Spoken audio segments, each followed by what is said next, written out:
Lin Qiye had barely reached for the wine when he overheard his goddess confessing her feelings for him inside. The thought of losing her shattered his heart. Then, with a series of sharp cracks, the room erupted. 3 deafening slaps struck Liu Ruyan's face, leaving it swollen and disfigured in seconds. Lin Qiye lunged, planting his foot firmly on the sofa armrest. Towering over her, he pointed a finger at her nose and roared, "Shut your mouth right now. A certain priest wants me to donate a kidney? Fine, I'll cut one out if you cut one out. I'll give mine to him, you give yours to feed the dogs. If you're game, we leave right now. How about it?" Liu Ruyan clutched her burning cheek, pointing back at him, screaming, "Are you insane?" "Maybe I am. Otherwise, why would I have ever fallen for someone like you?" Lin Qiye sneered. "Luckily, I married the right person. She's cured me of all my bad habits. Take a good look. My wife is 10,000 times more beautiful and wealthier than you. Why would I want a vain gold digger? Is it your average body? Or the fact that you betrayed my brother and wouldn't even give him a kidney?" Bai Ningbing, standing outside, froze. Her mind was reeling. Lin Qiye actually called her his wife? The sharp, decisive businesswoman blushed so deeply she looked like she might bleed, her heart racing, struggled to catch her breath. A flicker of panic crossed Liu Ruyan's face. Did this idiot actually know about her and Ateng? She quickly regained her composure. So what if he knew? He was brainless. He was probably just throwing a jealous tantrum. She softened her voice to coax him. "Lin Qiye, are you doubting me? I already agreed to marry you. What else do you want? Don't make a scene. I won't even hold a grudge for the slapping. But Ateng has been waiting at the hospital forever. He's devastated that you won't save him. Just come to the hospital with me and sign the consent form, okay?" Liu Ruyan's cheek throbbed, and her heart burned with hatred. She silently vowed to make him pay for every slap the moment he signed those papers. Lin Qiye looked down at her with cold disdain and kicked her to the floor. "Someone, beat her," he bellowed. "Don't stop until she learns how to speak like a human." Before the bodyguards could even charge in, Auntie rushed forward, raining punches and kicks onto Liu Ruyan. Auntie Li treated Lin Qiye like her own son and protected him fiercely. Years of hard labor had made her hits heavy enough to make a wild boar cry. A spoiled socialite like Liu Ruyan stood no chance. Within moments, she was wailing like a pig at the slaughterhouse. Lin Qiye felt a rush of relief, his pent-up frustration vanishing instantly. Even his stuffy nose cleared up. Just then, the door swung open. Bai Ningbing rushed in with the bodyguards. She approached tentatively, struggling to understand why he had changed so drastically. Was this a genuine transformation, or was he acting out another hidden agenda? Lin Qiye watched the ethereal woman walk toward him and felt a sharp pang of guilt. In his past life, this was the exact moment Bai Ningbing caught him kissing Liu Ruyan. She had asked him to why with red, watery eyes. How had he humiliated her back then? He had pointed right at her, snarling, "Why shouldn't I be with her? You're a barren waste of space. Do you think you're going to hold me back forever? Sign the divorce papers. I don't ever want to see you again." Liu Ruyan, hearing this like it was some juicy gossip, shot a look of pure shock at Bai Ningbing. Then, a look of contemptuous scorn crossed her face. The legendary beauty was actually a barren socialite? Liu Ruyan straightened her back, her fear of being caught vanishing instantly. She wrapped her arms around Lin Qiye, showing off, "So President Bai, you're physically incapable, huh? I guess I'll have to take over taking care of your husband from now on." The normally cold and resilient Bai Ningbing felt as if a mountain had crushed her spine. She never imagined he would use her most painful secret to tear her heart apart, grinding her remaining dignity into the dust. From that day on, the rumors of her condition spread like wildfire, hitting the trending topics instantly. Within a month, Bai Ningbing had withered, losing all her former radiance. She didn't fear the gossip. She feared being hurt by the husband she loved so dearly. Recalling memories, Lin Qiye's eyes grew hot with tears. Looking at Bai Ningbing again, he saw the sorrow and pain etched into her delicate features. Pain he had caused. Overcome with desperation, he leaped from the sofa and sprinted to wrap her in a tight embrace. "Wife, you finally came back!" Bai Ningbing stiffened, trembling. After a moment of hesitation, she tentatively wrapped her arms around him. Her voice trembled as she asked, "Lin Qiye, what's gotten into you?" He clung to her like a hurt child, whispering, "Don't talk, just hold me. Let me feel you." She obediently tightened her grip. He felt her slender arms, her warmth, and the rapid, powerful beat of her heart. Remembering how she had held his corpse and leaped into the ocean just to stay with him, his heart felt like it had been crushed by a hammer. "Bai Ningbing, I swear, I will never fail you again in this life." Looking over, Liu Ruyan lay on the floor, a horrific sight with 3 broken ribs, gasping and spitting blood. Lin Qiye released Bai Ningbing and walked toward her. Bai Ningbing grabbed his arm, her lips parting as if to say, "Lin, don't go near her." He smiled, took her hand, and pulled her along toward Liu Ruyan. Kicked Liu Ruyan and snapped, "Get out! You're persistent, aren't you? Let me make this clear. I'm married. Bai Ningbing is my wife, and this is our home. Don't you dare show your face here again. If you're waiting for a kidney for your stepfather, give it up. Go home and sleep. You'll find whatever you want in your dreams. He waved his hand at the head of security. Mark my words, Liu Ruyan is never allowed on these premises again. Understood, young master, the captain replied immediately. Nearby, Auntie Li looked worried, muttering, doesn't that mean the lady of the house can't come in either? After all, she was known for her devotion. As Liu Ruyan was tossed out by the guard, Lin Qiye couldn't help but laugh. But when he turned to see his wife's suspicious, dark expression, she let go of his hand and walked straight upstairs. Her back looked so resolute. Why was she suddenly upset? He didn't hesitate and chased after her. Entering the room, Bai Ningbing looked cold and distant. She handed him a card and said calmly, here is the 300 million you wanted for your father. As for your sister, I've already arranged for help. Her life will be safe, but she'll have to serve time. She stared into his eyes as her heart sank. She steeled herself and added, go on. What else do you want? You know I won't refuse you, so why go through all this trouble? Lin Qiye's heart ached with regret. I've hurt her so deeply that even when I've truly changed, she can't bring herself to believe me. He grabbed her hand, pushed the card back into it, and said sincerely, wife, take the money back. Let my father's company go bankrupt if it has to. Don't worry about my sister either. She hit someone in public. If you shield her, it will hurt you and your company. I'm cutting ties with them for good. You don't have to worry about them anymore. I've realized the only person who truly cares for me is you. I just want to live a good life with you. Can you trust me one more time? Bai Ningbing's eye twitched almost imperceptibly. Her heart hammered. She stared into his eyes, looking for any trace of a lie, but all she saw was clear, sincere honesty. But could she believe him without reservation? Just days ago, he had promised to start over, only to turn around and demand 300 million. 300 million was nothing to Bai Ningbing. She would give him that much as pocket money without blinking. But he had used his disguise and lies to defraud her. Every time she agreed, he would revert to his cold, distant self, flinching if she even touched him before running to shower. Thinking of this, his eyes welled up, and he said passionately, wife, I will prove sincerity. I'm cutting off everyone else. From now on, you're the only one in my heart and eyes. I want to live a long life with you, and maybe we can have lots of cute babies together, okay? Bai Ningbing smiled coldly and stepped back. Her expression held a trace of tragic sorrow. You know I can't have children. Why say that to hurt me? She cleared her throat, looking at the handsome, tall man in front of her. He was so close she could reach out and touch him, but she was terrified. She was afraid that behind this fleeting sweetness lay an unbearable pain. Lin Qiye chuckled, pulled her into his arms, and whispered softly in her ear, how do you know that? Thump. Bai Ningbing felt a rush of blood to her head, nearly losing her senses. She pulled away, turned her back, and shouted angrily, Lin Qiye, don't push your luck. Lin Qiye just laughed, wrapped his arms around her slender waist from behind, and coaxed her patiently. Wife, won't you give me a chance to prove it? He rubbed his hands against her waist as if trying to ignite her passion. Seeing she didn't respond, he pretended to be devastated, sighed, and said, fine, I understand. You won't forgive me. I guess I don't deserve to call you wife anymore. I'm sorry, Miss Liu. I'll go now. I won't bother you ever again. He slowly let go and turned to leave. The next second, the woman grabbed him in a tight, desperate embrace. Her breath was hot, and she trembled like a burning coal. She pressed against his ear, asking urgently, Lin Qiye, where did you learn this? You know how to get to me. She tightened her grip. You're lying to me, aren't you? You're just trying to ask for something else. If you have a demand, just say it. If you don't say it now, you won't get another chance. In her heart, he could ask for anything, even her life, and she would hand it over. She just didn't want to be deceived or played with again. He turned, pulled her close, and dropped a soft kiss on her forehead. Bai Ningbing panted, grabbed his hand, and walked urgently toward the bed. Honestly, for someone who hadn't experienced this in 30 years, Bai Ningbing was quite intense in bed. The night at the hotel had exhausted him, and on their wedding, he had been drunk, and they had been intimate again. This was the third time. By the time he woke up, it was noon the next day. His body ached, and his back felt like it was breaking.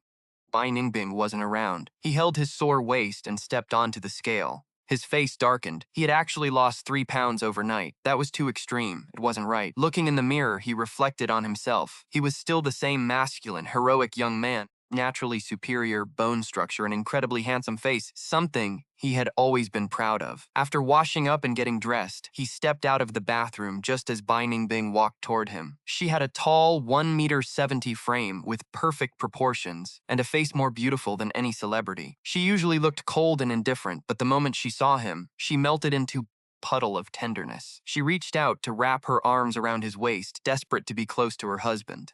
Lin Qiye deliberately huffed, pretending to ignore her. Bai Ningbing cautiously reached out and touched his face. Seeing he didn't resist, she breathed a sigh of relief. It seemed last night wasn't a dream. She pushed her luck, curling her index finger to lift his chin, and asked softly, "Did you wash up?" He blushed and gave a soft mim. "I don't believe you. I have to check." Before he could finish, she stood on her tiptoes, leaned in, and sealed his lips. Instantly, they were entangled, their breaths mingling. Then, their lips ground against each other, the air thick with pheromones and the sound of skin against skin. After a while, she pulled away, looking at him with a lingering smile. "We used the same toothpaste, so why does my husband taste so much sweeter?" Shy and flustered, he reached pinch her waist. She just grinned like a naive little fool, grabbed his hand for a quick peck, and then pulled his arms around her waist, leaning into his chest. She purred, "Are you tired?" He blushed and replied stubbornly, "Not tired at all. I'm strong." He pushed her away. "Why haven't you gone to work yet?" Losing the warmth of his chest, Bai Ningbing felt empty. She clung to him again, pouting, "I'm the president. If I want to work, I go. If I don't, I stay home to keep my husband company." Hearing that, Lin Qiye automatically felt the burnout of a 9-to-6 worker and snapped, "I don't need you to babysit me. I'm not a kid." Hearing this, her heart sank. She hugged him tighter, her voice trembling with a hint of grievance. "I'm just afraid that if I go out, I won't see you when I come back." She buried her face in his chest, rubbing against him. He immediately understood. She was afraid he would suddenly run off like he used to, so she wanted to stay and guard him.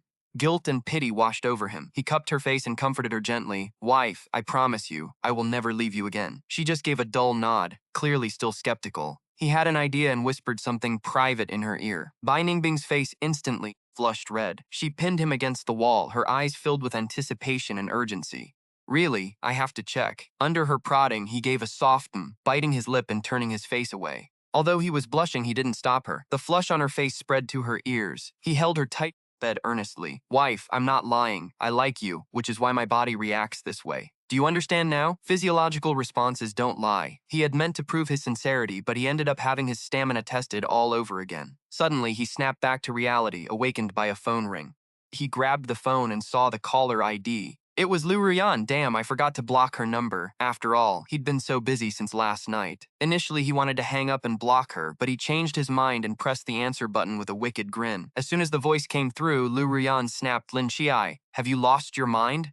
Lin Qiye's blood boiled as he listened to that tone. He'd rejected them firmly just yesterday, leaving them in a pathetic state, and in their eyes, he was just throwing a tantrum? "You really think I'm waiting around for you just so I can sign those kidney donation papers?" he retorted sharply. Liu Ruyan acted as if it were obvious, replying, "Isn't that how it should be? I know you were just acting," she continued. "Bai Ningbing has money and power, and your family desperately needs her help, so you just played along to spite me, right? Lin Qiye, I don't blame you. If you just come over here, everything I promise still stands. We'll still get married." As soon as she finished, a grating wail erupted from Wang Ting on the other end. Lin Qiye rolled his eyes, inhaling deeply to stop himself from smashing the phone. He thought, "I should have just had Liu Ruyan beaten to a pulp yesterday.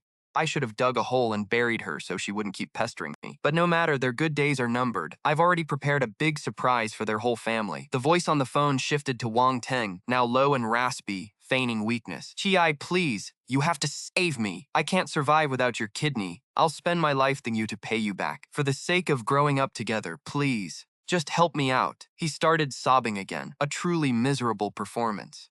Liu Ruyan, despite the resentment and pain she was hiding, kept trying to comfort him. Lin Qiye just laughed, saying, "Oh, you're dying? That's fantastic. When's the funeral? With our history, you'd better save a seat for me at the head table." Lin Qiye burst into hearty laughter. Liu Ruyan snatched the phone, roaring, "Lin Qiye, you've lost your mind. Tang is your best friend. How can you be so heartless? You've clearly been brainwashed by Bai Ningbing. You're not the person you used to be," she shrieked. Lin Qiye snapped back, ready to put her in her place and defend his wife. "The past is dead. I'm not that guy anymore. Go to hell. I'm not coming, and if you're so tough, come try to drag me here yourself. You two really are a perfect match. A scumbag and a witch. A match made in heaven. Disgusting." He reiterated, "I am married to my wife. You keep harassing me over and over. You know what that makes you? A homewrecker. Got it? And stop talking trash about my wife. Those 2 broken ribs of yours were a waste. You should just use them to fix your buddies and open your eyes and look at it. It looks like a mudslide." Even a blind man would shake his head. He threatened that if she insulted his wife again, he'd put her whole family on national television. "Forget about me marrying you. Keep dreaming." He hung up, blocked their numbers, and felt a rush of satisfaction. While it felt good, he knew wasting breath on trash wasn't his style. In truth, he knew Bai Ningbing had been eavesdropping the whole time, and he suspected that if he sounded ruthless enough, she'd be thrilled. He imagined her listening in, likely dying of joy. He headed to the kitchen to boil some noodles.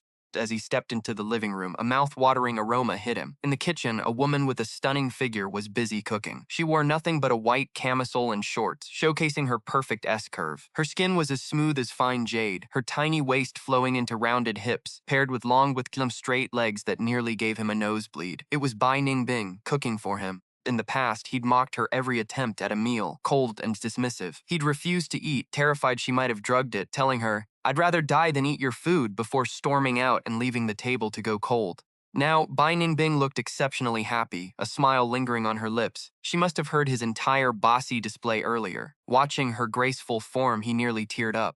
He silently summoned the system within his mind. "System, child, how many fertility quotas do I have in this world?" "A milky." "But don't worry, host. Our system is amazing. Having kids won't make you look worse. It'll actually boost your looks and physique." Lin Qiye nodded, satisfied. He gulped as he watched his wife's figure. With a waist that's slim, he couldn't wait to have a few children with her. Thought of their love-bearing fruit was exactly what he wanted. Maybe the sound of him gulping was too loud, because Bai Ningbing turned around, looking shy and nervous. "You're awake? Hungry? I'm almost done." His past coldness had left deep scars, and she was terrified he'd start mocking her again. He walked over, naturally wrapped his arms around her waist, and asked, "What smells so good? I could smell it all the way upstairs." Before he could finish, his stomach let out a loud rumble, making Bai Ningbing giggle. The scene was so vivid and beautiful, it was genuinely heartwarming. Thinking about creating life with such a gorgeous woman, that was a story everyone would love to see. Bai Ningbing trembled slightly, her palms sweating, but she stayed calm and lifted his chin. He pinched her cheek and kissed her lips, saying, "I'm your husband. You can kiss me whenever you want now." Her lips parted, and she couldn't suppress a huge beaming smile. Flustered, she gave him a quick peck on the cheek in return. Just as she was about to speak, her phone rang. A business partner was calling, but the contact photo was a cute little... I stepped up and wrapped my arms around his waist, smiling. "What are you cooking?" I could smell it all the way upstairs. My stomach let out a loud, hungry growl right on cue, and Bai Ningbing couldn't help but burst into laughter. It was such a vibrant, beautiful moment. Honestly, who wouldn't want to see a guy with a woman this gorgeous? Bai Ningbing shivered slightly, her palms sweating, but she stayed calm and lifted my chin. I reached up, pinched her cheek, and kissed her lips before whispering something that made her beam. "I'm your husband. You can kiss me whenever you want." She bit her lip, unable to hide a massive grin, and planted a quick, startled kiss on my cheek. She went to speak, but her phone buzzed. It was a business partner, though the caller ID showed a picture of a cute little girl smiling. I grabbed the spoon from her hand and gave her waist a gentle squeeze, telling her to go ahead and take the call while I watched the food. Bai Ningbing turned bright red, the blush spreading all the way to her ears. She looked completely flustered as she walked away to answer the phone. If her employees could see their powerful CEO acting this shy, they wouldn't believe it. During dinner, I couldn't help but ask about that picture. "Who is that little girl on your phone? Don't tell me it's your secret kid." Bai Ningbing nearly choked on her food, looking at me with a pained expression. "Lin Qiye, you know I can't have kids. That's a photo of you when you were little." I was stunned. I never realized she longed for children so much that she'd keep a picture of me as a kid. Seven Knights stared, stunned by his twisted logic. Honestly, successful people really think on a different level. He reached out, grabbed his hand, and said earnestly, "How about we have a baby?" Bai Ningbing froze. A moment later, he said slowly, "I want to have your child so badly," but bitterness washed over his features. Squeezed his hand even tighter. "No buts, honey. Just trust me, okay?" Bai Ningbing forced a thin smile, pulled himself together, and gripped his hand back. "Thank you, Seven Knight. Even with my condition, you still want me?" He clearly thought he was just being comforted, his heart a mix of bitterness and gratitude. He sighed quietly, choosing not to explain any further. He couldn't exactly tell him he'd bonded with a childbearing system, could he? Once his belly started to show, he'd realize it wasn't a lie. He chuckled, imagining the look of shock on his face when he finally saw the truth. Honestly, Bai Ningbing probably didn't realize that in the eyes of any modern man, he was perfection, gorgeous, wealthy, and incredibly attentive to his husband. Hand over millions without blinking, and that physique was stunning. The best part? He couldn't conceive. It was almost too perfect. Of course, with him, he would definitely carry a child. He had to hold on to this prize. He couldn't let such a catch slip away. As he let his imagination run wild while peeling shrimp, a sharp spike on a shrimp head poked him. sting made him gasp and shout out in pain. Bai Ningbing's brow furrowed with instant concern as he grabbed his hand to inspect the damage. He pulled him over to the sink, rinsed his finger, and even found gauze and bandages to treat the tiny scratch. He squirmed, saying, "You're being way too extra. It didn't even bleed. Now how am I supposed to peel my shrimp?" He just shot him an icy glare.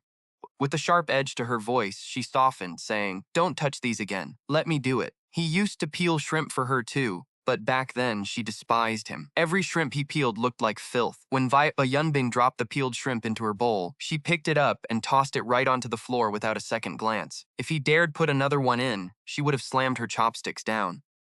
After a while, he dared not pull that stunt again. Back at the table, he clumsily poked at his food with chopsticks, index finger hooked awkwardly. Beside him, Bai Ningbing kept her eyes lowered, her slender fair fingers nimbly peeling shrimp until the bowl was full. He just propped his chin on one hand, bored, pushing the rice around. With a wife as breathtaking as she was right there, the food lost all its appeal. He would rather for it so intensely. A faint blush crept across Bai Ningbing's face. She whispered, "Didn't you want shrimp? I've peeled them all, so eat up." He grinned, leaned in, and planted a quick kiss on her cheek. The sudden move startled her, and the shrimp in her hand flipped onto the table. Her fingertips trembled slightly. She swallowed hard, her body tense, cold sweat breaking out as she softly murmured his name. He picked up a small tomato, popped it into his own mouth, then pulled her closer, pressing the fruit gently against her lips. A quick nip with his teeth and the sweet tart juice blossomed across his tongue. Even then, it couldn't compare to the taste of her. Just then, Aunt Lee, who had been out gathering ingredients, walked in. Seeing the intimate scene, she let out a cry of delight, her smile stretching from ear to ear. She beamed, "Oh my! The master and mistress are finally getting along. This is wonderful." If the master heard, he'd be thrilled. You two look just like a match made in heaven." Aunt Lee's eyes crinkled into slits, revealing a wide, white grin before she quietly backed out. In this world, he was just a low-level employee at his father's company. Yet because he was the boss's son, the firm wouldn't even pay him a salary. He saw none of the benefits of being the boss's son. Quite the opposite. Because he was capable and family, his parents trusted him with all the grunt work. They made him the sister's assistant. In reality, every late-night proposal he drafted eventually carried the sister's name. To entertain clients, he drank himself into a stupor, only for the sister to take credit for the signed contract. Anything that required stepping on toes he had to handle. All the perks, however, went straight to his sister. The family covered his meals, but even his 3,500 yuan monthly salary went to her. They'd callously claim, "You have food, shelter. If you need anything else, just tell your parents and we'll buy it for you." In the past, he'd been a total pushover, letting the script dictate his life, working himself to the bone for a family that didn't care. Not anymore. He quit the grind. He stayed at Bai Ningbing's place, lounging around, eating, watching shows, and shopping. Honestly, it felt damn good. When his supervisor called to yell at him, snapped back, blocked the number, and left the group chat in one smooth move. No more dealing with that manager's foul attitude. Just as he stretched after hitting send on his resignation, Aunt Lee knocked on the door, looking frantic. He politely invited her in. She rushed to say, "Sir, the mistress just called. She left an important document in the study. You know her study is off limits to everyone, but she specifically asked for you to grab it. Her assistant is on the way. Could you please do me this favor?" Hearing this, a sense of déjà vu hit him. In his last life, it happened just like this. Bai Ningbing asked him to get a file for her assistant. Back then, blinded by Liu Ruyan, he'd gone to the study to steal documents to hand over to her. He had been completely possessed. That choice eventually plunged Bai Ningbing's company into massive trouble. She didn't come home for nearly half a month after that, and it was right during that chaos that he had sneaked off to the hospital to donate his kidney to a so-called brother. How could Bai Ningbing be so careless in his last life? He knew I wasn't on his side, yet he trusted me enough to enter his study, his most restricted area. I hesitated for a moment, nodded, and walked toward the room. Moments later, I bypassed the lock. Entering the study, I scanned the space. It featured a sleek, white European design with a plush rug that felt soft underfoot. The desk was massive, covered in a computer and standard office gear. Countless folders lined up perfectly by height like cellular signal bars. Chuckled to myself. I had no idea Bai Ningbing was such a neat freak. I flipped through the files, smiling to myself. Little did I know, Bai Ningbing was watching me intently, his eyes locked on a screen connected to a hidden camera. He looked calm, but in reality, his hands were clenched so tight his nails dug into his palms. He didn't even feel the pain. His lips were pressed into a thin, tense line as he prayed I wouldn't disappoint him. He was desperate to keep this fragile illusion of perfection intact. He let me in because He knew Liu Ruyan wanted me to steal his company files. He was terrified I'd actually do it. If I did, the affection I'd shown him lately was all a lie. If it came to that, he'd rather I had just killed him. He knew he was walking straight into my trap, but he had no choice. He had to embrace this ruin with his eyes wide open. Soon enough, I found the specific folder I needed. I kept rummaging through the rest of the organized files, which kept Bai Ningbing's nerves on a razor's edge. Finally, I pulled a folder from the stack. Bai Ningbing shut his eyes in agony. That file contained data on a massive project. If leaked, the company would lose at least 1 billion. Had I really turned on him? Was I still using my own body as a bet for Liu Ruyan? Bai Ningbing tried to stay composed, reaching for his tea. But the next second he snapped. He crushed the cup in his grip. Scalding tea and fresh blood dripped from his slender, elegant fingertips. Just then he saw on the screen I was holding a pen, scribbling on a yellow sticky note. His hand, which had been reaching to cut the feed, froze. Lin Qiye sat in his chair, drawing on the note. What was I doing? Bai Ningbing zoomed in. I had drawn 2 hearts, connected by a single line. I looked at my handiwork and smiled, clearly satisfied. I tucked the note into the file, resealed the bag, placed it back, and tidied his desk before walking out. I never took a photo or looked at the contents of the other files. Bai Ningbing barely glanced at the file, as if the contents held zero interest for him. On the surface, he remained stoic, but inside, his heart was racing. His wife hadn't betrayed him after all. He had actually planned a romantic surprise. He was head over heels. Lin Qiye, are you really this in love with me? I'm dying here, Bai Ningbing thought. Cold body slowly began to warm up. He felt like a student who'd botched a final exam, bracing for the worst only to find out he'd aced it. Tears welled up in his eyes. Even the cut on his hand finally started to throb with pain. He rushed to tend to his wound. Lin Qiye pulled out the document, and just as the assistant was about to leave, Li Sun scurried over with a thermos.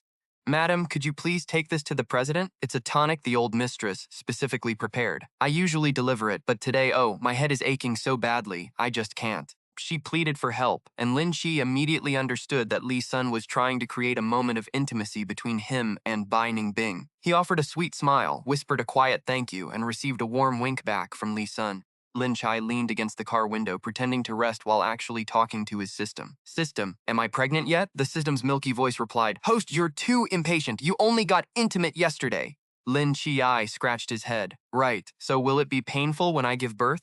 Of course not, host. We are a luck system. The pain will be reduced significantly, like popping a blackhead. Plus, the system will repair your body afterward, making you even more beautiful and charming, ensuring you keep your man's heart. Lin Qiye laughed. If I only rely on my looks to hold him, this mission won't last long. True attraction requires personality. System, programmed only for data and set tasks, tilted its head in confusion. It didn't understand. Just then the car pulled up to a high-rise building. The assistant asked, Madam, will you join me in the basement, or would you like to be dropped off here?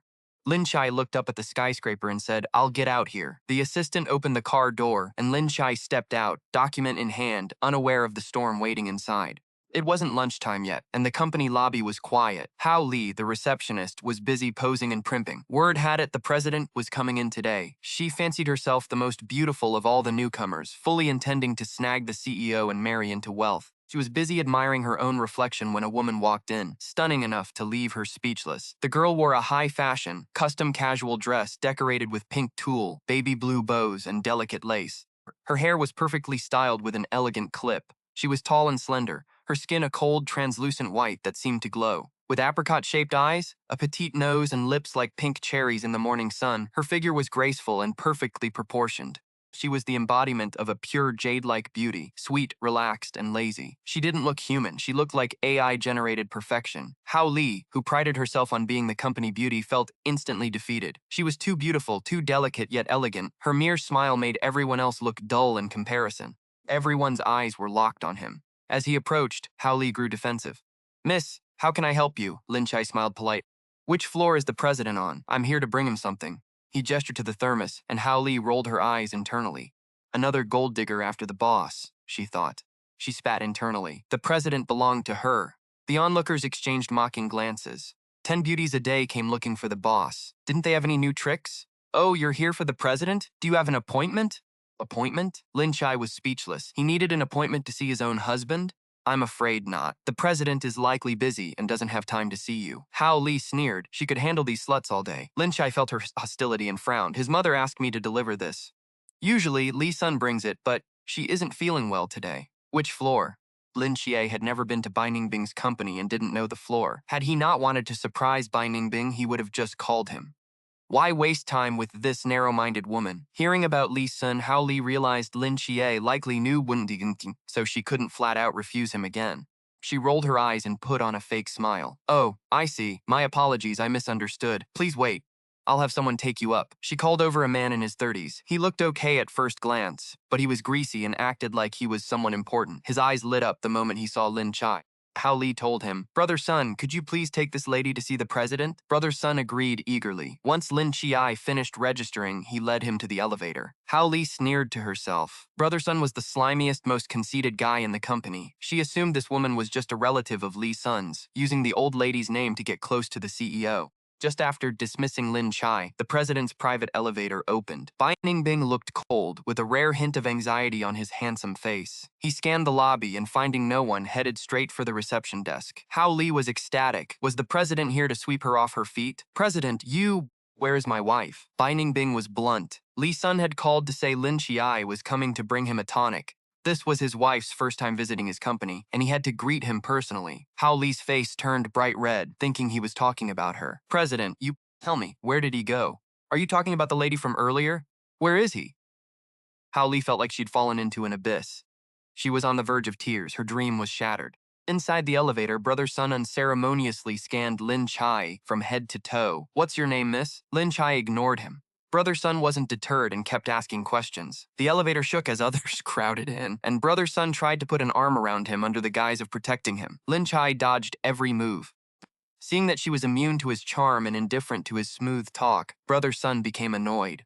He couldn't help but ask, "If I may ask, what are you to the president?" Having been pursued by men for his beauty since childhood, Lin Qiye knew exactly what this was thinking. Seeing they were alone, he laughed. "You know I'm beautiful, so don't ask. If you want to keep your job, keep your distance, or you'll be fired today."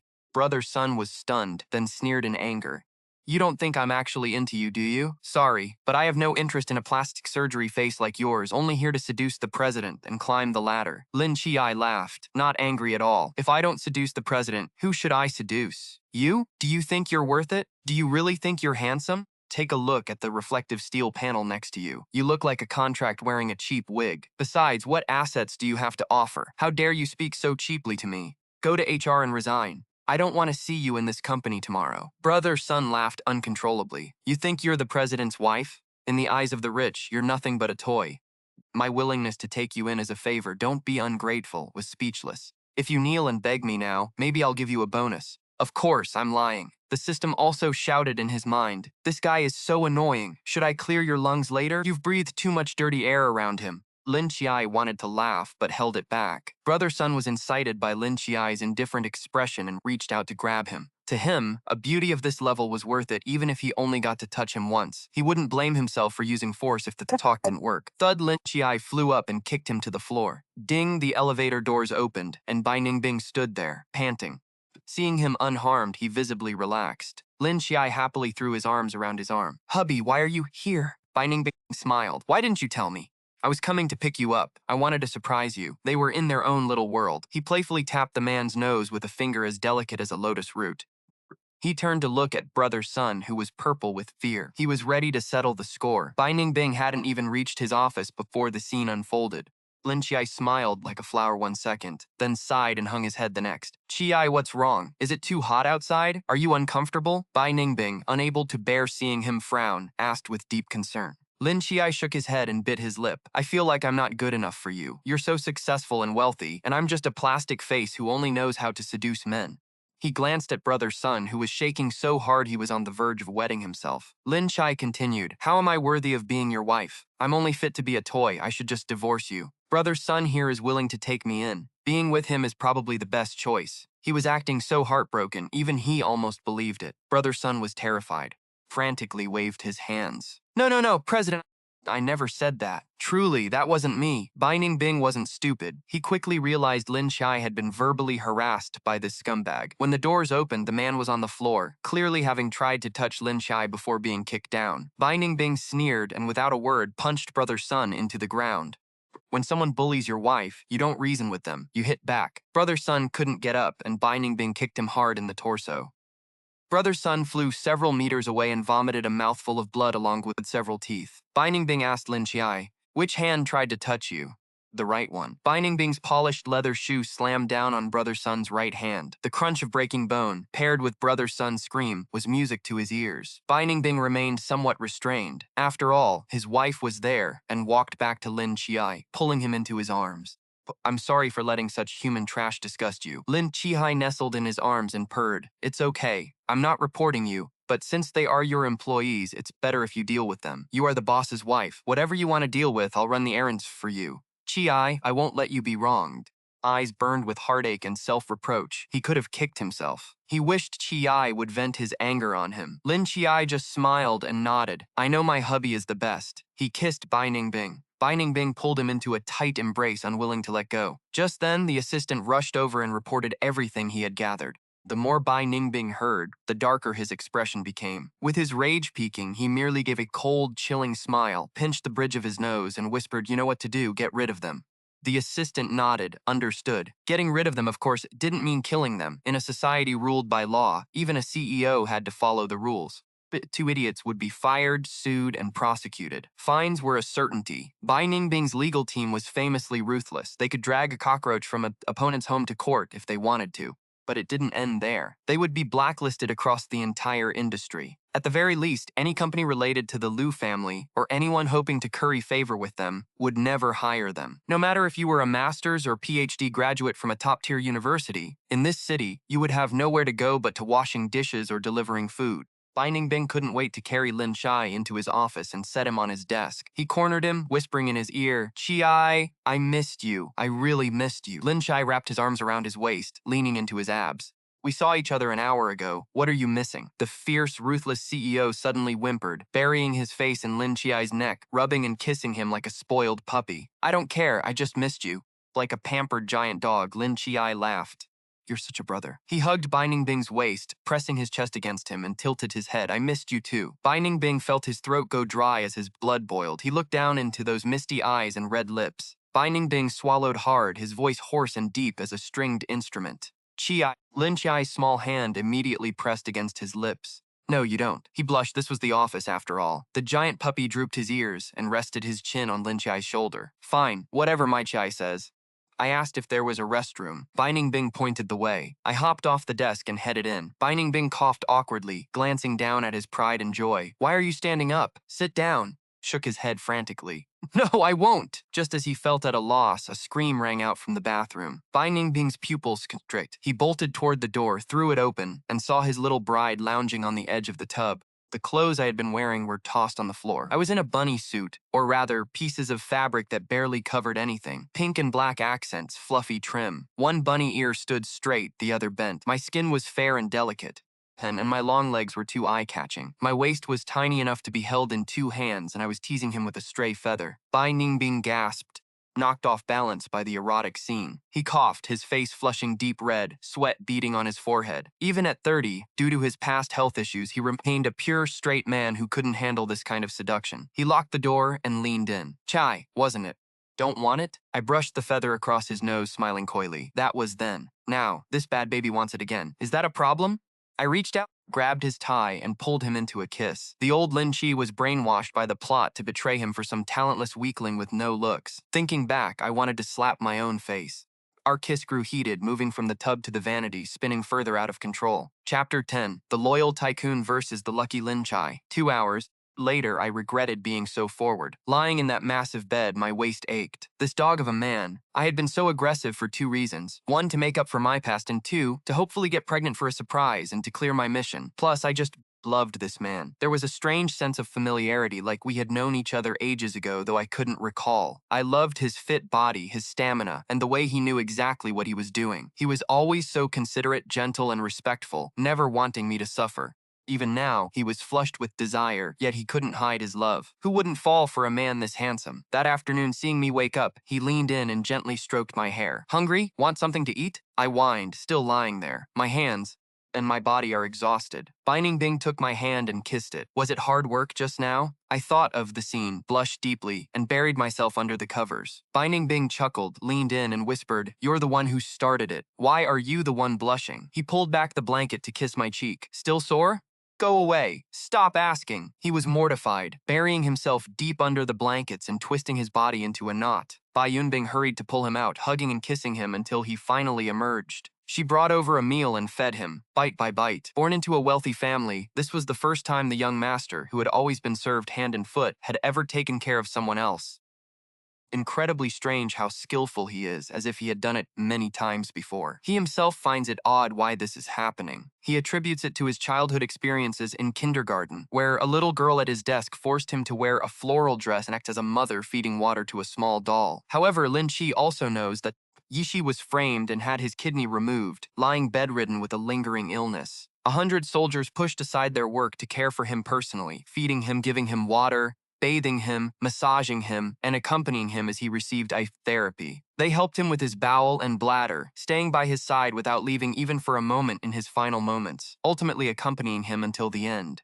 Yet, he still couldn't save him. After infection, he passed away in his arms. Until his final breath, Lin Qiye stared at the door, desperate for his parents, brother, best friend, or boyfriend to visit, even if just one of them showed up to catch a distant glimpse. But no one came.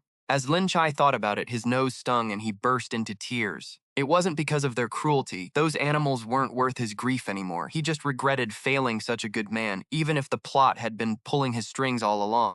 Lin Qiye still couldn't forgive himself, clinging to Bai Ningbing and sobbing uncontrollably. Terrified, Bai Ningbing dropped her tray and wrapped her arms around him. "Hey, what's wrong? Did I hurt you or—" No, it's not you."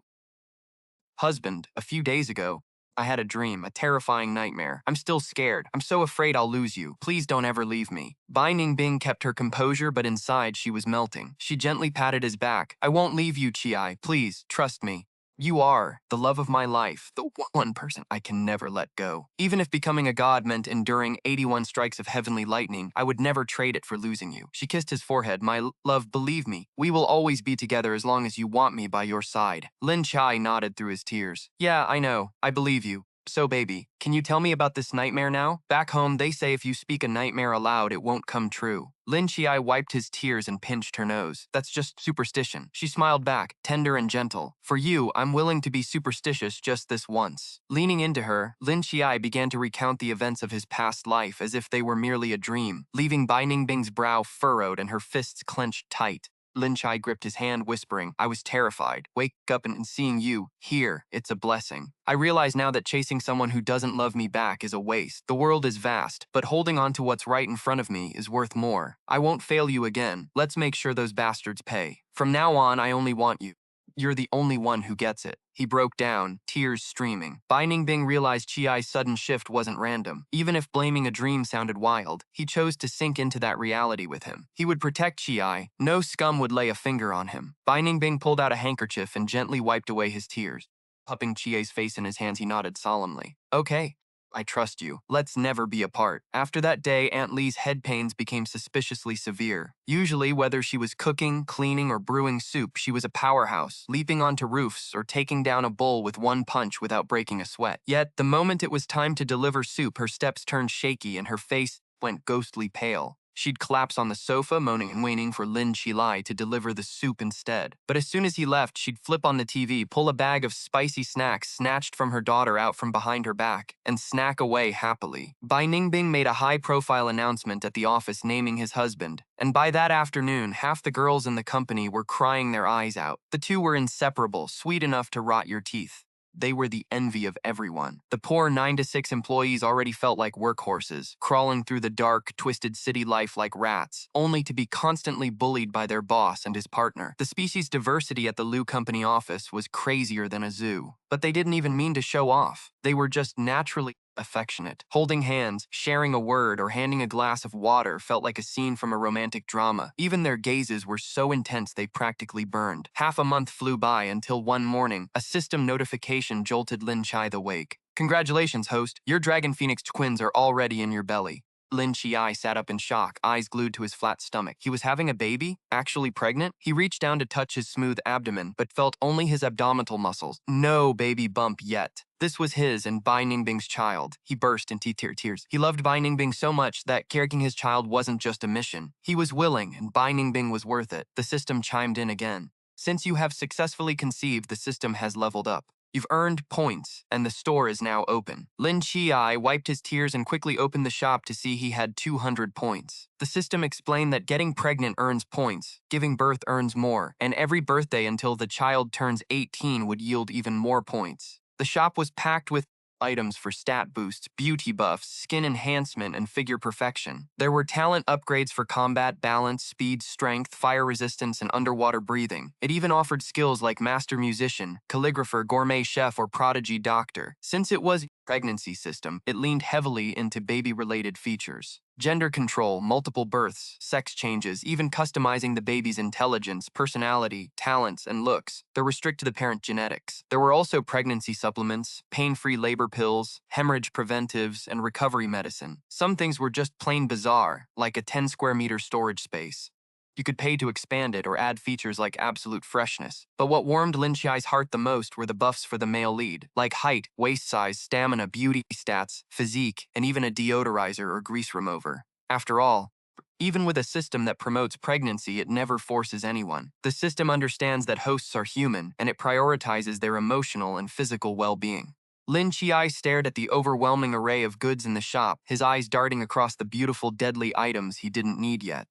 He was already stunning, and Bai Ningbing didn't need any enhancers. If anything, Lin Qiye was already bedridden enough at home. What he really valued were the fetal protection pills, painless delivery boosters, anti-hemorrhage life-savers, postpartum repair tablets, and, most of all, a storage space, a dream he'd held since reading novels.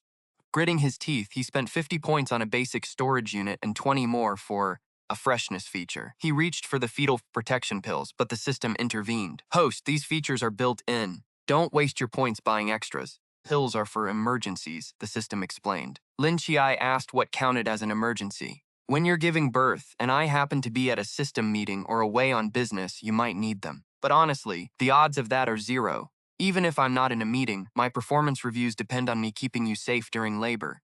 Lin Qiye beamed. System, you're the best, the system retorted. Fix your tongue before you speak, then immediately tripped over its own words and went silent. After a good laugh, Lin Qiye finished breakfast and headed out to deliver soup. He'd spent the night in a haze, though his lower abdomen felt slightly sore this morning. Still, he took a fetal protection pill. He had a responsibility to his baby. But as a woman, he wasn't about to sacrifice his own pleasure. He and Bai Ningbing had reached a rhythm. A single twitch from Lin Qiye told Bai Ningbing exactly which positions to avoid. A gentle pat on the back signaled when it was time to switch. The experience was transformative, finding a partner so perfectly synced in soul and body. He couldn't imagine keeping his hands off her for 10 months, though he wasn't ready to tell Bai Ningbing about the twins until the checkup confirmed it. He was a bit shaken from the night before, worried about the little bean in his belly. He needed a hospital checkup for peace of mind. But as soon as he pushed open the door to the CEO's office, he was met with a cold, sharp rebuke. "Didn't you hear me? Get out." Lin Qiye froze, his face falling. Bai Ningbing sat at his desk, face set in stone. He wasn't even shouting, yet the sheer weight of his made Lin Qiye's shoulders ache as if pinned by a boulder, making him want to drop to his knees. Bai Ningbing looked up, ready to yell again, only to see his wife standing there, looking delicate and teary-eyed. He'd clearly scared her. Instantly, he sprang from his chair, a cold sweat breaking out as his regal facade vanished. He rushed over. Bai Ningbing pulled her close, his voice soft. "Easy, sweetheart. Did I scare you? I thought you were someone else when I snapped earlier. Forgive me. Don't be afraid." Lin Qiye's heart hammered. She was terrified that her behavior just now might make him drift away. Pushed her away now, he would never forgive himself. Lin Qiye snuggled into his chest, amazed. Is he always this intense at work? She felt bad for his employees. She wasn't actually angry, but she wanted to tease him, so she turned away and set the soup on the table. "I knew it. You stop caring the moment you get what you want. I was blind to like you. I came all this way for nothing." She walked toward the door with exaggerated slowness, suppressing a smile. She was baiting him to follow her. By the third step, he finally acted.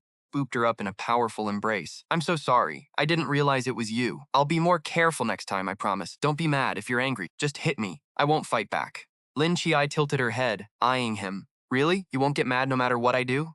A playful, wicked grin replaced her pouty expression. The next second, she pinched him, twisted and pulled, watching his handsome, composed face crack. He gasped, wincing. He never expected this sweet girl to pinch him right there with such precision. Usually, she acted like a shy kitten, but whenever she walked by him in thin clothes, she'd swat his rear. She'd wrap her arms around his waist like a little rogue, whispering scandalous things, searching for his abs like a glutton. He never dreamed she'd be this bold. He was a doting husband, secretly thrilled, though he acted like he was playing the part of a modest man. He felt a mix of shame and pleasure, but Lin Qiye was about to burst out laughing. Bai Ningbing realized he'd been played. He pulled her tight, biting her shoulder in mock punishment. He gasped, not from the bite, but because her weight had just pressed his stomach against his rock-hard frame. Worried about their little one, he released her and pulled a velvet box from his pocket. Inside sat a pigeon blood ruby ring. He lowered his gaze, his lashes trembling as he reached for her hand. He wanted to put it on her finger, but his hand shook. Lin Qiye noticed his palm was slightly damp. He was terrified. 4 months ago at their wedding, he had tried to put a ring on her, and she had flung it away in disgust. Bai Ningbing was terrified she would reject him again. Even though she had changed, the memory still rattled him. Lin Qiye patted his arm, offering silent encouragement until the ring finally slid onto her finger. Bai Ningbing let out a breath. His Qiye had finally accepted him. He caressed the smooth, vibrant ruby. "It's beautiful. I saw it at an auction and thought of you. Do you like it?" Lin Qiye wasn't a wealthy heiress, but she knew quality. Spoke so casually, as if he'd bought a cheap hair clip at a street stall. Yet, she knew this ruby was worth a luxury apartment in the city's center. He used to be so stingy, he wouldn't even buy her a decent snack. "I'm so inhumane," she thought. She nodded eagerly. "I love it. Thank you." Lin Qiye quickly called the system, asking if she could bring this back to her original world. Even the system found her greed cute. It replied, "As long as the host completes the mission, of course you can take it." Bai Ningbing smiled, his lashes fluttering. A faint blush crept across his usually cold cheeks. Watching her admire the gem in the sunlight, squinting at its sparkle, he couldn't help but smile along. She liked shiny things. How was she this cute? Just then, Bai Ningbing remembered something. He pulled a cake from the fridge. "Your favorite cherry black forest brownie. Taste it." He ruffled her hair with a doting grin. Lin Qiye opened the box on the coffee table. The chocolate cake was topped with a fresh, luscious red cherry. She shook his arm, acting spoiled. "Feed me, hubby." He offered a rare, mischievous smile. "Sure, but there's a service fee." His hand wandered over her back and he leaned down, kissing her chin. "Is that enough?" In a flash, she was swept up onto the sofa. His handsome face filled her vision as he teased her lips with his fingers. Not even close. He leaned in, but Lin Qiye ducked away, teasing him with the cherry. She held it out to him, playing coy. Bai Ningbing's blood was boiling. The more she dodged, the more he wanted to catch her. He realized she was truly having fun with him. He decided to abandon the cherry and punish this naughty girl. Lunged, but she smeared a dab of cream on his nose. She laughed, slipped out of his grasp, and sat on his lap, taking control. She looked down at him, her lashes trembling as she kissed the cream from his lips. Bit of cream stuck to his lip, and he instinctively flicked it away with a soft, pink tongue. Bai Ningbing's breath hitched, his eyes clouded with desire. He gripped her waist, pressing her tight against him. "Qiye, I have time before my 3 o'clock meeting." He whispered, "Can I get an advance on that service fee?" Lin Qiye's eyes were hazy. She popped the cherry into her mouth, tilted her head, and kissed him deeply, sharing the sweet fruit. Red juice dripped down his perfect jawline, staining his shirt. The tension in the office grew thick, leaving the expensive cake completely forgotten. Then his phone rang. He paused. This specific ringtone meant he couldn't ignore it. He reached for the phone. Lin Qiye knew he had to take it, but she felt nervous. He kissed her corner of his mouth, signaling her to answer. He reached for the phone, but when Lin Qiye tried to stand up, his hand pinned her in place. "You can't go." He was already heated up. How could she just leave? She had no choice but to straddle his lap, burying her head in his chest. Bai Ningbing frowned while answering. "Mom, what is it?" His mother spoke bluntly. "When are you going to divorce that Lin Qiye?" Bai Ningbing felt Lin Qiye's shoulder tense. He patted her back, his voice firm. "Mom, I already told you I will never divorce Qiye. Stop talking about it." "You're bewitched. That girl is a disaster. Forget her family background. That's the least of it. She doesn't even treat you well. She's obsessed with other men." "Divorce her." Bai Ningbing listened quietly until she finished, then cleared his throat. The mother waited for her son to speak. Finally, he said, "Mom, Qiye and I are living well now. She's the best girl in the world. She's not the same person she used to be. Oh, keep defending her." "Don't believe me? Ask Auntie Liu. Qiye sends me soup every day." He wouldn't back down. "I'm telling you again. If you're bored, tell me. I'll buy you a plaza." The mother paused, confused. "Why a plaza?" Go line dancing, obviously. Stop meddling in my life. Frustrated, he hung up on her. His mother was fuming, looking for something to hit. She saw a pillow and punched it twice. Bai Ningbing put the phone down and hugged Lin Qiye. Don't worry, my mom has misunderstandings, but she's reasonable. I'll handle her. I won't let her hurt you. Everything is on me. He promised her right there. No one, not even his mother, could bully his Qiye. Lin Qiye felt a wave of warmth. She held on to him, sobbing with guilt. It's not Mom's fault. It's mine. I was too terrible before. It's no wonder she's angry. Hubby, I'll apologize to her. I want her to see that I'm living well with you. Maybe then she won't hate me. Lin Qiye looked up, her face tear-streaked and vulnerable. Bai Ningbing's heart ached. He wiped her tears with a handkerchief. I'll be with you. If she won't listen, I won't let you two meet. She's my mother, but you're my wife. If there's discord, it's my fault. She sobbing? No, hubby. You're the best. Bai Ningbing lowered his voice. I'm biased toward you, you know that. She dove into his arms, remembering her past life. Her mother-in-law had actually been very kind, giving them cars and houses. The woman knew her son was infertile and had pined for Lin Qiye for years. The mother didn't know that Lin Qiye had already cured Bai Ningbing's condition that night at the hotel. She had been afraid that if she pressured Lin Qiye, it would only make the girl resent her son more. She hadn't wanted to ruin Lin Qiye's life. She had promised that once things cooled down, they could divorce, and Lin Qiye could take everything with her. She had even tolerated Lin Qiye's blood-sucking family. But back then, Lin Qiye had been ungrateful, using the vilest language to hurt the people who cared for her. Finally, the mother had reached her breaking point. Thinking back to how his mother had aged rapidly, went insane after Lin Qiye and Bai Ningbing jumped into the sea and eventually died alone in a care facility. It was a horrific ending. Thank goodness this was a new chance and everything could be fixed. Lin Qiye swore she would never let her stupidity hurt innocent people again. Bai Ningbing comforted her until she stopped crying. Actually, she wasn't a crier. She just liked snuggling in his arms. Bai Ningbing fed her cake with a small fork. Every time she licked her lips, it added fuel to the fire burning inside him. In his eyes, she was just another piece of cake to devour. He leaned in, his eyes narrowing. Anyone could see what he wanted, but Lin Qiye was worried about the little one in her belly, so she stopped him. Not today. Why not? He wasn't happy. He grabbed her hand and pressed it against his abs. You don't like it? Lin Qiye nearly choked on her own spit. No, it's not that. Don't have time today. I need to go to the hospital later. Bai Ningbing panicked, thinking she was going to donate a kidney to that woman again. Lin Qiye waved her hands, explaining, I'm not being stupid anymore. I'm going there to put on a show. You better not ruin it. You hear? Bai Ningbing softened. Ryu Min gripped his wrist tightly. As he watched, she flashed a wickedly sharp grin. They're my prey. Don't lift a finger. Just watch. To deal with scum, you hit them when they least expect it. If you cut weeds without digging up the roots, they just grow back in spring. But if you pull the roots out, they're finished for good. She had prepared a special gift for her dear parents, her best friend, and her ex-boyfriend, and she couldn't wait to see them grovel. Lin Qiye visited the hospital for a checkup. The doctor confirmed the baby was healthy, though it was still too early to tell if it was a single or multiple pregnancy. With that relief, Lin Qiye pocketed the test results and walked out of the clinic. She happened to be on the third floor, right next to the room where Liu Ruyan was getting his broken arm checked. They ran into each other in the hallway. At first, Liu Ruyan didn't even recognize her. Back then, Lin Qiye had worn no makeup and dressed like a frump, all because Liu Ruyan once told her he hated girls who dressed loosely. She used to bundle up like an Afghan girl, terrified of his disapproval. But the Lin Qiye standing there now wore a rose-pink spaghetti-strap dress that barely contained her curves. Her hair cascaded down like ink, and her pale, flawless skin created an untouchable barrier between her and the common crowd. The dress cinched her waist, highlighting her slender frame. She looked extraordinary, carrying a globally limited edition designer bag. Her manicured fingers sparkled with diamonds, and a massive, blinding gemstone ring her finger stole the show. For a split second, Liu Ruyan felt completely humiliated, wondering how he ever managed to know someone so stunning. Then, the memory of her old, submissive self returned, and his confidence surged back. Lately, though, Lin Qiye had been impossible. She wouldn't listen to him, refused to donate a kidney to Wang Teng, and wouldn't help him steal trade secrets from Bai Ningbing's company. When her own brother called for help, she'd snapped at him so hard he'd suffered a heart attack and ended up in the hospital. It had to be that bastard Bai Ningbing's doing.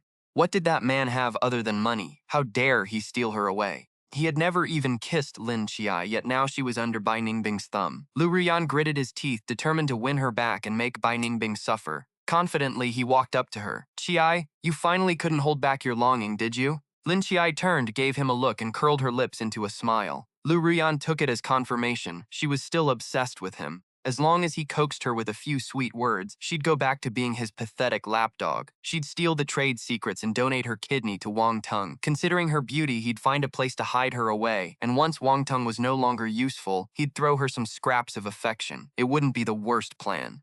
Lin Qiye pursed her lips and fired back. "Oh, you little squash. Why aren't you in a greenhouse being prayed over? Didn't those prayers for you to die in place of a good person work? Guess I'm done with all that superstition now." Liu Ruyan wasn't angry. He just shook his head with a smirk. "Lin Qiye, stop the temper tantrum. You're an adult now. This act is getting old. Aren't you done acting like this just because that rich idiot isn't here?" Bang. Lin Qiye smashed her bag into him. The rhinestones on the clasp sliced Liu Ruyan's forehead, drawing blood. "You arrogant prick, don't you dare talk about my husband like that. Is your mouth just a hole for trash? You've got a loose tongue.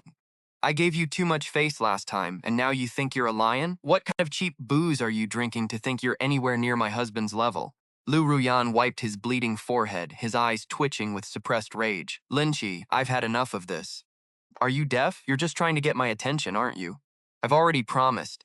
Once you get me what I need, I'll help you divorce him. I won't mind your past. Why are you still acting out?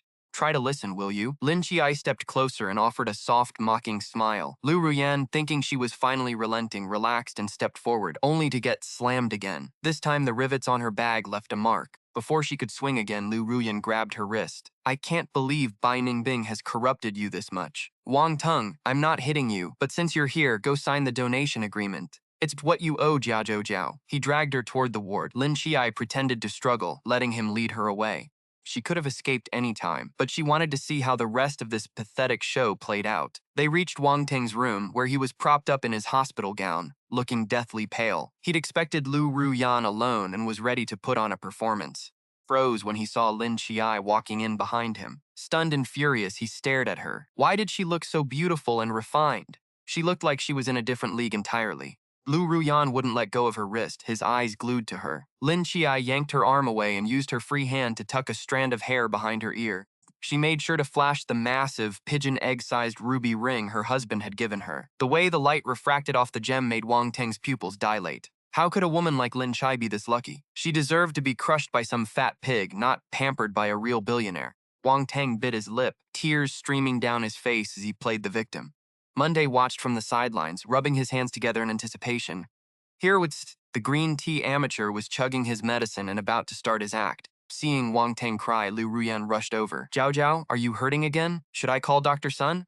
Wang Teng shook his head, reaching out to touch Liu Ruyan's forehead. "Does it hurt? Don't worry about me. You're the only heir to your family. Your health is what matters most." Seeing that Wang Teng's first thought was his own pain, Liu Ruyan's heart melted. He cast a sharp, accusatory glare at Lin Qiye.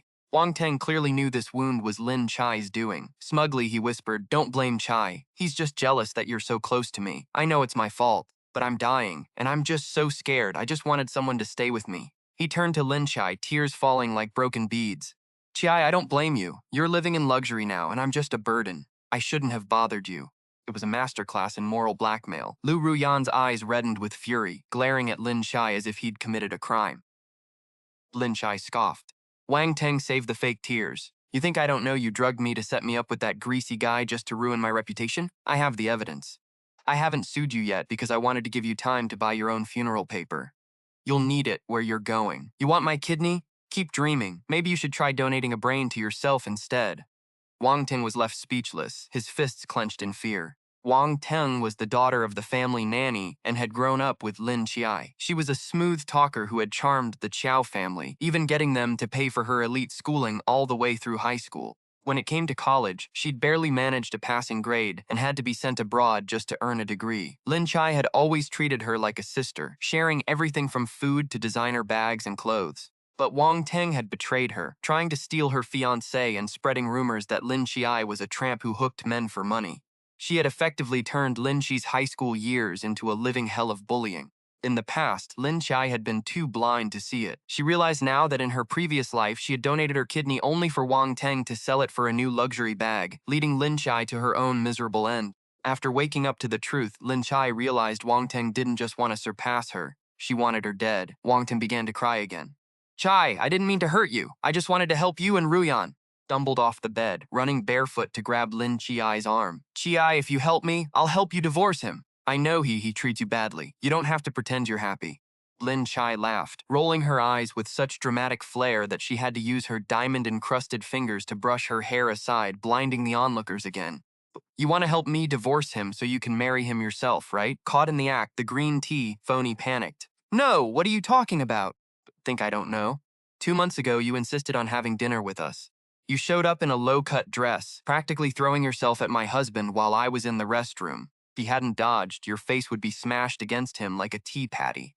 Oh, and I have the footage from the restaurant. Want to see it? Lin Qiye stared pointedly at the man with the massive green hat hanging over his head. Liu Ruyan's face twitched. Wang Teng's innocent mask was slipping. He was desperate now. He had to get that kidney. If Lin Qiye became a cripple, he wanted to see if the Chow family would still let her inherit the company and if Bai Ningbing would still care. To Wang Teng, only a man as perfect as a gemstone deserved her. Liu Ruyan was just a tool to regulate her hormones. Wang Teng let out a few weak coughs, grabbing Lin Qiye's arm as if about to faint. She looked heartbreakingly fragile, a dying woman clinging to life. Liu Ruyan was moved immediately. Wang Teng isn't like that, Qiye. Stop with the jealousy. He pulled a document from the drawer. Forget the past. He's sick. Just sign the agreement. Lin Qiye once again used her gem-encrusted hand to push him away, her expression ice cold. She shoved Wang Teng back. Stop the act. You aren't dying. You just ate some bad crab and got food poisoning. Wang Teng hit the floor and wailed like a professional actress. Lin Qiye was done with the games. Wang Teng saw her chance, grabbed Lin Qiye's leg, and began screaming into the hallway. Qiye, how can you lie like this? The doctor's note is right here. We've been best friends for 20 years and you're just going to watch me die? You said you'd do it for 15,000. Now you want 50,000? My mom works 3 jobs. If you're going to be like this, I might as well die. How can you be so cruel when your family makes millions? Her cries immediately drew a crowd of onlookers into the hallway. Wang Teng sneered from the shadows. He planned to use public pressure to force Lin Qiye to sign the agreement. In this hospital, most patients suffered from end-stage illnesses like cancer, uremia, or leukemia. Their mindsets and their families' perspectives were worlds apart from those of healthy people. Everyone here was desperate for a helping hand. When they heard Lin Qiye had promised to donate a kidney but then demanded more money, they felt immense envy followed by pure rage. They put themselves in the patient's shoes and naturally the insults started flying. Someone shouted, he already agreed to 15,000 and now he's jacking up the price? That's pushing people to their deaths. If you didn't want to do it, don't promise in the first place. Giving people hope only to crush it. What kind of scum is this? She looks like a fairy, but she's so vicious. Why isn't she dropped dead yet? An elderly woman, overcome with emotion, pointed at Lin Qiye's nose and screamed, are you even human? Your family has so much money. Are you really missing those 500,000? If you weren't going to save them, don't make promises. You're heartless. She collapsed, sobbing on the floor. A young man in a hospital gown, gaunt and skeletal, rushed over to hold her. It was clear he was terminal, which was why his mother was reacting with such gut-wrenching despair. Lin Qiye wasn't made of stone, but he knew exactly who pulled the strings. This was all Wang Teng. Lin Qiye yanked Wang Teng up and slapped him hard. Then, slap a second one followed. He pinned Wang Teng against the doorframe. Cut the act. Do you dare come to the central hospital for another checkup? Let's get a fresh report and see if you actually have uremia. Wang Teng turned pale. Why should I go with you? I have a medical certificate. Lin Qiye saw their expressions shift and knew his trap was closing. I think you're terrified because you don't have uremia at all. You don't want my kidney. You want my life, don't you? If I die, you can steal my inheritance. Maybe I shouldn't call you Wang Teng. Shut up! Enough! Wang Teng screamed as his biggest secret stood exposed. He bellowed like a beast, casting aside his fragile, helpless persona. Grab him! Don't let him get away! Liu Ruyan lunged, pinning Lin Qiye's arm and dragging him into the room, locking the door behind them. Wang Teng scrambled to find an ink pad and signaled Liu Ruyan. She grabbed Lin Qiye's finger, forcing it onto the donation agreement. They were shaking with nerves, but they never noticed Lin Qiye wasn't even struggling. He wore a mocking grin, watching them like 2 absolute idiots. Wang Teng held the agreement, laughing like a maniac. So what if you know? After all these years of holding back, the things that should have been mine are finally returning to me. Liu Ruyan's eyes glittered with spite as she glared at Lin Qiye. All the humiliation he had caused her, she was going to pay him back 10 times over. And that Bai Ningbing, why was he born in Rome? Why was he so handsome and accomplished? Liu Ruyan hated him and wanted him dragged into the mud alongside Lin Qiye. Lin Qiye shook his head, thinking he had been too conservative. He should have dropped the like 2 idiots part and just called them fools. Forcing someone to sign an organ donation agreement is illegal, Lin Qiye said with a wry smile. Are you sure that paper is worth anything? Liu Ruyan felt he was just making a final, desperate stand. Whether it's valid isn't up to you. This hospital is my turf. I'll make sure the surgery is finished before Bai Ningbing can save you.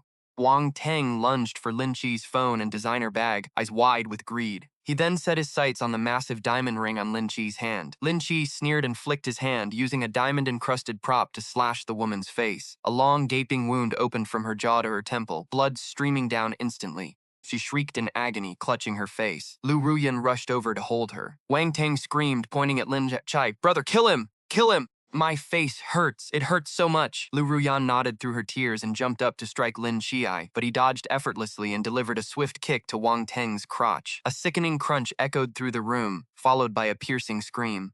Wang Teng panicked and smashed the emergency call button. Within seconds, a group of nurses burst through the locked door. Wang Teng shot them a look and they swarmed Lin Qiye, intending to drag him to the operating room. Chapter 17. The Loyal Tycoon versus the Lucky Lin Qiye. Wang Teng knew Bai Ningbing would come for him, so he had a plan.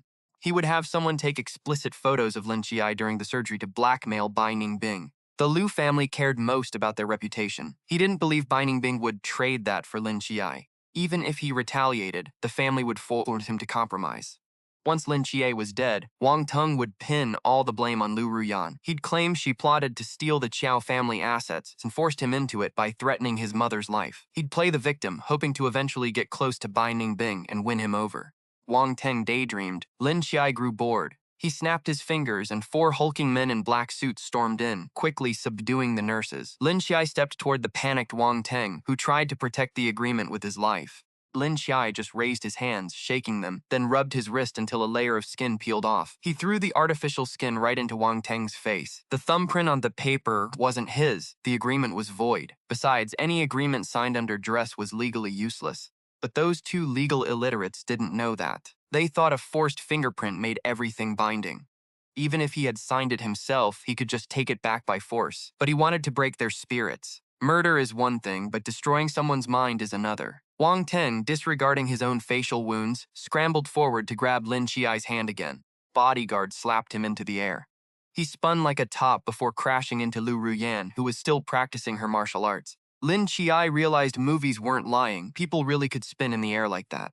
The bodyguards, who had been waiting for his signal, started clapping. Another guard handed over a black plastic bag.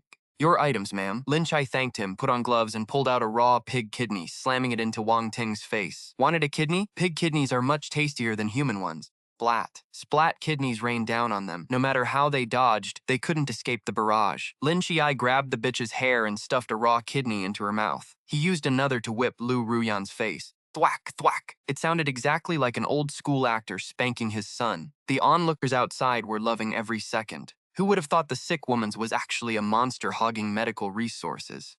And those nurses? They were just thugs. This was supposed to be a private hospital, yet they were acting like a criminal syndicate forcing organ theft. If this girl hadn't been tough, she'd be missing a kidney by now. Pholakang Hospital? It should be called the Northern Myanmar Kidney Harvesting Group.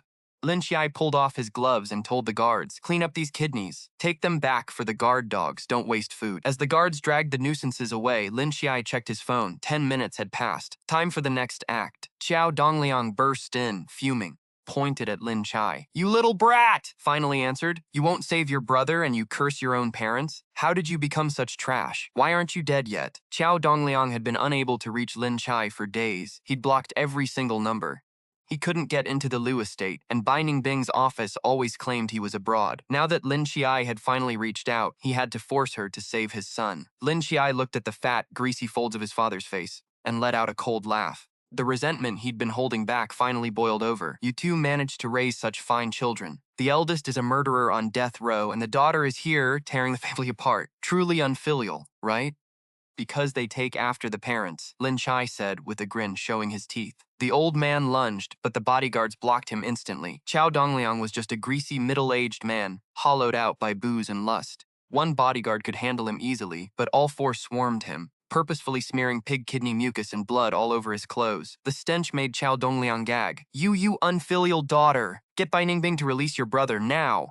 Lin Qiye laughed. The court had sentenced his brother to death 5 times already. The old man was still delusional. Wang Teng crawled to Qiao Dongliang, sobbing, "Uncle Qiao, save me! Qiye has gone mad. He's bewitched by that rich man. He wants my life." Qiao Dongliang was horrified to see Wang Teng like this. "Jiao Jiao, what happened? Did Lin Qiye do this to your face?" Wang Teng clung to him like a lifeline, nodding wildly. "It was him. He hurt me. Uncle, save me. Don't worry, I'll make him kneel and apologize to you." Lin Qiye brushed his hair back. "Why are you still calling him uncle? Isn't it time for a family reunion? Why keep up the act?" The room went deathly silent. Chapter 18. The Loyal Tycoon versus the Lucky Lin Qiye. Crowd outside erupted. "Was it really that juicy? What are you talking about?" Qiao Dongliang tried to deny it, his voice shaking. "Qiao Dongliang, isn't Wang Teng actually your daughter with the nanny, Jin Yi? But you were childhood sweethearts. When you both got into university, you tricked her into quitting to work and support you. Then you dumped her to marry my mother, the rich merchant's daughter. When Jin Yi followed you to the city, you tucked her away as a nanny, but she was really your concubine.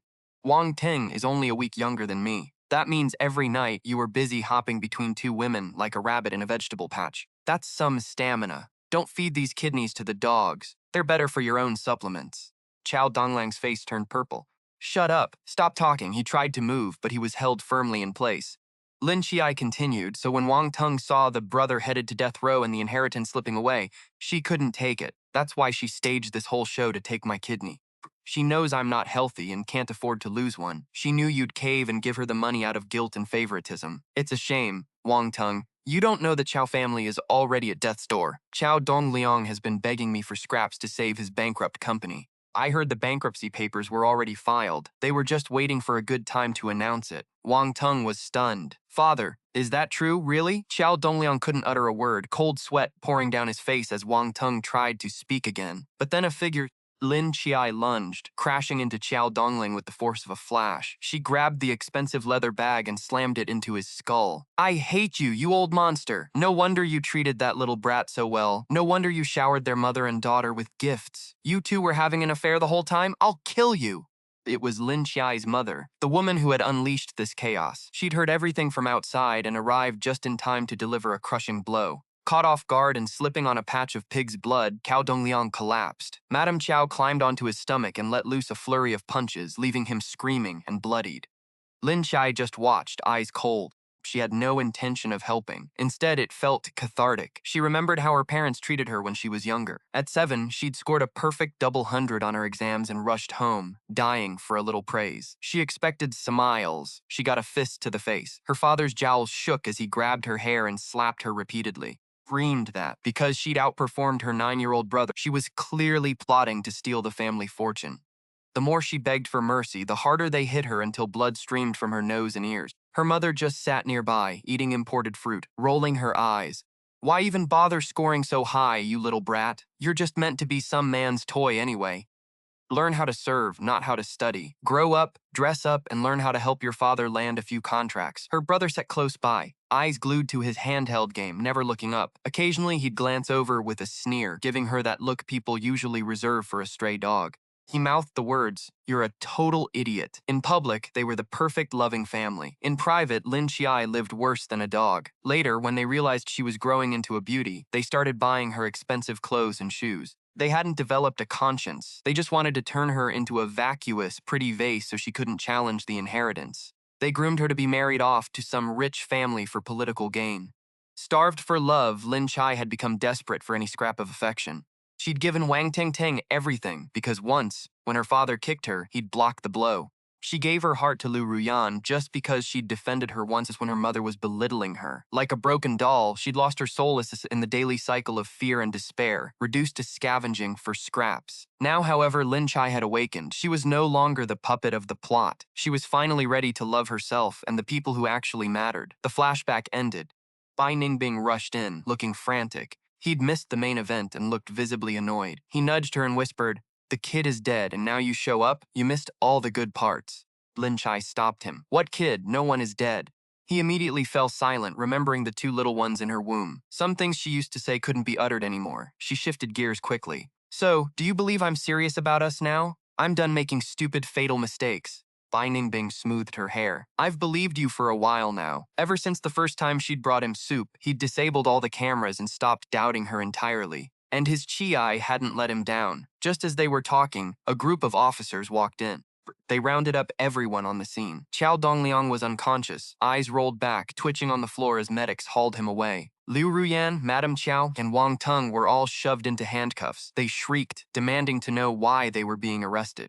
The lead officer couldn't hide his grin, explaining with surprising patience. We have reports that Qiao Dongliang is involved in bribery, murder, and malicious competition. That's a dozen major felonies. The Liu family company is being investigated for contract killing, smuggling, and drug trafficking. Wang Teng and Liu Ruyan are being held for conspiring to forge medical records and forcing illegal organ donations. And Madame Qiao, you're looking at multiple charges, including gambling and facilitating these operations. You're all coming with us. The officer rubbed his hands together, thrilled. This was a massive case. The bonus alone would be life-changing. The group begged Bai Ningbing and Lin Qiye to save them. Bai Ningbing glanced at his wife. Do you want me to intervene? Lin Qiye didn't answer immediately. She walked up to the officers and said, wait. Everyone watched, expecting her to cave. She was still too soft, right? Chapter 19, The Loyal CEO versus the Lucky Lin Qiye. She blinked and added, don't forget to arrest the doctor who wrote that fake diagnosis for Wang Teng. Oh, and he's not just any doctor, he's Wang Teng's mistress' lover. She turned to look at Liu Ruyan. Wang Teng's face went pale. He tried to scream, but the officers held him down. Liu Ruyan looked even worse, her eyes bloodshot, staring at Wang Teng as if she wanted to choke the life out of him. The officer laughed, beaming. Don't worry, we've already dispatched a team to get him. By the way, both of you are witnesses. We'll need a formal statement. Lin Qiye stepped in front of Bai Ningbing. My husband just got here 3 minutes ago. He wasn't involved in any of this. I'll go with you. She couldn't let Bai Ningbing, a corporate CEO, be seen in a police station. The scandal would be catastrophic. It was his family business, and she could handle the PR. Bai Ningbing understood instantly. A warmth spread through his chest. For the first time, someone other than his mother was protecting him. People always said men had to be the shield, but who said a wife couldn't protect her husband? Touched and protective, he whispered. I'll go with you. I won't let you face this alone. Lin Qiye shook her head, soothing him. Stay here and manage the company. Handle the PR. That's more important. I still have evidence I haven't submitted yet. This is my family's mess. I can handle it. We'll divide and conquer. She patted his arm, turning to walk away with a confidence that felt electric. Bai Ningbing looked indifferent on the outside, but internally he was screaming. My wife is my hero. I'd walk through fire for her. Even the system chimed in. Host, you are incredible. You're not like the hosts I usually see. You don't just rely on men to fix everything. You look so cool, Lin Qiye accepted the praise. Whatever I can do myself, I do. But don't be afraid to lean on people when you have to. Plus, having a powerhouse partner is just a perk of being capable. You're a genius, host. You're right. Oh, and system, do me a favor. Of course, my pleasure. Help me submit all that evidence I prepared to the police in one go. I'm too lazy to do it bit by bit. You got it. I'm the system. Sending files is what I do best. The flash, it was done. By evening, Lin Qiye walked out of the police station, humming a tune. The evidence chain she provided was airtight, enough to bury the defendants for at least 15 years. Bai Ningbing was there, ready to take her to dinner. She turned down sushi, worried about the baby, switched to Chinese food instead. They were laughing and chatting as they pulled into their driveway, but the mood shifted when Aunt Li came scurrying over, making frantic faces. Lin Qiye frowned. What's wrong? Is something else hurting? Aunt Li waved her off. It's the old madam is here. The couple locked eyes. Lin Qiye felt a flicker of panic, but Bai Ningbing grabbed her hand, squeezing it tight. Don't worry, I've already talked to her. He pulled out a beautifully wrapped scarf and handed it to her. I bought this, but tell her it's a gift from you. Lin Qiye felt a surge of warmth. Seeing his resolve, she steadied her nerves. They walked inside. The elegant, wealthy mother-in-law was sitting on the sofa, drinking tea. She was scrutinizing them, but the moment she saw Lin Qiye, her tense expression softened. The girl looked different today, more composed. Seeing the couple holding hands so naturally made her trust her son's choice a little more. After all, she'd been a shark in the business world for 30 years. She only needed one look. Beside her sat a plump woman, dripping in gaudy jewelry, looking like she wanted to wear the entire jewelry store. Lin Qiye recognized her immediately. It was Bai Ningbing's second aunt. The older generation of the Luffy family was long gone, and the two remaining widows were stark contrasts. Bai Ningbing's mother had inherited the company and built it into an empire. She'd handed it to her son, and he'd taken it to even greater heights, solidifying their status as true royalty. The second aunt, however, was a parasite. She'd squandered her own family's wealth and spent her time mooching off others, constantly sticking her nose where it didn't belong. Recently, word got out that Bai Ningbing was finally married, and she'd shown up with the shameless demand to adopt her grandson into the family. Her goal was obvious. She wanted her hands on the Liu family fortune. Bai Ningbing had refused repeatedly, even kicking them out, but the woman always showed up the next day as if nothing happened. Seeing her sit there, snacking on fruit and sneering at them, Lin Qiye felt a surge of adrenaline. She hadn't finished venting at the hospital, and here was a perfect target. Oh, back at last? Now that the mother-in-law is here, shouldn't you be serving tea instead of dawdling? The aunt took a bite of a grape as if it were a life-saving pill. Lin Qiye smiled sweetly. Auntie, you're here again? I heard your son is in trouble again. Is that why you're back for help? She turned to Bai Ningbing with a laugh. We should help out where we can. Annie doesn't visit often. Or actually, she does. She called you 3 times in the last 2 weeks, didn't she? Begging for money? The aunt's face contorted. You little brat, how can your mouth be so poisonous? The aunt hadn't expected the girl to fight back. In the past, Lin Qiye would have just walked away, terrified of confrontation. Lin Qiye arched a brow. I'm young, I don't know any better. If you don't need help, then never mind. I didn't say that. The aunt had to backpedal. She was here for a promotion, a branch manager position in the outer city, and she couldn't blow this. But Bai Ningbing didn't give her an inch. Our company hires based on merit, he said calmly. We don't play favorites. If you have the talent, you rise. If you don't, then even if you're family, the answer is no. It was a flat, ruthless refusal. He looked at his mother as if to see, my wife is tough, isn't she? His mother seemed impressed by Lin Qiye's blunt handling of the aunt. She sipped her tea with newfound grace. Lin Qiye leaned into her mother-in-law's arm. Mom, I was just looking for you. I'm sorry I'm late. Here, I bought this for you. It's just a little something, I hope you like it. She handed over the scarf. The old woman's face remained firm, but her tone thawed. Thank you. You've had a busy day. It was a hint. She knew about the arrests. It was harsh, sure, but those people deserved it. It proved the girl was finally serious about building a life with her son. The aunt couldn't let it go. Oh, just that? Your mother-in-law has a whole wardrobe of those. Doesn't your daughter-in-law know how to be frugal? She was clearly trying to sow discord. Lin Qiye laughed. Really? Is that jealousy I hear? It's only 100,000. Surely you have a whole closet of them yourself? Who wants your... If you don't want it, why are you being so sour? The aunt slammed the table and stood up. You little harlot! Is that how you talk to your elders? I honestly don't know how your family raised you. Bai Ningbing stepped forward, his expression icy. Aunt, watch your tone. I call you aunt out of respect, not because you have the right to lecture my wife. The mother-in-law chimed in. If you find my daughter-in-law so intolerable, maybe you should leave. She's sweet as a kitten when you're not around, but you make her lash out. Maybe consider who the real problem is. Lin Qiye was stunned. The mother-in-law had actually defended her. Lin Qiye grinned sincerely, clearly intent on building a real life with Bai Ningbing. But the aunt chimed in sourly. Oh, your mother-in-law has a whole cabinet of these trinkets. She just doesn't think they're absorbent enough. She was accusing Lin Qiye of buying affection while sowing discord. Lin Qiye shot back. Really? You're jealous? It's just a $100,000 bracelet. Surely you have a whole cabinet of them? Who wants that? The aunt shrieked, slamming her hand on the table. You little brat, where are your manners? I don't know how your family raised you. Bai Ningbing stepped forward, icy. Aunt, watch your tone. I call you aunt out of respect, not because you have the right to lecture my wife. His mother added, if you think my daughter-in-law is being insubordinate, maybe you should leave. She's gentle as a kitten when you're not here. You're the one causing the trouble. Lin Qiye was stunned. His mother-in-law was actually helping him. Tiny, warm spark of family unity bloomed in his chest. His mother-in-law gave him a wink. He was safe. Lin Qiye stood back to watch the show. He was clearly the MVP today. Bai Ningbing wasted no time showing the guests the door. The aunt sneered, standing tall. You guys are crazy. Marrying a girl from a poor background, uneducated, and she can't even lay an egg, a useless hen. His mother-in-law took a breath, set down her tea, and stood up with elegance. She slapped the woman hard, her heavy gold and jade bracelets clinking loudly in the air. The aunt shrieked as she hit the sofa. Bai Ningbing instinctively shielded his mother and wife, while his mother-in-law stood ready like a hen defending her brood. The aunt straightened her hair, ignoring the pain. Remember that slap. I know your secret. This isn't your wife's problem. It's you. You can't conceive.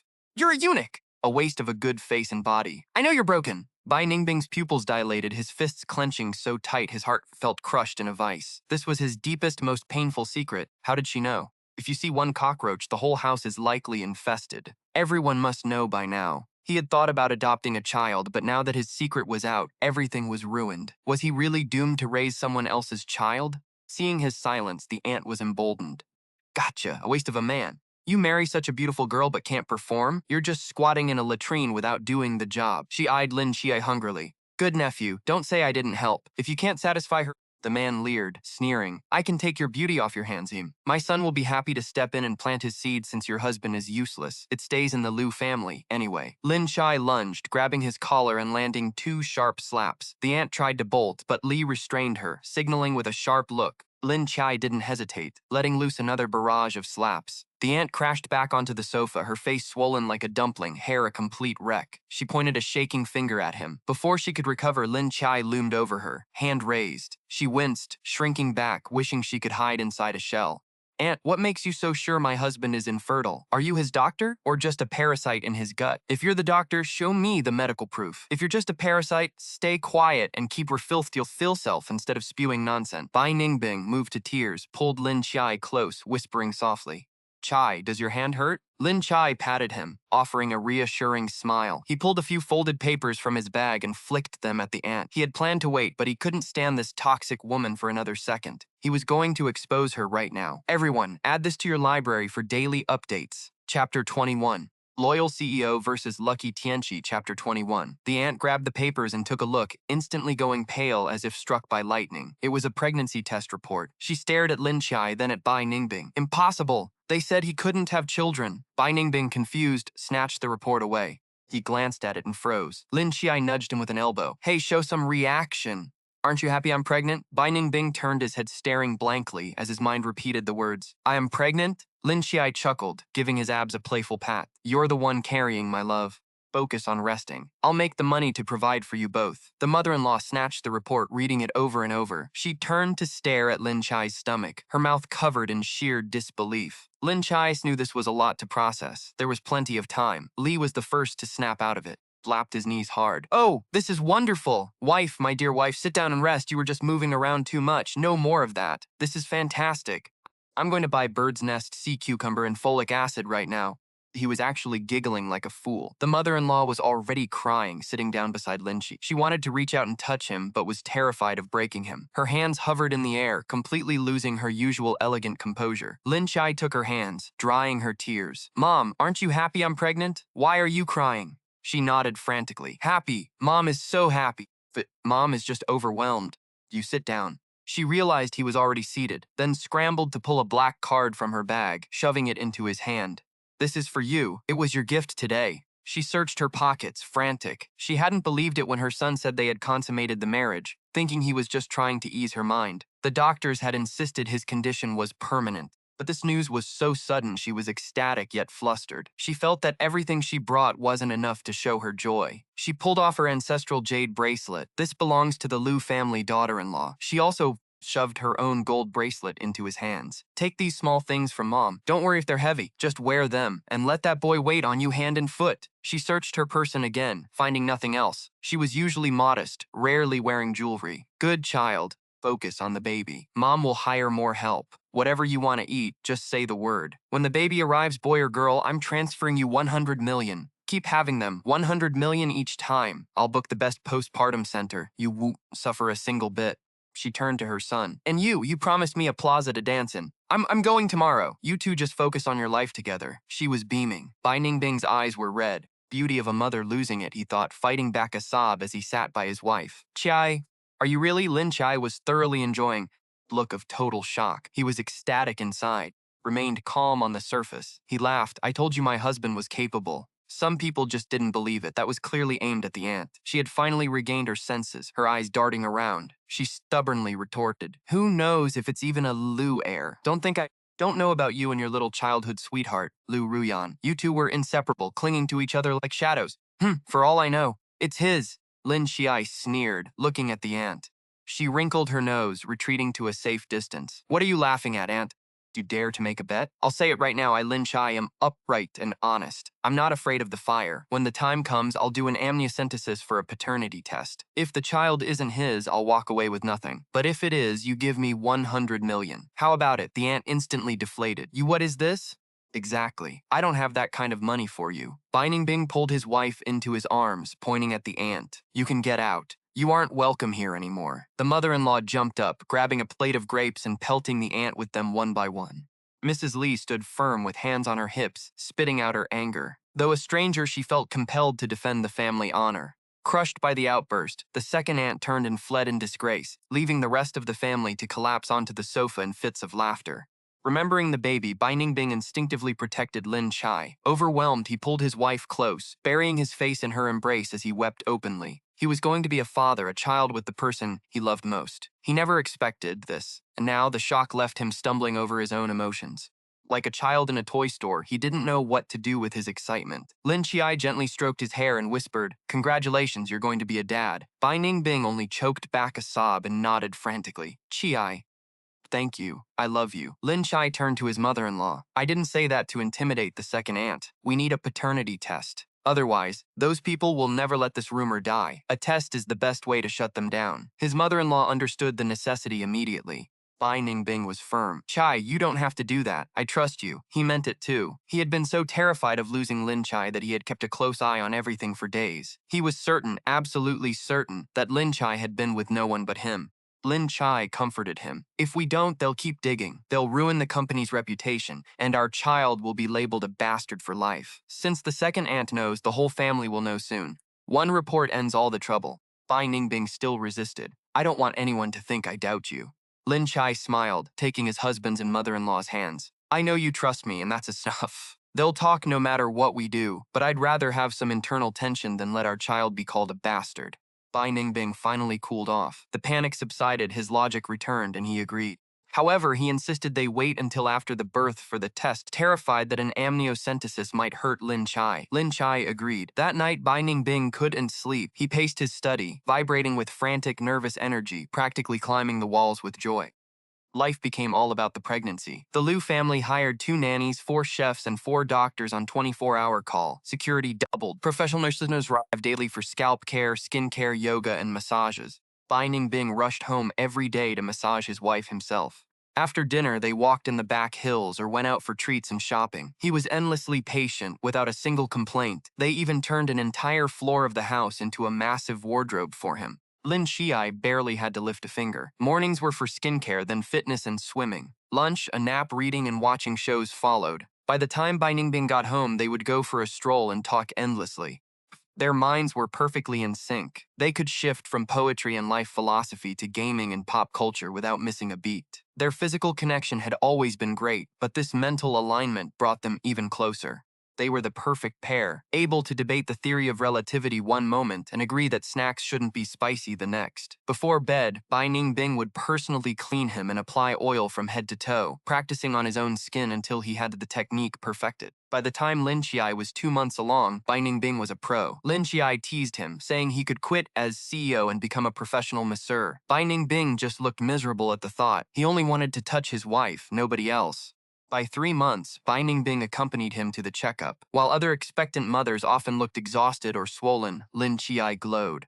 Morning sickness, dizzy spells, and swelling. These were the usual torments for a pregnant woman. Yet, thanks to the system, Lin Qiye's skin glowed and his energy levels soared. He ate well without gaining excess weight, his belly just a slight, charming curve. Aside from a newfound sensitivity to heat, he felt perfectly fine. His husband, looking like a movie star, hovered nearby, carrying bags, managing documents, and constantly checking in. He even doted on him with water and fruit. Even in this high-end private hospital, such devotion was rare. Most expectant mothers were accompanied by hired help while their husbands were off earning money or dallying elsewhere. Lin Qiye drew plenty of envious stares. After the checkup, they headed to the office, but the moment the doctor scanned the ultrasound, brow furrowed and he drew a sharp breath. Bai Ningbing felt his blood run cold. He hadn't panicked this much even during the company's near collapse. "What is it? Is something wrong with the baby?" he demanded. The doctor nodded, his expression grim. Bai Ningbing's heart sank, his hands clenched into white-knuckled fists. Was it his fault? Could the child not survive? He refused to accept it. But then the doctor spoke. "The ultrasound shows 2 heartbeats. Mr. Liu, your wife is expecting twins. Congratulations." 2 healthy babies, the doctor assured them. Bai Ningbing was stunned. He was going to be a father twice over. Lin Qiye couldn't help but laugh, patting his husband's waist. "Get a hold of yourself." But Bai Ningbing swept him into an embrace, spinning him around. The medical staff rushed to intervene, terrified for the pregnancy. Once Lin Qiye was safely set down, Bai Ningbing's eyes rolled back, and he promptly fainted. He'd passed out from pure, overwhelming joy. When they told the mother-in-law later, she nearly fainted too. The whole family seemed poised, but underneath, they were completely wild. Lin Qiye knew all about the family's crumbling affairs. Chao Dongliang was a vegetable after Li Hongyu's brutal beating, and Li Hongyu herself faced 17 years for gambling, assault, and solicitation. Wang Teng, the thief who forged medical records, was in even deeper trouble. Foreign police were pursuing him for international crimes, including disturbing a minor and sexual harassment. On top of his 11-year sentence at home, he would face prosecution abroad. His mother received 5 years for theft, with fines and restitution ordered. The Liu family fared worse. Old Liu faced the death penalty for his laundry list of crimes. Mother Liu received a life sentence, and Liu Ruyan got 30 years. They had tried to manipulate Lin Qiye through family guilt, begging for Bai Ningbing's help, but Bai Ningbing didn't even acknowledge their lawyers. Throughout the chaos, Bai Ningbing had worked tirelessly to distance himself and Lin Qiye from the scandal, and he had succeeded perfectly. The Liu household remained a fortress of calm. Justice was served. Interestingly, the Chao company had survived. After auctioning off all of Chao Dongliang and Li Hongguo's assets, the debts were cleared.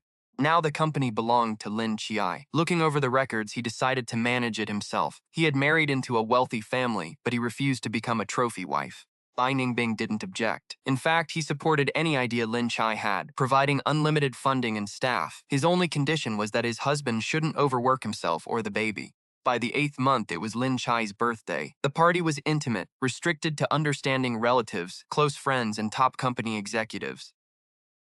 Everything was harmonious until the cake cutting. As Lin Qiye and Bai Ningbing shared a sweet celebratory kiss, the crowd erupted in cheers. The mother-in-law shrieked with joy, practically burying herself in her friend's arms. In the middle of this blissful scene, a splash of red appeared. A woman in a lavish Hanfu bridal dress rushed over and latched onto Bai Ningbing's arm. "Cousin, it's been a while. Did you miss me?"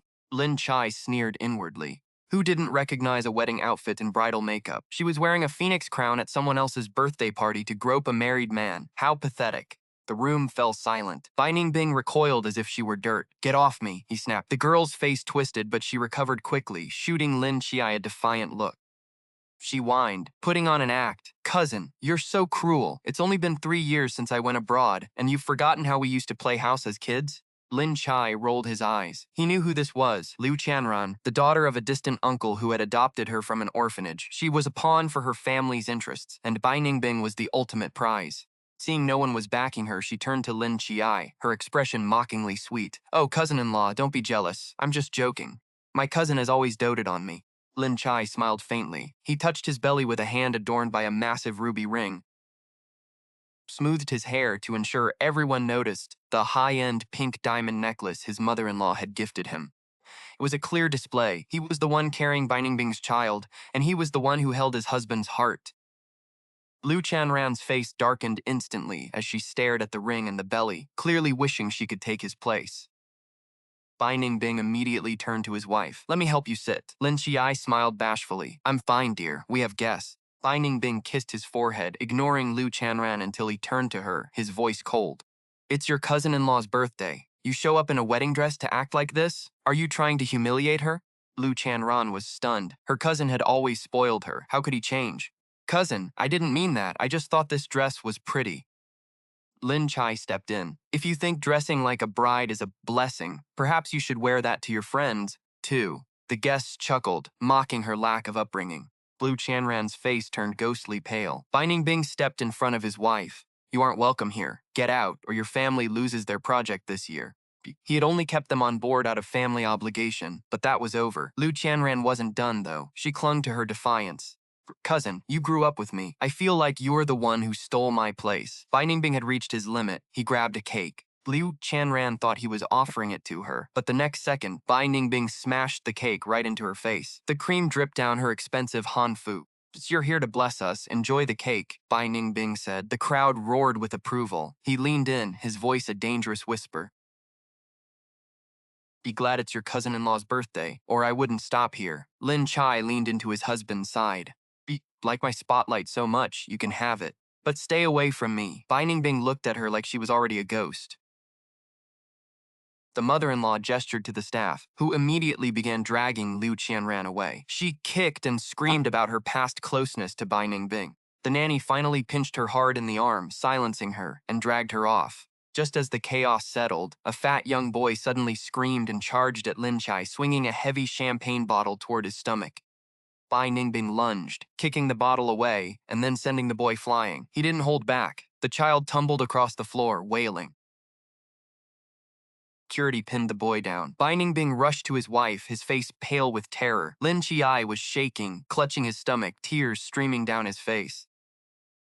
Boy shrieked, "You ugly woman! Who knows whose brat you're carrying? My sister is the real future lady of the Liu house. I hope your baby dies." Lin Qiye's chest heaved. He could handle the insults, but he would never tolerate a curse against his child. The system was screaming in his mind. The system engaged the fetal protection module. Lin Qiye moved like a whirlwind, snatching up a bottle before charging. As the woman tried to lunge at her, the bodyguards pinned her down. With a sharp crack, Lin Qiye brought the bottle down on her head, sending a mixed blood and red wine cascading down. A vile person raising a vile child. That mouth of yours is clearly a family heirloom. Your daughter was acting trashy earlier, and you didn't stop her. Now that your son is getting what he deserves, you start whining? Besides favoring boys over girls, you probably egged her on, right? Ling Qiye held out her hand. Her best friend immediately handed her another bottle, smashed it over the boy's head. The crowd cheered. Qiao is such a badass. Ling Qiye didn't spare the fat brat either, slapping his cheeky face 7 times. The little punk was a coward who only picked on the weak. Seeing Ling Qiye wouldn't go easy on him just because he was a kid, and with his father gone and his mother pinned down, he finally realized the gravity of the situation and knelt, kowtowing in terror. She couldn't care less if people called it child abuse. She just knew that as a mother, she would never tolerate anyone cursing her unborn children. Bai Ningbing and his mother stood guard behind her. The hysterical woman kept cursing. As her son was being hit, her words venomous and vile, until her husband, the uncle, finally showed up. He arrived late, only to slap his wife across the face. "Shut up. Look at the fine daughter and son you've raised. I go out to handle business, and this is the mess you make." He was furious. Everyone knew in the Liu clan there were two people you never crossed, Liu Bafeng and his son, Bai Ningbing. A few months ago, the second wife of the Liu family had insulted Bai Ningbing's young wife. Within months, that woman was in the ICU after a car crash, and her son lost his job and was reported for illegal activities, landing him in jail, with no one daring to bail him out. The uncle had spent years playing the humble servant just to earn a shred of kindness from Bai Ningbing. And now it was all over. It was all for nothing. Chapter 25, The Devoted CEO, Good Luck Ling Qiye 25, The Uncle's Desperate Plea. Big nephew, I really don't know what to say. I'm truly sorry. Is there any way? Bai Ningbing didn't even grant him a single glance. He just wrapped his arm around Lin Qiye and turned to leave. Now she was the only person in his heart and eyes. As for the uncle, what uncle? Just another defendant. The birthday party ended on a bitter note. Everyone looked terrible. If this were the old Bai Ningbing, he would have wiped this family out entirely. At the very least, that spoiled brat wouldn't have been able to afford a decent meal for the rest of his life. But Bai Ningbing was superstitious now. He wanted to accumulate merit for his children. He only forced the uncle to step down and retire. He sent them off to a nursing home on a remote island, never to leave again, and shipped the cousin and aunt, along with their son, off to Thailand. Whether they survived was up to fate. He had been plenty merciful. Ling Qiye, protected by her system, was naturally completely unharmed. She wanted deep conversation, snuggling into her husband's muscular chest, acting cute and coy all night, but she didn't get her wish. Once the pregnancy moved past the danger zone, the couple's intimacy had returned to normal. Bai Ningbing was like a ravenous wolf. Ling Qiye was just as hungry for him. The two of them were perfectly in sync, clinging to each other day and night. Usually it was fine, but she had been badly shaken today and needed rest. Bai Ningbing was frustrated and red-eyed, but he didn't get his way. The young woman stayed pouty and ignored him for days. Only when the doctor confirmed she was fully recovered did Bai Ningbing finally breathe a sigh of relief. That night, after Ling Qiye fell asleep and Bai Ningbing finished his work, showered, and carefully climbed into bed, wrapping his arms around his wife from behind. The dim lamp cast an alluring, seductive glow. Beauty in his arms was 8 months pregnant, yet she was still as ethereal as a fairy. Not only was there no bloating, but she looked even more radiant and stunning. She had developed an even deeper, more womanly charm than before they married. Her soul earned his respect. Her body mesmerized him. Bai Ningbing felt that his life was in her hands. Even if she wanted to crush him, fry him in oil, or steam him. Even if she fed him to the dogs, he wouldn't complain. He was willing to be the pet at her feet. Ling Qiye, exhausted, irritably swatted his hand away and kept sleeping. Bai Ningbing wouldn't give up. He rubbed against her like a massive golden retriever, his breathing growing rapid right beside her ear, filled with unspoken temptation and pleading. Even in her drowsy state, Ling Qiye felt his intense desire. His palm lingered on her pregnant belly, stroking softly as he whispered, "My treasure, my sweetheart, my dear wife, I miss the kids, let me see them." Ling Qiye pouted, ignoring him. She knew why Bai Ningbing had been holding back, all for the sake of her body and the safety of their children. But she was still annoyed. Who told him he could just say no whenever he wanted and then demand it whenever he felt like it? In her dreams. Tonight, he wasn't getting what he wanted. She turned over and kicked Bai Ningbing right off the bed. "Get lost! I'm sleeping. Don't bother me." Pulled the covers over her head, ignoring him. But Bai Ningbing was relentless. Like a stray, he stubbornly crawled back up from the floor, cheekily lifted the edge of the blanket and stuck his head inside. Lin Qiye felt a rush of heat and cried out in surprise, trying to sit up, but her belly restricted her movement. Bai Ningbing slid most of his body under the covers, his hands moving upward to stroke her belly gently, only to be kicked by the baby. Sensing the little one was standing in solidarity with its mother, Lin Qiye's anger softened. She reached out to pinch the flesh on the back of his hand, wanting to use force, but her limbs felt weak and tingly. She didn't have any strength left. She bit her red lip, but after a few failed attempts at resistance, she realized this bastard knew exactly how to handle her. He was too good at reading her, always knowing how to break her defenses and make her surrender completely. Click. A large hand reached out from under the covers. Turn off the lamp. A father visiting his children is only natural. A month and a half later, one morning, Lin Qiye was doing yoga. During a break, she was drinking a beverage with her female instructor and chatting about handsome men. When she laughed, she accidentally spilled the drink on herself. She grabbed a tissue to wipe it up, but the more she wiped, the more liquid there seemed to be. Her pants and the chair were soaked. What's going on? There hadn't been enough in the cup for that. She paused, looked closely, and realized her water had broken. The instructor's expression changed instantly, and she quickly helped her onto the sofa to rest while calling Li Shen and the family doctor. Lin Qiye was rushed to the hospital. Bai Ningbing was in the middle of a meeting when he got the news from his assistant.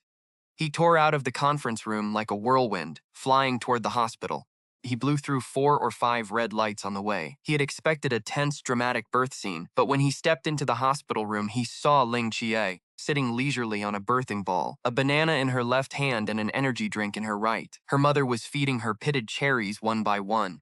2 of them were chatting about a TV show, laughing constantly. The doctors and nurses were gathered around her, joking and talking. Bai Ningbing stood there panting, his mind involuntarily drifting to that same peaceful tune. Bai Ningbing hurried to ask for an update. The doctor explained he was 5 centimeters dilated, with more time needed to reach 10. He needed to keep his strength up for now. Everything looked stable, so Bai Ningbing finally exhaled, taking over duties from his mother. Lin Qiye grinned, playfully tilting his head. Excited to be a dad, Bai Ningbing took several deep breaths, barely managing to stay calm. He nodded, though his eyes and nose had turned bright red. Bai Ningbing gently stroked his head. "Don't be afraid. I'm right here with you." In truth, Lin Qiye wasn't afraid at all. The system protected him, so while he felt the contractions, there was zero pain. Well, maybe not zero. There was a slight, tight, aching sensation, but it was easily bearable. It was milder than a bad stomachache. System protection was clearly working wonders. Soon, he reached 8 centimeters dilated. The pain increased, but he still held up well. Felt like minor cramps. Outside, he heard other mothers screaming in agony. Lin Qiye wondered if he should fake a few cries too. He worried it might seem cold-hearted if he didn't make a scene. By evening, however, he was still stuck at 8 centimeters. Babies showed no signs of arriving. Exhausted from the long wait, Lin Qiye lay in bed, whimpering to the system. "For some kind of speed-up item? This is taking forever. I'm worried about the kids. This story is fictional. Do not imitate. Always follow medical advice and prioritize safety." Chapter 26, The Cold CEO's Graduation, Bringing Good Luck. System asked if he was sure. "It's just points. I'll buy it." The system agreed, but offered a gentle warning. Completing the task naturally without items would grant a 100-point bonus. Everything was fine and the babies were perfectly healthy. Lin Qiye was a bit of a penny pincher. The thought of losing those extra points stopped him in his tracks. Grumbled and gritted his teeth. "Fine, you win." Breathed deeply, lying back to read his novels. By late night, the doctor suggested a C-section as labor stalled. Bai Ningbing was wound tight, his hands freezing cold while sweat poured down his forehead. He wished he could take the pain himself, yet he had to stay strong, even showing off his abs to cheer Lin Qiye up. Outside the room, a crowd had gathered. Lin Qiye's friends and nosy relatives from the Liu family. Most were secretly hoping for a tragedy, wishing both mother and child would perish so they could marry their own daughters to Bai Ningbing. But they all tried to get inside, but the Liu family bodyguards kept them far away from the room. Lin Qiye's friends stood quietly, their worry plain to see, unlike the others who were busy making a scene. The relatives argued with guards, acting arrogant while their eyes gleamed with malice and cold, poisonous hope. Around 2 in the morning, Lin Qiye finally reached his limit. He patted his belly and snapped, "You too! Get out right now, or your first bottle will be chili water." Bai Bingbing whispered a soft plea for them to hurry. Ling Qiye kicked him for being soft. The babies seemed to sense their mother's anger. Startled, they finally started moving. The delivery was incredibly smooth under the system's protection. The pain was only a third of what a normal mother would feel. From entering the room to sitting in a wheelchair with both babies, it took less than 40 minutes. The actual birth took only 20 minutes, stunning the doctors. Normal mothers usually endure hours of agony in drenched clothes. Ling Qiye looked like he'd just finished a simple errand. If only every birth were this easy, the world would have fewer tragedies. Ling Qiye was clearly wiped out, his face pale and skin covered in sweat. But as the crying babies were placed in his arms, his expression softened into a gentle, watery gaze. The nurse approached Bai Bingbing and his mother. "Congratulations, sir. You have a son born at 246, weighing 3,500 grams, and a daughter at 250, weighing 3,300 grams. Both are healthy. You did great, dear. We need to take them to the monitor room now for a quick checkup." Bai Bingbing didn't hear a word. He knelt before his wife's wheelchair, tears streaming down his face as he choked back sobs. Kissed her small hand gently. "Ling Qiye, you suffered so much." Ling Qiye smiled weakly. "It was hard, but you're worth it." Bai Bingbing wept openly, kissing her lips. "Okay, look at them. They want to be held by their dad."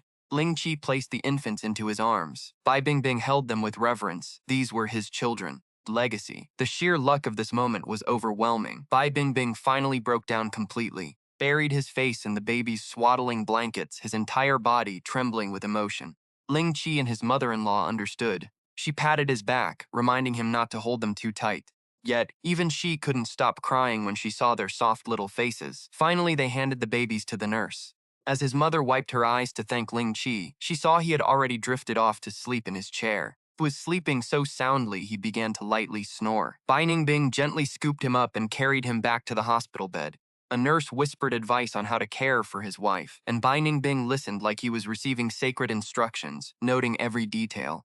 Lin Qiye slept for a full day. By the time he woke up the next afternoon, Bai Ningbing had already cleared his schedule and handed the company reins to his mother, fully committed to being a super dad. Every day, Bai Ningbing fed him, washed him, and handled every detail with extreme care. He managed everything from post-birth cleanup to burping, changing diapers, and rocking the babies to sleep, never letting Lin Qiye lift a finger. Lin Qiye focused on eating, resting, and ordering Bai Ningbing around. The two babies were little angels. They cried when hungry and slept when full, giving their father almost no trouble at all.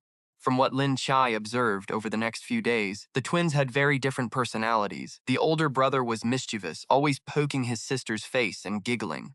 Sister, being quieter, would simply swat his hand away if he poked her, then go right back to sleeping without a care in the world. Lin Qiye thought that being able to handle things quietly was its own kind of talent. After the birth, he had plenty of milk, and his recovery was incredibly fast. Within 3 days, he was discharged and headed to the postpartum center. In the hospital room, Lin Qiye swapped his gown for a clean white dress. With light makeup and long hair, he didn't look like a new mother at all. He looked as fresh as a teenager. He was even more beautiful than before. The nurses couldn't stop showering him with compliments, and they weren't just being polite.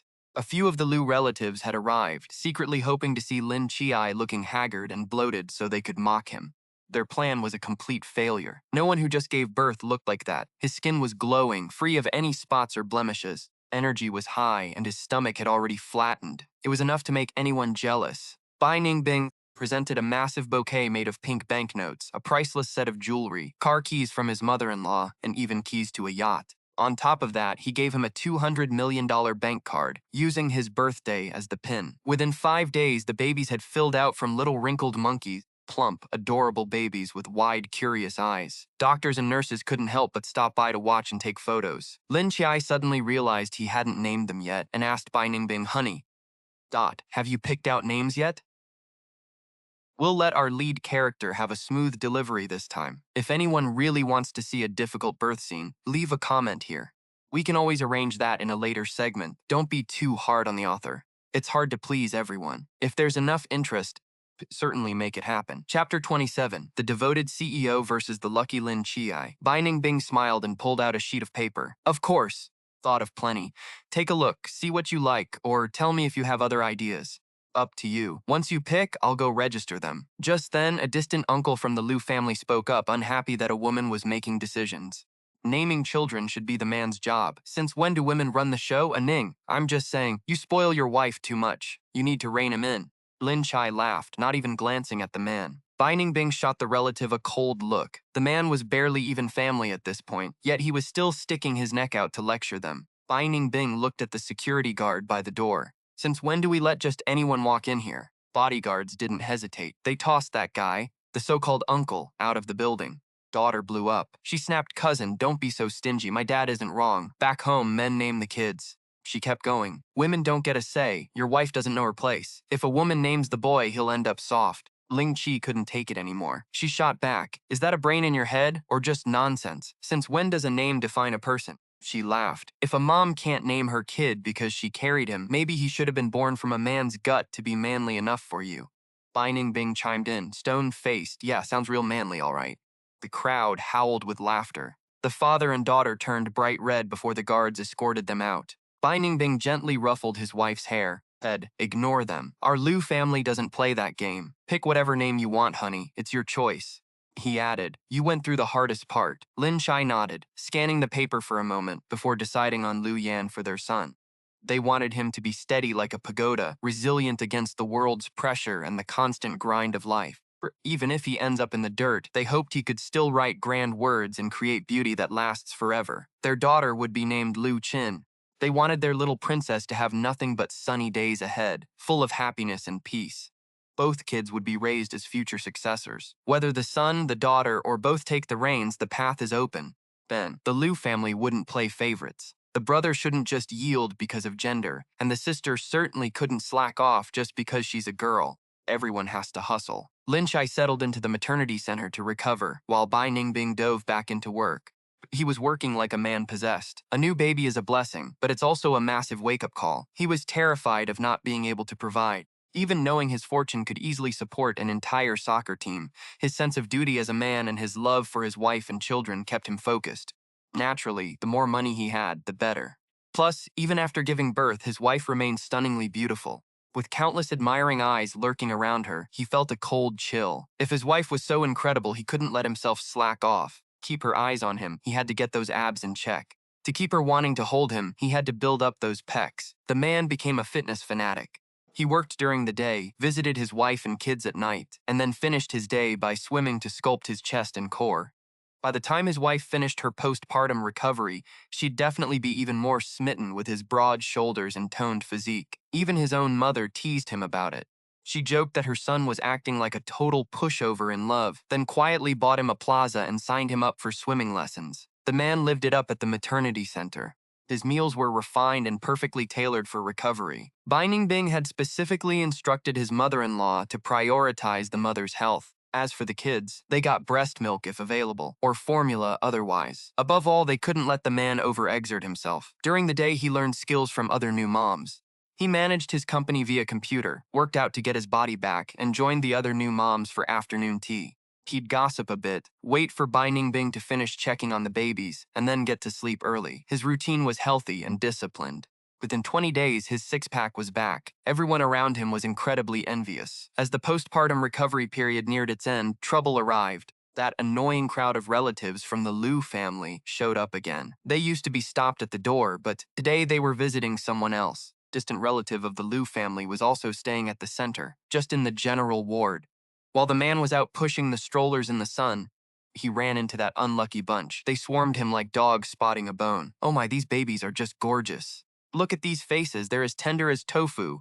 An older woman chirped, her eyes filled with jealousy and calculation. Seeing the man didn't respond, she reached out to touch the baby's face. He quickly shielded the kids and told the nurse, "I'm a bit tired. Babies must be hungry too. Let's head back." The nurse agreed and helped push the stroller. In truth, the Liu family didn't have that many real relatives. The patriarch came from a rural village. It was a place full of intermarriages. This girl marrying that boy, someone's son marrying someone's daughter, so everyone was distantly connected.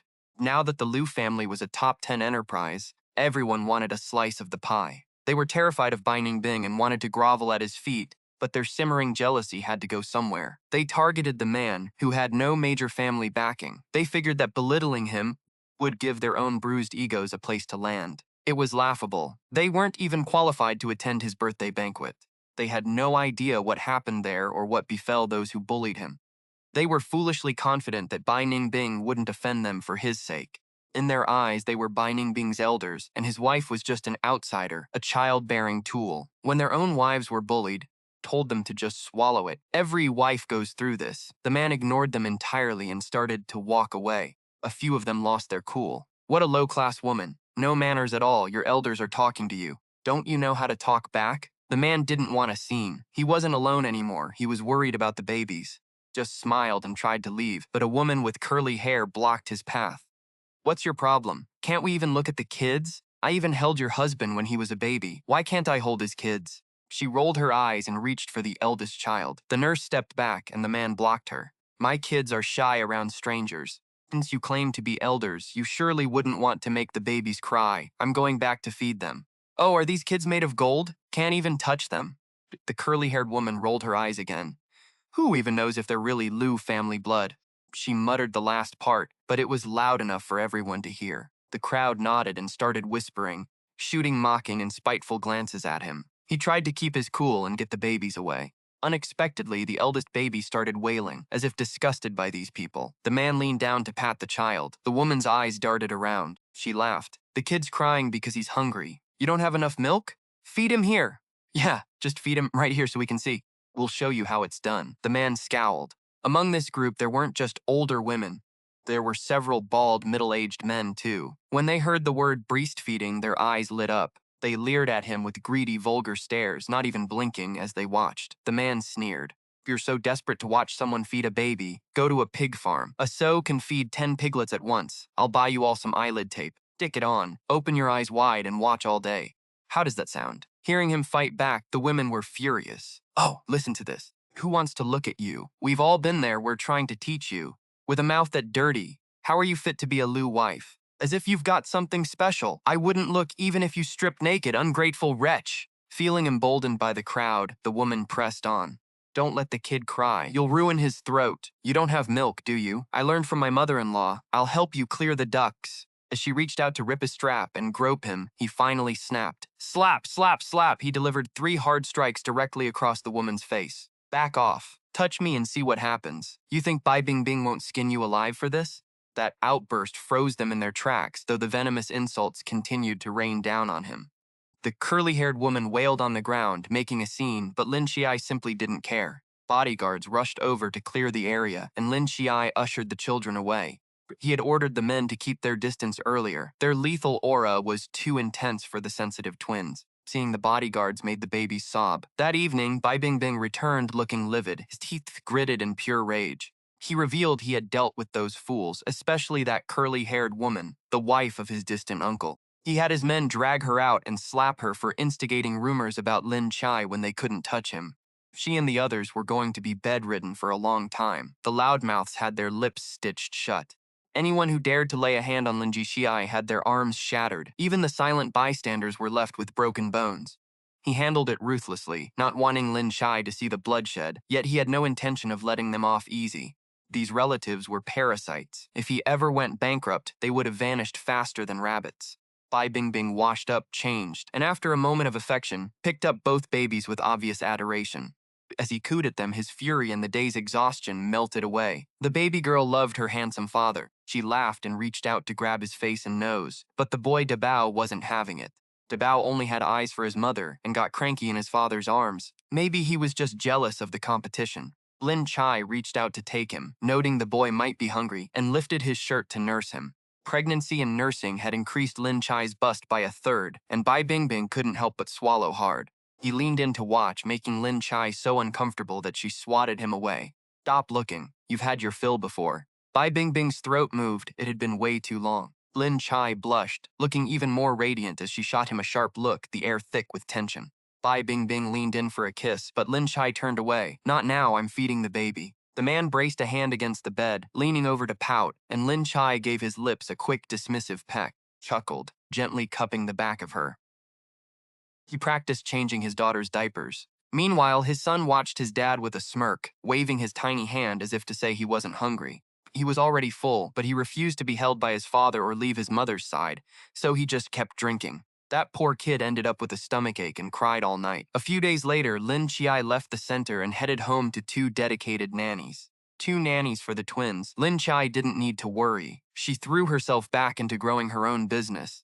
Naturally, her company felt the heat, benefiting from Bai Ningbing's allies and getting targeted by his enemies. But she managed the balance. She didn't turn down his help, but she refused to rely on it completely. With their interests tied together, total independence was never really on the table. Lin Qiye struggled with the situation, but soon changed his mind. Chapter 29, The Loyal Butler Graduates, Good Fortune. Qiye couldn't fully detach, decided to treat the company as a practice tool to sharpen his skills. After all, the person behind the screen is just a college student lacking real-world experience.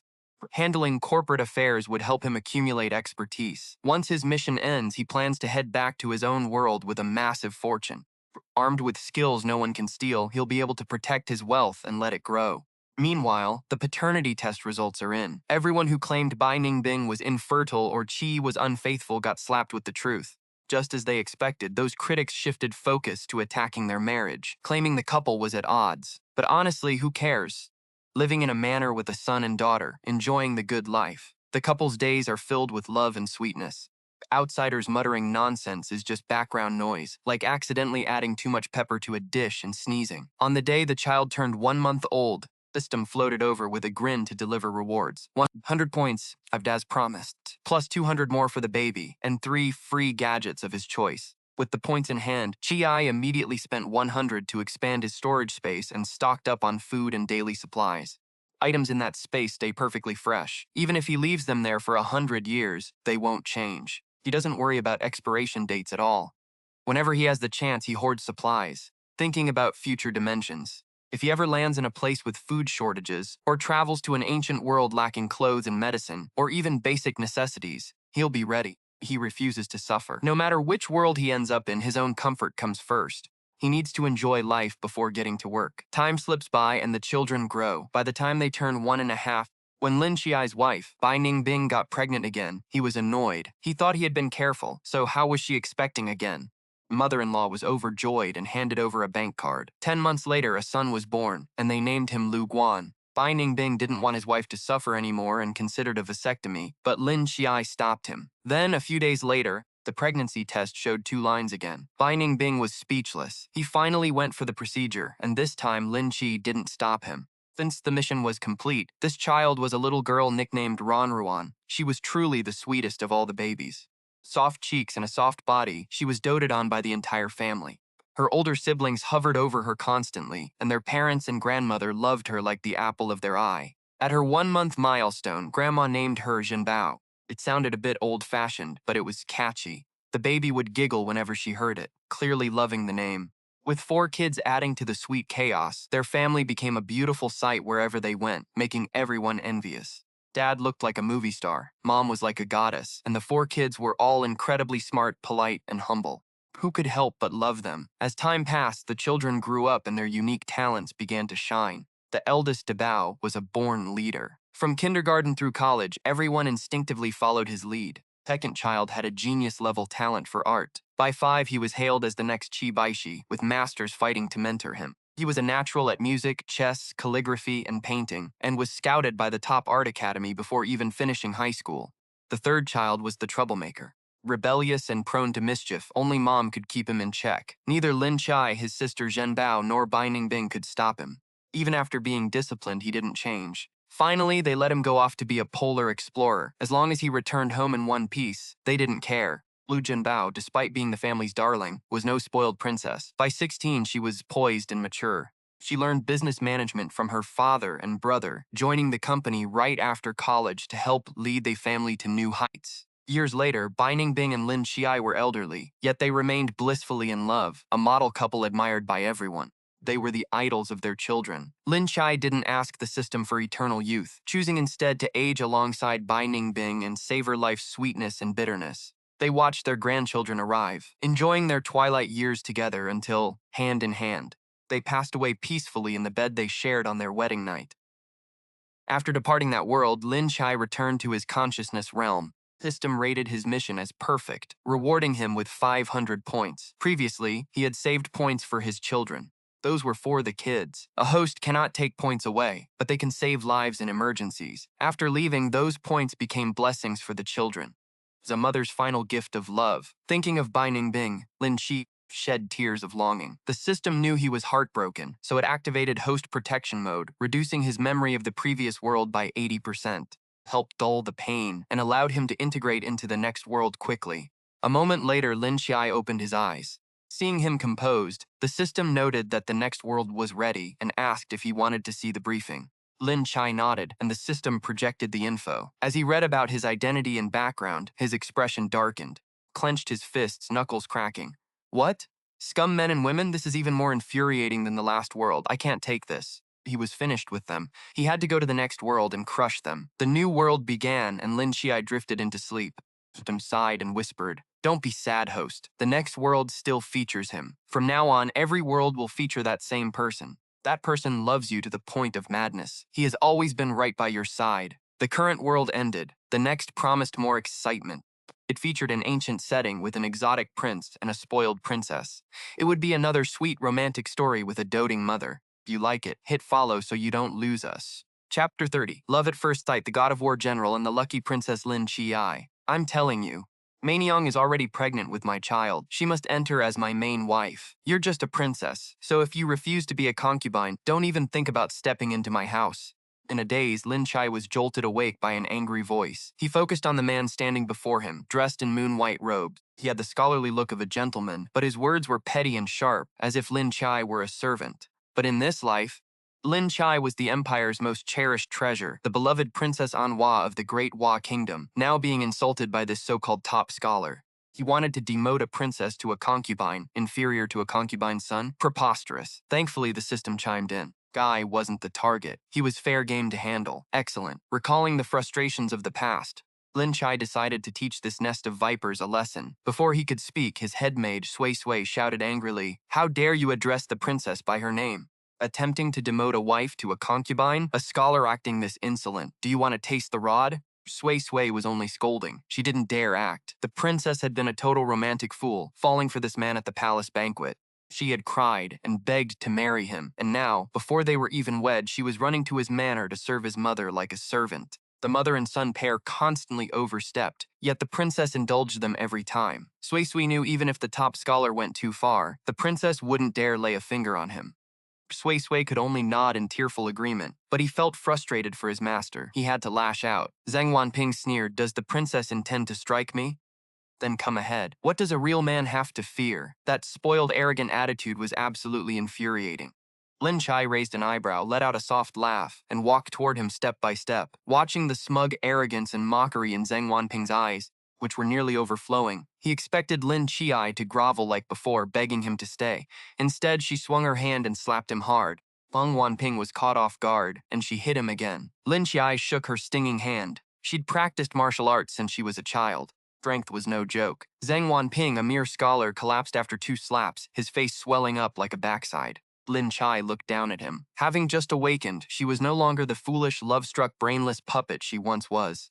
Just moments ago, Lin Qiye felt as if she had lived through a dream. In that vision, she saw her future end. She was ruthlessly gaslighted by this piece of trash.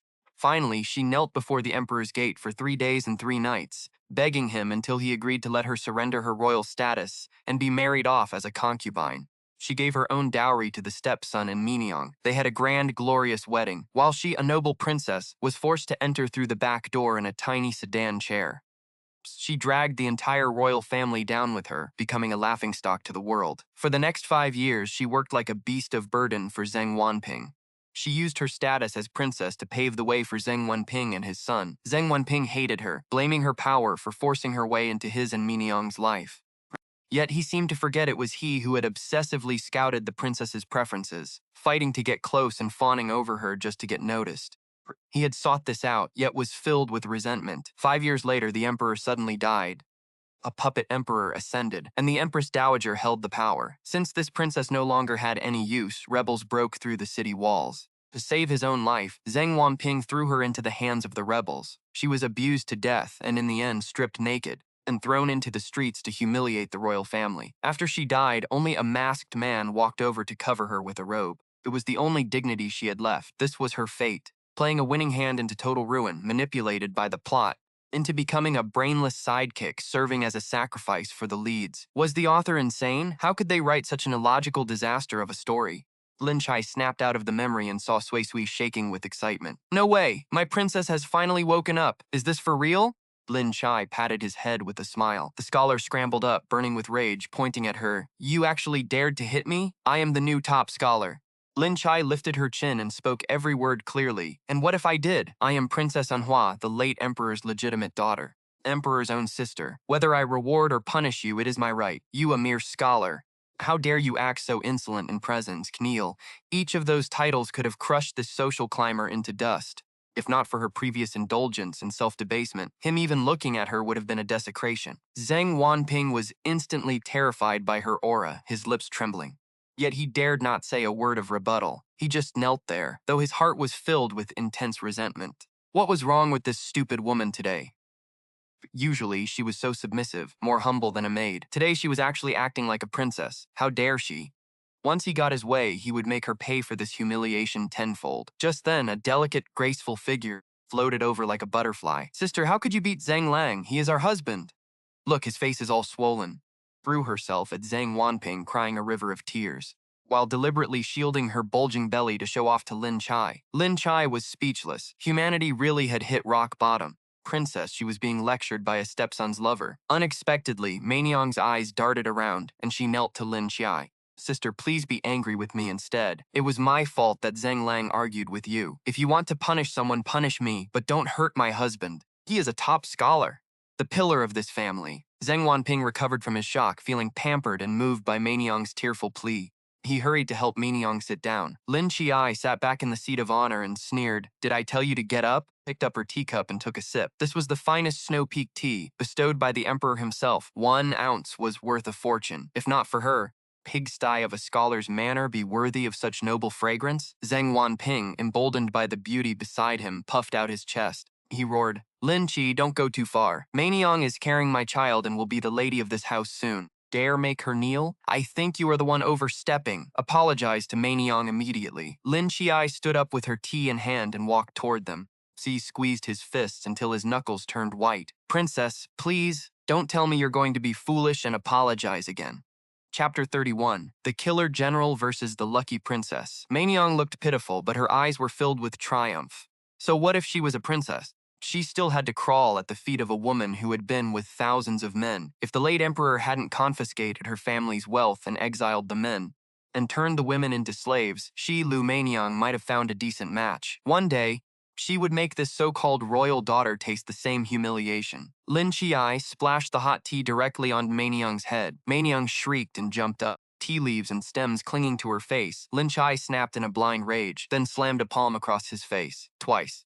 Mainyang's father sat frozen, deathly pale. When Zhang Wanping tried to shield her, Lin Qiye smashed a teacup against his head, splitting his scalp open. Blood trickled down. Lin Qiye picked a snowy peak tea stem from Mainyang's hair and chuckled. Do you think you're a princess? Demanding everyone call you sister? Even this tea stem is worth more than your pathetic life, you cheap slut. Know your place. You belong in the mud. Xiuyuan held Zhang Wanping down, his eyes gleaming, preventing him from reaching his precious Mainyang. He looked ready to wag a tail like a helicopter propeller. Zhang Wanping roared, How dare you treat us like this? We'll bar you from this house forever. When you're crying and begging, don't expect mercy. Mainyang will be the only true mistress here. Lin Qiye nodded, cool as ice. Did you hear that? Fine, make her your legal wife. Zhang Wanping blinked, stunned. Wait, you're agreeing? Remember my terms. You must hand over your entire dowry to Mainyang. It will have nothing to do with you. And get the emperor to have a loyal official adopt her so she can marry in style. Apologize to us and I'll forgive you. Xiuyuan was so incensed he squeezed the fool's arm even harder, drawing a sharp cry of pain from the man. Lin Qiye grabbed a grape from the table and ground it into the wound on Zhang Wanping's head. The sting made him scream, just like a slaughtered pig. Lin Qiye dusted off her hands. The scholar must have had too much wine and hasn't sobered up yet. How many rounds did he drink to end up like this? She gestured to the door. Guards filed in and dropped to their knees.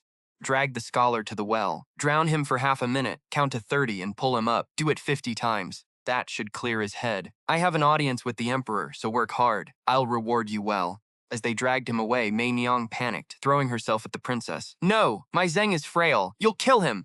Lin Qiye dodged those grimy hands, the memories from her dream resurfacing. Mei Niang's inexplicable hatred and the cruel ways she had tortured her. She remembered the agonizing pain, the slow, sadistic traps, even seeing Xiuyuan killed before her eyes. Pure fury surged within her. Lin Qiye plucked a gold hairpin from her own head and pressed it against Mei Niang's cheek. She froze, pale with terror. Oh, you remember I'm a princess now? I thought you'd forgotten during your pregnancy. She scanned Mei Niang's outfit. The luxury was staggering. Fabrics worth 1,000 gold pieces, dripping in pearls and gold. It was like wearing a high-end designer gown in this century. It was all her money. Yet, because Zheng Wanping once said he didn't like flashy women, she had stopped wearing such beautiful things. She had dressed in rags and a simple silver pin. In her dream, she'd gone to see the emperor looking like that. Her brother had raged at her, disgusted, and stormed out. Lin Qiye tossed the pin aside and touched her own cheek. She shot Mei Niang a side-eye and whispered, "Prostitute." The word alone crushed the girl's windpipe, dragged up memories of her own past degradation. Mei Niang trembled violently, tears streaming down her face. She wanted to tear this woman's face off, but she could only kneel. As Lin Qiye turned to change, an old woman hobbled in. Surrounded by maids, the matriarch stormed in, shrieking, "The world is upside down. A wife beating her husband?" Blocked the guards and pointed at Lin Qiye. "Are you trying to revolt? He is your future husband." Future husband, my foot. Lin Qiye glared at the old woman, her mother-in-law from her past life. The woman had despised both Mei Niang and herself, believing her son was a god among men. Even a heavenly beauty would only be fit to wash her son's feet, a complete hypocrite. She used her status to bully Lin Qiye into funding her son's career, while secretly mocking her as a subservient fool. Lin Qiye wanted to slap her, but if she killed her too quickly, the game would end too soon. Why kill her when she could destroy her spirit instead? Xiuyuan didn't wait. He took the lead. Zheng Lushi, why haven't you knelt for the princess? Your son holds no office, and neither do you. Since you have no title, how dare you show disrespect? The old woman sneered, standing tall. I am the future mother-in-law. You begged to marry my son. Don't act like a princess with me. Who said I wanted to marry him? Lin Qiye replied coldly. Zheng Lushi, you show contempt for the throne. 30 lashes. Since you are old, I'll spare you. Zheng Wanping, his sentence is now 70 lashes.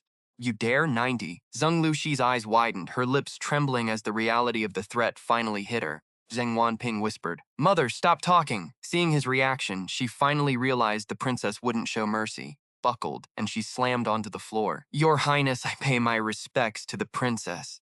Chapter 32, The God of War General versus the Lucky Princess. Chai looks at the crowd filling the room, feeling quite pleased. You know, people are just fickle. If you get too close, they lose respect. Stay away and they resent you. If you're too kind, they think you're a pushover. But the moment you stand your ground, their fear and respect follow. Isn't that just ridiculous?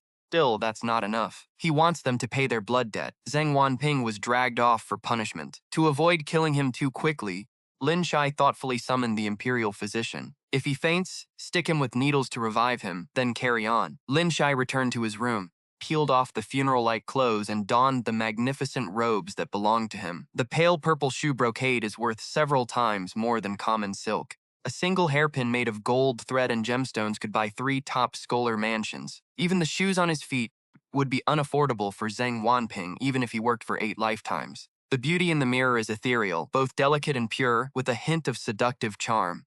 Even Xiuyuan couldn't help but be moved. As for Zheng Wanping, why trade pearls for poison? Choosing a mediocre woman over Qiye? It really boils down to Zheng Wanping having no luck. A fortunate woman doesn't enter a luckless house. Heaven is saving the princess, right? Leaving the house, Qiye boarded a sedan chair and headed straight for the palace. The young emperor was reviewing memorials, but hearing Anhua had arrived, nose twitched, and Cinnabar dropped onto the document. He sighed, annoyed, wondering what trouble she was stirring up now. Just then, Anhua glided in. Without asking for anything, she chirped a sweet brother. That single word lifted the emperor's spirits, as if the lively, cheerful Anhua had returned. She was no longer the mournful, lovelorn woman from before. Lin Qiye ran over and hugged her biological brother. She smiled sweetly, saying, "Brother, every time I visit, you're buried in paperwork. Please take care of your health. Don't wear yourself out." The emperor scoffed, ignoring her. "So now you care about your brother? Why aren't you at the scholar's mansion, pleasing your future husband?" Twisted the knife. No one comes without a hidden motive. Tell me, what do you want to beg for this time? Lin Qiye sighed internally. He realized how much he'd disappointed his brother in the past. That original soul was truly a mess. Qiye is a transmigrator, having experienced Princess Anhua's entire life from birth, so his feelings for this brother run deep. Despite the palace infighting and power struggles, the siblings had always shared a deep bond. Her brother doted on her without limits, yet she had constantly betrayed that trust. From now on, things would be different. Qiye's gaze darkened. He let go of his brother and bowed gracefully. The emperor frowned, knowing she was up to no good, but waved his hand impatiently. Speak, I'll grant you anything reasonable, but some things are off limits. Lin Qiye looked up, his eyes already brimming with tears. He choked out, Brother, Anhua was willful and reckless before, hurting your heart and the royal dignity. I know I was wrong and want to change. Can you give me another chance? Please trust Anhua this once. The emperor glanced at her, his expression turning serious. Anhua, as long as you understand. Brother has always loved you, but I can't indulge you forever. Get up first. Tell me what you want. He reached out to pull Qiye up, but Qiye kowtowed instead, the sound making the emperor wince. Gasped. Anhua, get up. Does your head hurt? Lin Qiye looked up, speaking each word clearly. I beg the emperor to let me break off my engagement to Zheng Wanping. Anhua refuses to marry him and shame the royal family. The emperor, who thought she was asking for a promotion for Zheng Wanping, had his entire rebuttal ready. I'll annul the engagement with Zheng Wanping, she said. Anhua refused to marry him, causing the royal family to lose face. The emperor assumed she was angling for a government position for Zheng Wanping. He'd already prepared his retort. Beak hesitated, then tried again, finally snapping out of it to ask, in shock and confusion, Anhua? What are you saying? Anhua is not marrying him? Anhua won't let the emperor or the royal family be shamed. She sobbed uncontrollably. Spilled the truth about how Zheng Wanping had married someone else, fathered a child out of wedlock, and demoted his wife to a concubine. The emperor stood up abruptly, furious, swept everything off his desk onto the floor. How absurd, simply outrageous, truly bold. The servants scrambled to their knees, begging the emperor to calm his rage. A commoner, a man of such low standing, had dared to bully his sister. To hell with calming down. The emperor was even angrier, kicking his desk over and shouting that he would have that whole family thrown in prison. Vowed to strip the man of his top scholar title and force him to clean latrines. Lin Qiye stood up and grabbed the emperor's sleeve. Brother, don't act just yet. The emperor's chest heaved with rage. His eyes red, he asked. Anhua, if you still recognize me as your brother, don't beg for that scoundrel again. Lin Qiye shook her head. Brother, I just think finishing them off now would be letting them off too easy. We need to dismantle them slowly. We will torture them bit by bit, stripping away everything they value until they die in agony. Only then will my hatred be satisfied. The emperor gradually calmed down, pinching the bridge of his nose. Qiye, are you sure if you go soft later, your brother really will be angered to his grave? Qiye hissed, don't say such unlucky things. You are the son of heaven. Long may you live. Don't speak nonsense. But the emperor finally revealed a small smile, pulling his sister close. Fine, I'll listen to you. No more talk of misfortune. How do you want to play this? Brother will help you with anything. Lin Qiye's lips curled into a vengeful smirk as she nestled into his arms. Since she had awakened, determined to protect her brother. With 5 years left, she had plenty of time. When Lin Qiye returned to the scholar's mansion, donned a fiery red robe, its vibrant color adding a wild, untamed edge to her look. Her gaze was sharp, her aura ice cold. With a massive entourage in tow, she swept into the top scholar's manor. She barked orders. Follow the list I gave you. Everything I brought here. Take it all back, not a single item left behind. Her people roared in response, scattering to strip the house bare. Cui Cui grinned, eyes bright with excitement. She led a group of maids straight to the manor's private vault. To build up the scholar's reputation, the princess had brought endless gold, jewels, and silk. Expensive furniture, servants, and maids. All of it. These people enjoyed the princess's generosity, yet they repaid her kindness with nothing but abuse. Sui had decided. She was going to leave this manor with nothing but the walls. Even the dog's bowl in the backyard was getting smashed, and the mutt would get a few kicks for good measure. Suddenly, Madame Zheng heard the commotion. Propped up by her maids, she rushed out. Seeing the scene, she slapped her thigh, wailing, Good heavens, what are you doing? This is all property of the top scholar's manor. What do you think you're doing? Madame Zheng loved money more than life itself. Watching her fortune vanish felt like someone was carving out her liver with a knife. Lin Qiye sat under a parasol, sipping tea and snacking. She smiled, saying, My things? How did they become yours just because they sat here a while? Honestly, how ridiculous. She pointed at the maids near Madame Zheng. Do you remember who you actually serve? Several maids, hearing the princess, immediately scrambled over to her side, ecstatic. They knelt in homage. Finally, they wouldn't have to be trampled by that old hag anymore. Long live the princess. In their hearts, she was their only true master. Chapter 33. The Murderous General versus the Lucky Princess. That old woman was harder to please than the Empress Dowager, picking fights and hitting them daily. She even tried to marry them off to her poor relatives in the village, men who couldn't find wives. She wanted the dowry money for herself and demanded the princess provide the maids. Each of these girls had been a palace maid, fully trained for top-tier service. They were only here because the emperor pampered his sister. And yet they were treated like trash. Lacking her human furniture to lean on, the old woman shrieked and flopped onto the floor, kicking and screaming in a tantrum. There is no justice, no law. This daughter-in-law is revolting, trying to rule over her mother-in-law. So what if you're a princess? You still have to marry, bear children, and serve your husband. A woman as wild and rude as you. In our village, no one would want you. People would beat you to death. Lin Qiye didn't get angry. She just watched, amused. She observed this ancient woman's performance of victimhood. Wait, you don't actually think I'm making this scene because I still want to marry your son, do you? No way. Definitely not. Madame Zheng scrambled up, sneering. If you don't marry my son, who else would take you? You've entered my manor's doors. You are my daughter-in-law. Everyone knows you've already been with my son. Who would dare take a woman who's already been married? So what if you're a princess? Once married, you're a fallen woman. If you don't marry my son, you can just wait to rot away in loneliness. She grew more emboldened. Hands on her hips, she mocked. All this drama today, isn't it just to get my son's attention, to make him look at you a few more times?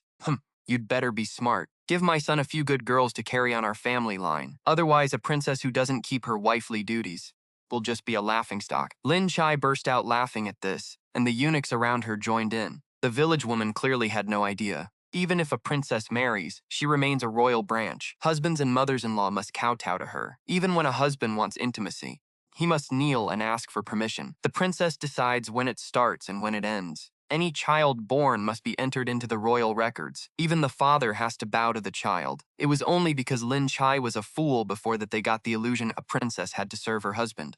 Just as the chaos peaked, an imperial guard arrived to read the decree. Everyone knelt. By order of the emperor, top scholar Zheng Wanping has failed to cherish royal grace, shows contempt for the emperor, and has mistreated the princess. Conduct is disgraceful. As of today, the marriage between Princess Anhua and Zheng Wanping is annulled. The scholar is ordered to reflect at home for 3 months. All stipends are revoked, and he is stripped of his rank. Madame Zheng let out one final wail, rolled her eyes, and fainted dead away. Lin Qiye happily thanked the emperor for his grace. She scanned the decree. The emperor's handwriting was messy and hurried. The seal doubled. It showed how desperate her usually composed brother was to break the marriage. Terrified she might change her mind and start crying again, Lin Qiye wanted to laugh, her heart filled with warmth. That moment, Xiuyuan returned with the crew. They brought back 10 chests of gold, 50 chests of silver, and 5,000 taels in notes. 2 carts of fine silks, 10 chests of top-tier jewelry, 5 sets of rosewood furniture, 20 jars of premium tea, and various rare antiques. My goodness, she really had subsidized these people. Once the goods were back at the princess's manor, she would hide them all in her own space. Qiye caught a glimpse of Xiuyuan. The girl looked triumphant. This kid, she had even ripped up the bedding and loaded it onto the carts. The manor was completely empty, leaving nothing but the walls. Lin Qiye gave her an approving nod. Sui was ruthless. As she relaxed, she saw Mainying rushing over, clutching her stomach. Princess! Princess! Taken everything away. What am I supposed to do, pregnant as I am? Xiuyuan put her hands on her hips and laughed. You're not carrying my princess's child.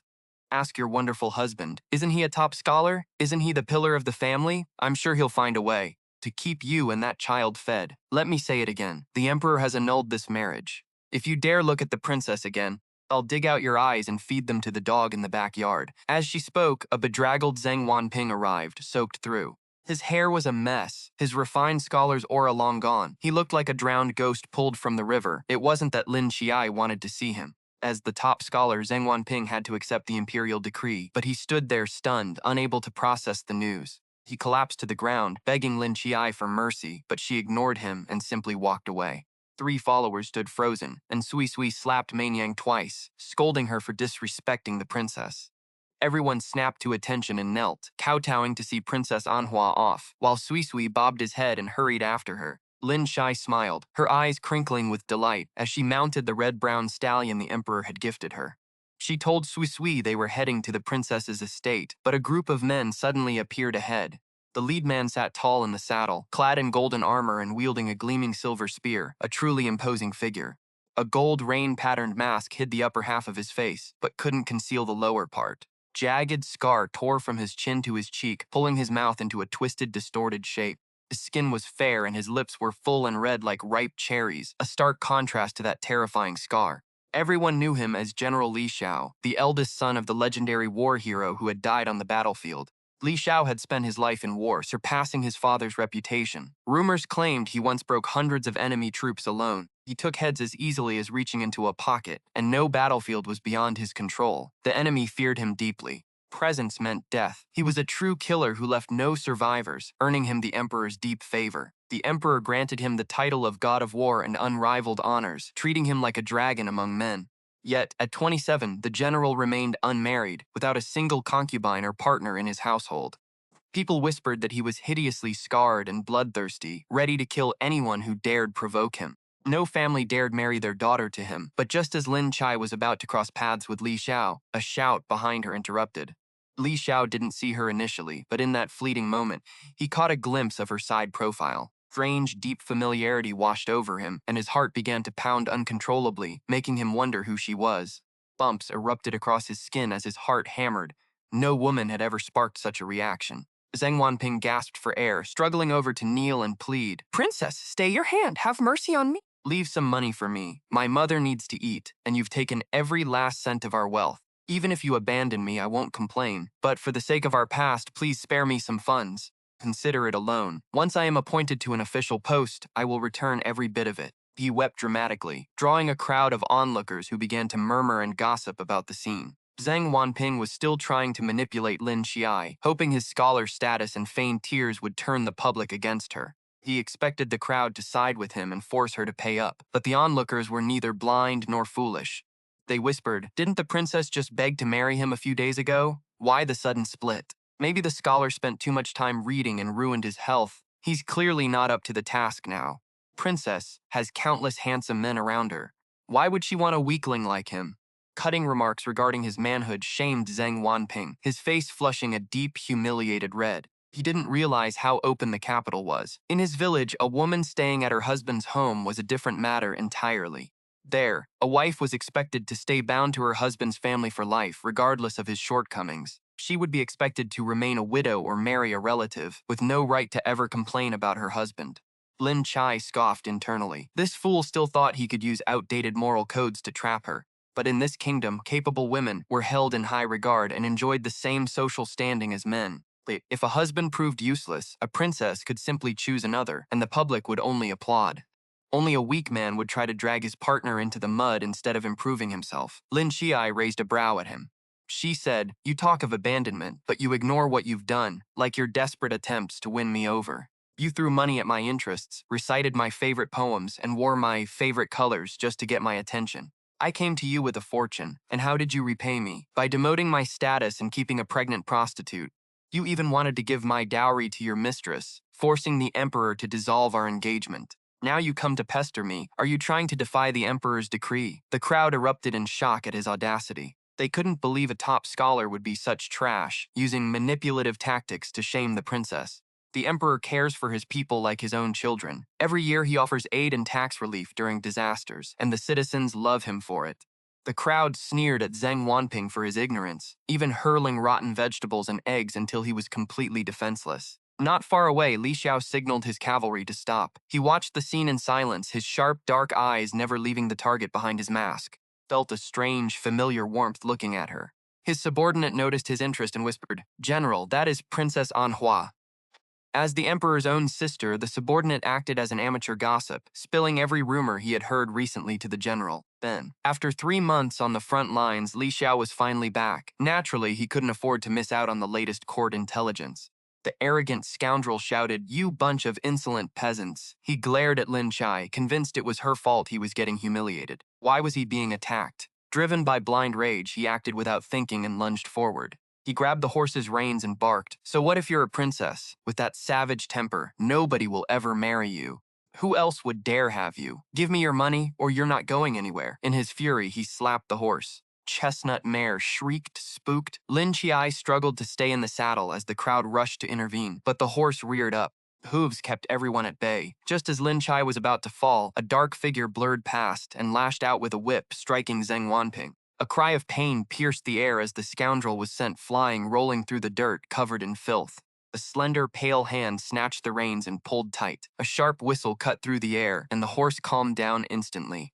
With the mount finally steady, Lin Qiye looked at the man before her. He had a perfect, broad-shouldered physique, built like a tank. His hair was pulled back, and beneath the mask lay a pair of stunning eyes, even with that visible scar. Sharp nose and rock-solid jawline made it impossible to look away. The system shrieked in her head, "Wow! The male lead is here. It's Li Xiao. Quick, host, make a good impression." Lin Qiye didn't respond, just stared into his eyes, a strange sense of familiarity washing over her. She knew she had heard the legend of this war god general for 18 years. But why did meeting him in person feel so incredibly intimate? Li Xiao stared back as their gazes locked. Indescribable spark flickered between them. The system negging. "Host, go for it. This is the perfect chance to introduce yourself. Ask for his number. No, just make him notice you." Lin Qiye pulled the reins and guided her horse toward Li Xiao, lifted her chin, raised her whip, and tilted his face upward. "Marry me," Proud gasped. Li Xiao felt his scarred lip curl, forcing a stiff, awkward smile. He gave a calm answer. The system flooded her brain with question mark emojis. Was it really that easy? Between being a legendary general and a prince, he was a catch. Besides, Zheng Wanping had offended the entire royal family. His status as a scholar wouldn't last long. Lin Qiye wanted to marry him to complete her mission and because she genuinely admired the man. She hadn't done it just to spite Zheng Wanping, though seeing him crushed, bonus. Lin Qiye smiled. "Don't worry, I won't just use you as a tool." Li Xiao knew she meant Zheng Wanping and replied calmly, "To be a tool for the princess? My life's honor. Use me as you wish." He then lowered his head and kissed the whip in her hand, a gesture of total submission.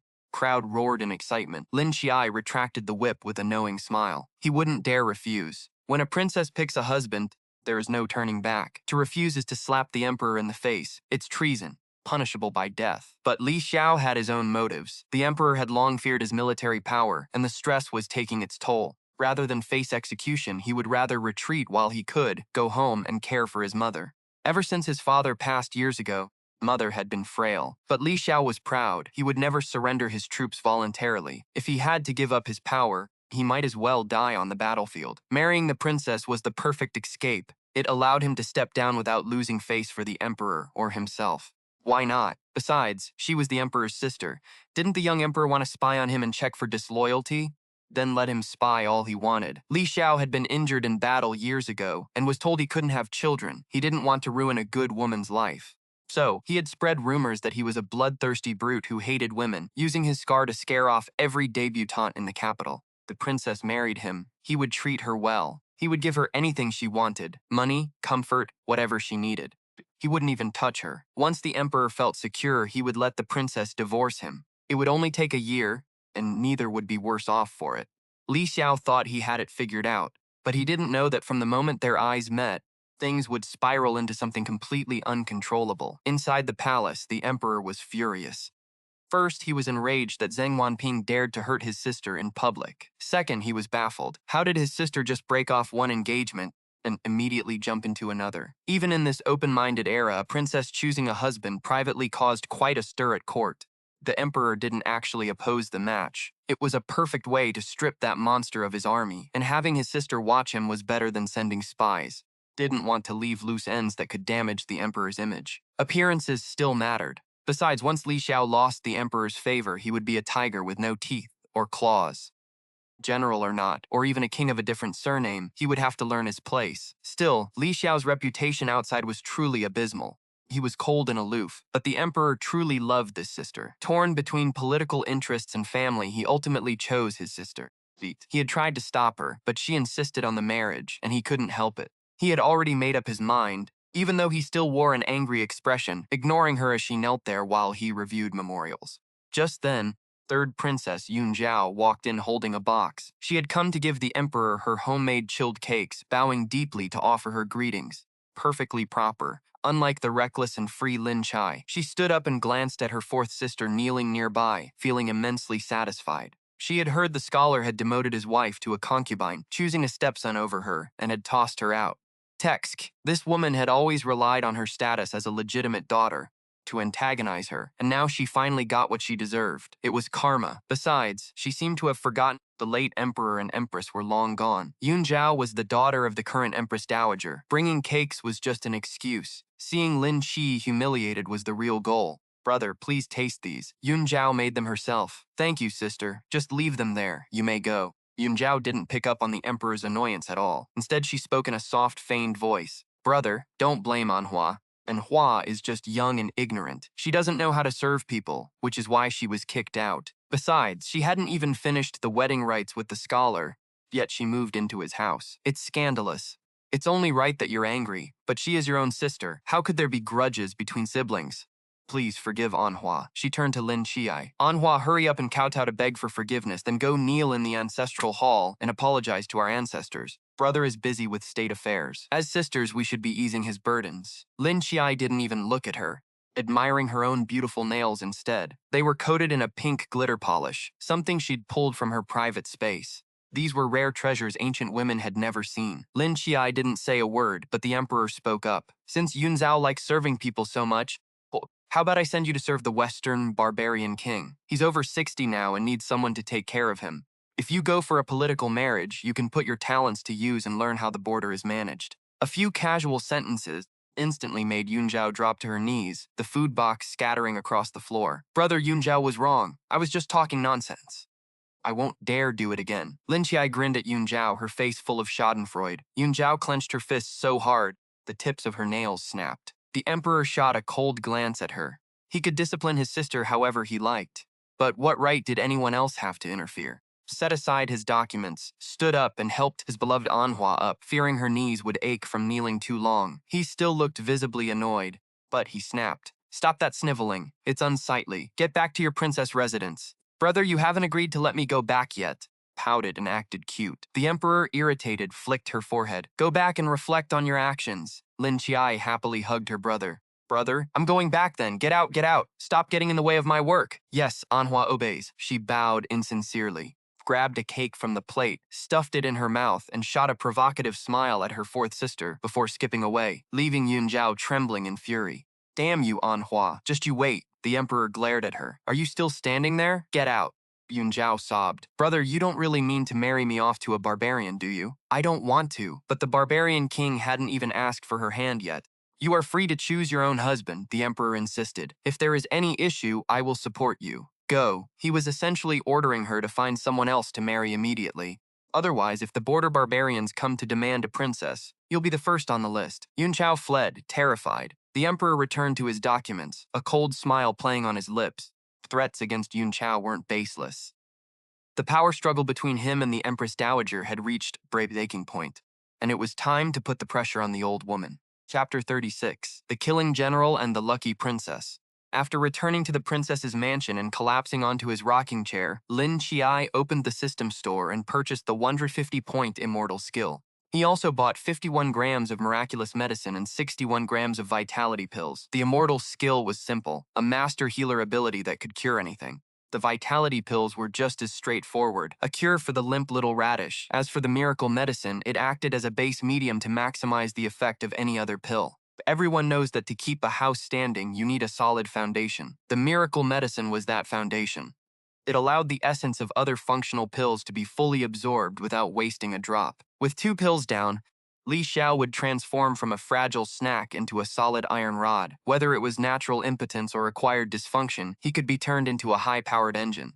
That night, Lin Qiye dressed in night gear and, with the system's help, infiltrated the prince's mansion. He found Li Xiao bathing. The moonlight shimmered, revealing an open-air hot spring. Pool was surrounded by massive blocks of white marble, and the milky spring water smelled faintly of herbs. The handsome man soaked in the heat. With his eyes closed, fine wine and fruit sat on the table beside him. Even the rising mist couldn't hide his muscular, wide-shouldered frame.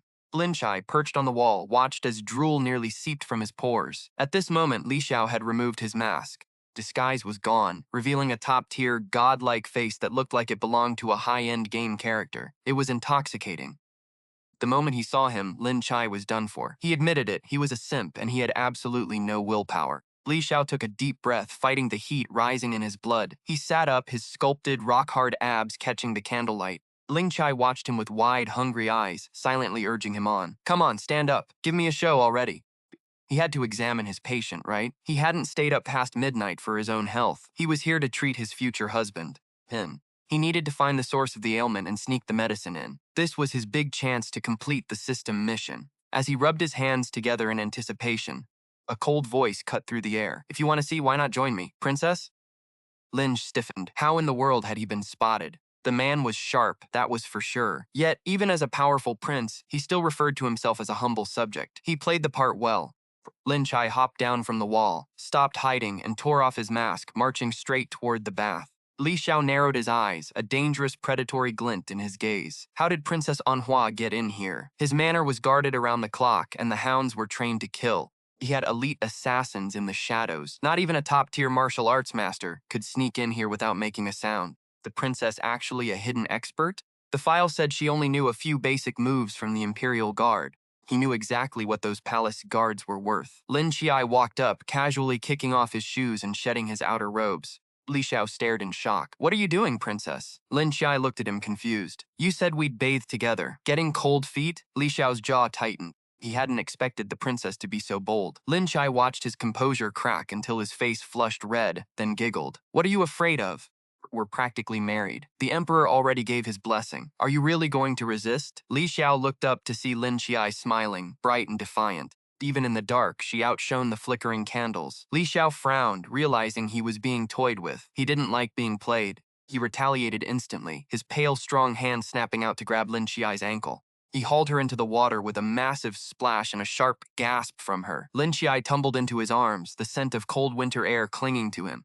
Soft curves collided with his hard chest. Li Xiao wasn't used to women. His body stiffened instantly. Did I hurt you? Bad joke. Amidst the chaos, Lin Qiye's clothing, which had already been halfway undone, couldn't withstand the force of the water. It fell away, revealing porcelain white skin. Slender collarbone and delicate, pale curves were all too visible, leaving little to the imagination. Li Xiao's throat bobbed. He tried to look away, but his eyes were locked to the sight like he was under a spell. Lin Qiye tilted his dripping face up. Strands of wet hair clung to his forehead, and his round cheeks puffed up in genuine annoyance.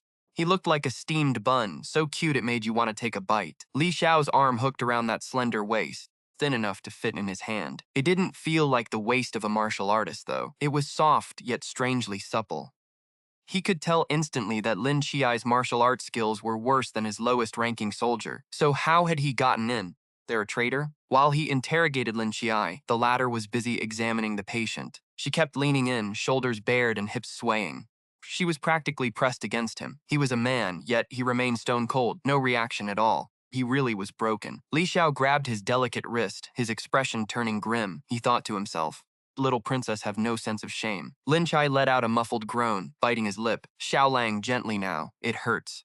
Li Xiao gritted his teeth, his brow furrowing. Princess, show some respect. But Xiaolang is mine. What's wrong with checking the merchandise early? Not afraid of having her arm snapped, Lin Qiye hooked her free hand around his neck and, taking advantage of the hot spring, kissed his jaw. Li Xiao let out a cold laugh. You have no modesty, she smiled provocatively, leaning into his body. Modesty? You're my husband, aren't you? I only know that Xiaolang has me completely hooked. You're my favorite treasure. As he loosened his grip, she moved in closer. Her other hand slid around his neck, tracing a path from his jaw to his ear. This wasn't just an act. Lin Qiye knew he liked him. He knew for certain he wouldn't feel this way for just anyone. He'd been taken with him at first sight, and this contact only fueled the fire. Li Xiao wanted to push him away, but she was a princess. He couldn't use real force without risking everything. Yet he couldn't shake this clingy octopus off. He might be injured, but that didn't mean he lacked desire. He'd always felt an unexplainable pull toward Lin Qiye, and now, with this provocation, his entire body felt like it was burning. It was torture. It was like a man standing in a brothel with no way to act. What good was this iron rod now? Li Xiao stepped back, carefully adjusting his strength to push him away. He felt soft, delicate skin. Lin Qiye gasped, Xiaolang, gently, I'm fragile.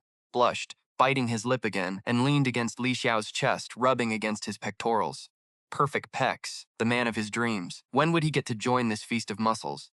Li Xiao suddenly realized where his hand was. His face exploded in a deep crimson. He raised his hands. Princess, forgive this subject's offense. Back, princess. Lin Qiye kicked him. Chapter 37, The Killing General and the Lucky Princess. Li Xiao sucked in a sharp breath. Head was spinning. Drops of water, or maybe sweat, rolled down his solid chest as the tension hit its peak.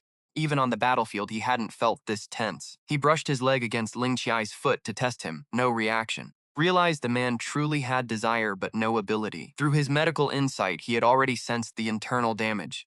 Certain hormone pathways were severed, a condition modern medicine couldn't touch. Even in the 21st century, you'd need immediate surgery after the injury to have a chance. It had been far too long, there was no conventional cure. Replacing it would require a prosthetic, but since his system-provided medicine was invincible, it would be top-tier perfection. As he pondered, footsteps outside grew from distant to frantic. His guards had heard the commotion and burst in, stopped cold, staring at their prince. Everyone in the room wished they could just vanish.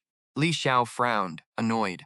Pulled Lin Qiye's waist close, shielding the other man in his arms, using his broad back to block their view. He growled, "Get out!" He didn't know why, but the thought of anyone else seeing Lin Qiye's body infuriated him. Maybe it was a sense of royal duty, but there was an indescribable heat beneath it. Seeing other men gaze at him was unacceptable. The guards covered their eyes and scrambled out. One poor soldier, tripping in his haste, barely escaping. Head bowed, Li Xiao looked down to see the little minx grinning at him.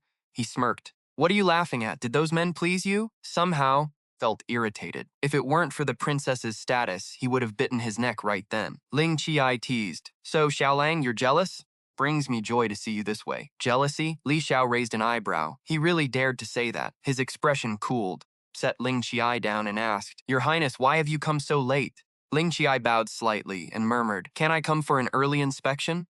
Li Xiao sneered inwardly. The emperor must be dying of impatience. He had only just returned to the capital today, and they already couldn't wait. Ling Qiye spun around and wandered to a side table, plucking a dark purple grape to pop in his mouth. It was sweet and tangy. He lounged against the white jade block and crooked a finger at Li Xiao. "Come here." Li Xiao stared, then walked over, bracing his arms on either side of the prince. Droplets of water from his damp hair fell, landing on his open shirt, then on his smooth skin. "What are your orders, Your Highness?"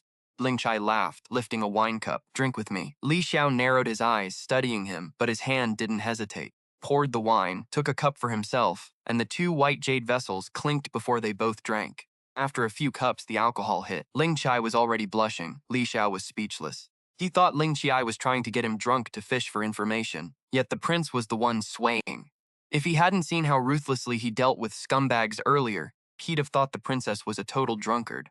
Why was he really here? If it were for a pre-wedding inspection, weren't there trial maids for that?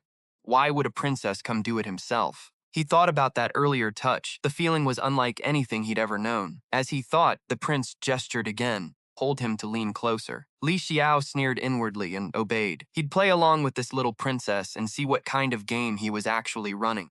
Ling Qiye hummed in dissatisfaction, wanting him closer. Li Xiao obliged. The prince groaned, wrapped his arms around Li Xiao's neck, and stuffed a grape into his mouth. He leaned in to capture his lips, the two of them sharing the grape. Li Xiao's eyes widened. He wanted to push him away, but remembering his earlier offense, he didn't dare move.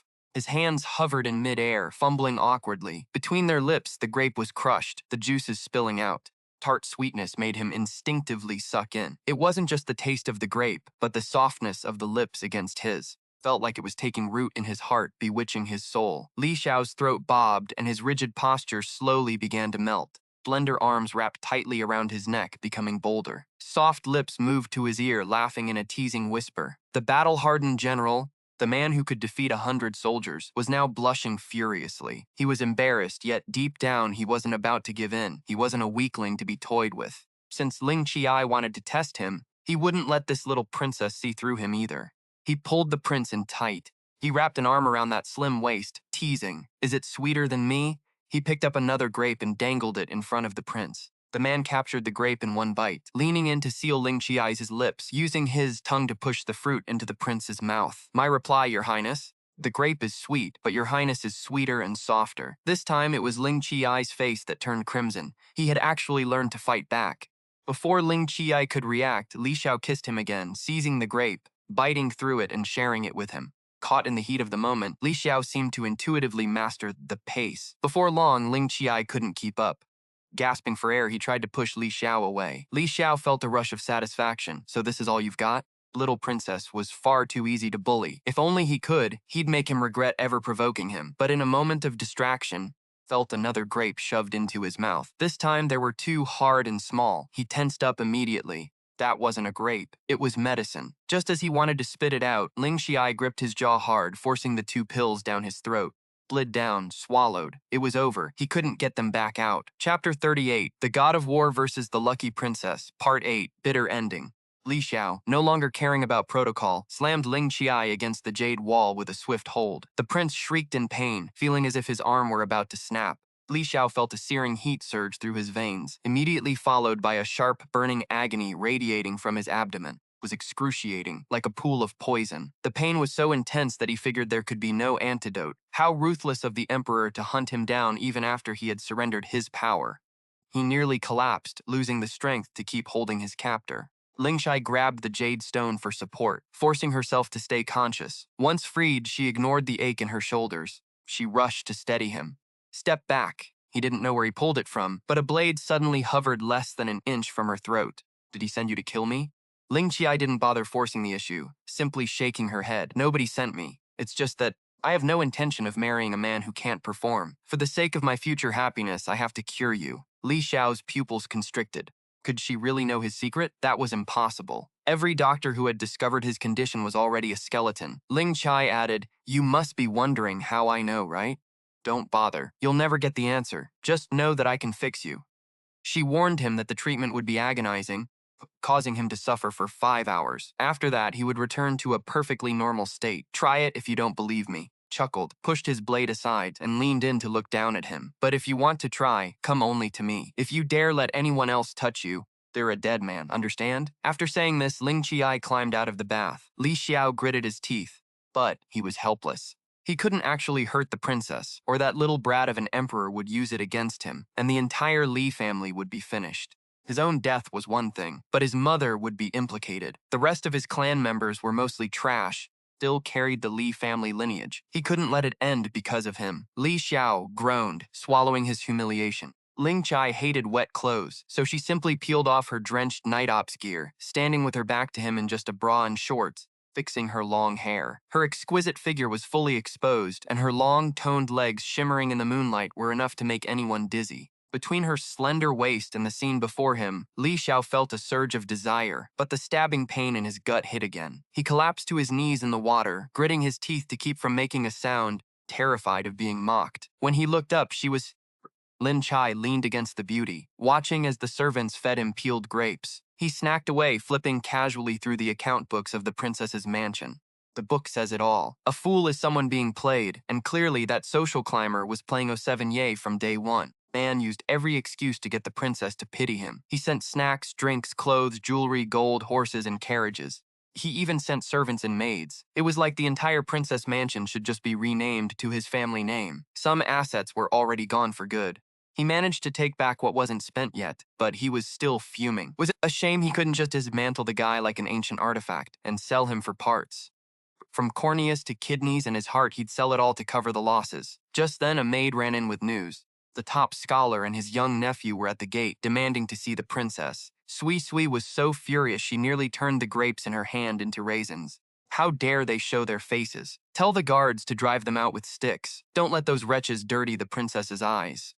Ling Qiye waved a hand, stopping the guards. Why chase them off? Since they're here, let's see what they want. Send them to the front hall. Ling Qiye finished his crystal grapes one by one, checked the ledger, and let out a small yawn. Then, he rose to wash and dress, burning incense to scent his robes before heading out. He certainly wasn't dressing up for that scumbag. A royal princess must maintain her dignity. The plot held him back before, forcing him into humility, but from this day on, he would always be noble. Nearly 3 hours had passed since the pair arrived. They were long past impatient, but forced themselves to grit their teeth and wait. Her Highness Princess Anhua arrives. At the eunuch's sharp cry, Ling Qiye drifted in, a vision of regal beauty. His headdress glinted with pearls, yet the opulence felt effortless. He wore a rose-red silk gown embroidered with gold, studded with gems. Fed off his already pale skin until he glowed brighter than anyone in the room, a true snow fairy brought to life. Deng Wanping stared, stunned. It was as if for the first time he truly saw Ling Qiye's face. How could he be so breathtaking? In an instant, the woman beside him, Mei Niang, paled in comparison. Had he been blind to think Mei Niang was 1,000 times more beautiful? Mei Niang was struck by Ling Qiye's beauty, followed immediately by a surge of jealous hatred. Seeing her future husband staring so intently made her blood boil. She felt as if a wild cat were clawing at her insides. Until Lin Qiye finally sat down, neither could look away. They didn't kneel. Xiuyuan hurried to signal the eunuch, who shouted, "Insolence! The princess is here. Kneel and pay your respects." He kicked Zheng Wanping in the back of the knees, sending him crashing to the floor. Only then did Zheng Wanping snap out of his trance, shouting, "This commoner Zheng Wanping greets the princess." Liu Ruyan followed suit, kneeling in haste. Lin Qiye stifled a laugh. It had only been a few days, yet Liu Ruyan looked haggard, her complexion sallow and sickly. Ever since Zheng Wanping blocked Lin Qiye's carriage in the street, the princess had been frightened, and after 30 lashes, the frail scholar had nearly met his end. He looked like a dried-up stick now, his face ghostly. Word was they had been starving in the scholar's manor, living off nothing but water. Liu Ruyan leaned on her pregnancy to bully Zheng Wanping and manipulate his mother, but the two of them eventually united to scream at and beat her. Now she drags her heavy belly around, washing and cleaning for the whole family, while Zheng Wanping has to hit the streets, enduring public insults just to find a scrap of food, scavenge discarded vegetable leaves just to survive. A pathetic trio. But for Lin Qiye, the night brings nothing but joy. She skips the small talk and gets right to the point. "Speak, scholar. Why have you come to see me? For the sake of our past, I'll help if I can." Hearing this, Zheng Wanping is ecstatic. He figures Lin Qiye still harbors feelings for him, and that her previous coldness was all an act. If he just softens his tone, he'll surely return to his status, wealth, and her bed. He drops the act of respect, straightens his back, and starts spewing his demands. "I was wrong in the past. These days I've reflected on it all. I shouldn't have treated you that way. You are a noble princess. My whole family relies on your mercy. I know I was wrong." He sounds sincere as if he truly regrets his actions, but Lin Qiye clearly spots a flicker of contempt and hidden spite in his eyes. In his mind, even a princess is just another woman. Him, she is just a weak tool, someone he can easily manipulate with a few sweet words to serve his own ends. Lin Qiye takes the embroidered fan from Xiuyuan's hand, waving it gently. "So, Scholar Zheng, what exactly do you want?" Zheng Wanping immediately declares, "I shouldn't have degraded you. A concubine cannot match your dignity. I want to restore you as my official wife and make Liu Ruyan a concubine. After all, she carries my child. I cannot just leave her out on the streets." Lin Qiye suppresses her nausea and asks, "That's a noble realization. What else? Keep talking." Zheng Wanping exhales in relief, thinking the idiot is still as gullible as ever. He assumes his intimidation worked and continues, "You must register Ruyan's child as your own legal son. Raise him as the legitimate heir. If you bear no children of your own in 3 years, you will automatically be demoted. Ruyan is the birth mother, so she is the rightful wife. Does this satisfy you, princess? Satisfy me? Are you hearing this garbage? Is this guy even human? Why hasn't this idiot vanished from the earth yet? Does he think I'm an idiot?" Lingji listens, feeling her brain cells dying by the second. Does he actually think this is a favor? That hearing such an offer would make her grateful enough to bow and scrape to enter his house? The guy is delusional. Xiuyuan is so furious. She wants to rip off her shoe and smack him, but Ruyan breaks into tears. "Princess, you are so generous. It was my fault for offending you before. Since we will be sisters serving Zhang Lang, we should naturally support each other. Please forgive me for my ignorance and show mercy for the sake of the child in my belly." After speaking, she curtsies, waiting for Zheng Wanping to help her up, but after a long moment, she realizes he isn't moving. She glances sideways to see Zheng Wanping staring intensely at the princess. She is furious. So much for the undying promises of love. It was all fine when they had money. Now that disaster has struck, the love and loyalty have vanished completely. He is even bullying her alongside his own mother while she carries his child. This humiliation will be repaid with interest later. Lin Qiye fans herself, sighing. "Scholar Zheng, stand up. Your knees must be aching after all that kneeling. I heard you took a beating a few days ago. Are you feeling any better?" Zheng Wanping is thrilled, rising to bow. "Your concern is an honor, princess." He is smugly confident that he is about to get everything he wants. But Lin Qiye's expression shifts. She says coldly, "Since you've recovered, why not take another beating? I thought a scholar like you was fragile, but you're tougher than I expected. Guards, this man has insulted me. Drag him out and give him 50 lashes." The guards waiting outside immediately step in to drag him away. Zheng Wanping screams, "Princess, how can you do this? I promised you the position of wife. I only wanted Liu to enter the house. She carries my child. Are you going to make her an outsider? How can you be so jealous? Keep the wife title for your brothel girl. I don't want it. You think because you are a scholar, the women of the world are yours to choose? You are nothing but a common peasant. You're plain as day, and you'll never be a phoenix no matter how high you climb. Besides, the girls at the flower house say you're, well, not very capable." Everyone around them bursts into laughter, casting sympathetic looks at Liu Ruyan. Liu Mainyang's face shifts from shock to shame, eventually settling into a look of pure disgust as she glares at Zheng Wanping. Turns bright red. Lin Qiye's words were spot on. Zheng Wanping is indeed inept. In the brothels, the courtesans light a stick of incense when serving certain men. These incense sticks are used to track time, roughly 20 minutes per stick. Some men are so impressive they need multiple sticks, and every extra stick costs extra money. But every man wants to pay for his reputation, and the number of sticks in their room is a source of pride among them. However, to appease the incompetent guests, some women use tricks, like a special incense that burns 3 times faster than normal. It gives the illusion of a long time, but in reality, the whole affair lasts less than 5 minutes. Being associated with this fast incense is the ultimate humiliation for a man, and Liu Mingyang's look of contempt confirms it beyond a doubt, though Mainyang isn't exactly thrilled with the princess pointing it out. After all, Zheng Wanping had been played like a fool. He began babbling about his supposed past with Lin Qiye, desperate to win him back. There was no past to speak of, just a social climber looking to gamble on a new life, hoping to skyrocket to wealth. He had gambled and won the princess's favor, only to throw it all away with his own stupidity. Lin Qiye waved his hand, signaling the guards. Zheng Wanping clung to the doorframe, sobbing. "This is my last chance. I know you belong to me. I even offered to make you my main wife. Aren't you satisfied? Don't regret this." Lin Qiye was past the point of anger. Perhaps in this arrogant man's mind, a top scholar was the center of the world. They treated village proverbs as absolute law, viewing even a princess as nothing more than a tool to bear their children and bankroll their lives. Xiuyuan was about to hurl a plate, but a group of people suddenly rushed into the hall, interrupting the farce. It was a group of eunuchs led by the emperor's own attendant, Eunuch Jiang. He cried out an imperial edict. "Princess Anhua, receive the decree." Everyone in the room dropped to their knees instantly. But the emperor decrees. "Princess Anhua is virtuous and graceful. Her conduct is exemplary. The deputy minister, Jinan Wang Li Xiao, is a loyal subject and a brilliant strategist. He is a perfect match for the princess. I hereby grant this marriage. May the two of you be harmonious and love one another for generations to come." "So it is written." Eunuch Zhang beamed. He handed the scroll over with both hands. Princess Anhua accepted it, offering thanks, while Xiuyuan stood up to help him rise. "Eunuch Zhang, it's so hot, you must be exhausted." "Xiuyuan, bring him tea." Zhang declined politely, spoke kindly, though he secretly pitied the princess he had watched grow up, fearing she would be wed to a man known for his ugliness and violence. He had sighed on the way here, but looking at the pathetic wretch crawling on the floor, the Jinan Wang suddenly seemed much better. At the very least, he was a man of stature and high status, a massive improvement over the creature on the floor. Hearing the decree, Zheng Wanping went limp. Knowing there was no hope left, his grip loosened, and the guards dragged him away. Soon his shrieks echoed from outside. Liu Mainyang trembled, trying to make herself as small as possible. She prayed the princess would simply treat her as nothing. Eunuch Zhang glanced at her and sneered. "By imperial order, Liu Mainyang, despite your status, you have curried favor with power, seduced a scholar, and humiliated the princess. Emperor was lenient because you were a scholar's guest and expecting a child, but majesty cannot be insulted again. Since you have such a loose tongue, you shall be punished accordingly. Kneel and accept the emperor's grace."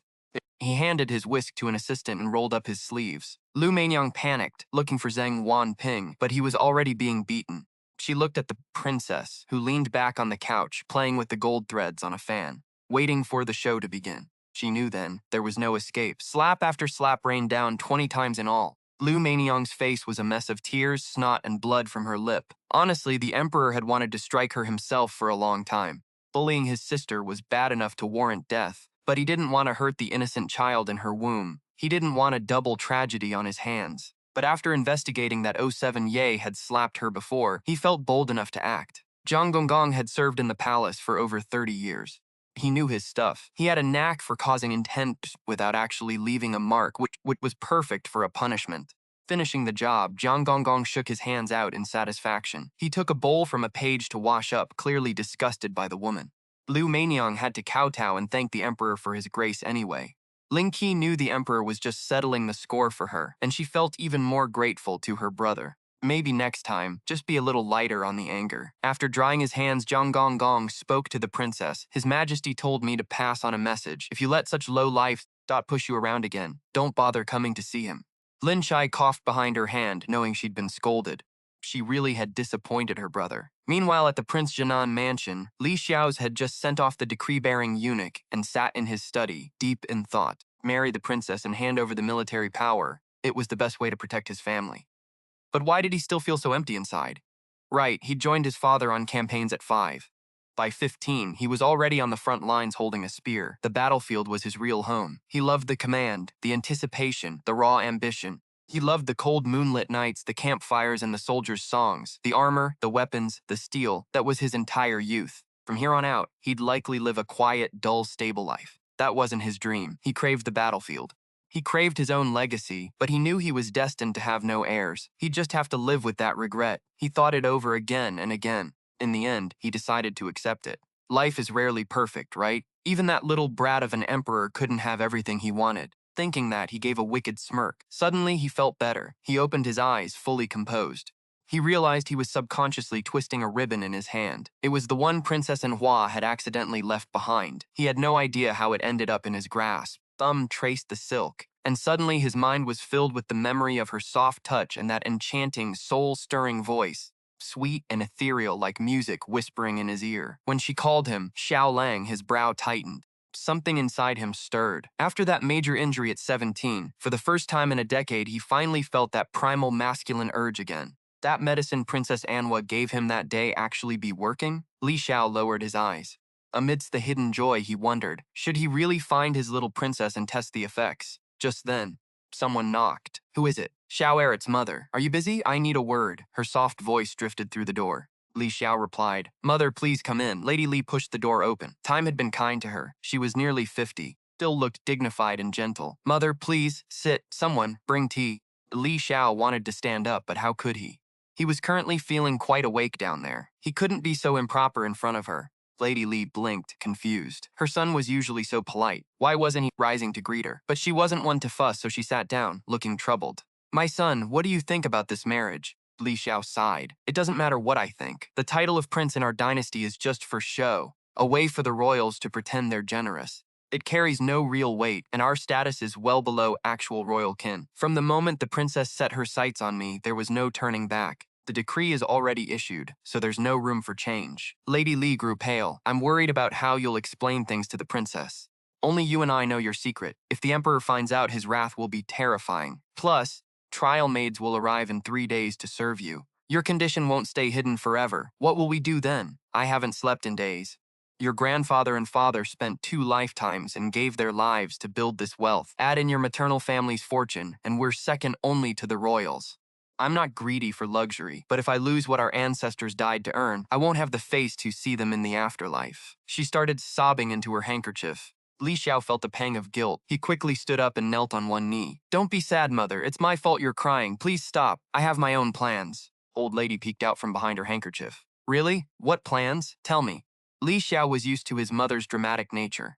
She was the daughter of a mountain mystic, spoiled by her parents, naive to the world. Even after marriage, his father had always indulged her. What's the real plan? Tell me, Li Xiao asked, long since used to his mother's erratic moods. His mother was the daughter of a mountain spirit, pampered into naivety by her family, and further coddled by his father after they married.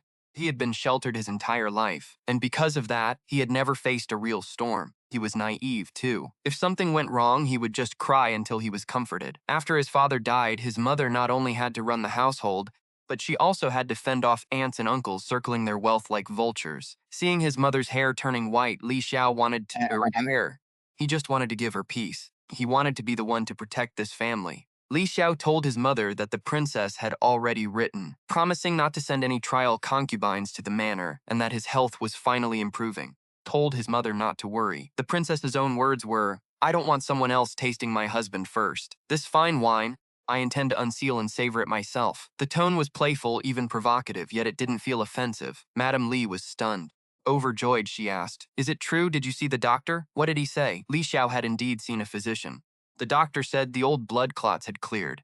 He likely regained his manhood, though whether he could maintain it until the end or produce an heir remained unknown. Madame Li quickly clasped her hands in prayer, thanking the heavens for blessing her son, thanking the princess for her generosity. Privately, Madame Li had been wary and fearful of her future daughter-in-law. After all, she was a princess, a member of the emperor's inner circle. She worried the princess might hurt her son. Besides, his engagement was complicated. He'd been living with her before the wedding, which invited gossip. But now, before the bride even arrived, his illness had miraculously improved, and she hadn't sent those trial concubines.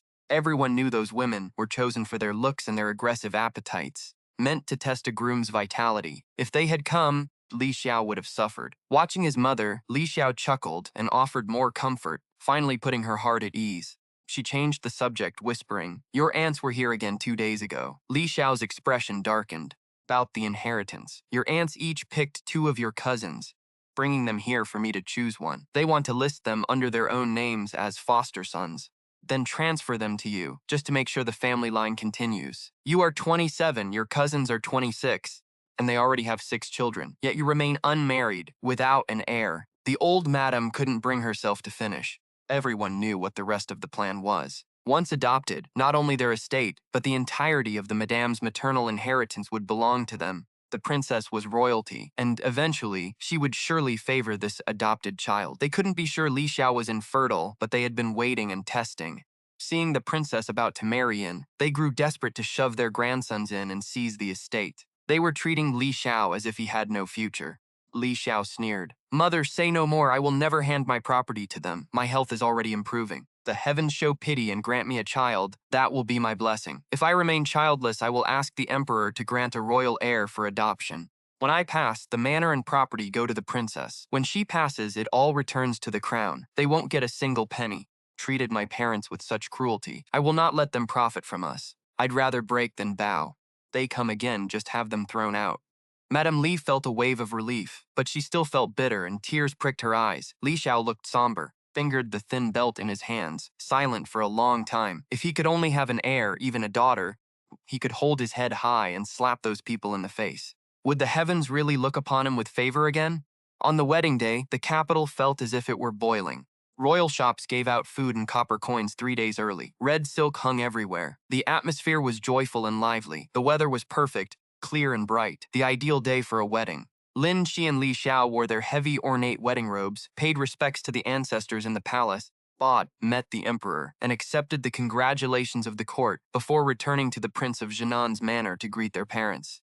With the father gone, Madame Li sat in the courtyard alone, tearfully accepting their bows. The phoenix crown and robes were heavy. Since dawn, Lin Qiye had been performing these exhausting rituals. Kneeling and standing were draining, and by now she was at her limit.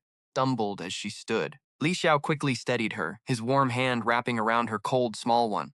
Her touch was so soft it felt like holding a kitten's paw. Lin Qiye looked up at him. Through his golden mask, Li Xiao looked down. For a moment, their eyes met, and an unspeakable emotion surged between their souls. Li Xiao turned away quickly, acting detached, though his ears turned a deep shade of red. The hall was filled with celebration, but a pair of eyes filled with mockery and calculation fixed on Lin Qiye.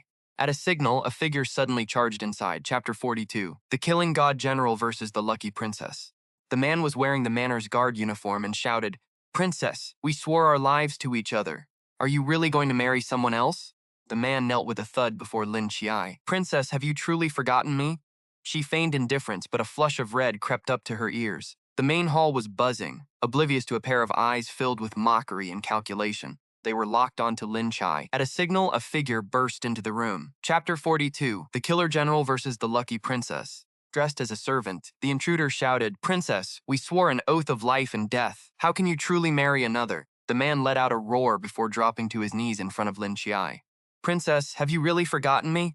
Li Xiao shielded Lin Qiye, grabbing the man and hauling him up. "Zhang Wanping, of course it's you," Li Xiao spat through gritted teeth. Remembering Lin Qi's past affection for Zhang Wanping, Li Xiao wanted to tear him apart. He had never been this jealous of another man. But Li Xiao didn't know why he felt so manic, but he meant it. He wanted every man who had ever caught Lin Qi's eye to be turned to dust. He wasn't usually like this, but Zhang Wanping was the exception, and that made the man uniquely dangerous. Days ago, Li Xiao hadn't cared, but now he couldn't lie to himself. He was losing his mind over her. Zhang Wanping wore a defiant, shameless smirk. "General Li, I'm not dead yet. So what if you have status? The princess has always loved me. You might outrank me, but you can never replace me." The crowd erupted in whispers, leaving old Madame Li on her seat, dazed and pale from the sudden chaos. Nearby, the second, third aunts, who had been eyeing the dowry chests with envy, now exchanged a knowing, gleeful look. Lin Qiye stepped forward and touched Li Xiao's arm. Li Xiao turned to her, looking strangely aggrieved. "You want me to let him go?" Lin Qiye looked him in the eye. "Don't let trash ruin our wedding. Let him go." Li Xiao finally relaxed. As he released Zhang Wanping, the crowd mistakenly thought the princess was pleading for his life, and the gossip grew louder. Old Madam Li, sitting in the main hall, was frantic, her fingernails digging into the pear wood table. An ex-boyfriend crashing a wedding, and the husband being held back by his own bride? It was a humiliation for the Li family. Lin Qiye turned to the guests. I assume you've all heard about the top scholar and myself. His Majesty granted our marriage, but he chose to embezzle funds, and brought his mistress into the estate to humiliate me. He even tried to demote me to a concubine for her. I was nothing to him. I personally petitioned His Majesty to annul that marriage. His Majesty granted my request and betrothed me to General Li. If I had any lingering affection for Zheng Wanping, I wouldn't have sought an annulment. If he really cared, he wouldn't be sneaking in dressed as a servant. Everyone, today is my wedding day. It seems someone is jealous or simply wishes us ill. Bought Zheng Wanping to offend me. You are all clever people. Don't be someone else's pawn. If you anger His Majesty, I'm afraid I won't be able to plead for you. Lin Qiye spoke softly, even smiling, but her words carried undeniable weight. She was logical and firm, first laying out Zheng Wanping's crimes, then steering the public narrative exactly where she wanted. By invoking the emperor, she silenced the room. The crowd's tone shifted immediately. Demoting a princess to a concubine? The scholar was clearly a fool. Ben, how dare he treat the princess like that, and dressed as a servant? If she wanted him, why would she annul the marriage? Zheng Wanping is completely out of his mind. How did he even become a top scholar? Probably bought his way in. Qiye sneered at Zheng Wanping, a rush of vengeful satisfaction washing over him. He remembered everything Zheng Wanping did in his dreams. He would pay it back in full, one piece at a time, until the man's whole family suffered worse than death. Qiye grabbed Li Xiao's hand. Since I've decided to marry you, I truly want to live a good life with you, free from the burdens of the past. People want to embarrass me, but my husband shouldn't be fooled by their schemes. He spoke for Li Xiao's ears, but made sure his mother-in-law heard every word. The mother-in-law's expression softened instantly. Hearing him use the term husband actually brought a look of emotion to her face. No princess had ever addressed their consort that way. Qiye's willingness to say it showed immense respect for the Li family. With no dirt left to dig up, the ants just ground their teeth and forced fake smiles. The intense look returned to his eyes. Li Xiao gripped his hand firmly. I believe in you, princess. You are of royal blood and favored by the emperor. If you didn't want this, you didn't have to marry me. Your willingness to wed me, that is my honor, and my heart is yours. Stared intensely at Qiye. He said it on purpose, desperate for a firm answer. It meant everything to him. Qiye saw right through him. My husband is right. If I chose to marry you, it is because I truly admire you. He flashed a sweet, radiant smile. Li Xiao was dazed by his beauty and cleared his throat. Xiuyuan took his hand and ordered the guards to take Zheng Wanping away. Since he is an imperial scholar, I will leave the punishment to my brother. It is my wedding day. I'd rather not get blood on my hands.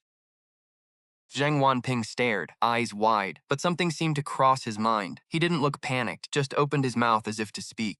Xiuyuan, who had been itching for a fight, saw him about to spit more filth. He grabbed a stale, hard piece of pastry and shoved it into Zheng Wanping's mouth. Then he forced a gulp of scalding tea down his throat. The man let out a pathetic shriek, unable to spit it out or swallow it down. He rolled his eyes in agony, completely miserable. Xiuyuan giggled and chirped, it's the princess's wedding day, and the emperor's grace is everywhere. We're handing out grain. Even the stray dogs are eating well today. Surely the great scholar can finish the princess's gifted pastry? Drink the princess's tea, and may your future be as sweet as these treats and as warm as this tea. He clapped his hands together, and the crowd scrambled to join in with cheers and applause, pushing the excitement to its peak. The atmosphere was electric. The royal musicians played, and the maids showered the ground in flower petals. Wedding ceremony continued until sunset. Qiye was escorted to the bridal chamber. Time to see if those 2 pills actually worked. Qiye waited, full of anticipation. 2 hours crawled by and he grew so drowsy he nearly fell asleep on Xiuyuan's shoulder. Xiao finally returned, surrounded by guests. The tall man wore his red wedding robes. He had a lean waist, broad shoulders, and long, powerful legsies, a warrior's build through and through. Yet he possessed a cold, ascetic face like a refined noble. Only the slight stagger in his step betrayed how much he'd been drinking. Cheeks were flushed, and his phoenix eyes were half closed, losing their usual sharpness in a drunken haze.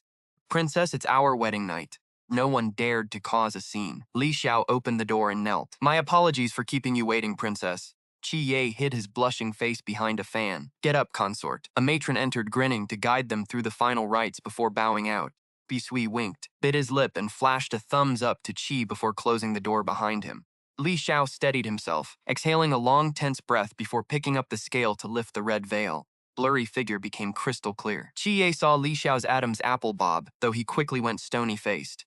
Stop acting like you don't care. Li Xiao spoke in a low voice. Princess, you must be tired. Why not rest? I will go prepare some hot water. Qiye stood up. The hot water is already ready. Why don't you come with me, consort? Li Xiao looked flustered. Princess, we are not, you know. Perhaps we should save our first night for another time. I fear I might not serve you well or satisfy you. Since his recovery, Li Xiao hadn't tested his ability. He belonged to the palace now. As the princess's consort, he was bound to never touch another woman again. Besides, his father had only ever loved his mother and never took a concubine. He'd grown up with that example. Then, even if he weren't marrying a princess, he wouldn't have taken others. He didn't know if he could manage a full wedding night. If he failed halfway through, the princess would be furious, and he would fall back into the depths of despair. He'd wanted this, yet now he was terrified. Started to care too much, and because he cared, he feared how he was perceived, terrified he wouldn't be enough. He was scared he couldn't make Qiye happy. Qiye watched him, knowing exactly what this guy was doing, playing coy because he was afraid of being poisoned by an imperial agent. Oh, we'll see how long you keep this up, Qiye smiled. Fine, just help me undress and bathe. You can sleep in the study tonight. Li Xiao paused. As you command. Yet a strange sense of loss washed over him. He was the one who had pushed Qiye away. Now that Qiye was leaving, he was the one who felt miserable. What a mess. He was a general who had commanded battlefields, yet here he was fumbling through his wedding night like a fool. He felt like a stranger to himself. Qiye ignored his inner turmoil. Fierce general was hesitant on his own wedding night. Li Xiao felt like he didn't recognize himself. Lin Qiye ignored his mood. She sat before the vanity to remove her heavy wedding dress. Li Xiao naturally stepped in to help remove her ornaments. As the heavy headpiece came off, she tilted her head back in relief. Seeing her looking so cute and petite, Li Xiao couldn't help but smile, feeling she was as charming as a kitten. Lin Qiye looked up and caught him smiling, stared into his eyes and responded his hands pausing. Was it the alcohol, or was she actually shy? Flush spread across her face, visible even under her makeup. She chuckled but didn't say a word. She simply sat, waiting for him to finish. Li Xiao thought the playful princess might tease him again. Surprised, she stayed quiet. He patiently continued removing her makeup. Lin Qiye looked in the mirror at the docile killer general, remembering Li Xiao from her dreams when she covered him with a cloak, feeling a sudden pang of melancholy.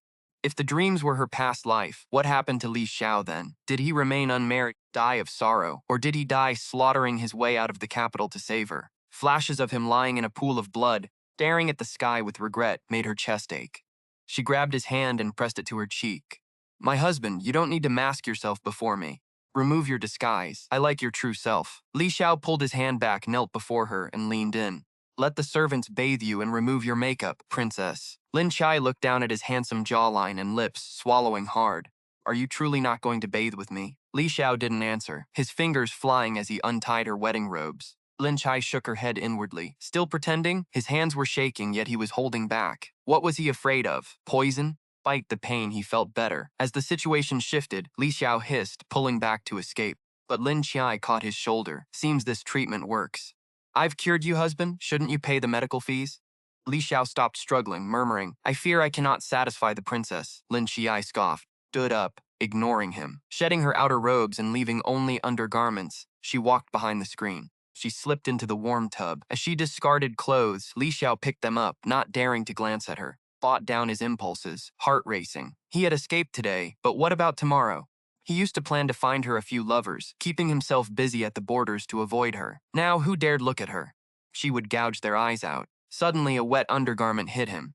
Stunned, Li Xiao looked up. Lin Qiye sat in the tub, her skin porcelain white and glowing. It was 100 times more alluring than the hot spring. He sneered internally, I'll drive you mad, you ignorant fool. He wasn't making a move, terrified of bringing harm to her, but she knew if he wouldn't initiate, she'd have to break the rules and seduce him herself.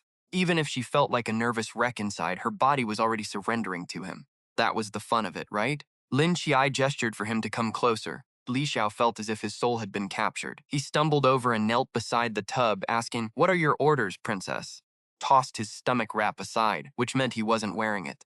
Li Xiao was losing his mind, screaming internally for a chance to go further. She lowered her head to catch a glimpse of the water, but as Li Xiao leaned in to kiss her, she ducked away. It looked like a rejection. In an instant, Li Xiao's face darkened. He shoved her back and slammed the curtain shut. Get out. Chapter 44, The Killing God General versus the Lucky Princess. Why was this man so difficult? She had been so forward. What more could he want? She was a princess. Suitors lined up all the way to France. She couldn't let his mood swings ruin her efforts. She calmed her nerves, whispering to herself that this male lead was actually quite tragic, having lost his fertility from past injuries. He needs patience and encouragement, the system chimed. Lin Qiye huffed, I don't care. The meal is served, and he still won't open his mouth. Watch how I handle him. I'm a princess. This man was like a top-tier performer, playing hard to get. After the system chattered on and finally coaxed her back into a good mood, she leaned her head against the tub, eyes closed, enjoying the warmth. Her anger began to fade, but she still felt petty. She kicked the water in frustration, but ended up thumping the side of the tub hard. Sharp pain made her gasp. From outside, a concerned voice called out, Princess, what's wrong? She knew he was still there, but played it off. Oh, you haven't left? She was giving him a way out. Surely in those 10 minutes, the poor man had been miserable, wanting to enter but too afraid, wanting to leave but unable to walk away. A man who acts contrary to his heart deserves a little suffering. I was just worried you had orders, Princess, he replied. Either come in here or get out, you choose. A moment later, footsteps approached. He clearly got the message and was ready to step down. Li Xiao pulled back the curtain. Princess, what just happened? Are you in pain? Lin Qiye stretched her small foot out onto the tube. I hit my foot, it hurts. Li Xiao chuckled. He grabbed her foot and began a gentle massage, but the blood surging through his veins could no longer be contained. The moment he touched her skin, Li Xiao admitted he was done for. If he couldn't hide, he might as well be honest. Princess, you know my situation. I don't know how you heard, but you felt it last time. My old injury, I'm afraid I cannot satisfy you. Even if you provide medicine, I worry. Tonight is our wedding night, and I don't want to ruin it. That was why he hadn't dared to get close. He hung his head in misery, looking utterly defeated. Like a little wolfhound that had shredded the sofa and knew he was about to be abandoned, sold, or worse. Lin Qiye reached out and grabbed his hand.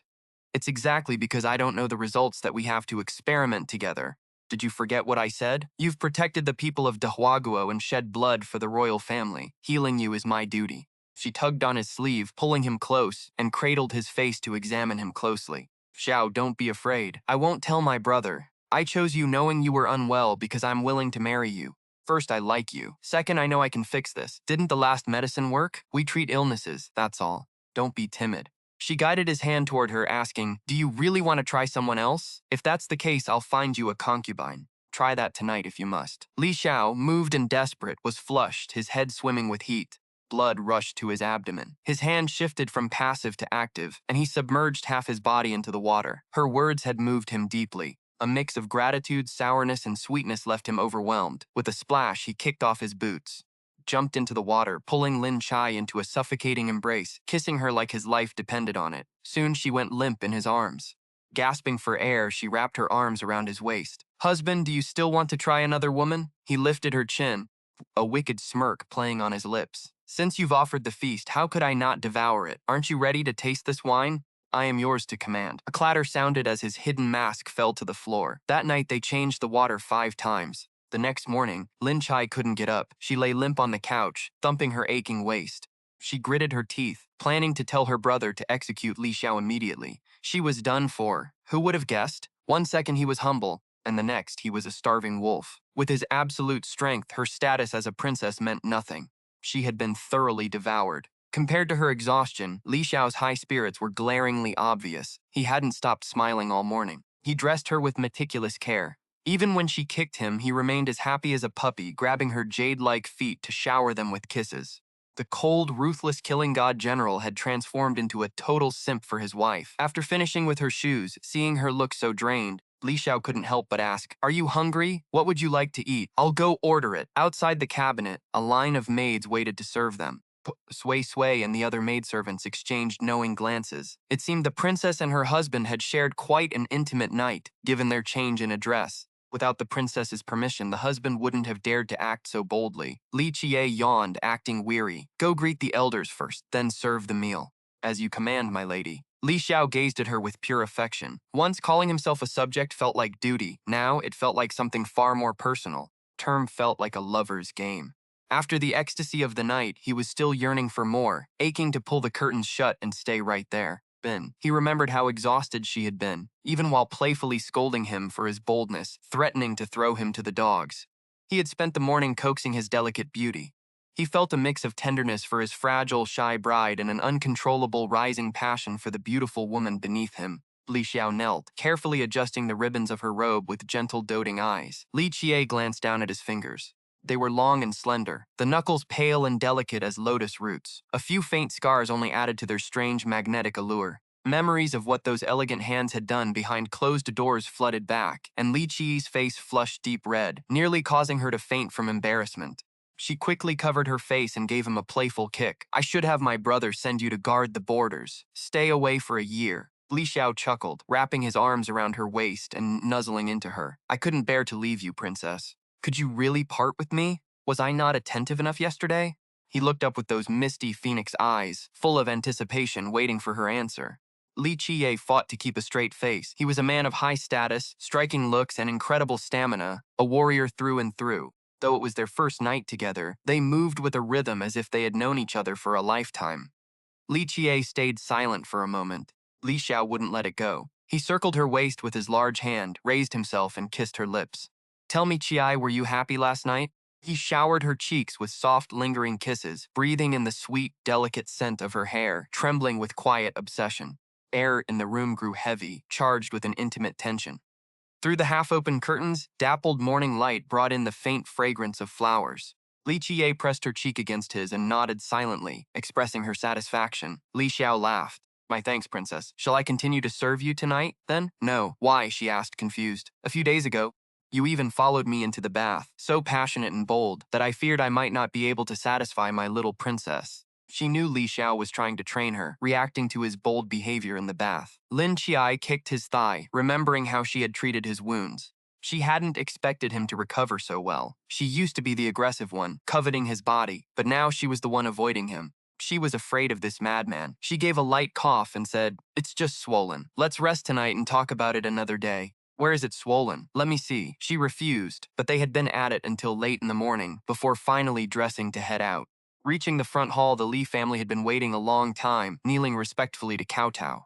When everyone saw Lin Qiye, stunned, then amazed, and finally completely breathless, such chatter, she truly lived up to her name as the beloved princess of Huangxi. She was so beautiful she didn't seem real. Her skin was white as snow, and her delicate face featured willow leaf brows and almond-shaped eyes. Her tiny nose and red lips stood out, and her slender waist, accentuated by her skirt, was narrow enough to grasp. Her legs were even thinner than those of many present. Icy beauty, with her porcelain skin, possessed a figure that made people want to steal a glance. Such a frame, such a face. Poise was the epitome of royalty. How could an ordinary debutante compare? Not just men, but even the women present felt their defenses melt. Beside her, Li Xiao was tall and imposing, possessing the courage of a warrior. He also had the refinement of a scholar. Although his face was scarred, everyone present was kin, who didn't know how dashing and handsome he used to be. The girls chasing him would have lined up from the Dahua Kingdom to the Iron Tower Kingdom across the sea. They were a golden boy and girl, a match made in heaven. Lin Qiye raised a hand for everyone to rise and personally helped her mother-in-law to a seat. She took the tea offered by a maid to serve her mother-in-law, bowing as she presented it. Lady Li was flattered and thanked her repeatedly. Her face held the expression, I am very happy, but I must act the part since I am the mother-in-law. The second aunt rolled her eyes at Lady Li. She scoffed inwardly, thinking, what is the big deal? If my son hadn't married early, this ugly freak Li Xiao wouldn't stand a chance. The second aunt prized her eldest son above all else. As a woman from a minor official's family, she had married into the Li household and faced much cold mockery, only to be honored when she gave birth to a son a year later. She secured her footing in the family, living in glory. Even when that son grew up spoiled lazy and became a reckless wastrel, she indulged and pampered him. After all, he was her pride and her reliance. He was as the highlight of her life. Now, seeing the stunningly beautiful Lin Qiye marrying into wealth with Li Xiao, she was grinding her teeth in jealousy. In her eyes, this glory, this beauty, and this wealth belonged to the second branch. Beside her, the third aunt gently waved a fan. Seemingly submissive and respectful, she was actually observing everything closely, eager to understand the princess's temperament and boundaries to see how to maneuver, to see if she could squeeze out some benefits. Lady Li drank the tea served by her daughter-in-law, gifted her a family heirloom jade bracelet, and chatted about domestic matters. Lin Qiye responded with perfect courtesy, not acting arrogant because of her royal status. This pleased Lady Li, who felt her dignity and the family's face were well maintained. Seeing the corner of her son's mouth, which hadn't dropped since he entered, he was smiling so radiantly. She knew instantly that last night had been blissful. Spent a passionate night. She reaffirmed in her heart that this princess-in-law was a blessing to the Li family. She was satisfied and beyond happy. She felt a little weak but didn't want to show her affection too openly in front of others. She had to maintain a mother-in-law's poise and remained polite. Yet she stayed distant. The second aunt's bitterness reached its peak. Seeing the princess was kind and easygoing, with no airs, felt a moment of relief and couldn't help but smile, saying, "Sister-in-law, you are truly blessed to have a princess as a daughter-in-law. Is a blessing that took lifetimes to cultivate." She turned to Lin Qiye and added, "The princess and the prince are a perfect match. Our prince is both scholarly and martial. He is handsome, and his personality is the most gentle. Besides, the mother-in-law is incredibly kind and would never bully a daughter-in-law. In the future, the princess must serve her mother-in-law dutifully. Don't be lazy. Oh, and you must give our prince several children. Your blessings are yet to come." These words were barbed and sarcastic. Praising Li Xiao for being schulerly and martial was one thing, but saying he had a nose and eyes, what kind of praise was that? Did she mean he had no nose or eyes? Wasn't she just mocking Li Xiao's ugliness? That remark about bearing children was a blatant, sharp blade. Many in the clan speculated about Li Xiao's struggles. The second aunt said this intentionally to slap Li Xiao in the face. And that comment about serving the mother-in-law, morning and evening, was a joke. Everyone knew a princess marrying into a subject's home served no one. The whole family was expected to pamper her, let alone serving them. A princess giving gifts to a mother-in-law wasn't filial piety, but a royal bestowal. The Li family wasn't even of royal blood. Status was far below a princess, especially one who was the emperor's most cherished sister. Lin Qiye knew exactly what was happening. The second aunt was testing her because she looked soft. If she let them get their way today, the disasters of her past life might repeat themselves. Chapter 46. The Death God General graduates, the lucky princess. People are bullied for being kind, but unfortunately, she wasn't that kind. Lin Qiye was about to speak when Li Xiao chuckled and said, "Second aunt, you are joking. The princess is of royal blood. My mother will be served by me. There is no need to trouble the princess. The princess marrying into the Li family is our greatest honor. My mother and I are naturally grateful. As for the children, we will do our best and leave the rest to fate. Whether we have them is not something the princess alone decides, so second aunt need not burden her." The emperor's grace was vast, and the princess was of noble character. Their hearts truly aligned, like a well-tuned harp. Li Xiao looked at his aunt with a cold, composed expression. "Aunt, you've been working so hard today. You should really focus on resting up. As for managing my brother and my princess, that's not something you need to lose sleep over." Li Xiao's tone was polite, yet every word cut deep. He was shielding his princess, drawing all the conflicts straight onto himself. He wasn't about to let his wife be treated like a household servant. He took the heat, knowing full well he was the one who had to protect her. Whether they have children isn't just the woman's burden, and the princess was perfectly fine. If they didn't produce an heir, that would be his fault, not hers. Lin Qiye felt a squeeze on her hand and shot him a look of pure gratitude. Seeing this, the third aunt knew it was her moment to strike. She chimed in immediately. "Second sister-in-law, what are you saying? The princess isn't just some ordinary bride. Your attitude makes it sound like the Li family doesn't welcome her and is trying to make things difficult. Even if the princess is kind enough to let it slide if the emperor finds out. Your son, with his fourth-rank position, might lose everything." She acted like she was protecting the princess, but she was actually baiting Lin Qiye. She was highlighting that while the eldest son was a prince, their own sons in the second and third branches were stuck as low-level fourth and fifth-rank officials. It was a shameful situation, and she wasn't about to let Li Xiao hoard all the glory. Those below deserved a piece of the pie, too. The third aunt was a master of manipulation, using the second aunt as her shield while keeping her own hands clean. She pushed the second aunt to the front, letting her take the fire. Lin Qiye was already sizing up their true colors. Spoke up calmly. "I am a princess and a daughter-in-law of the Li family. I know how to honor my husband's mother. No one else needs to worry about it. And you two don't need to fear. My brother is a wise sovereign. As long as you stay within your bounds, he will not give you any trouble." She smiled, but her eyes scanned those two self-important fools. The third aunt finally caught the underlying threat. She realized Lin Qiye wasn't an easy target. She hadn't said she would honor the elders, only her husband's mother. It was clear that her respect was reserved for Mother Li, not the second or third branches. The warning to stay within bounds was a sharp reminder that Lin Qiye saw exactly what the third aunt was planning for her son, and she wasn't interested in playing along. She was basically telling them, keep to yourselves, or face the wrath of the emperor. They kept causing trouble. They would be the ones the emperor targeted next. The second aunt, however, was far less sharp and completely missed the message. She kept fawning. Of course. I was just speaking without thinking. I've offended you. Since we've met the mother-in-law." Shouldn't we also pay respects to the ancestors and the Li clan? The third aunt nearly rolled her eyes into her skull at such blatant stupidity. The room was thick with people holding back laughter, looking at the second aunt like she was an absolute idiot. Mother Li slammed her teacup down hard. Second daughter-in-law, what kind of nonsense is that? The princess's ancestors are honored in the imperial shrine. The Li family's ancestors rely entirely on the grace of the imperial family to even have their incense and tablets. You want the princess to bow to them?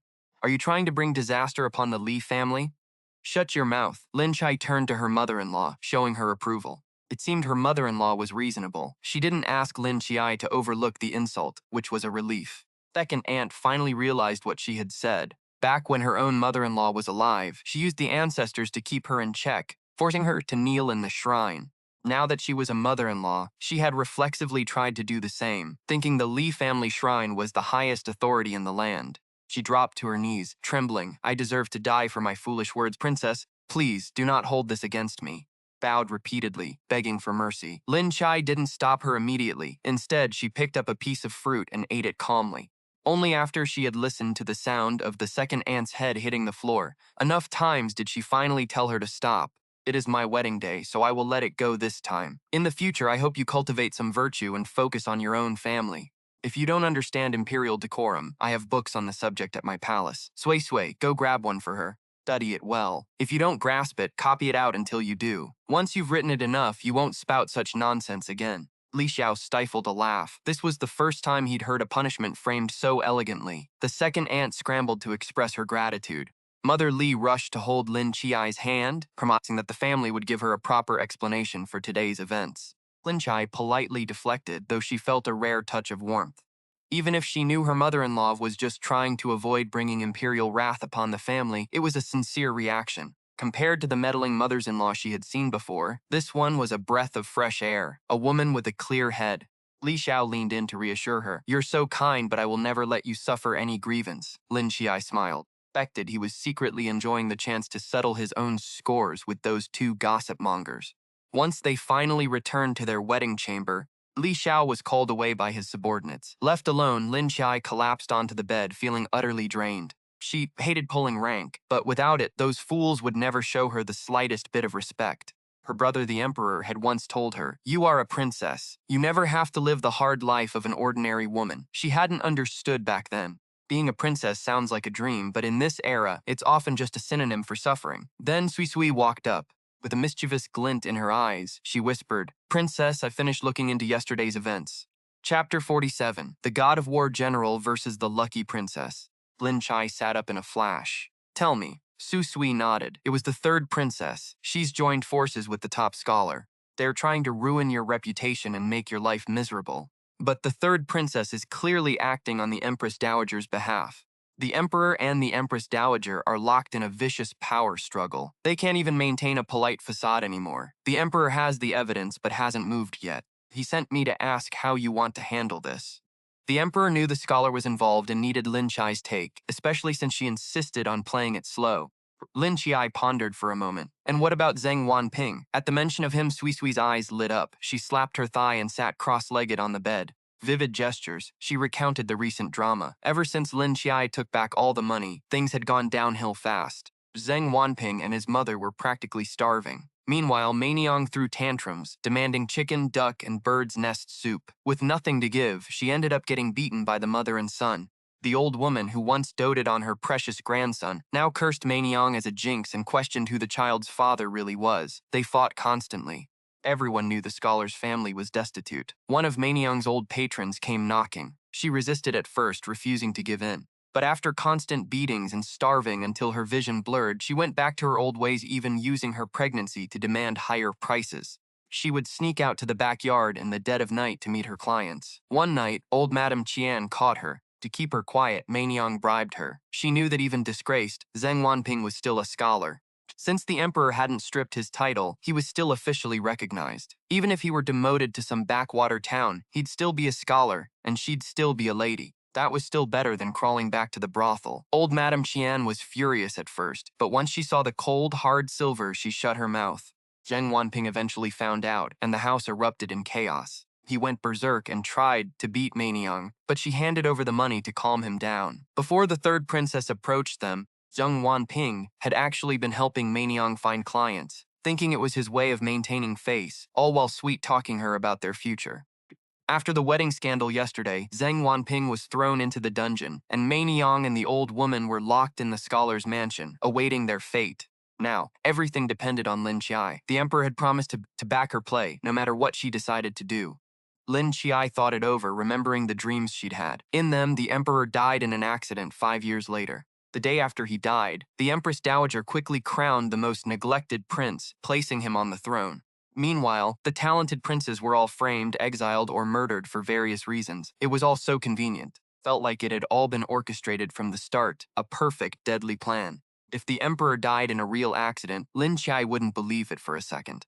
Having awakened 5 years before his death, her new actions had likely triggered a butterfly effect. Third princess approaching Zheng Wanping hadn't happened in her previous life. Was this a warning? The Empress Dowager might be planning to move early. Lin Qiye decided to stay quiet for now. She would watch their moves, use Zheng Wanping to lure them out and take them all down at once. The Empress Dowager, the third princess, and that lowlife Zheng. Anyone who tried to hurt her or her brother would be wiped out. Lin Qiye told Xiuyuan the plan. Xiuyuan had to go to the palace today, reporting on the wedding, while passing these thoughts to the emperor. She also told Xiuyuan to urge him to attend the autumn hunt in 2 months. In her previous life, the emperor skipped it to handle state affairs, and he ended up missing the hunts for several years after. He was a devoted, hard-working ruler, but he was ultimately betrayed and killed by villains. Lin Qiye wanted him at the hunt to bait the Empress Dowager into making a move, giving them the chance to cut out this cancer once and for all. She didn't say much, but she knew the emperor was smart. Connecting the dots, he would surely understand what she meant. After sending Xiuyuan off, the system's voice echoed in her head. "Host, you can choose when to get pregnant. Shall we do it now?" Lin Qiye replied that there was no rush. It wasn't the right time yet. Why? Because surely the male lead was putting in a lot of effort last night, right? The system had been so influenced by Lin Qiye's constant stream of dirty thoughts that it was obsessed with muscular guys now. Lin Qiye laughed. "If I get pregnant a month after marrying Li Xiao, people will start rumors that it's Zheng Wanping's child. She wouldn't be able to clear her name then. Besides, she knew he wouldn't stop after just one night. She was a stunning beauty, after all.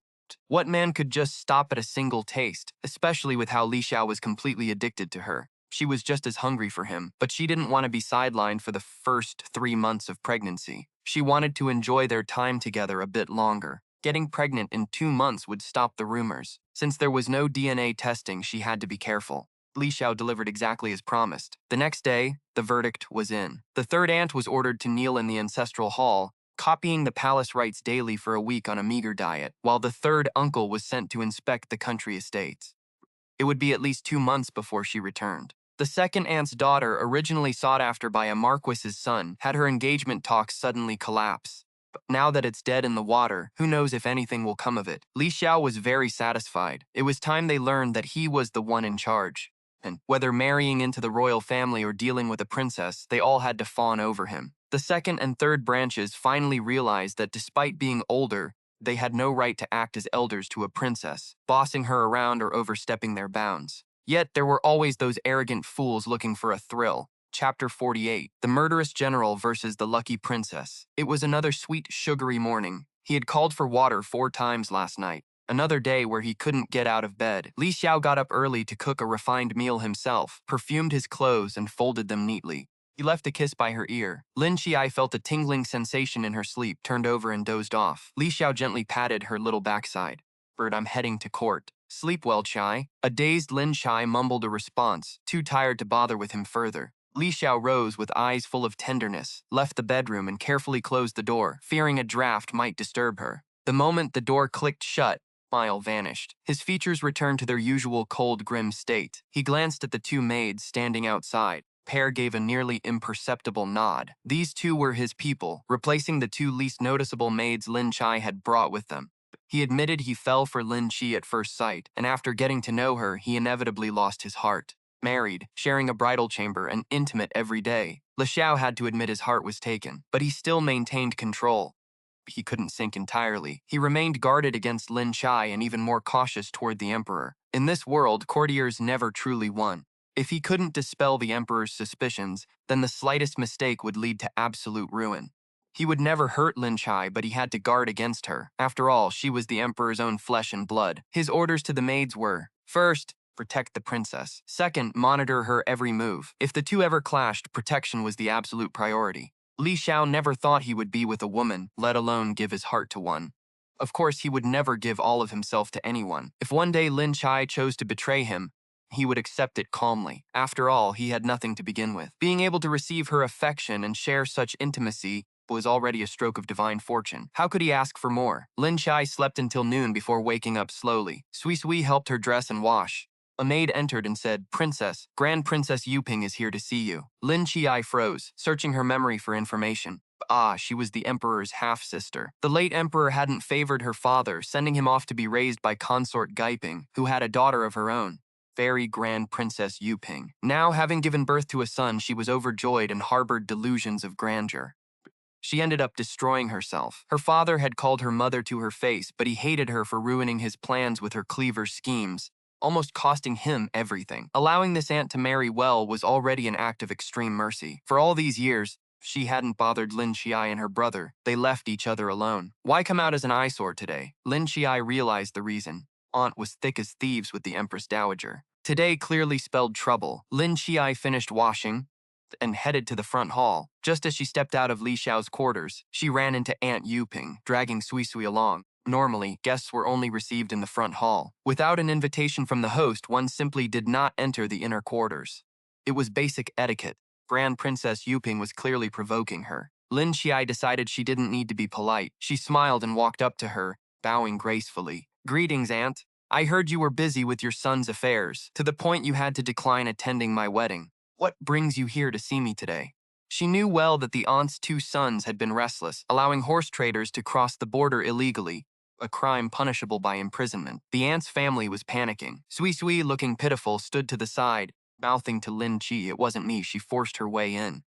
Lin Qiye winked at her. "Don't worry, I've got you covered." The Grand Princess, hearing the sharp edge in Lin Qiye's voice, sneered behind her eyes, though she kept a straight face. "I missed my good niece's wedding, so I came to apologize and deliver gifts. The heat was unbearable, I'm dying of thirst. Someone, pour me tea." She tried to barge into their bedroom, dragging Susu along like a chick.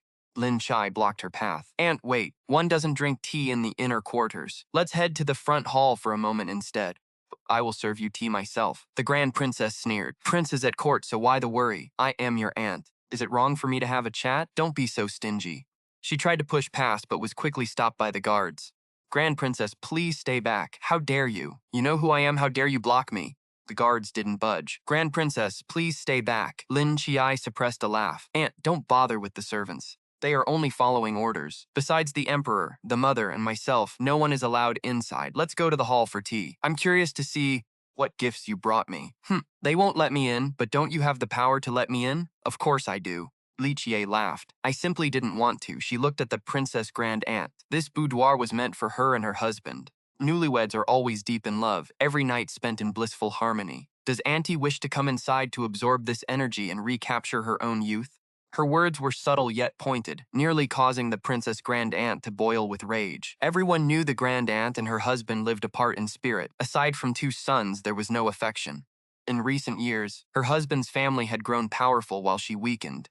Brought concubines into the home, one after another. Without official status, it didn't technically violate royal etiquette, but the Grand Aunt had suffered in silence for years. Now that Li Qiye had touched a raw nerve, she was consumed by fury, though she forced herself to remain calm. She remembered why she had come. Soon, Li Qiye wouldn't be smiling. It wasn't that she'd had to enter the inner chambers. She was merely testing Li Qiye's limits. Seeing how sharp she was, hatred brewed in her heart. Thinking she picked a gem by marrying that ugly, fierce brute, she mused. They reached the front hall. Li Qiye served her tea personally, a peace offering, as she was the Empress Dowager's person. The Grand Aunt took a satisfied sip. It was as if the tea had cleared her throat, for she began to speak. "Luo, come here and greet Princess Auntie." A girl in a green dress, with a seductive figure and swaying gait, stepped forward. "Greetings, Princess Auntie." "Ah," the Grand Aunt said, "this is a gift for you. On my way to visit the Empress Dowager, I saw several new palace maids and picked out the most charming ones. I intended to keep her, but realized Luo is skilled in bookkeeping, so I brought her to you." along with 4 other maids, 5 in total. You've been spoiled by the emperor and don't handle household affairs. Even with your mother-in-law here, as a daughter-in-law, you should know these things. Let Luluo help you, so you don't squander your dowry through sheer carelessness. Spoke with an air of smug superiority. How could she refuse a gift from an elder? No matter how much the emperor favored her, Lin Qiye was still the junior here. Lin Qiye looked at Luluo. The girl appeared submissive, but her eyes betrayed a devious, seductive nature, not at all the look of a dignified palace maid. It wasn't just to help. It was clearly a ploy to plant a spy, sow discord between her and her husband, and report back to the Empress Dowager. Since Lin Qiye had married into the Li family, they were bound to stand with the emperor, leaving the Empress Dowager desperate to try such tactics. Her mother-in-law signaled her not to accept, but Lin Qiye laughed. This girl looks sharp and capable. I like her. Thank you, Auntie, I accept this gift. The grand aunt was stunned by how quickly she agreed. She gave Luluo a subtle look, leaving the rest to her.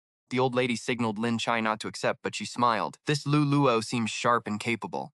I like her. Thank you, aunt. The eldest princess was shocked by her quick acceptance. Surprised, she winked at Luluo, silently telling her to handle things. Once the princess left, Lin Qiye told Susui to take those maids away and find them some work to do. As soon as they left, the old matriarch craned her neck, then leaned in close to Li Xiao. Telling you, those maids are trouble. Why keep them? Li Xiao caught her hand, replying, she's a princess and elder. With the empress backing her, if I turn her away, it's an insult to the royal family. Stay for now. How long they last depends on how they behave. In the quietest room on the second floor of the typing clinic, a retired imperial physician checking the pulse of a handsome man. His skin was like jade, his face refined, yet his body held the power of a lion. The old doctor stroked his beard, his brow furrowing. The man stared intently, trying to read the physician's expression. Moments later, the doctor withdrew his hand, stood and bowed. Your Highness, your health is vastly improved. The previous blockage is clear, but no longer a concern. Surely you've noticed the change, you're fully capable again. Li Xiao nodded. Yes, things are functioning well, but will I be able to have heirs? As Li Xiao asked this, trembled slightly. He felt greedy. When he couldn't perform, he just wanted his dignity back as a man. Now that he had that, he dared to dream of the impossible. He spoke softly, afraid that if he were too loud, the heavens would take back what he had worked so hard to regain. The physician replied, I cannot promise heirs. Only time will tell. What I can confirm is that your body is strong and intimacy is now beneficial for you both. Li Xiao left the clinic, paying for silence once more. He felt nervous and heavy-hearted. As he walked, the sound of children playing nearby caught his attention. He watched them throw sandbags and play hopscotch. It was a beautiful sight, and he longed to have a child of his own. A little one calling him father, tugging at his clothes, demanding hugs and candy. His expression softened. Besides, this wasn't just about whether he could have children. It was about the consequences if the emperor discovered he was infertile. Could be a minor issue or a major crisis. The emperor might overlook it, given the culture's views, but Li Xiao knew the emperor would likely use it as a pretext to charge him with treason, the Li family's legacy to protect with his life. Li Xiao would rather shatter like jade than stay intact as a lie. Lin Qiye had promised not to tell the emperor. Li Xiao trusted her. After all, she had healed him. As for the issue of children, he would have to wait a few months to know. If he truly couldn't conceive, he might have to beg Lin Qiye for more help, though he really didn't want to bother her again. He had already put her through enough with his initial treatment. He needed to keep some dignity. Thinking of Lin Qiye, a wave of warmth washed over him. Her beautiful eyes and soft kitten-like nature filled his mind, and his step lightened as he neared the estate. Just as he entered, he saw wives of his second and third uncles waiting in the hall, clearly there to talk to the old matriarch. Li Xiao knew exactly what they wanted. They were looking to talk about adoption. Did they really think that now a princess had married into the family, she would ever settle for their mediocre sons? Of course she wanted her own child. Even if 10,000 to 1 he really couldn't father an heir, then the emperor would pick someone from the royal lineage. It would never be their branch. He hated those gossiping women and took a detour back to Qingyu House. Inside, he didn't see Lin Qiye. Usually, she loved lying on the recliner with a book, waving him over with a smile. Why wasn't she there? Where did she go? Remember to follow and hit that like button. Seeing you all interested gives the author plenty of motivation. No break for the holidays, just constant updates for you. Thank you, everyone. Chapter 50. The God of War and the Lucky Princess. Just then he saw Susui passing by and asked, Where is your princess? Susui pointed to the kitchen. Li Xiao, curious, handed his heavy robes to Susui and walked toward the kitchen. It was filled with steam, smell of food, and laughter. He hadn't realized he was hungry until now. His little princess was cooking herself, and a sweet, indescribable feeling spread through his heart. Whatever she cooked, he would finish it all, the food and the cook. He kept his face cool and detached, while inside he was practically drooling like a hungry ghost. He stepped inside. Lin Qiye was wearing a white cotton tunic with a silk scarf over her hair. Her face was dusted with flour, and her hands were busy kneading dough as she chatted with the cooks. Don't worry, Sister Liu. That back pain is just from overwork. I'll make you a medicinal plaster. One course will do the trick. Sister Liu was moved to tears. Princess, you are so kind. To treat an old servant despite your noble status. I'm so grateful. Nothing, just a small favor. As she spoke, she skillfully placed the kneaded dough, the steamer, covered the pot with a lid, and headed toward the chicken coop. The truth was, she hadn't said. Every time Lin Qiye uses her skills to heal someone, she earns points. Suddenly, a large hand grips her smaller one. A deep, resonant voice sounds from above. You are a princess. How could I ever deserve such treatment from you? Lixiao waits in agonizing suspense, hoping for her to say, I did this for the one I love. She is genuinely willing to do it. Instead, she replies, it wasn't made for you. Why would you feel like you don't deserve it? The air suddenly goes dead silent. Lixiao's heart, previously floating on clouds, feels like it's been tossed into a sewer and gnawed on by rats. He clears his throat awkwardly. If not for me, then who is it for? Lin Qiye is completely oblivious to the fact that her dear husband is about to blow a fuse. She casually, it's for the son of a servant, little Wu. He's sick and refuses his medicine. His mother is crying her eyes out, and I happen to have some spare time. I just whipped up some medicated treats to coax him into taking it. Little Wu, is it? Lixiao thinks if you were dead, I'd see what kind of talent this boy has. Better looking than me? Richer? What on earth does he have that's worth my little princess cooking for him personally? He hasn't even tasted Lin Qiye's cooking yet, so why should that brat? In his mind, a vision of a handsome, youthful rival flashes into view. Seeing them together, he feels like a washed-up middle-aged man. His face turns pale and his knuckles pop as he clenches his fist in frustration. Lu Sao watches from the side, clearly seeing the prince's displeasure. She quickly interjects, the Wu family is so ignorant. The boy is 4 years old. They shouldn't coddle him like that. In my opinion, a good beating would make him take any medicine. 4 years old? He's only 4? Lixiao suddenly coughs in embarrassment. Mortified by his own outburst, he mutters, fine, keep the brat alive. Lin Qiye laughs. That boy is usually quite obedient, just spoiled by his parents. It's no big deal. A happy childhood gives a child drive for the future. When things get tough later, just remembering the joy of childhood can be healing. Her words hit Lixiao deep in his heart. He thinks of his own father. He remembers his own happy childhood. His mother was gentle yet spirited, playing in the mud and catching fish with him like an older sister. His father gave him anything he wanted, strict but doting. While the generals debated military strategy, he would sit in his father's lap, braiding the man's beard. Childhood always been the pillar supporting him. Looking at Lin Qiye now, he sees her differently. It's not just that a princess would cook for a servant's child, her pure, unpretentious kindness. He realizes they are soulmates. Before, he was drawn to her spirited personality. Now there is a deeper mutual adoration, falling in love because of a single sentence. It was more than just sweet talk in a book. Li Xiao watched him quietly as he finished with the ingredients, feeling a warmth grow in his chest. Felt ticklish. Ling Qiye didn't notice the change in him, just wiped her hands clean and brought a plate of cloud cakes from a steamer. She added a bowl of steamed egg and a dish of shredded chicken rolls. Try these and tell me if you like them. Li Xiao's eyes lit up. You really know me. Qi chuckled. Since there's enough for the Wu boy, there's plenty for the eldest Li boy too. Go on and eat. I still need to check on Sister Lu's back. Li Xiao felt out of place as a grown man there. He thanked her and carried the food away, his lips curled into a smile he couldn't suppress. The little princess hadn't forgotten him. It was a good feeling. He shoved his inner demons aside, wearing a stern face, but he practically ran back to his study.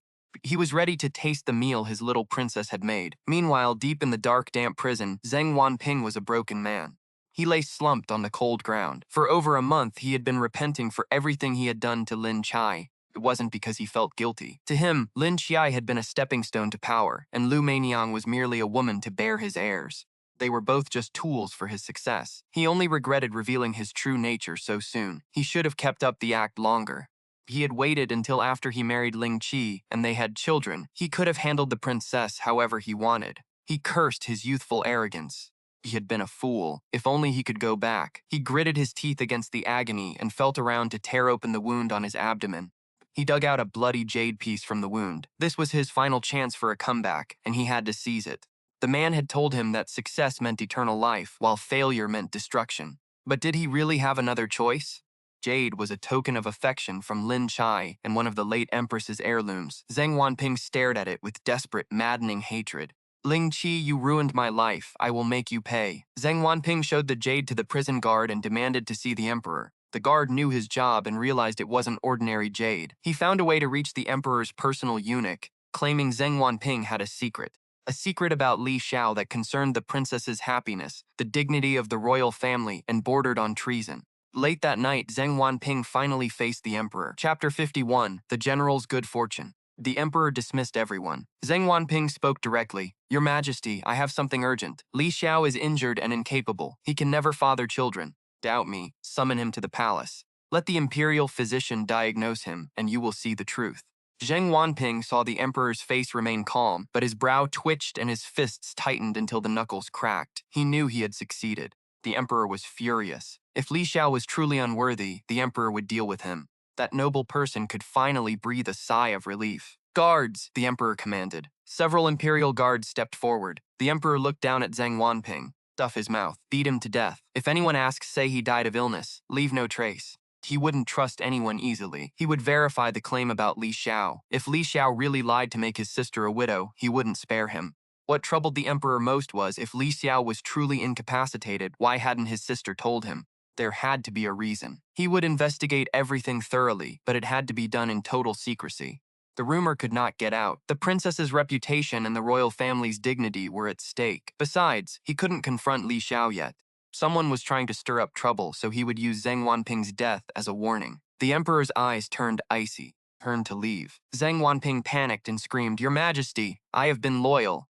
Why can't you spare me? Have mercy, have mercy. But it was already too late. The guard stormed into the cell, shoved a wad of hay into Zheng Wanping's mouth, and beat him until he stopped breathing.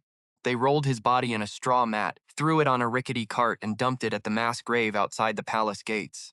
The soldiers were disgusted and left quickly. No one noticed his finger twitch. Shortly after, a wild dog with glowing eyes trotted over and nudged the mat aside. Just as it prepared to bite, a man in black emerged from the shadows, drew his blade, and killed the beast. He walked towards Zheng Wanping. In the dead of night, most people were asleep. Only in the Qingyu pavilion of the prince's estate did soft, breathless sounds drift through the air. A single lamp burned inside. On the bed, the scene was intoxicating. Ling Qiye lay limp, catching her breath.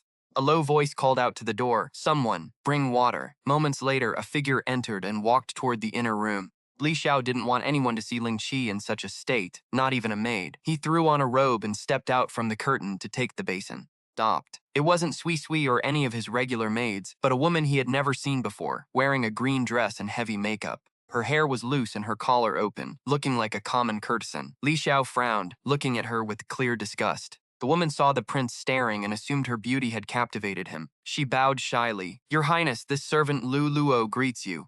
She took 2 steps forward, swaying her hips so dramatically it looked ridiculous, like a fat sheep's tail wagging about. Li Xiao didn't say a word. Who asked for her? Who cared what she was called? Liu Luo just offered a charming smile. She glanced up at the man standing before her. In the candlelight, his jawline looked perfect and his body toned even with that scar under the mask. It was hard not to feel a spark, though that jagged scar ruined an otherwise stunning face. Still, he was a prince. Stick with him, and riches would follow. Lolo stepped closer, faking a slip, and let out a soft cry. Spilled the warm water all over Li Xiao, her body going limp as she collapsed into his arms. Li Xiao didn't hold back. He kicked her away with enough force to send her flying. The guards outside panicked and hit their knees. What kind of trash is allowed in here? You're ruining my eyes. Where are Xiuyuan and Xiaoyu? Li Xiao was furious. He hated when strange women tried to seduce him. His heart belonged only to Lin Qiye. He couldn't let this woman dirty him.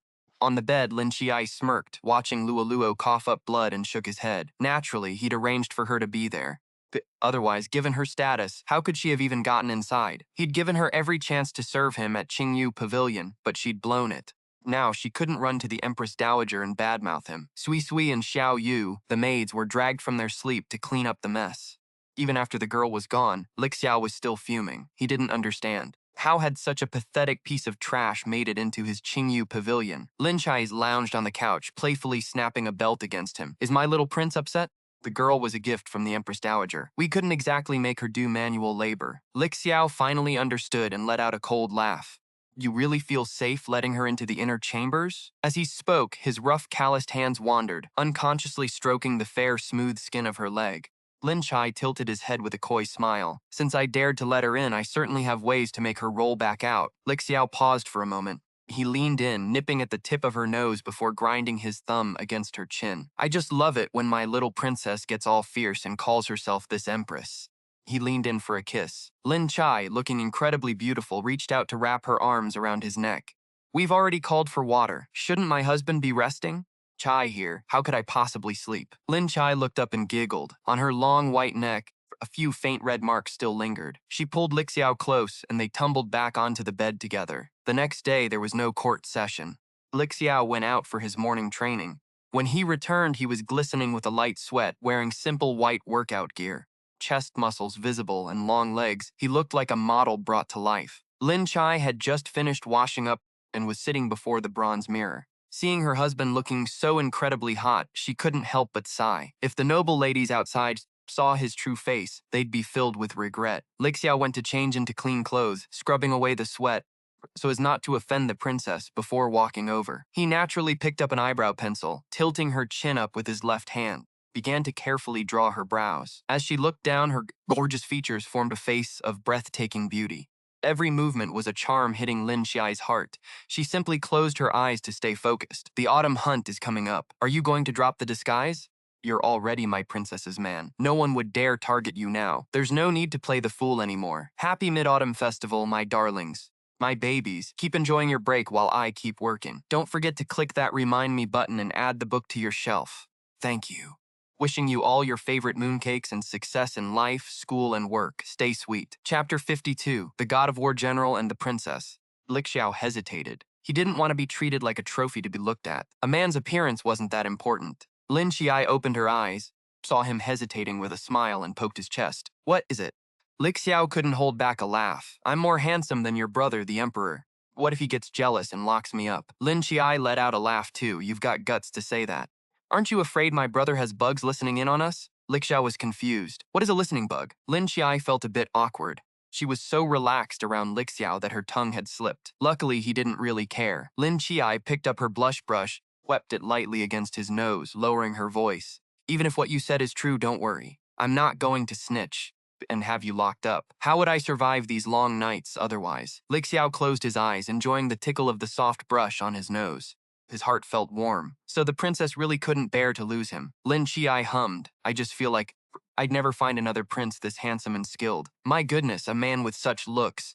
Truly, there is none like him in the world. Lixiao's face darkened instantly. He tightened his grip, tilting her chin up, threatened her with the eyebrow pencil. Keep teasing me and I'll paint your face with freckles. Lin Qiye squeaked, begging for mercy. Oh, husband. I know I was wrong. I won't do it again, please. He wouldn't let it go so easily, pointing to his own lips. Show he needed a kiss. Lin Qiye wrapped her arms around his neck and planted a kiss. He pushed his luck, leaning in for another one. Okay. She gave him another peck. When he asked for a third, Lin Qiye's temper flared. She snatched the eyebrow pencil, pouting, and said, Watch this. I'm going to draw a turtle on your face. She moved to mark him, but Lixiao quickly grabbed her little hand. He kissed her palm and begged for mercy. All right. Princess, please have mercy. I'll let you be the one in charge.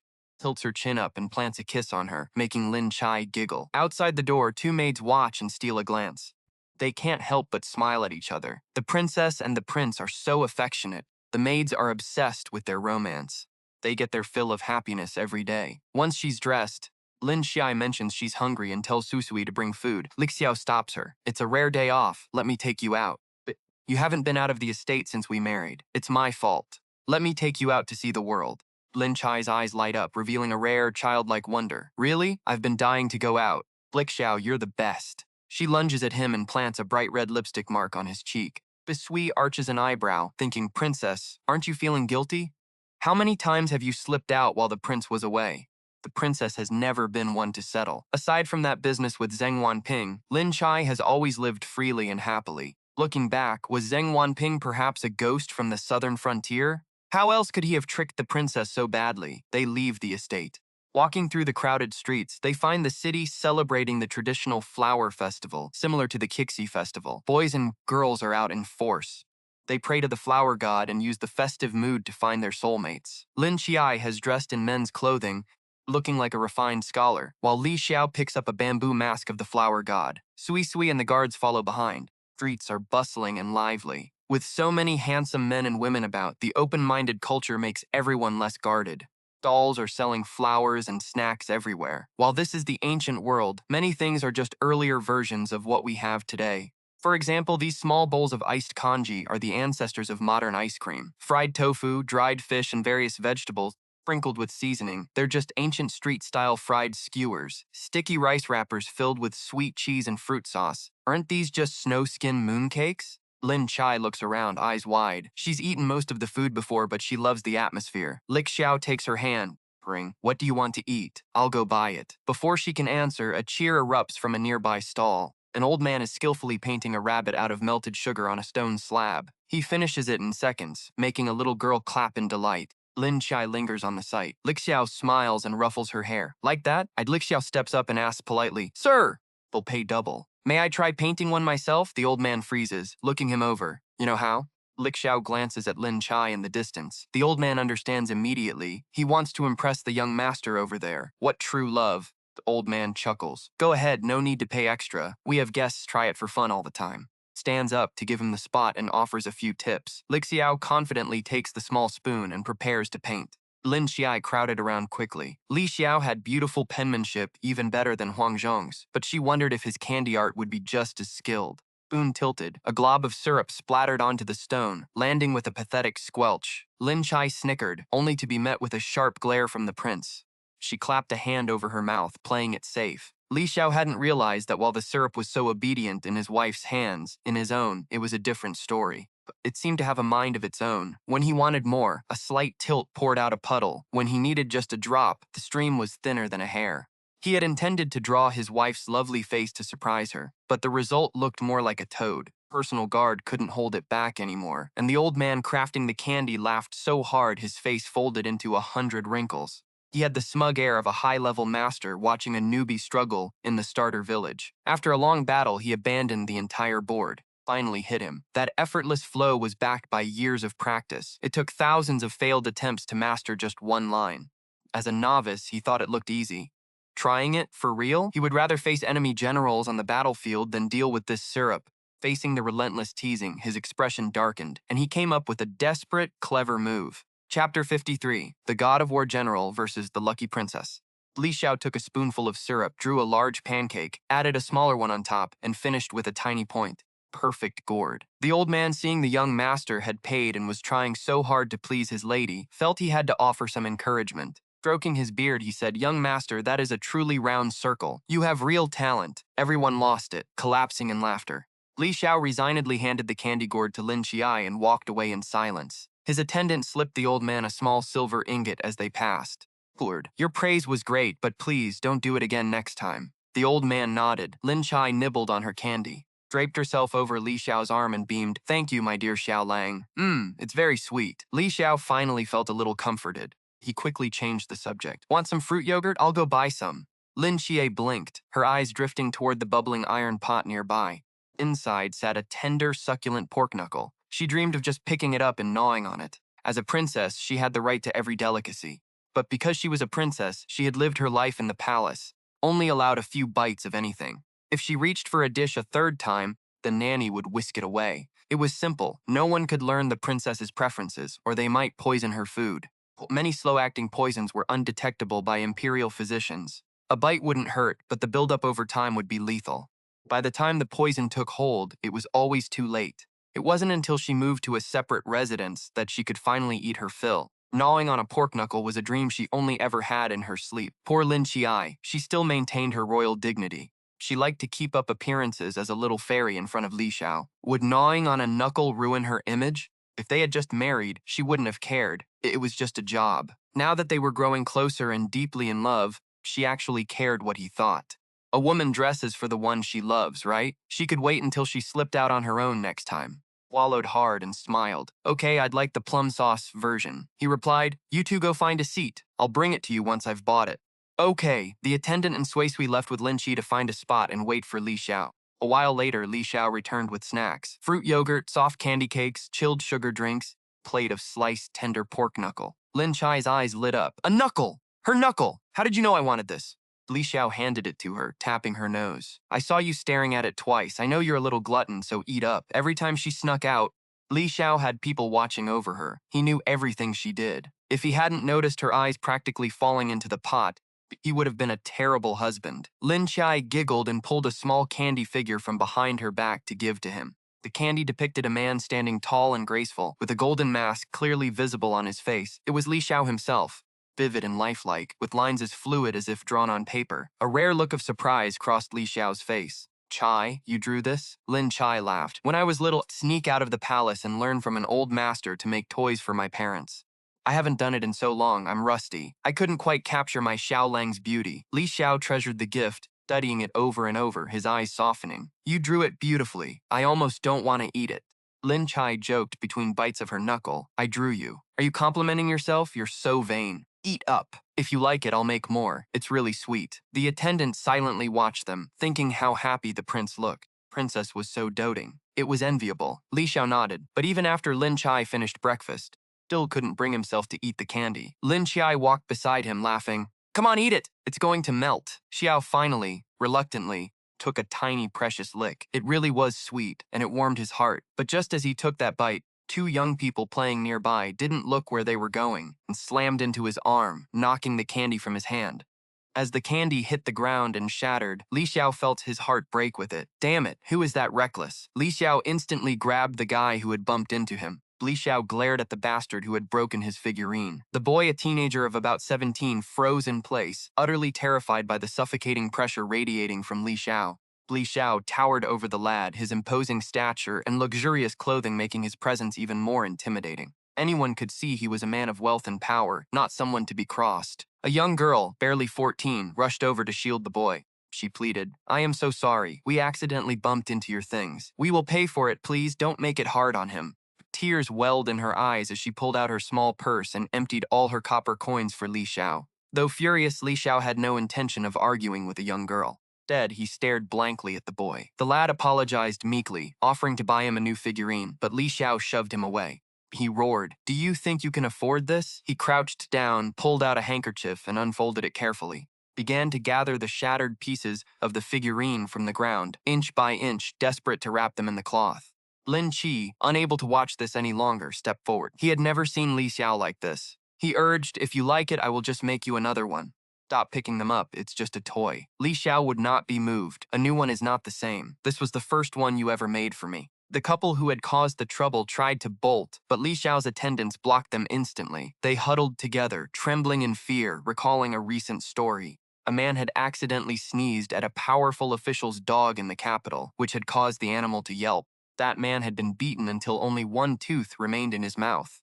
They wondered if they were to be the next victims of such misfortune. Lin Qiye sighed. Why was this man so stubborn? Just as he prepared to try again, a tiny figure approached.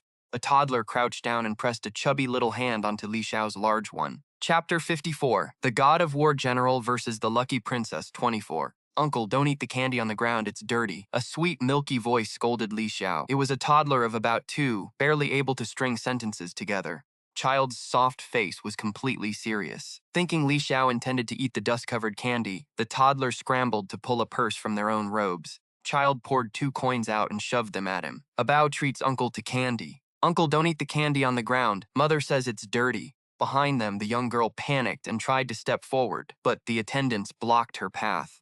She shouted in desperate anxiety, Bao, come here! Don't provoke him! Come back! It was clear the child belonged to that couple. Li Xiao was instantly charmed by the toddler. He wanted to pat the little one's head but hesitated, worried his hands might be dirty. He wiped his hands quickly on his clothes before reaching out. Are you a Bao? I'm a Bao. I'm 2 years old. I can recite the 3-character classic. I'm really smart. Li Xiao's eyes shimmered with a mix of longing and sorrow. Gently tapped a Bao's cheek. Uncle won't eat your candy on the ground. Keep your money to buy treats for yourself. I'll listen to you, okay? Bao nodded, satisfied. Uncle, if you listen, you won't get a tummy ache. All right, I'll listen. Can you let Uncle hold you? Okay, Uncle, lift me high.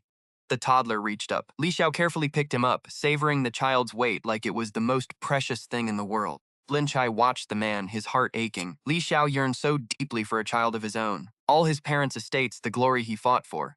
Dignity as a man. If he were gone, everything he built would fall to others. If they were good people, fine. But his second and third aunt's families were clearly bottomless pits. If he handed his legacy to them, it would be squandered within 3 years. How could he face his ancestors then? Li Xiao lifted a bow high, laughing as the toddler giggled. After a while, noticing the parents' terror, looking as if they'd seen a ghost, he finally returned the child. The couple snatched a bow back, clutching him tightly. Li Xiao told his attendant to let them go, then gave a bow one last pat on the head, but said nothing. The couple bowed profusely while a bow still giggled. "Uncle, lift me high again." Frightened, the couple rushed away with their child. Lin Qiye stepped up to hold Li Xiao's hand, but Li Xiao remained fixated on the family, lost in thought. Lin Qiye whispered, "If you love children so much, why don't we have one?"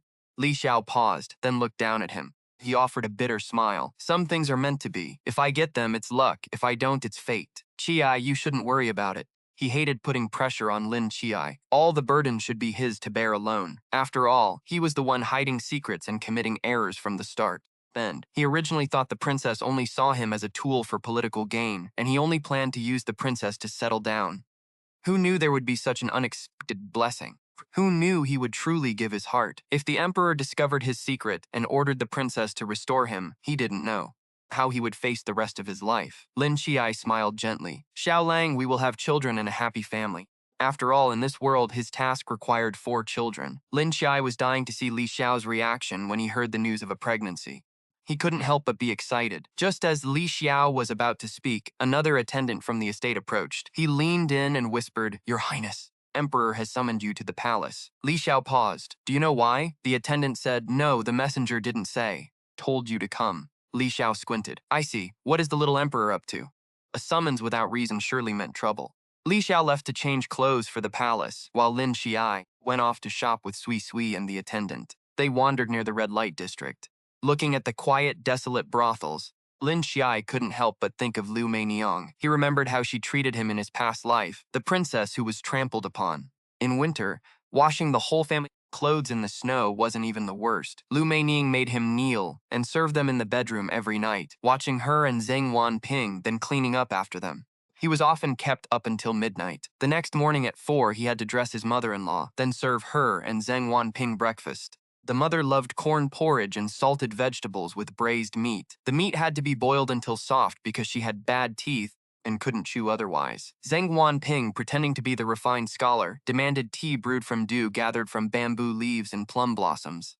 He needed fine rice porridge and 8 exquisite side dishes. As for Liu Ruyan, her demands were even more absurd. Peony rolls, rose pastries, cream puddings, and 50 other complex snacks, all written on bamboo sticks. He had to draw 3 daily and make them fresh. Lin Qiye's excellent cooking skills were forged through those agonizing trials in that past life. The endless, torturous chores nearly broke him. Back then, trapped by the plot, Lin Qiye was blinded by his devotion to Zheng Ping. He wanted to use his sacrifices to earn even a sliver of affection. But in the end, he was shoved into the ranks of the rebels, tortured, and his naked body left to rot on the roadside, trampled and mocked by the world. Yes, he was a puppet of fate. He seemed foolish, but was that a reason for others to bully him?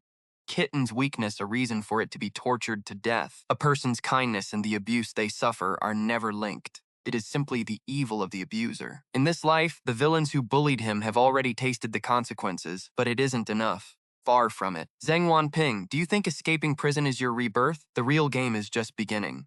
Suisui seemed to sense Lin Qi's mood. Fearing he was dwelling on painful memories, she bought an ugly cute porcelain doll and ran over, acting silly. "Look, isn't this doll cute? It looks just like you." Predictably, Lin Qiye glanced at it and frowned in disgust. "Don't start. It looks ugly. It's not ugly. It's so cute. Not at all." Lin Qiye was so annoyed by the doll's ugliness he walked away, unwilling to engage. Her taste really left something to be desired. Seeing Lin Qi's train of thought was broken and he was no longer dwelling on the past, Suisui sighed in relief and smiled as she hurried to catch up. Back at the manor, Lin Qiye passed the front hall and spotted the mother-in-law's personal maid waiting outside. The mother-in-law was clearly inside. Since they had a good relationship, Lin Qiye felt obligated to pay respects. But then, a familiar voice drifted out. "Sister-in-law, you're too rigid. What's the harm in adopting a child?" It was the second aunt, just finished copying scrolls and already stirring up trouble. Lin Qiye gestured for everyone to stop and listen. Lin Qiye wanted to hear exactly what nonsense these two were spewing this time. Second aunt continued, "Don't be so narrow-minded. The Li family shouldn't just rely on your son to bring glory. Massive fortune should be shared with us." She sounded entitled, as if her own kids had earned it. The mother-in-law scoffed. I'd like to ask, what have your children contributed to this family? Always causing trouble, letting my son clean up your messes, and now you want a piece of the pie? Incredible. Lin Qiye loved this. Beneath that slightly ditzy surface, the mother-in-law was a beast at defending her son. The third aunt giggled. Our sons aren't as capable, but they've given the Li family heirs. Xiao is nearly 30 with nothing. Maybe he has some physical issue? The mother-in-law slammed the table. That hit a nerve. She burned with rage but forced herself to stay calm. She couldn't let them see her weakness. Spends his life on the battlefield surrounded by men. If he wasn't guarding the border, where would you be? Enjoying your luxury? You have the nerve to criticize him? Send your own sons to the front lines. Let's see if they have time to breathe then. Both aunts fell silent, completely stunned. The mother-in-law sipped her tea. Xiao has a wife now, a princess. Whether they have children is her choice. We have no right to demand that of her, and if she does want one, she won't want yours. Stop trying to pawn off those illegitimate brats from the brothels. If you dirty her eyes, can you pay the price? Lin Qiye nodded vigorously. Mother-in-law, you are a legend. The aunts weren't giving up. The mother-in-law stood up. That's enough. Go home. I'm not serving dinner. Third aunt signaled the second, who plastered on a fake smile. Sister-in-law, you misunderstand. We'd never let the princess take just any child. The old lady was furious, pointing at herself. You want me to adopt your grandsons? You're trying to become my parents? Lin Qiye almost laughed out loud. Xiuyuan, standing nearby, looked ready to explode with indignation. Third aunt persisted. Please, sister-in-law, we thought about it. If you adopt 2 grandsons, it benefits everyone. The third aunt trailed off, and the second aunt glared at her. Second aunt took over. The emperor would look favorably on the father of these children. If we all have government posts, we can support Xiao. We rise and fall together, right? The princess isn't pregnant yet, so this is the perfect time. Maybe she'll even raise them as her own. The mother-in-law felt her head throbbing. She kept her voice icy. Even if I agreed, how could the princess, or the emperor? The aunts saw an opening. The third aunt whispered, just fake an illness, then find a priest. Tell them you need a relative's child to wash away your bad karma. Princess won't be able to refuse if it saves your life, will she? Lin Qiye wanted to applaud their sheer stupidity. They were absolute idiots. Xiuyuan looked ready to throw hands. Tea bowl shattered inside. The mother-in-law roared. You're the ones who are sick. What bad karma? You're the ones with the curse. Try cursing me again, and I'll tear your tongues out.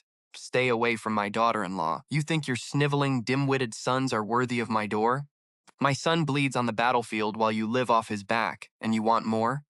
Get lost and stop dreaming. We don't have enough food for you parasites, let alone expensive tonics. The mother-in-law went full scorched earth, shouting until the entire house echoed with her fury. There was no rice soup left for them. The old woman went completely insane, thrashing around the room, screaming and screeching. She yanked their hair and pinched their navels, pacing back and forth, tossing every teacup in the room at their feet like firecrackers. 2 terrified victims shrieked as they scrambled around the room, shouting that this was a disgrace to their dignity. Oh my goodness, Lin Qiye whispered. He had originally felt pity for the old woman and wanted to help, but now he saw it was entirely unnecessary. Pressing a laugh, he pulled Xiuyuan away, only breaking into loud laughter once they reached the back courtyard. Xiuyuan laughed too, but he was still annoyed and couldn't help but ask, Princess? Those 2 old hags are disgusting. Even your servant is angry for you. Why didn't you go in and teach them a lesson? Xiuyuan had been looking forward to it. Princess, when they thought they had the upper hand, I wanted to see you barge in, scare them pale, and watch them trembling on the ground. What a shame I missed it. Chapter 56, The God of War General versus the Lucky Princess, 26. Lin Qiye scoffed. A lesson? The Taoist gave them a lesson before, but did they change? They are the elders of the Li family. If I hit them too hard, I invite gossip. If I go too light, a slap today, and a scolding tomorrow is just painless for them. Over time, they get used to it and stop being afraid. Better to wait for an opportunity to destroy them in one blow. That is the only way to find true peace. Xiuyuan didn't fully understand, but he puffed out his little cheeks. He promised to be loyal to the princess no matter what she did. Lin Qiye smiled, poked the child's cheek, and led him slowly toward the Qingyu pavilion. He felt the time was ripe to conceive. They had been married for 2 months, enough time to avoid any suspicion. Moreover, every problem the Li family faced now needed a child to solve. He wanted to finish the task and enjoy life. He summoned the system. He activated the pregnancy quest. Since they had been intimate last night, today was the perfect time to conceive. Lin Qiye thought, might as well go all in. He figured he would just have twins. It wouldn't even hurt to give birth. He opened the store and bought a pill for twins. He had treated servants in the mansion recently, earning just enough points to buy the pill. After swallowing it, a warm current pulsed through his belly. Soon the system notified him that the twins were already growing inside. Lin Qiye missed Li Xiao terribly and wanted to enjoy his husband's body while he could. After all, once the pregnancy was discovered, he probably wouldn't be able to stay close to his husband for a long time. Next, they had the hunting trip plot to get through. After that, it was time for the pregnancy arc. He couldn't wait to see Li Xiao's surprised expression. Haha, but little did Lin Qiye know, this trip to the palace nearly became a final farewell. Inside the palace, Li Xiao was accompanying the emperor for afternoon tea in the pavilion. Though the emperor had summoned him to discuss state affairs, once the business was finished, he refused to let him leave. One moment he was sparring with him, the next he was wrestling. Both men were dressed in tight-fitting martial attire, sitting in the pavilion drinking and eating snacks. On the water, a stage was set with dancers in light, flowing silks. The emperor watched with delight, sipping wine and chatting casually with Li Xiao. Li Xiao played along on the surface, but inwardly his suspicions grew. What was the emperor's game? This young emperor was only 2 years older than Lin Qiye. Li Xiao had countless secrets. Otherwise, he wouldn't have secured his throne within 3 years, ruthlessly eliminating traitors. He held the entire court in his grip. This performance wasn't for nothing. The music suddenly shifted. The melody turned frantic, like iron cavalry charging and blades clashing. The dancers changed from graceful to seductive. Their movements grew wild and fluid. Their costumes no longer bothered to hide their bodies. Some revealed quite a bit. The courtiers kept their heads down, but the dancers just kept smiling. Their gazes were intoxicating. The emperor, clearly enjoying the spectacle, sat there flushed with excitement, started nodding to the beat. Li Xiao found the display eye-searing, staring down at his fruit in silence. The emperor feigned total immersion, yet his eyes couldn't help but drift toward Li Xiao's lower half. Both men were on high alert. Any reaction would be spotted instantly. The emperor had orchestrated this whole thing to test if Li Xiao was capable, though he couldn't ask directly. He observed Li Xiao's long, tight legs, clearly defined under the white fabric. They looked powerful and sturdy, but the telltale sign of a man's arousal was missing. The emperor frowned, wondering if Li Xiao was truly impotent, his grip tightening on his wine cup. "How has Lin Qiye been lately?" the emperor asked. Li Xiao answered calmly that the princess was doing well. He insisted her family was serving her dutifully. The emperor thought, like hell, he feared she was lonely, and he couldn't let his brother-in-law know. Thinking of his sister, a delicate flower wilting in the palace, he wanted to tear Li Xiao apart. Li Xiao didn't grasp the emperor's subtext, but at the mention of Lin Qiye, he couldn't help but let his mind wander. What if it were Lin Qiye dancing instead? No, he'd lock his doors and make Qiye dance only for him. Imagining's form, his skin like ice and jade, Li Xiao felt a rush of blood, a flush creeping from his cheeks to his ears. Pants suddenly felt a bit tight. He cleared his throat and shifted his legs, feeling incredibly awkward. Seeing Li Xiao's change in expression, the emperor glanced at him again. He was bigger than him? He wanted to bite him, definitely bite him. How dare he be bigger? How dare he react to another woman? Was he cheating on manhwa? What a jerk. The emperor downed his bitter wine. That damn Li Xiao, always one-upping him since they were kids. Even in study hall, Li Xiao was always top of the class. As the favored prince, he was forever stuck in second place. The emperor dreamed of glory on the battlefield. But with few heirs, his father refused to let him fight. His feelings for Li Xiao were a complicated mix. Jealousy, fear, envy, even a hint of admiration. But he'd never admit it. Well, maybe just a little bit. Since Li Xiao could hold back, the emperor breathed a sigh of relief. Half his dark mood vanished. Still, he wasn't convinced. He signaled a eunuch to bring more fruit, and they continued to talk while eating. The emperor asked about the war, and Li Xiao grew animated, talking with genuine interest. But soon, Li Xiao felt dizzy. As he tried to stand, everything went black and he passed out. He knew something was wrong. But his consciousness was gone. Neither man realized that the Empress Dowager, seeing Li Xiao conspiring with the emperor in private, had panicked. The emperor had dismissed everyone, leaving no spies. Fearing the moment was slipping away, she launched a desperate pre-planned scheme. The emperor had Li Xiao carried to his chambers and summoned his personal imperial physician to check his pulse. After a long moment, the emperor asked anxiously how he was. The physician knelt and said, "Your Majesty, the prince is in robust, perfect health." Male capabilities? The emperor asked seriously. The old physician was stunned, completely shell-shocked. A man asking another man about his function. This crossed the line between monarch and subject, let alone brothers. Covered in sweat, he stammered for a long time before saying, "Physically, the prince appears perfectly normal, but one would need experience to know for sure." The emperor missed the awkwardness, pressing on. "What about heirs?" Physician almost fell over, sputtering, "Your Majesty, I believe men cannot conceive." The emperor's mouth twitched. He looked at the old man like he was an idiot. "Obviously, I'm asking if he can have normal relations with a woman to produce offspring." Old physician finally relaxed. "I see, again that would require time to know. From a physical examination, he is no different from any normal man." "You can rest easy, Your Majesty," the emperor grunted. He rubbed his chin, staring closely at Li Xiao again. His face remained solemn. He wondered if Zhang Wanping had lied to him. He didn't know where the Empress Dowager got her info, but it was meant to drive a wedge between Li Xiao and the throne. Yet, Li Xiao seemed completely normal. The imperial physician was terrified by the emperor's gaze, afraid to move or run. Palace secret? The emperor and his brother-in-law? He felt his head was dancing on his shoulders. Forget it. He decided to just resign and retire to the countryside as soon as possible. The emperor had no idea. Li Xiao was actually awake, just faking the coma. Since the emperor was already suspicious, waking up too soon would only invite more awkward scrutiny. Just couldn't figure out who leaked the information to the emperor. Lin Qiye certainly wouldn't. Li Xiao kept a very tight watch on him. Every letter sent from the palace and every conversation with the emperor was accounted for.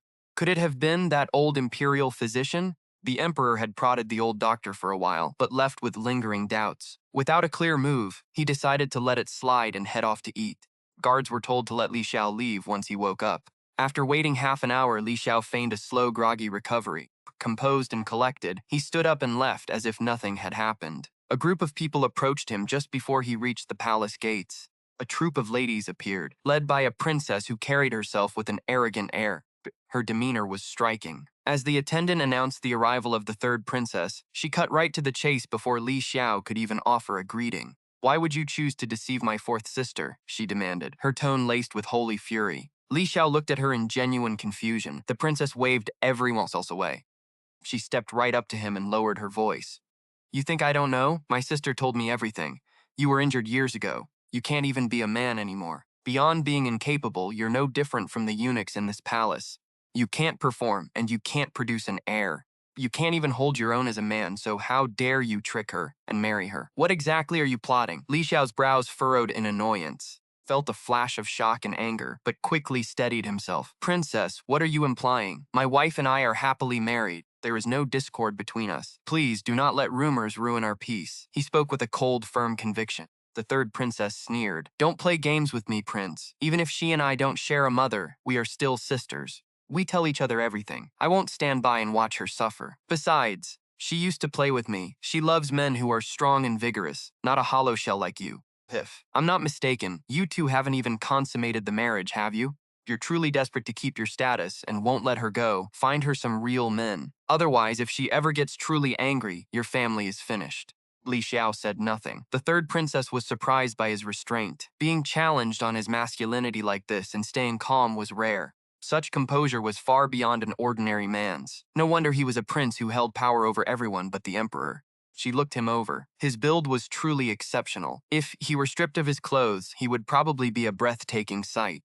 He must have been handsome once. Before that scar ruined his face. Combined with his inability to satisfy a woman, he was just a useless, decorative ornament.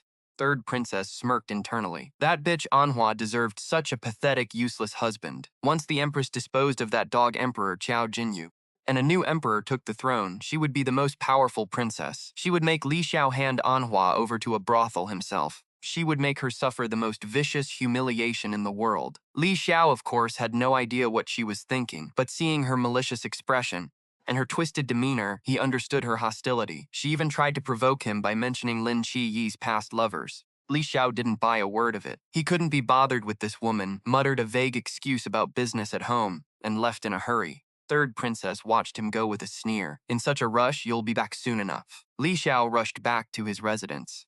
He needed to see Lin Qiye. He doubted Lin Qiye would betray him. She was his wife, and their foundation was built on trust. Since he had given her his heart, his trust was absolute. He only wanted to be with her. Discuss how to handle the crisis. As for who leaked the news, he suspected the old doctor. Perhaps the man couldn't handle the torture, or perhaps they had other ways of eavesdropping. Either way, it was an issue to be addressed, but not one linked to Lin Qiye. Li Xiao spent the trip home wondering if Lin Qiye really had said something, would he be angry? He pondered it for a long time. The answer shocked him. He wouldn't be. He had clearly crossed his own boundaries, finding himself capable of forgiving even that. Of course, that was only if the betrayer was Lin Qiye. Li Xiao's mind remained sharp, based on the princess's belief that they hadn't consummated the marriage. It was clear they didn't fully believe the rumors. They were merely probing, and the truth remained hidden. Even the spy, Luo, hadn't been able to pass on a single scrap of information. It seemed Lin Qiye had turned their inner courtyard into an ironclad fortress. The Empress's spies couldn't get a word out. Li Xiao reached the gate with a faint smile. Just as he dismounted, the steward ran toward him, face pale. The man looked anxious. The steward met Li Xiao like a drowning man grabbing for a straw. Ignoring the formalities, he gasped, "Prince, it's bad. People from the Empress Dowager's palace came and forcibly took the old matriarch away." Li Xiao frowned sharply. "What happened? Is the princess all right?" The steward replied that the princess was fine, but she had been in the inner courtyard. They had blocked the entrance to the inner house to keep the princess from interfering, then dragged the old matriarch off to the palace for tea, not even letting her change into her formal robes. They had essentially abducted her. Li Xiao clenched his fists.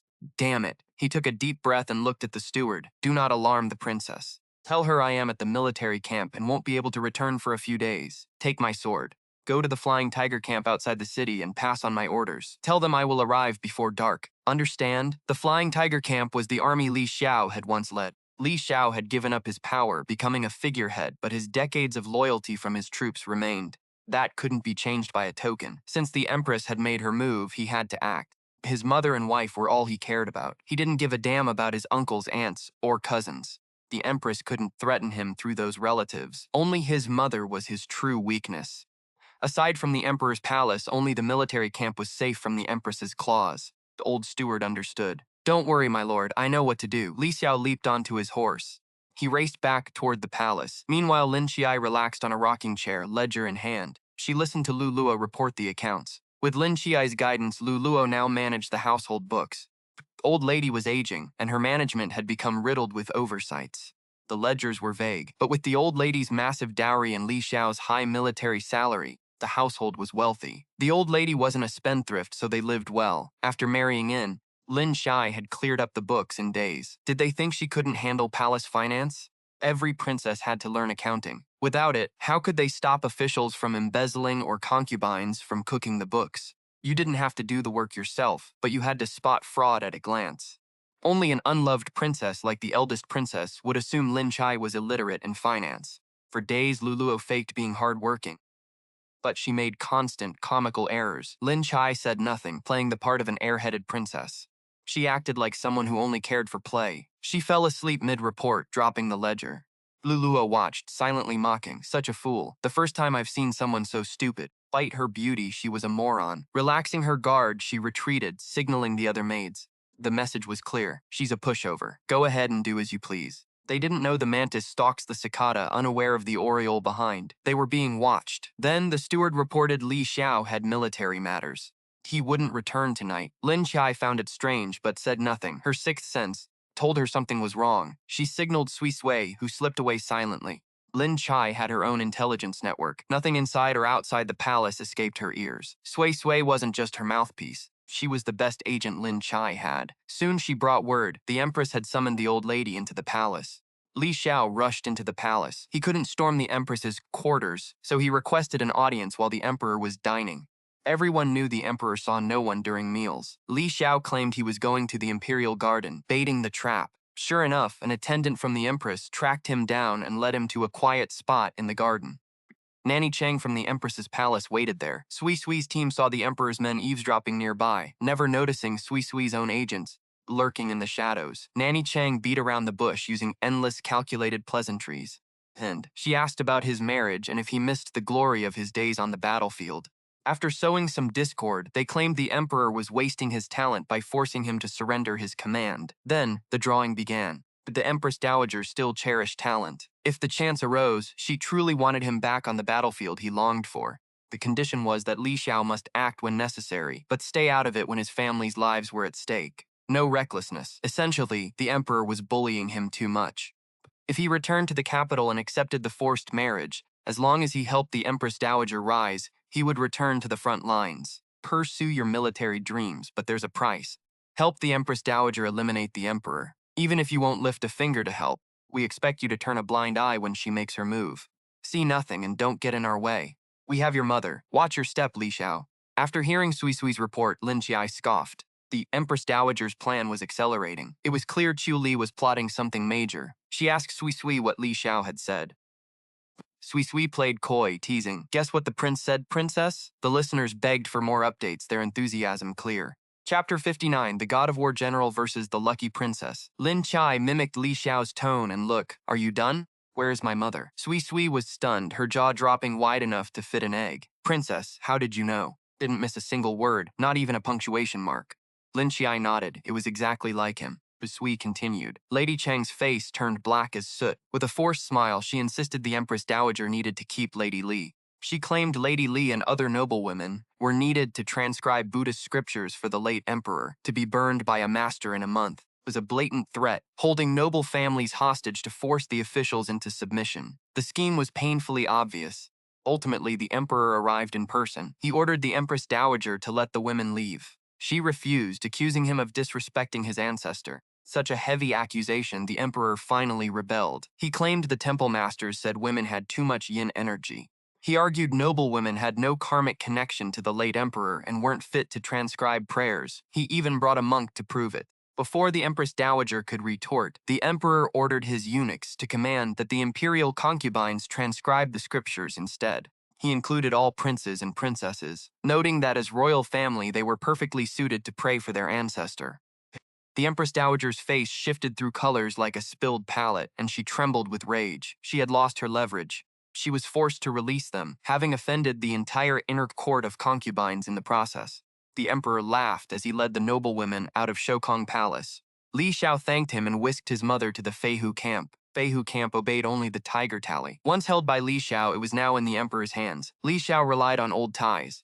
He moved his mother there for safety. He wasn't worried about the emperor using her as a threat. What value did she have to the emperor now? He had surrendered the tally and married the princess. He would fight for the emperor, and defending his father-in-law was his duty. There was no need for the emperor to threaten him. Lin Qiye felt a hidden unease. Li Xiao's journey wouldn't be peaceful. She ordered Sui Sui to send elite guards to ensure her mother-in-law reached the camp safely. Sui Sui left to arrange it. Li Xiao didn't return for days. News arrived from the Feihu camp that Li Xiao had encountered bandits in the southwest mountains upon arrival and led his troops to suppress them. Return was uncertain. Lin Qiye suffered these past 2 days. Boredom during the day and a cold, empty bed at night chilled her. Where was her hunk, her abs, those long legs? Where was her joy? She had been eating meat, but lately she felt like she was stuck eating cat grass. She needed to vent. First to suffer was Lulo, who had been acting up. Seeing Lin Qiye as weak, she had become brazen. She was throwing her weight around, demanding special treatment. Those servants were up to no good. Abusing her maids, drinking, and gambling with her secret lovers. None of that compared to their true mission. They had been leaking information all along. Too bad their contact already worked for Lin Qiye. Livluo was clever. She knew the prince had no interest in her, so she stopped chasing him and focused on cooking the books to line her pockets. Hoarding every cent, she planned to buy her freedom and flee, having already embezzled over 3,000 taels. One afternoon, Lin Qiye leaned back in a rocking chair to listen to her report. After 3 lines, Lin Qiye cut her off, pointing out a mistake. Livluo froze but didn't think much of it. She kept reading, kept making mistakes, one after another. Finally, Lin Qiye feigned anger, stood up abruptly and snatched the ledger. What are you doing? What is this mess? If you fed a dog a bun, the dog could do a better job. It's all wrong. Do you really take this princess for a fool? Terrified, Livluo dropped to her knees. Princess, please, your servant caught a cold yesterday and was just a bit confused. I was wrong.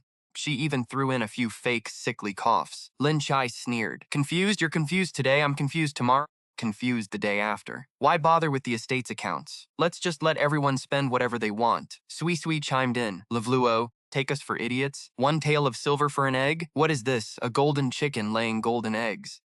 Livluo suddenly realized the fool was herself. The princess wasn't stupid at all. She had known all along, merely biding her time. Such deep calculation, Lin Qiye waved her hand. Guards! Take her away and interrogate her. Find out whose farm produces 1 tael eggs and 5 tael bags of rice. Even if the Dragon King laid the egg and the 3 pure ones grew the rice, it wouldn't cost this much. I want to see when our nation's currencies have valued to this point. Livluo was dragged away screaming, and soon muffled cries of pain echoed from the interrogation room. The entire inner courtyard could hear it. The other 4 maids were terrified, grabbing their valuables to flee, only to be caught by the guards.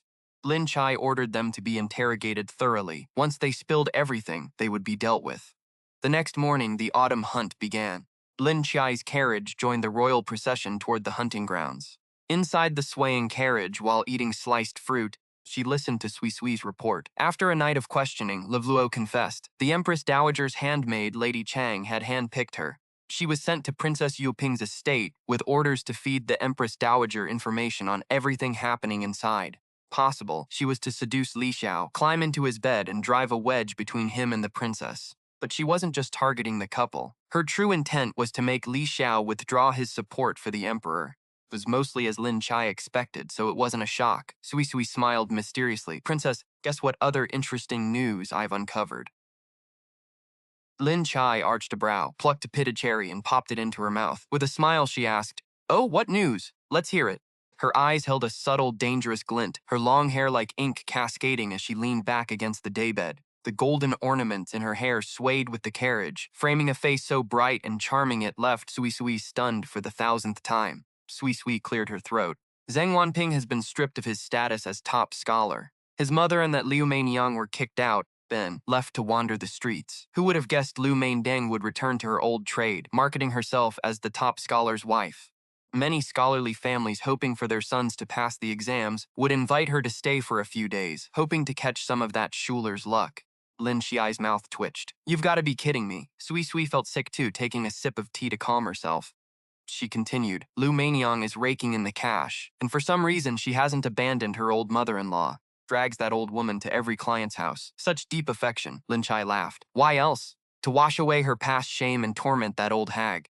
Liu Mainyang came from an official family. Before their downfall, she was an arrogant, spoiled young lady who never liked to lose. If I'm not mistaken, that old woman is now a beast of burden for Liu Mainyang, doing manual labor just for a scrap of food. Liu Mainyang probably even makes the old woman kneel before her clients' beds, serving tea and water, forcing her to watch her own daughter-in-law sleep with other men while the clients ask about her grandson. That must be a bitter pill to swallow. Sui's eyes widened in shock. Princess, how did you know? I didn't even mention those details, afraid of dirtying your ears. She never imagined the princess would know everything. Lin Qiye sneered. How could she not? In her previous life, she was the one kneeling by that bed. That bone-deep, visceral pain is something she remembers all too clearly. She just awakened her consciousness. She forgot none of what happened in her past life, nor the feelings she endured. That's why she will never let the Zheng family off. Lin Qiye was the one who found Liu Mainyang's clients and tipped them off. It wasn't as if she hadn't given Liu Mainyang a chance. If she truly wanted to reform, she would cut ties with those patrons. But Liu Mainyang's choice surprised no one. B added, Princess, that jerk Zheng Wanping is now in the third princess's hands. She's surely planning to use him. We need to be prepared. Lin Qiye twirled the pearls on her hairpin, smiling. Don't worry. This hunt will trap more than just animals. It's time for some people to wake up. The carriage arrived at the hunting grounds. Then, after performing the rites, the emperor addressed the officials, giving a pep talk to stir their spirits. Lin Qiye entered her tent, changing into a tight purple silk outfit with gold embroidery. She pulled her hair into countless small braids, secured them with a crown, pulling back every loose strand. The pampered little princess vanished. She transformed into a heroic warrior. Sui gushed, Princess, you are the most beautiful woman in our nation. The prince is so lucky. Lin Qiye pinched Sui's cheek, laughing. You're just sweet-talking me. Go fetch my horse. Even if you flatter me, there's no tip. Sui giggled and ran off. Lin Qiye adjusted her outfit in the mirror. It really did look good. She wondered what Li Xiao would think. It would surely mesmerize him. As she thought of him, wondering if he'd return by then, Sui rushed in. Princess, news! The third princess is spreading rumors that the prince is infertile. She even questioned him a few days ago. The emperor seems suspicious and is investigating in secret. Lin Qiye paused. How did the third princess know? And the emperor, would Li Xiao suspect she was the one who told him? Li Xiao never fully trusted her and had been watching her every move. She knew it, but she never blamed him. After all, he was facing an emperor. One wrong move and his whole family would suffer. Lin Qiye's identity was far too sensitive. If he were Li Xiao, he would do the same. What mattered now was whether Li Xiao was already suspicious of him. Why else had he been missing for 5 days without a trace? Deep in thought, Lin Qiye mounted his horse and wandered around the camp. He occasionally stroked his lower belly. The baby was growing there. He wasn't afraid the ride would harm the child. The system provided protective pills. Why worry? By then, the emperor and his ministers had already gone hunting. Just as Lin Qiye wondered if he should go hunt a rabbit, the third princess strutted over with a group of male concubines, arrogant as a peacock. Lin Qiye immediately spotted a masked man behind her. Huh, wasn't that his long-lost ex-husband? A former top scholar now reduced to a princess's plaything. He wondered if the man felt any regret. Lin Qiye watched Zheng Wanping, who stared back with eyes full of venomous hatred. It was as if Zheng Wanping wanted to pounce and tear him to shreds right there. Damn it, what kind of trash dared to look at him like that? Third princess noticed Lin Qiye watching Zheng Wanping and sneered with a cold, mocking laugh. Lin Qiye wallows in misery, nursing a broken heart while trapped in a marriage that leaves her cold. In her mind, she yearns for Zheng Wanping, haunted by a past she cannot rekindle. Third princess watches this suffering with twisted satisfaction. To her, Lin Qiye's raw agony is nothing more than pure, unadulterated entertainment. Of course, the princess is prone to wild misunderstandings. Lin Qiye's eyes are naturally soulful and longing. She could look at a stray dog with deep affection, and the princess's imagination does the rest. Princess's eyes, the flame between Lin Qiye and Zheng Wanping still burns bright. She scoffs at the man standing there, disgusted that Lin Qiye keeps such a pathetic, useless dog around. Still has his uses. The princess strolls up, inspects Lin Qiye from head to toe, and lets out a sharp, mocking laugh. Sister, she sneers. Dressed like a man and roaming the streets? Are you planning to go hunting with the princes? That is man's work. How can you women be so shameless?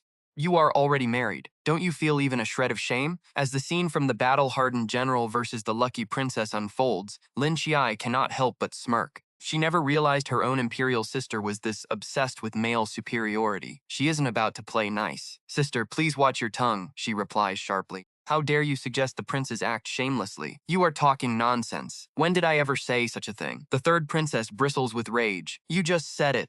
You claimed riding and hunting were shameful. The princess snaps back. I meant that for a woman it is improper, but for the princes it is natural and noble. Oh, really? Then what about you? You are a woman, and yet you keep a crowd of male concubines waiting on you hand and foot. Is that not improper as well? If you say men should be free and women should die for doing the same, then by your own logic, why are you still breathing? The princess gasps. How dare you speak to me like that? Where is your royal dignity now? Lin Qiye mocks. Oh, you can't win an argument, so you hide behind your title. Some royal dignity, that is. You keep a whole house of weak, pampered men. That is hardly chaste. If anyone is tarnishing the royal name, it is you. Lin Qiye tosses her braided ponytail with a flourish, leaving the third princess so furious she can barely keep her face straight. The princess grabs her skirts, ready to teach Lin Qiye a lesson. Lin Qiye instantly yanks on the reins, and her horse rears up with a piercing neigh, front hooves thrashing the air. Princess shrieks in terror, and her band of male concubines scatters. Only Zheng Wanping stays, lunging forward to shield the princess like a valiant hero. He looks at Lin Qiye with a sneer, turning to the princess. Your Highness, why lower yourself to argue with her? You are the elder sister. If your sister refuses to obey, you should punish her. She is merely jealous because you are beautiful and loved by so many. Since she is already married, I imagine the general is out on the battlefield full of raw strength. He probably loves his wife, but perhaps his temper is too rough. Maybe he cannot stand her weak, jealous nature, which is why she is so bitter. Don't be angry, Your Highness. It is not worth damaging your health over her. With Zheng Wanping offering comfort and his sharp-cutting insults, the third princess was naturally pleased, demanding that Wu Yangwei stand tall again. She glanced at Zheng Wanping with satisfaction, sneered at his defiant glare, and turned to Sui Sui, saying, I saw Lu Mainyang on the street today, and that old crone who almost became my mother-in-law. I must say, Lu Mainyang's been living quite well lately. Dressed in gold and silver, glowing with health, she must have money. But tell me, how can someone so disgraced whose husband lost his top scholar title afford this lifestyle? Feeding her. It makes no sense. Sui Sui immediately chimed in, Who knows, princess? Even though she's no longer with that scholar, old habits die hard. They were once in love, and she's carrying his child. If he has money, he'd likely look after her, if not for her sake, then for his mother and child. Lin Qiye curved her lips into a smile, glancing at the third princess's pale, furious face and the shivering, terrified mess that was Zheng Wanping. She tugged the reins and rode forward. The third princess slapped Zheng Wanping, screaming, Is what she said true? I save your life and give you money. Do you use it to support that wretch? I should cut the child out of her stomach and feed it to the dogs. Zheng Wanping knelt instantly. Don't be tricked. I wouldn't dare. I don't have the guts. Enough talk. Beat him. Princess's command, the guards, who already detested him, swarmed Zheng Wanping and began a brutal beating. With her maids helping her away, the third princess left completely indifferent. Lin Qiye walked her horse near the forest. She felt someone tailing her. This fourth sister really couldn't keep her cool. A few jabs were enough to lure out these little tails. Since they were practically handing themselves to her, she'd be rude not to give them a chance. Lin Qiye feigned a playful mood. She entered a nearby bamboo grove, the perfect spot for an ambush. Sure enough, the attack began moments later. First came a black-clad swordsman, his blade slicing through the air. Sui, trained in combat, drew her sword to meet him. They clashed instantly. Lin Qiye hopped off her horse, slapped its flank, and the red steed bolted out of the grove. Reinforcements would arrive soon. Lin Qiye knew her martial arts couldn't match these assassins, so she didn't bother posturing. Instead, she used her firearms. She'd long since equipped her suppressed weapons inside her inventory for emergencies. She could pull them out in a heartbeat. Right then, an assassin lunged toward her with a vicious look. Lin Qiye stepped back, and while Sui was distracted, she fired a shot straight into the man's heart. She moved in to finish him off and retrieve the bullet. These assassins had to be identified later. She couldn't leave behind wounds that didn't match the period's weapons. With her aim and Sui's skill, the wave of attackers vanished. She counted about 5 of them. She pulled back a mask to take a look. Chai froze. Deep, hollow eye sockets, a sharp nose, and an aura of pure melancholy. These weren't mere assassins. They were the rebels from her past life. She never imagined the Empress Dowager would dare collude with rebels. The Empress Dowager was from the Great Wa Kingdom. An attack on the capital offered her no benefit. Memories flooded Lin Qiye's mind. She recalled being tortured by rebels. Her skin crawled as if thousands of ants were gnawing at her. The pain was unbearable. Shame, disgust, filth, regret, and agony. Negative emotions swallowed her whole. Silent tears streamed down Lin Qiye's face. Sui panicked, grabbing her. Don't be afraid. We'll report this to the Emperor. Lin Qiye forced herself to breathe and steady her nerves. These are rebels sent by the Blind King. If they are here, the Emperor is likely under attack too. We must save him. Sui hesitated, then nodded. Let's go. Lin Qiye hoped. The Emperor was prepared, but in life, nothing is certain. One slip meant total annihilation.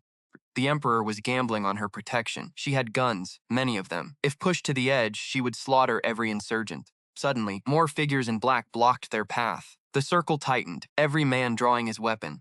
Chapter 62, The God of Slaughter versus the Lucky Princess. Lin Qiye inhaled, reaching for her gun when a figure descended from above, blocked her path. Once she saw clearly, she realized it wasn't a monster. It was her handsome Li Xiao. Li Xiao was dressed in the silver armor he'd worn the day they met, clutching his spear. Golden mask covered his face, his hair tied high. With him there, the rebels were quickly dispatched. Li Xiao panted lightly, a few drops of blood staining his forehead, making his pale skin look like red plum blossoms on white snow. Before Lin Qiye could speak, Li Xiao pulled her waist toward him and pressed his lips to hers in a deep, desperate kiss. Repressing his manic rage and buried longing, he finally pulled away, his voice hoarse. I'm late.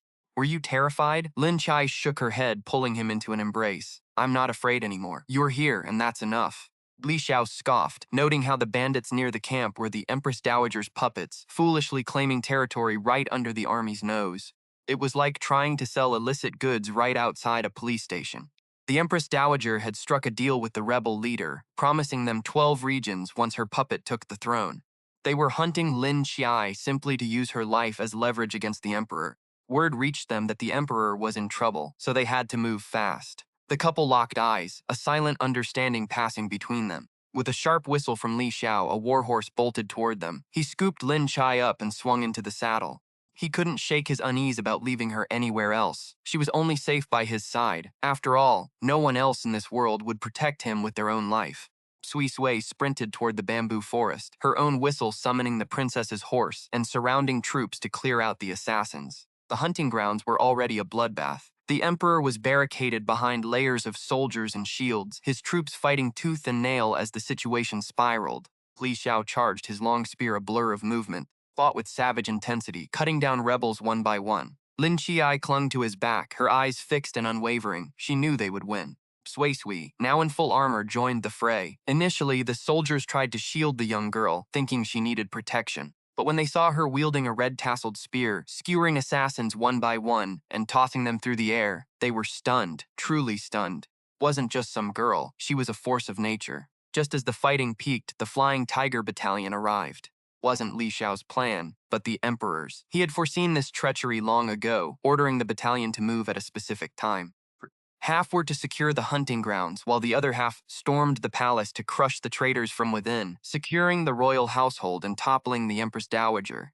tide turned instantly. One of Li Xiao's most loyal subordinates rushed over. Li Xiao ordered him to guard the princess, then vaulted from his horse, leaping through the air toward a specific target. He was aiming for the rebel leader. Taking out the enemy commander was his specialty. The subordinate asked, "Princess, shall I escort you to the safety of the perimeter?" "I want to protect the general," Lin Qiye replied without a second of hesitation. She brought Sui into the safety zone, where the emperor stood calm and composed, showing the true grit of a ruler. He had evolved far beyond the little boy who once fought his sister over candy, picking noses and pulling hair while crying for his father. Lin Qiye shouted, "Brother!" The emperor spun around, pulling her into a tight embrace. The siblings held each other, and for the first time, his eyes grew misty. The tension that had gripped him finally shattered. He had secretly sent guards to protect her all this time, and he was relieved she was safe. A half-hour later, the chaos subsided. Li Xiao returned with the rebel leader, now tied up like a bundle of straw, and presented him to the emperor. Everything was settled. The emperor walked forward, a touch of envy in his gaze. Li Xiao had just accomplished the very thing he had always dreamed of doing. He was filled with gratitude, yet a part of him felt overwhelmed. Rewards would be granted, but the needling would never stop. The emperor personally helped Li Xiao up. "You've worked hard, are you injured? Many thanks for your concern, your majesty."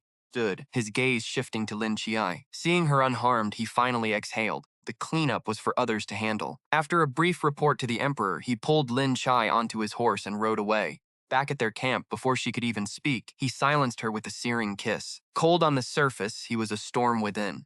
He wanted to pull her so close she would melt into his very marrow. Lin Qiye's soft body pressed against his cold, hard silver armor. It was a bit uncomfortable, and when she tried to pull away, he mistook it for coy playfulness. It wasn't until she let out an unhappy grunt that he finally let go.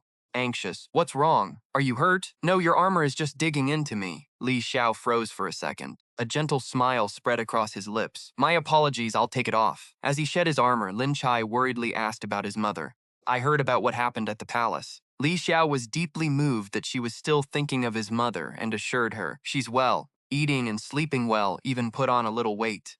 Lin Qiye burst out laughing. That mother-in-law of hers truly had nerves of steel. Watching Li Xiao undress, she hesitated, the question burning on her tongue, but she was too afraid to ask. Once this veil was pierced, she didn't know how to face him. She wondered if he suspected her of being the leak. She wanted him to trust her, but she knew human nature didn't handle tests well. She cared for him too much. She was terrified of his doubt, but Lin Qiye balled her fists. She had to face it. Trust was the bedrock of a marriage. If there was a misunderstanding, they would talk it out immediately. She wouldn't let secrets fester or allow doubts to drive them apart.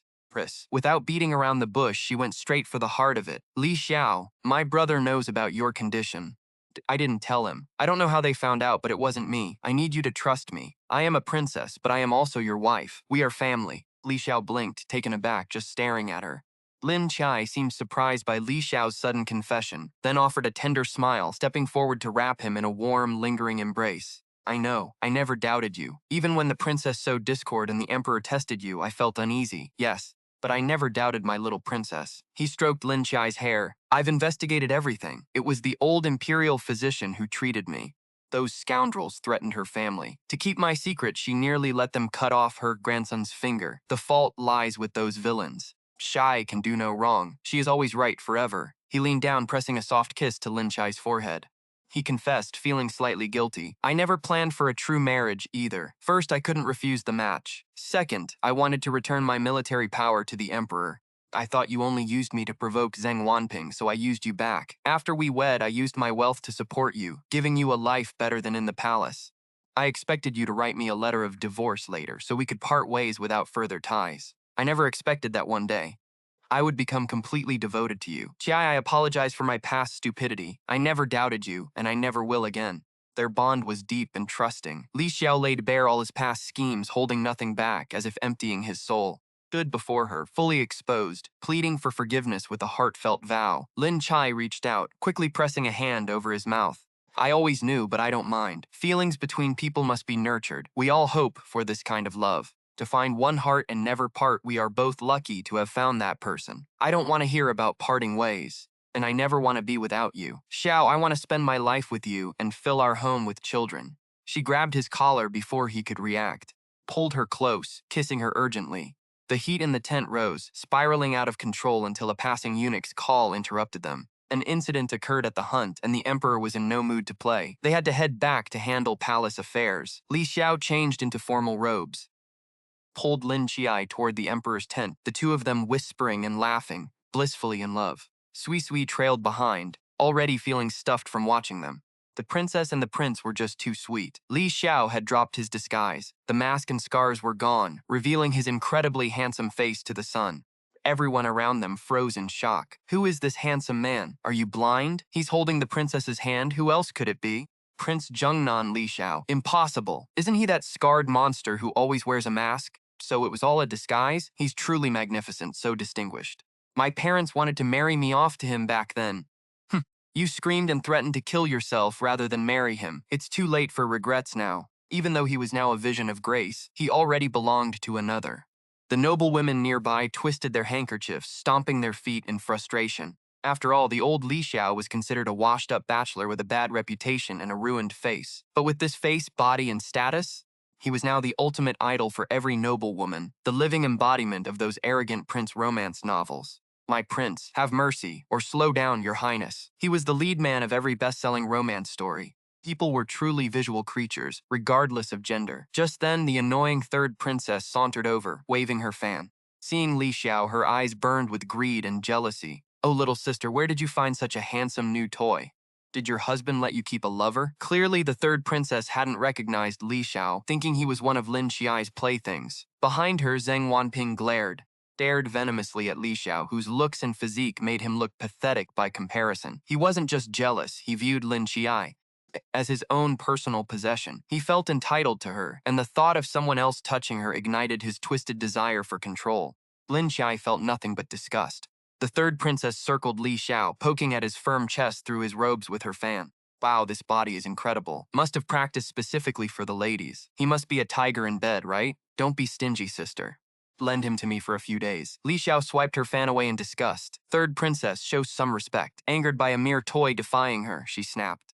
You trash. Who do you think you are to talk back to me? Don't think just because you're pretty, you're anything special. Coming with me tonight. After her outburst, she turned to Lin Qiye with a sneer. Sister, share your toy. Don't be so stingy. Lin Qiye shook her head firmly. No thanks, I'm afraid he might catch a disease. You. Lin Qiye walked over, linking her arm with Li Xiao's. Third sister. Let me introduce you. This is my husband, Li Xiao. The third princess recoiled, stunned, stumbling back several steps. Stared at him in disbelief. How is this possible? Isn't Li Xiao an ugly monster? It can't be. He's supposed to be a pathetic, scarred wreck. How? How is he so handsome, so fit? Why does Lin Qiye get to marry a man like this? Doesn't deserve it. Everything best in this world should be mine. Lin Qiye couldn't be bothered with her idiotic sister. The Empress Dowager's assassination attempt had failed, and she was now under house arrest. The princess had clearly been involved, yet she was still here, acting arrogant and courting death. As Lin Qiye turned to leave, Zheng Wanping stepped up to support the third princess. Princess, don't worry. No matter how handsome he is, he's still a eunuch. Voice was low, but Lin Qiye heard every word. She sneered and started walking toward Zheng Wanping. Zheng Wanping straightened his posture, looking at her with pride. Now that he had the third princess's protection, why should he be afraid? He didn't know it yet, but the words he just spoke would become his life's biggest regret. Chapter 64. The God of War General graduates. Good luck, princess. Ling Qiye had no interest in wasting breath on an idiot. Eyeing the disgusting gaze the man had just used on him, he moved with blinding speed. He drew a dagger from his waist and slashed it across the man's face, cutting the cheap mask clean in two. The blade carved a long, deep scar from his left eye across his nose bridge to his right eye. Both eyeballs burst instantly as he shrieked. The rest of the men, pampered and soft from having their vitality drained, scrambled back in terror. Not a single one stepped up to defend the third princess. Ling Qiye walked over to the third princess and wiped the blood off his blade onto her trembling form. He leaned in and whispered, "Dear sister, don't believe the rumors. Ling Xiao and I are incredibly close. Our nights together, truly earth-shattering. Just jealousy, isn't it?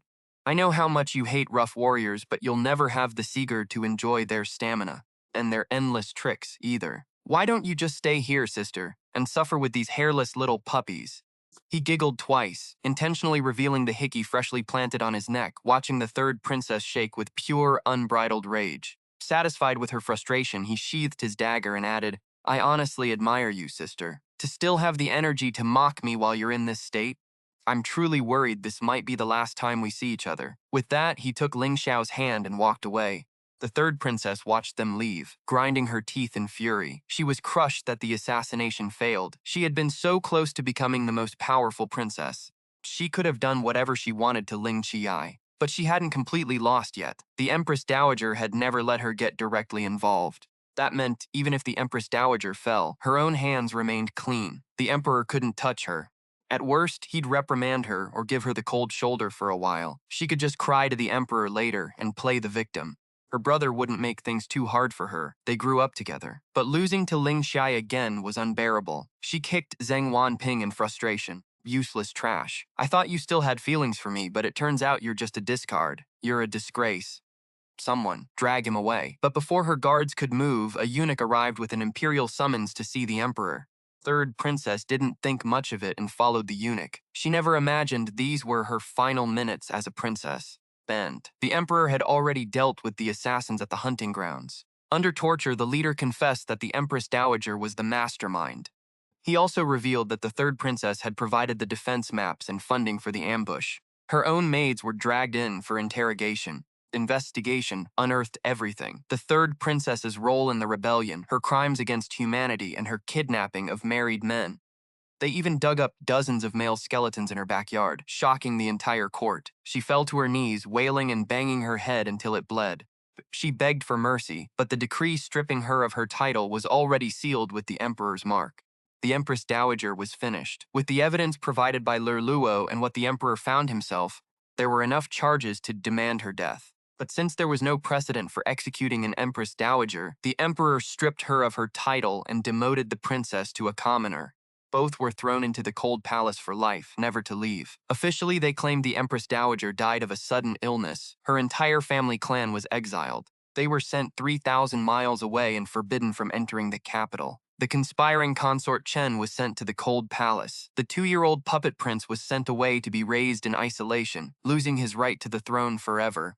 Former top scholar Zheng Wanping was executed along with his entire clan. The head was hung at the vegetable market for 3 years. His mother was dragged back and beheaded along with the rest of the family.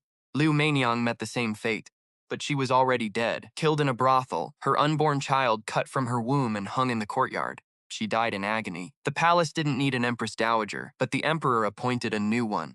It was his late mother's closest friend, someone who had always loved him and cared for Lin Qiye, practically a mother to them both. The emperor's real mother passed away early, and the previous Empress Dowager had only served as a foster mother for a few years.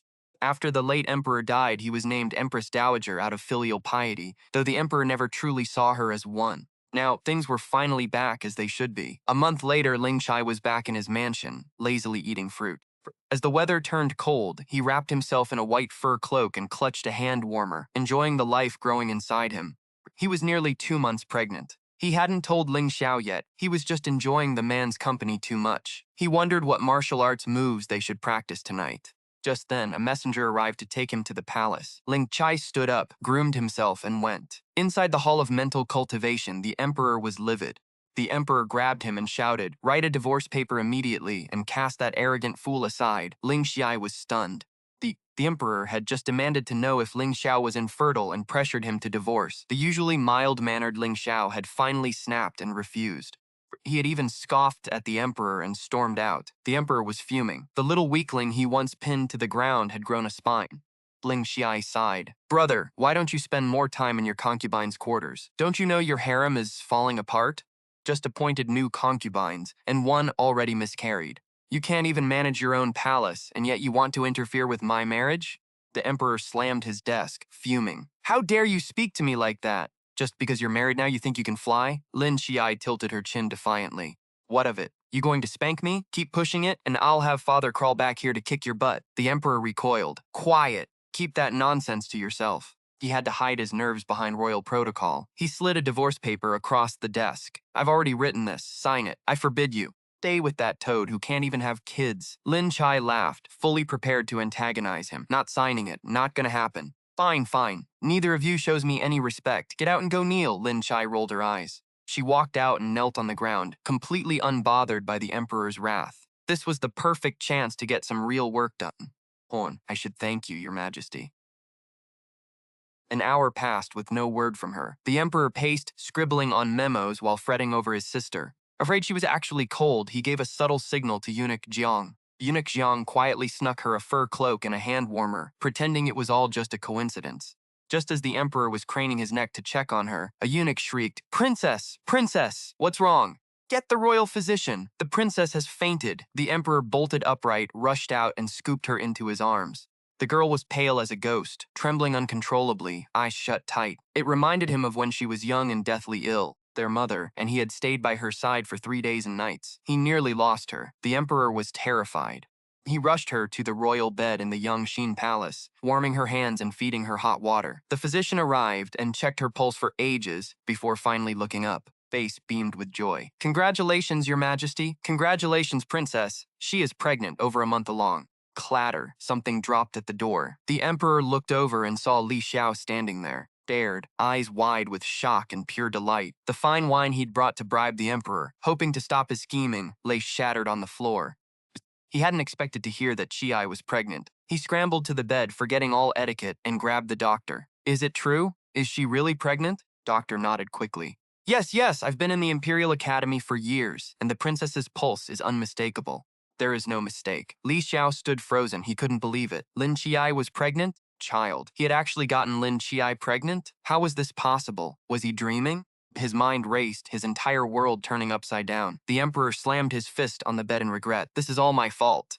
I forced her to kneel, and she fainted. I didn't even know she was expecting." He rubbed his sister's hands, trying to warm her. Physician smiled, offering comfort. "Don't worry, Your Majesty. The princess is in good health. She fainted simply because of pregnancy-induced lethargy." Li Xiao narrowed his icy gaze. The little emperor had forced his wife to kneel in this cold weather? Very well. Tomorrow he'd have to show the little emperor how to throw a punch. Li Xiao calmed down a bit. He couldn't show too much emotion in front of the emperor, or the man might realize he'd been wrong about Li Xiao all along. Just then, Lin Qiye opened her eyes. She looked at them with innocent, wide eyes. "Brother, what happened?" The emperor rushed to help her up, smiling brighter than even Li Xiao, the father-to-be. It was as if she were his own consort. Li Xiao knelt by the bed, taking her hand. "Congratulations, my little princess. You're going to be a mother." Lin Qiye already knew, but she acted surprised, resting her hand on her flat belly. "A baby? I'm having a baby?" The emperor grinned. "Yes, you are." "I'm going to be an uncle," Lin Qiye giggled. "Brother, don't you have plenty of nieces and nephews already?" The emperor leaned in, affectionately pinching her cheek. "You know how I feel. To me, you are the sister I cherish most. Your child is my child. I will treat them like my own royal prince." Lin Qiye felt a warmth in her heart. "Thank you, brother. It's so good to have a big brother." It was a shame that in her real life, her own brother had done nothing but hit, mock, and spy on her. Chai looked at Li Xiao, seeing his eyes were red and thick with unshed tears. Stifled a laugh and whispered, "Congratulations, my lord. You're going to be a dad." Li Xiao nodded. His eyes reddened further, his face flushed, but his fingertips were white. It was clear how nervous and ecstatic he was. The emperor wanted her to stay in the palace to recover, but Li Xiao wasn't having it. He could take care of his own wife. Besides, he didn't want to leave her side for even a second. Chai didn't want to leave either. Seeing them so attached, the emperor waved them away, annoyed by their public display of affection. On the way back, Li Xiao suppressed his excitement, staying silent with his eyes closed, holding Chai close. Once they reached the estate, scooped her out of the carriage and leapt onto the rafters. Chai gasped, "Li Xiao, what are you doing?" She looked up and saw tears rolling down his face. He sat on the roof, weeping in silence so the servants wouldn't see. Chai understood his pain and wiped away his tears with a handkerchief. "It's okay to cry. I'm here with you." Li Xiao covered his mouth, eyes closed, his body trembling as he sobbed. Chai held him close, cooing at him just like a big, dejected dog that had lost a fight. Li Xiao had been sobbing, but once he finished, he scooped Lin Qiye up, settled her on a soft cushion, and stripped off his outer robe. He hacked the garden flowers to pieces in a wild, manic frenzy, needing to vent the overwhelming joy and pent-up stress flooding his heart. He'd been holding back his grief and his secret desires for so long, but now he was going to be a father. He was finally going to have a child. Old Madame Li rushed out, saw her prize-winning garden destroyed, and nearly fainted from rage. She grabbed a stone and hurled it at him. Seeing his mother, Li Xiao finally stopped, gasping for air. The old madam planted her hands on her hips and roared, "You little brat! How dare you destroy my flowers? Are you looking for death? I am going to thrash you!" Li Xiao fell to his knees with a thud. Tears streamed down his face. The old madam blinked, confused. "Well, no need for all that." Li Xiao bowed and touched his head to the ground 3 times. Choked out, "Mother, we are going to have a baby." The old madam froze, then her eyes widened. "A baby?" Lin Qiye stepped forward to greet her mother-in-law. Seeing the joy on her face, Lin Qiye smiled. Mother, don't worry about the flowers. I apologize on Xiao Lang's behalf. Soon you will have a little grandchild to play with. Don't be angry with him. The old madam proved she really was Li Xiao's mother. Their expressions of wild, disbelieving joy were identical. Lin Qiye watched them, hiding a laugh. Mother-son duo was honestly too cute.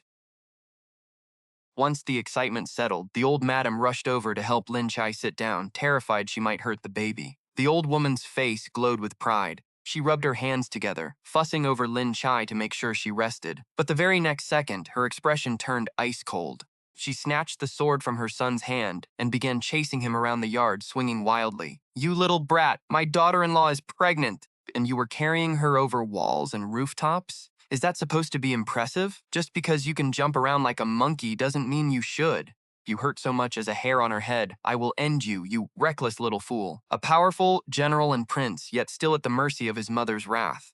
Lin Qiye watched this heartwarming scene and couldn't help but smile. She truly envied those with parents. Even having just one is a blessing. As the old saying goes, having a mother makes you a treasure. Lin Qiye had no family left. Her only blood connection was this unborn child. Taking on this motherhood task was partly for the reward, but mostly it was for that tiny spark of familial warmth. If she had no family, she would build one. If she had no parents, she would become one. It helped fill the void. The young mother-to-be settled into a period of calm, while the whole Li household celebrated the good news. The mother-in-law personally cooked herbal soups, following the doctor's instructions to the letter, and brought them to Lin Qiye every single day. The exhausted, sleepy young mother would often stay in bed until noon. Whenever her mother-in-law brought soup, Lin Qiye would lean into her, acting spoiled and insisting she be fed by hand. The old madam was delighted, beaming like she had found the daughter she always wanted, her heart melting for the young girl. She feeds her a little at a time. The two of them chat about home, getting along perfectly with never a cross word. After a few sips, Li Xiao returns from court. He sheds his robes to see his princess, his usually sharp gaze softening into pure devotion. It's almost unbelievable. Watching Lin Qiye in his mother's arms, he feels a pang of hunger for the soup and for her. The girl looks radiant without makeup, skin like porcelain, hair cascading down her back. Her silhouette is soft, wrapped in sheer silk. Her figure is subtle yet stunning, every line holding an unspoken allure. With no jewelry, she looks as delicate as a china doll.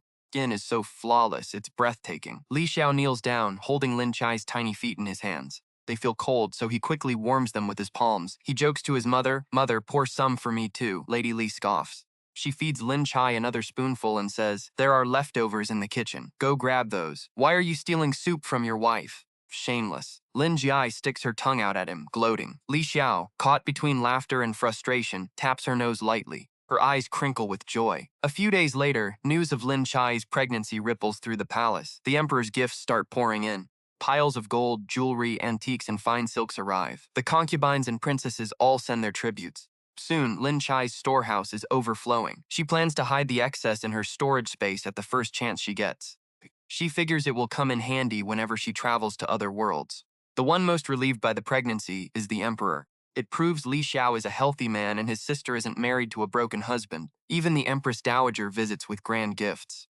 With such rare tonics piled high, all the princesses realize that someone truly special gets special treatment indeed. Many of the married princesses are burning with envy. They recall how the emperor always preached about treating his royal children equally. But when it comes down to it, they realize he's a liar. Why didn't they get these treasures when they were expecting? Their husbands are even worse. They look respectable on the surface, but are rotten underneath. Royal rules forbid concubines, but they can't help straying, flirting with maids or sneaking around. Having a few mistresses on the side is common. Hearing how Li Xiao never looks at another woman and dotes on Lin Qiye, they are filled with spite. Part jealousy, part bitterness, they gather a group to head to the prince's mansion, eager to see Lin Qiye make a fool of herself. Perhaps seeing her stumble is the only way they can soothe their own frustrations.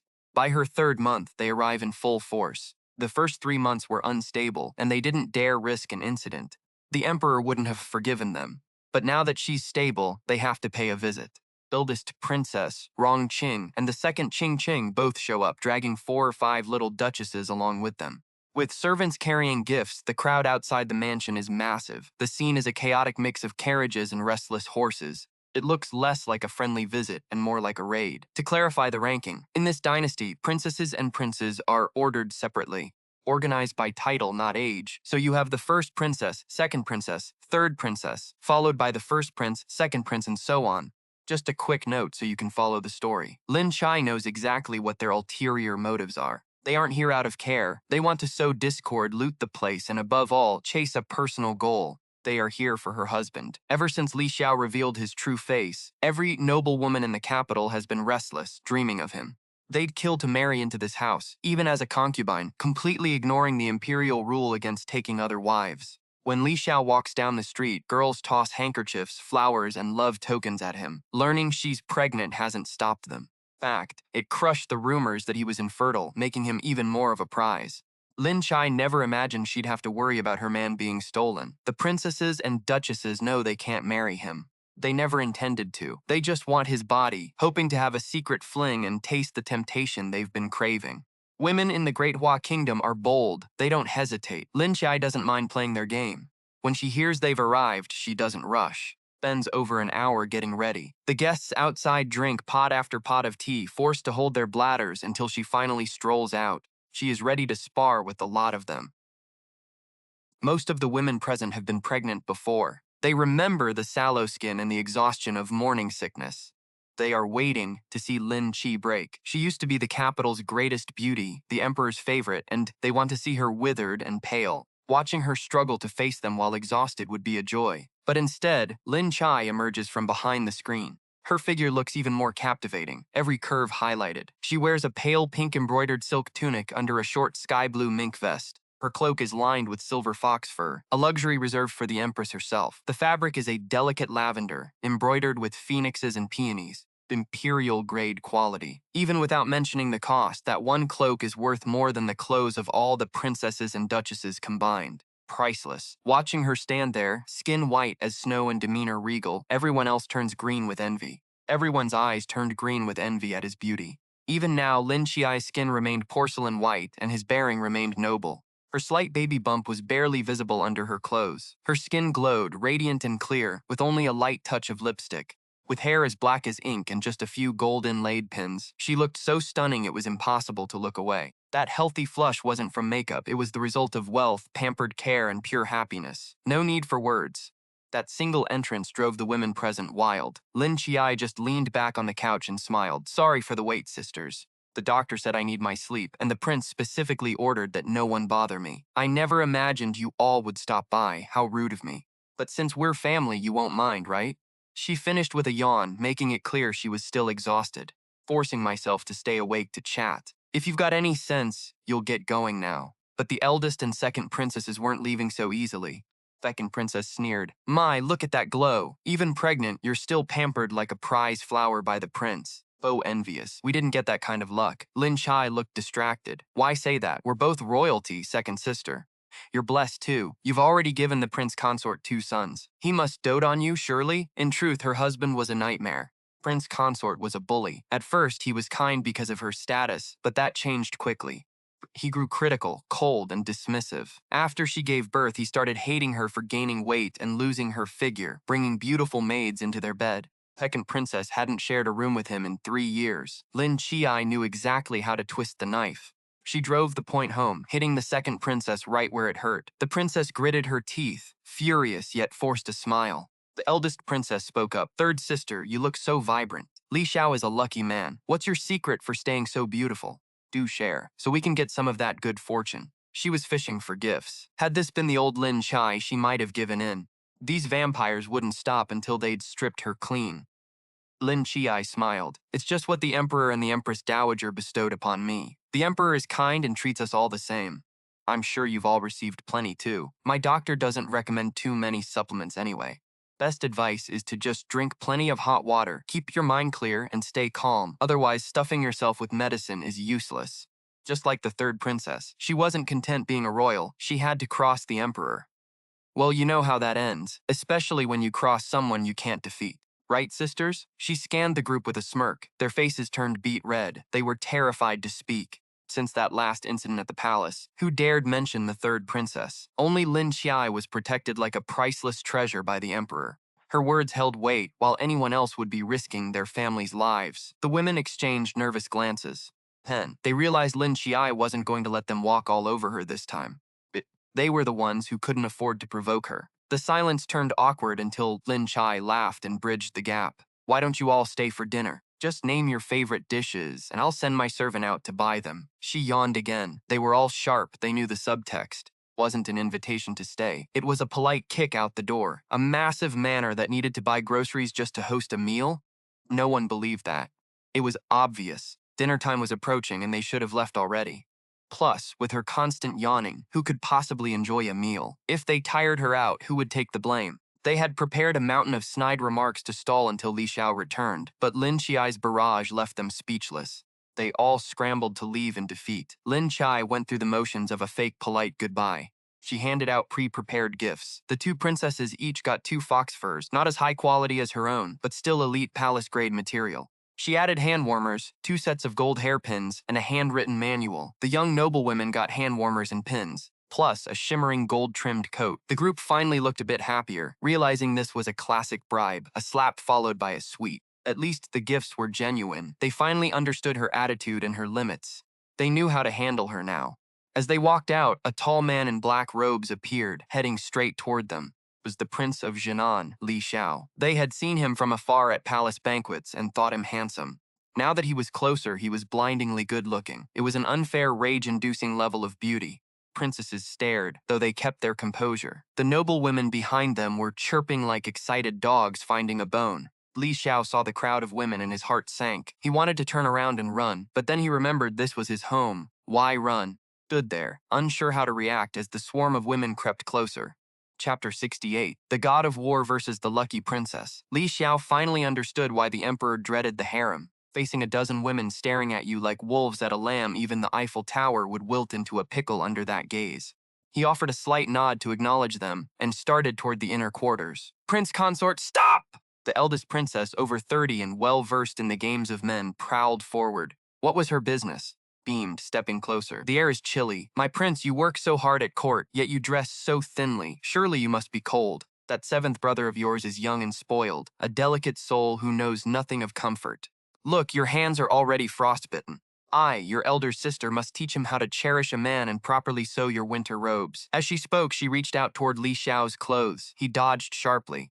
Undeterred, she lunged for his reddened hand. Li Xiao, filled with disgust, glared at her with lethal intensity. As a battle-hardened general who had waded through mountains of corpses, his mere presence, a sliver of that killer's aura, left the princess trembling uncontrollably. Struck as if by lightning, she froze. Her face burned, stinging like a slap, and she didn't dare utter another word. Soon, the second princess stepped up to offer herself. My prince, you endure so much official business, and with Qiye pregnant, it must be even harder.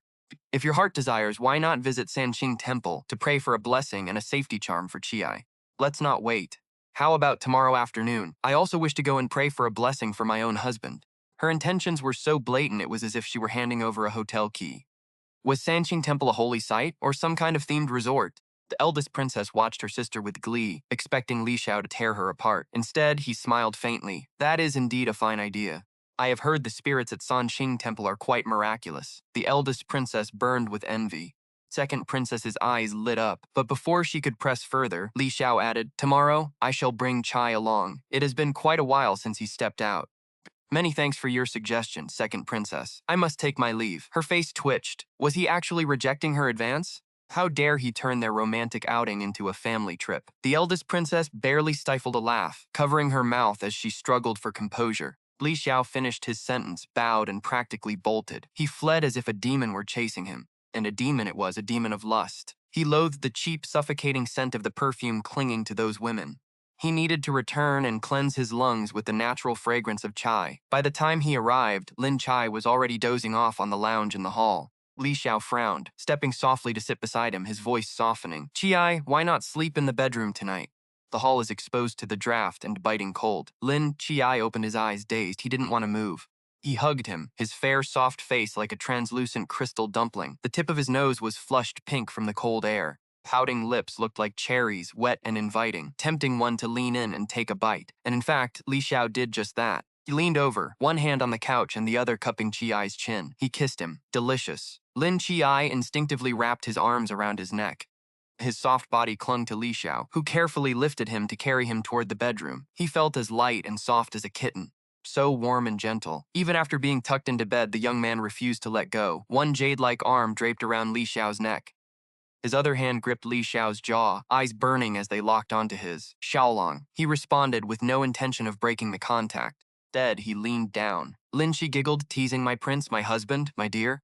Every soft, sweet call was met with a response that sounded like a question but held the certainty of a vow. "Call me as often as you like. No matter what name you choose, I will always answer you instantly." Lin Qiye's restless hand traced his jaw, then wandered down to his collarbone. Found the sensitive spot through his clothes with precision. Li Xiao hissed, catching the mischievous kitten's paw and biting it gently. "You are still pregnant. Stop it." He had to admit, having held back for nearly a month, he was losing his mind. He felt like a wolf howling at the moon every night. His eyes turned green with need. Sometimes a mere smile from Lin Qiye or a casual twist of his waist was enough to trigger him. It took everything he had not to lose control. Those fleeting touches just now had shattered his restraint. Lin Qiye smiled. "I'm over 3 months along now. I've asked several imperial physicians. They all said a little tenderness is perfectly fine." Li Xiao shook his head. "No, Qiye, that is absolutely out of the question. You and the child are my life. I cannot allow any risk, not even a fraction. If I were to harm you because of my own gluttony, I would cut off my own weakness in penance." Lin Qiye twitched. Damn, this man played for keeps. He hummed a song in his head about his own frustration. With his desires left unfulfilled, the young expectant father began to pout in silence. Li Xiao coaxed him for a long time, but he remained stubborn. Was he truly unaware of how dangerous his own body was to a man? To most women, he was like a lethal poison. Qi was no exception, though he could never tell Li Xiao the truth. He had a system-provided pregnancy pill. Even if he went out and danced all night, he would be perfectly fine. Why fret over a little intimacy? No, he had decided. Tonight, his embroidered inner garments would end up on Li Xiao's belt. But in the end, Lin Qiye's wish remained ungranted. Li Xiao read him a few picture books, promising they would be intimate once he finished. But Lin Qiye only yawned, drifting off to sleep. When he opened his eyes again, Li Xiao had already left for court. In a fit of tearful rage, he ordered all the books burned and devoured 3 bowls of rice out of spite. Just as he was stewing in his little temper, a head peeked out from behind the screen. None other than his mischievous mother-in-law, old Madame Li. Shang Kulan leaned in close, shielding her mouth with one hand as she whispered, "The eldest daughter is off to court. Our delivery has arrived." Lin Qiye's eyes lit up. He was wide awake now. Chapter 69, The God of War Graduates. Princess Sui Sui scrambled to help him with his shoes, her expression desperate. The 3 of them were a tight-knit circle, heart to heart. They grabbed their small bowls and dashed to the kitchen. A pile of steamed crab was already waiting. The royal physician had only issued one warning: to avoid cold, damp foods like shrimp and crab. Li Xiao had immediately banned such items from the manor until the birth, but Lin Qiye had a weakness for seafood. Fish, shrimp, crab, shellfish. They were his lifeblood. If he couldn't have them, he'd throw a tantrum. Li Xiao indulged him in everything, but drew the line here. He loved the child, but he loved Lin Qiye even more. The risk of miscarriage terrified him. It wasn't that Lin Qiye tried to defy his care, but anyone who has been pregnant knows the drill. When a craving hits, a pregnant woman will move heaven and earth to satisfy it, unable to sleep until she does. If he couldn't have it, he felt miserable. It wasn't about the taste, but the frustration of an unmet desire that could drive a person mad. It wasn't just being dramatic, it was the hormones. Lin Qiye was in that exact state, obsessing over crab until he felt like he might snap. The system could help with his luck, but not with these cravings or his foul moods. His mother-in-law knew the feeling well. When she was pregnant with Li Xiao, she went from hating the smell of fish to craving nothing but seafood, devouring crab and oysters constantly. Her son had been born big and healthy, so when she caught Lin Qiye sneaking a taste once, she didn't scold him. Instead, she made a deal. She'd buy him crab twice a month, hidden from Li Xiao, provided he behaved the rest of the time. He had to stay away from seafood otherwise. Lin Qiye agreed. Today was their secret feast day, and he had already polished off 2 large crabs. The crab meat was sweet, the roe rich and fragrant. It was absolute heaven. Planned to make crab roe rice next. His mother-in-law was covered in roe too, while Sui Sui happily crunched on crab legs. 3 of them laughed and whispered as they ate. The crab was exceptionally meaty today. Lin Qiye shoved a huge piece of leg meat into his mouth, his eyes squinting in pure bliss. With bulging cheeks, he didn't notice a voice drift from behind him. "Is it good, dummy?" "Delicious, so delicious. In my next life, I'm marrying a crab farmer," he babbled while high on food. Suddenly, a chill hit the room. He shuddered. He saw the others freeze, their eyes darting behind him. Lin Qiye sensed the shift and slowly turned around. Li Xiao stands there radiating dark purple fury. He snapped, "Since they're so delicious, I'm taking the rest."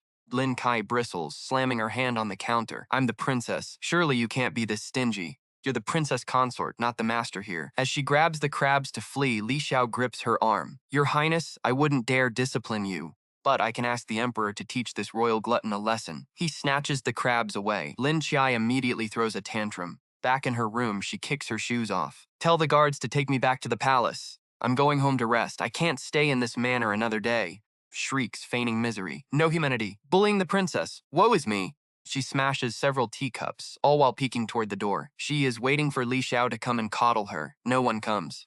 Bladed, she collapses onto the bed and hugs her pillow, eyes brimming with tears. She knows if she actually returns to the palace, her brother would never support such a ridiculous excuse. He'd only tighten his control. The more she thinks about it, the more wronged she feels. Soon she is a sobbing mess. Then footsteps approach. Lin Qiye is gently lifted from behind. Li Xiao sees her crying over a few crabs, looking even more pathetic than when she begged on his bed before. He can't help but chuckle, leaning down to kiss her ears. All right, stop crying.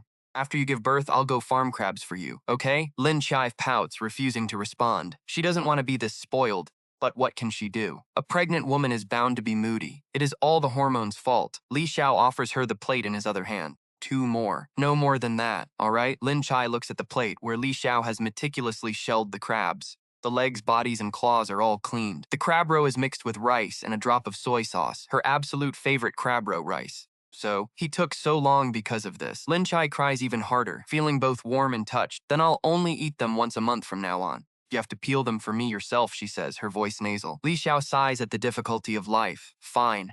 I have no way to deal with you. As long as it doesn't hurt you, what can I do but spoil you? He ruffles her hair. He had already checked with his mother, since Lin Qiye had eaten them a few times, and the imperial physician confirmed her constitution.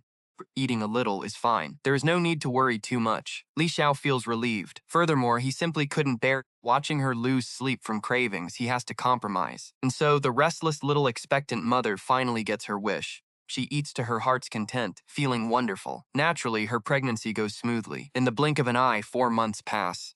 Lin Qiye's belly grows bigger by the day, yet she keeps her figure. Despite occasional morning sickness, she mostly eats and sleeps well. Every day she eats chicken, duck, and pork, yet she doesn't gain weight. She walks with a brisk pace and acts with typical efficiency. She carries herself with royal grace, becoming increasingly adept at managing the manor. Lady Shangqulan is happy to hand over the power. Though she is from a mountain valley, she is lazy and has no interest in management. Lin Qiye has the energy, the skill, and is her daughter-in-law. The household authority will be hers eventually. Why cling to it? That day, Li Xiao leaves on imperial business for 3 days. Half a day later, the long-suppressed undercurrents in the manor begin to stir. Lin Qiye's spy passes an infant to Xiuyuan, who whispers instructions back. Lin Qiye, busy with her chess pieces, smiles and places a black stone on the board. Checkmate. Excellent, proceed as planned. Go now, I'll wait here. Xiuyuan nods and turns to leave. An hour later, a handsome man in plain clothes, unable to hide his noble air, walks in. It is the Emperor. He had wanted to visit Lin Qiye for days, but she kept making excuses about managing manor affairs. Having just seen off the rent collectors, she invited her brother over. Seeing his sister's slightly protruding belly, the Emperor is overcome with emotion. He takes her hand, sitting down to talk about the mischief they caused as children and the scoldings they received. That little girl who used to follow him, poking his backside with a twig, is now a wife and a mother. Lin Qiye laughs repeatedly. She listens happily while eating the milk bird's nest her brother feeds her, lounging on the couch in comfort. The Emperor carefully takes a handkerchief, wiping the milk from her lips. Your complexion looks good. It seems Li Xiao really treats you well. When I thought about you marrying him, I was worried he wouldn't treat you right. Now I can stop worrying. Brother, you can be at peace. Treats me very well. And with the traitors gone from your side, you can also rest easy. The Emperor smiles. Yes, as long as our family is well, nothing else matters. As they chat, Sisui enters with a troubled expression. Greetings to the Emperor and the Princess. Second and third branches are here. Seeing Xiuyuan's pale face, the Emperor's expression shifts and Lin Qiye's demeanor changes too. From the situation, the Emperor says, those 2 troublesome women are here to cause trouble again? Lie down and rest. I will handle them for you. Lin Qiye grabs her brother's arm. Brother, go sit behind the screen. You need a reason to act. Otherwise, how will you punish them? The Emperor nods, rising to hide behind the screen. He takes his teacup with him, partly because he is thirsty, and partly to erase his presence so they don't suspect an outsider. As soon as he hides, the second and third ants barge in aggressively. Lin Qiye didn't bother standing, just leaned back on the couch. The second and third aunts are here. Something you need? The second aunt snapped, nostrils flaring. Princess! You may be a princess, but if you think you can use royal status to taint the Li family bloodline, you are dead wrong. Lin Qiye remained calm, though he feigned confusion. Aunt, what is this about? Speak slowly. Both of you sit. Sui serve tea. No need. We can't afford the tea in this palace. She stepped forward, eyes icy as she glared at Lin Qiye's slightly rounded belly. Princess, there are no secrets that don't come to light. Li Xiao might not know, and that foolish mother-in-law might be blind to it, but we know exactly whose child is in that stomach. You're carrying someone else's bastard and trying to pass it off as a Li heir? I tell you, that won't happen. We won't allow it. Sui's face turned bright red. She lunged forward and slapped the second aunt hard. Liar, the woman cried out, staggering back until the third aunt caught her. The third aunt added coldly, don't deny it, princess. We all know Li Xiao's condition. He cannot father children. Where did that baby come from? Don't treat us like fools. Lin Qiye watched them and chuckled. In his mind, he could almost hear someone's knuckles cracking in rage. The ants seemed to hear it too and flinched. Lin Qiye spoke up. Li Xiao has simply spent his life on the battlefield, unmarried and childless. When did that turn into cannot reproduce? Do you have any evidence to prove his infertility? Or perhaps you've caught me with a lover? If not, you are slandering a member of the imperial family. I may just be a princess, but I represent the dignity of the throne. To insult me is to insult the emperor. Do you have any idea what the punishment for such treason is? The second aunt stood her ground, clutching her face with confidence. Don't act so tough. Why would we come here if we didn't have proof of your scandal? Princess, take a lover if you must. We wouldn't care, as long as you keep it clean and leave no bastard behind. The Li family won't touch you. But you insist on planting someone else's seed. The Li family would sacrifice generations of merit just to stop this disgrace. Sui couldn't take it anymore. Generations of merit? Who do you think you are? You lot in the second and third branches are just parasites. Even if there is merit, it belongs to the late Marquis and General Li. What right do you have to claim it? The second aunt went pale, flushed with shame and fury. You little brat! Who asked you to interfere? Sui wasn't backing down. She charged forward and slapped her twice more. A little something extra for your trouble. Lin Qiye finally moved, rising from the couch with agonizing slowness. Since you claim I have a lover, bring him out. Let's face him right here in public. The third aunt gestured, fervent, dragged in a trembling, young and handsome teenager. The boy fell to his knees, shaking like a leaf. Third aunt kicked him coldly. Tell them, you little wretch, how you had an affair with the princess. Speak. Aunt San kicked him coldly and demanded, speak, you wretch. Tell them how you seduced the princess. The young man is Wu Da, eldest son of the Wu family. Not long ago, Zhou Yaoshan helped his 4-year-old brother Wu making the household feel indebted to her. Lin Qiye barely lifted his eyelids, catching a shadow by the door. No, it was a massive shadow, likely the two uncles from the second and third branches of the Li family. Li family members were eavesdropping outside, just waiting for the boy to finish his script before storming in to confront them. Lin Qiye felt a wave of irritation at being framed. Even if it was all a lie, they were trying to make it stick. Lin Qiye shook his head internally, thinking, idiots, honestly. Even brothers from the same mother can have vastly different IQs. Lin Qiye asked the young man, Wu Da, tell me exactly how the princess committed adultery with you. Explain it in detail. Wu Da looked up, unable to meet her gaze, and summoned his courage. Reporting to the princess, my younger brother fell ill recently. The princess kindly made medicinal meals for him personally and visited our home frequently. At that time, I thought the princess had taken a liking to me. Otherwise, why would someone like her pay so much attention to lowly servants like us? As Wu Da spoke, the second and third aunts exchanged glances, feeling quite smug. They figured it was a done deal. No matter how noble the princess, they could force her to step down whenever they wanted. Suddenly, Wu Da changed his tone. The prince once said I had a strong build, perfect for the military. The princess noticed I had potential for martial arts. Specifically came to ask if I wanted to join the army and serve the court. The second aunt, realizing things were going off script, kicked him. She hissed, think before you speak. Wu Da shot her a look of hatred and disgust, then bowed to Lin Qiye 3 times. The princess is benevolent. She treats the household staff as equals, personally diagnosing us, prescribing medicine, and knowing how to appoint people to the right roles. Every day is better than the last. We love the princess. We love the princess, and we will never betray her. Growing more agitated, he stood up abruptly, rolled up his sleeves to reveal gruesome whip marks, pointing at the second and third aunts. But they captured me, my parents, and my brother. They used money to bribe us and tortured us. They forced me to admit to adultery with the princess to ruin the royal bloodline. My parents and brother are still trapped in a secret underground room. Princess, please, save them. Please save them. He knelt again, kowtowing to Lin Qiye non-stop. The faces of the second and third aunts went pale. Beads of sweat rolled down their foreheads. The third aunt remained calmer, but even she couldn't think of a way to salvage the situation. Lin Qiye gestured for Suisi to help him up. Meanwhile, servants had already brought in the two old folks and a thin little boy. Children pulled up. The family of four broke into immediate, desperate sobs. The third aunt finally realized the truth, whispering, "This was all your scheme, wasn't it? You deliberately led us into this trap." The second aunt was still completely oblivious, completely out of it, and just muttered, "What trap? What are you talking about?" Lin Qiye clapped her hands, smiling coolly. "You are a clever woman, certainly, but only to a point. If you were truly sharp, you would know that I am someone you can never afford to provoke." Lin Qiye had been orchestrating this for a long time. She had found two compliant trained courtesans and planted them with the second and third uncles via corrupt officials, whispering poison into their ears daily. Those whispers reignited the greed that had long been buried deep within the uncles. Their so-called ambition was nothing more than a desperate hunger for Li Xiao's massive fortune. Li Xiao had been childless for years, and his entire clan had their eyes locked on his noble title, convinced that eventually it would fall to them. Then Lin Qiye became pregnant.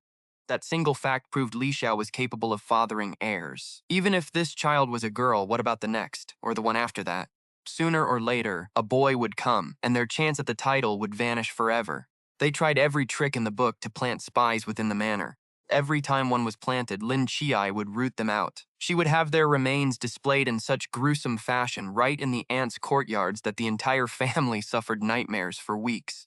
Without spies, they couldn't poison his food or harm the unborn child. They were forced to look for other ways, while those two courtesans kept stoking the flames of their resentment. A few suggestive words from the women were enough to make everything crystal clear to them. Yet they had no idea their every move was being watched.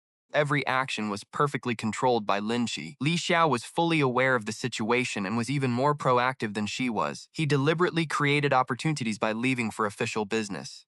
Lin Qiye seized the moment to invite the emperor, her brother. Together, the couple coordinated their strike. They were determined to crush the second and third branches of the family for good. Hidden behind the screen, the emperor was trembling with fury. He could feel his temples throbbing, desperately wanting to draw his sword and hack those two hags to pieces. But the more enraged he felt, the more he forced himself to remain calm. He wanted to hear exactly what other surprises these two bastards had in store. The second aunt had collapsed onto the floor, trembling uncontrollably, her mind filled with pure despair. The third aunt's eyes darted around. She decided to burn it all down. She knew there was no turning back now, so she snapped her fingers and a group of men burst through the doors. Third aunt sneered. "Princess, don't bother denying it. Even if you are having an affair, there is nothing you can do to us, and you certainly wouldn't dare have Li Xiao divorce you.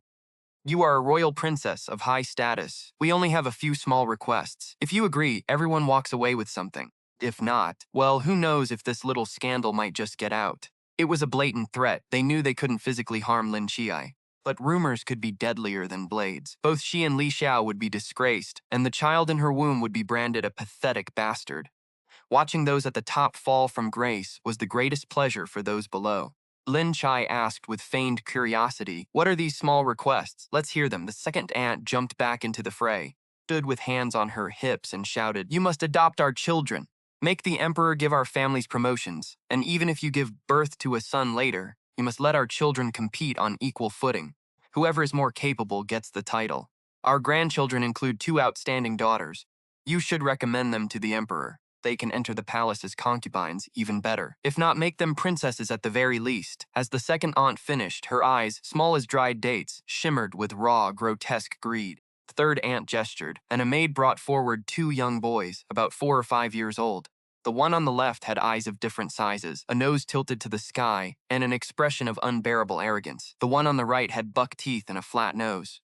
With ears that stuck out like a little alien, he looked down on everyone in the room, acting as if he were already an adopted son of the princess.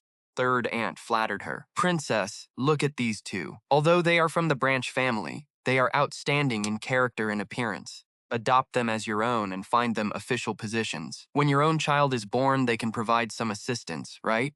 Lin Qiye frowned, disgusted. "Second and third aunts, you want me to adopt these bizarre, misshapen creatures? Do you have no respect for me at all?" Seeing her support had arrived, the second aunt grew bold again. "Since the Li family elders are here, and you married into the family, you don't need to keep putting on these airs. You are carrying a bastard. If you don't want to live in shame for the rest of your life, stop acting so haughty. Our conditions are quite reasonable. If you agree, it won't affect you. Two of Lin Qiye's servants stepped in front of her, furious. How dare you insult the princess like this? Do you even know who you are? Watch your heads, or the emperor will have them. Second servant chimed in, stammering with rage. Yeah, watch your heads. Third aunt marched forward and slapped the first servant across the face. You lowly dog. Who gave you the right to speak? You're useless. Someone drag him away. She turned back to Lin Qiye and bowed mockingly. Princess, don't keep pretending. The clan elders are all here. Even if Li Xiao were here, he couldn't save you. Don't want your reputation destroyed. You better listen and agree to our terms. At that moment, a voice thick with suppressed earth-shattering rage echoed from behind the screen. Agree? Why wouldn't she agree? Small request, you say. Why not let me hand out a few death warrants to you both as well? Second aunt, in her daze, reflexively blurted out, Sure, that sounds great. She realized the mistake only after a man strode out from behind the screen. Jumped up, screaming, I knew there was an adulterer. There he is, someone grab him. Arrest him. She yelled in excitement, turning back to her allies. But she froze. Her husband and the men of the third branch had all collapsed to their knees, trembling like leaves. Long live the emperor! 10,000 years. As they shouted, the entire group of clan elders behind them also hit the floor, bowing their heads and crying out for the emperor's long life. The second aunt froze, her eyes wide as she turned to him. You are the emperor? Then, with a soft thud, she collapsed. The third aunt went completely numb. They weren't even noblewomen of rank. They'd never even qualified for a royal banquet, let alone met the emperor. It was clear. The emperor had heard every word of their conversation. What had they just been saying? They'd framed the princess, threatened her, and humiliated her. The emperor had been listening the entire time. It was over. Everything was over. Truly over. The emperor approached, sneering coldly. Good, very good, better than I could have imagined. The third aunt scrambled to his feet, trembling. Your Majesty, please, show mercy. It was this servant's fault. Servant? With a swift kick, the emperor sent her flying. She spat blood, yet not a soul dared to help her up. Lin Qiye yawned, his expression unbothered. This show was even more entertaining than he had anticipated. He was thoroughly enjoying the spectacle. The emperor's fury was like a storm, burning every one of these scoundrels to ash. The second and third uncles were stripped of their titles and official posts. They were exiled. The second and third aunts were thrown into the imperial prison to suffer 49 days of torture, then condemned to be government slaves. Their sons were demoted to commoners. Those men were forbidden from ever entering the capital. Their grandsons would be raised by their mothers, but they would never be allowed to take the civil service exams or serve in court. A ruler's wrath spares no one. Still not satisfied, the emperor ordered his guards to seize the two wretched women. Guards used their boot soles to smash the women's mouths, forcing them to scream. Princess, it was this servant's fault, with every strike until every tooth was shattered. They didn't stop until the women's noses were broken and their eyes were swollen shut. To finish it off, they smeared horse manure and ashes over their faces and stuffed their mouths full. That was a nasty trick designed to ensure infection. It was the classic curse. Rubbing filth into a wound meant death. 2 days later, those faces were guaranteed to rot away. A few days later, Li Xiao returned and heard their fate. Felt an immense sense of relief. That lingering resentment finally vanished. Originally, Li Xiao hadn't planned to destroy them entirely. He just wanted them sent to a remote village. He had thought that would keep them out of the capital for good. But when he had taken Lin Qiye to the Sankin Pass to pray for a good luck charm, they had been ambushed by thugs. Upon investigation, those goons were sent by the second and third branches. After that, Li Xiao had no more restraints. A cold, deep hatred filled his chest. He wanted them all dead. He would wipe them out. Great clans were supposed to thrive and multiply. But if they were nothing but blood-sucking parasites causing trouble and courting death, they were better off gone. A 1,000-mile dike collapses from a single anthole. Leaving these pests would only drag him down in the end. Fortunately, because Lin Qiye had pleaded for them, Li Xiao and his mother-in-law remained untouched. The mother-in-law had been off playing mahjong with her friends that day, or she definitely would have stepped in to protect Lin Qiye. When she returned and heard how he had been bullied, she was furious. Then, hearing their fate, she pounded her chest and laughed in pure delight. The bitterness of so many years finally washed away. Serves them right. That evening, she personally cooked a grand feast for everyone to celebrate. Time flowed on, and before they knew it, Lin Qiye was 6 months pregnant. The imperial physician finished checking his pulse. With a grave expression, he turned to Li Xiao. Your Highness, the princess is carrying twins. Li Xiao was stunned. Twins? Are you certain? The physician nodded. I had my suspicions before, but now that the pregnancy is further along, I am sure. Li Xiao rubbed his hands together in excitement, though he was deeply worried. Since ancient times, childbirth had always been a gamble with death. Twins made it even more dangerous. How can we ensure the princess gives birth safely? He asked anxiously. The physician reassured him, Your Highness need not panic. Princess is in good health. He just needs to walk around to stay active, eat light, and avoid letting the babies grow too large. Li Xiao squeezed Lin Qiye's hand, his own heart racing. Lin Qiye squeezed back firmly. Don't worry, I'll be just fine. We'll have a house full of children soon, enough to fill the halls. Li Xiao quickly covered his mouth, looking solemn. Qiye, don't say such things. Stories say people who tempt fate like that never end well. Lin Qiye was speechless. You really understand these novel cliches, don't you? The news of twins caused another stir of joy in the Li household, and even the emperor was delighted back at the palace. Li Xiao barely dared to touch Lin Qiye anymore. He slept on the floor beside the bed, ready to serve at a moment's notice, yet he was too afraid to even look too closely or touch him. When he got too worked up, secretly take a scented bib and sneak off to the study to handle it himself. A friend saw him looking like he was about to burst and offered to find him a mistress.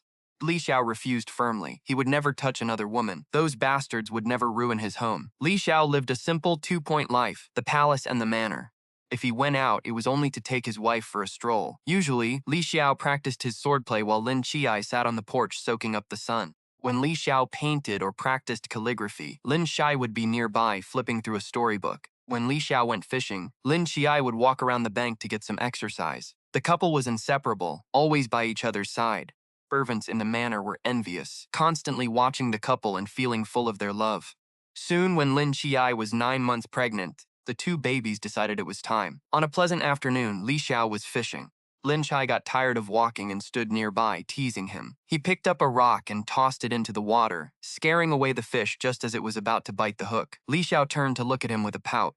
Lin Qiye was busy clapping, laughing at the misfortune. Suddenly, Li Xiao's face went pale. He lunged forward to steady Lin Qiye, his face turning an ashen blue. He shouted, Someone, get the midwife! The princess is going into labor. Lin Qiye hadn't even processed what was happening. Before he knew it, Li Xiao had scooped him up and was sprinting toward the prepared delivery room. Physician, maids, and midwives were all ready. The Empress Dowager and the Emperor heard the news and panicked, putting all their state business on hold. Nothing was more important than their family. The game was up. Everything else paled in comparison to the well-being of the children. Everyone rushed to the prince's mansion, where chaos had already erupted. Li Xiao and his mother stood at the door, drenched in sweat, their faces deathly pale. Seeing the emperor and the Empress Dowager, Li Xiao forgot to pay his respects. He grabbed the emperor's arm, insisting, Stand closer. With the dragon's presence, no evil spirits will dare come near. He ushered the emperor to the doorway. The emperor was anxious but speechless. Since when was he so lucky charmed, that idiot Li Xiao? Ever since his wife became pregnant, his IQ had plummeted. People say pregnancy makes you silly for 3 years, but who's ever heard of the husband losing his mind? Great. How is he supposed to help me govern the country like this? The emperor thought bitterly, while stepping closer anyway. Seeing basins of blood being carried out, the grandmother's legs trembled. The Empress Dowager gripped her hand, both of them sweating with nerves. The mother herself bit down on a wooden stick, pushing hard. The system dulled the pain, but the physical labor was all on her. Felt like 2 lead balls shifting inside her stomach, twisting and dragging downwards. Soon, the first child broke through the birth canal. A loud cry echoed, shaking everyone. Lin Qiye rested for a second, catching her breath as the second lead ball prepared to follow. With one final, strenuous effort and a muffled groan, the second one emerged. 2 piercing wails erupted in the delivery room. The midwife beamed, announcing to Lin Qiye, Congratulations, princess. You have been blessed with royal heirs. The first is a young prince. Second is a young princess. Both children are perfectly healthy. Everyone behind her fell to their knees in celebration. Covered in sweat and with her jaw aching from the wood, Lin Qiye gasped, Quick, take the children to see the prince. Be careful they don't catch a draft. The midwives scrambled out to share the good news. Outside, cheers erupted. Li Xiao and the emperor asked in unison, How is Qiye? The midwife assured them, Rest easy, sire and your highness. Princess had a smooth delivery and is in good health, just exhausted and in need of rest.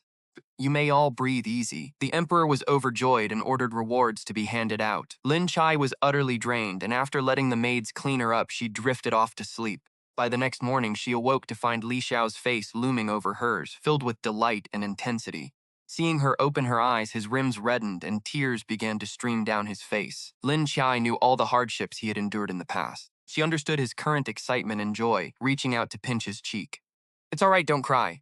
The children and I are fine. Why are you crying? Li Xiao pressed her hand against his face. Kai, thank you. Truly, thank you. He buried his head in her chest, sobbing like a dog who had finally reclaimed his favorite bone. Lin Qiye stroked his hair. I told you our home would be filled with the laughter of children. I didn't lie to you, did I? Li Xiao nodded silently. From that moment on, he dropped all his defenses, willingly becoming her most devoted believer.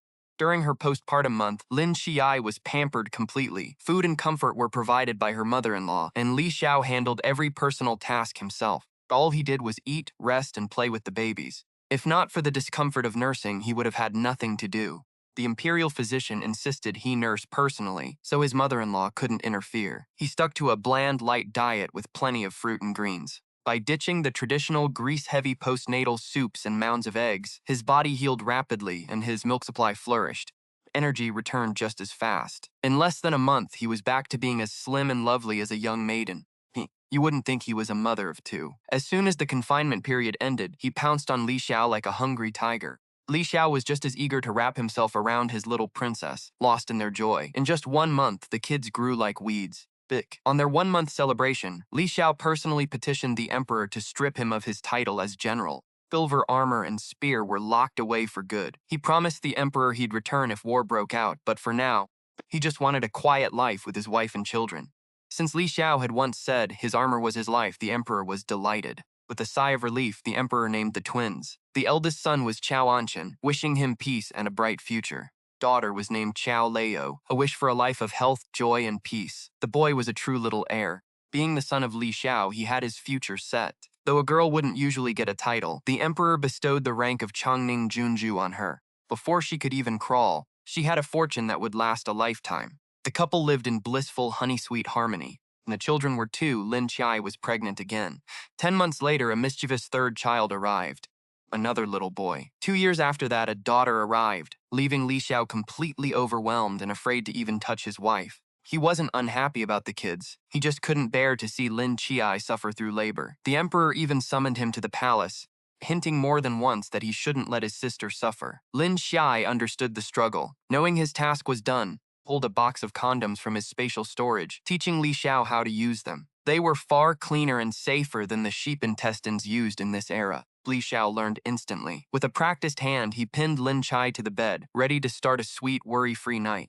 Lin Qiye pinched his chin with a laugh. Husband, you really don't want more kids? Li Xiao shook his head. If you get pregnant again, the emperor might exile me to the border. Besides, I don't want you hurting. We're using these from now on. He glanced at the few items left on the bed. He looked worried. I wonder where you found such excellent sheep intestines. They're a bit scarce, though. Not enough for a few nights.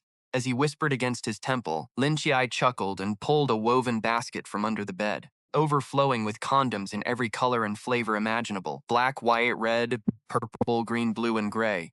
Under Li Xiao's stunned gaze, Lin Qiye wrapped his arms around his neck and flipped him over. Don't panic, husband. Let's count them together. He kicked the bed curtains down, and the night dissolved into endless, tender warmth. On the floor lay the empty condom wrappers with the slogan, I'm here, so love fearlessly. Lin Qiye returned to the void as the system graded his mission a perfect success. He received 1,300 points, and 80% of his memories were wiped to ease the pain of parting, preparing him for the next role. Lin Qiye scanned the next setting, an ancient world where a tyrant emperor steals a minister's wife, and he is a green tea, air-headed beauty. Oh, a green tea roll. He loved it. To survive his foster home, he'd mastered the art of playing the victim. From grade school through college, he was unbeatable. Now, he was taking those skills to the palace for some real drama. The system showed him the shops, charms, poison-proof pills, and life-saving talismans. It seemed the danger level here, far higher than the household drama he was used to. Let's see how this ancient pro wreaks havoc and becomes a legendary femme fatale. Lin Qiye rubbed his hands in anticipation, let out a cackle, and hit the transfer button. Chapter 74 begins.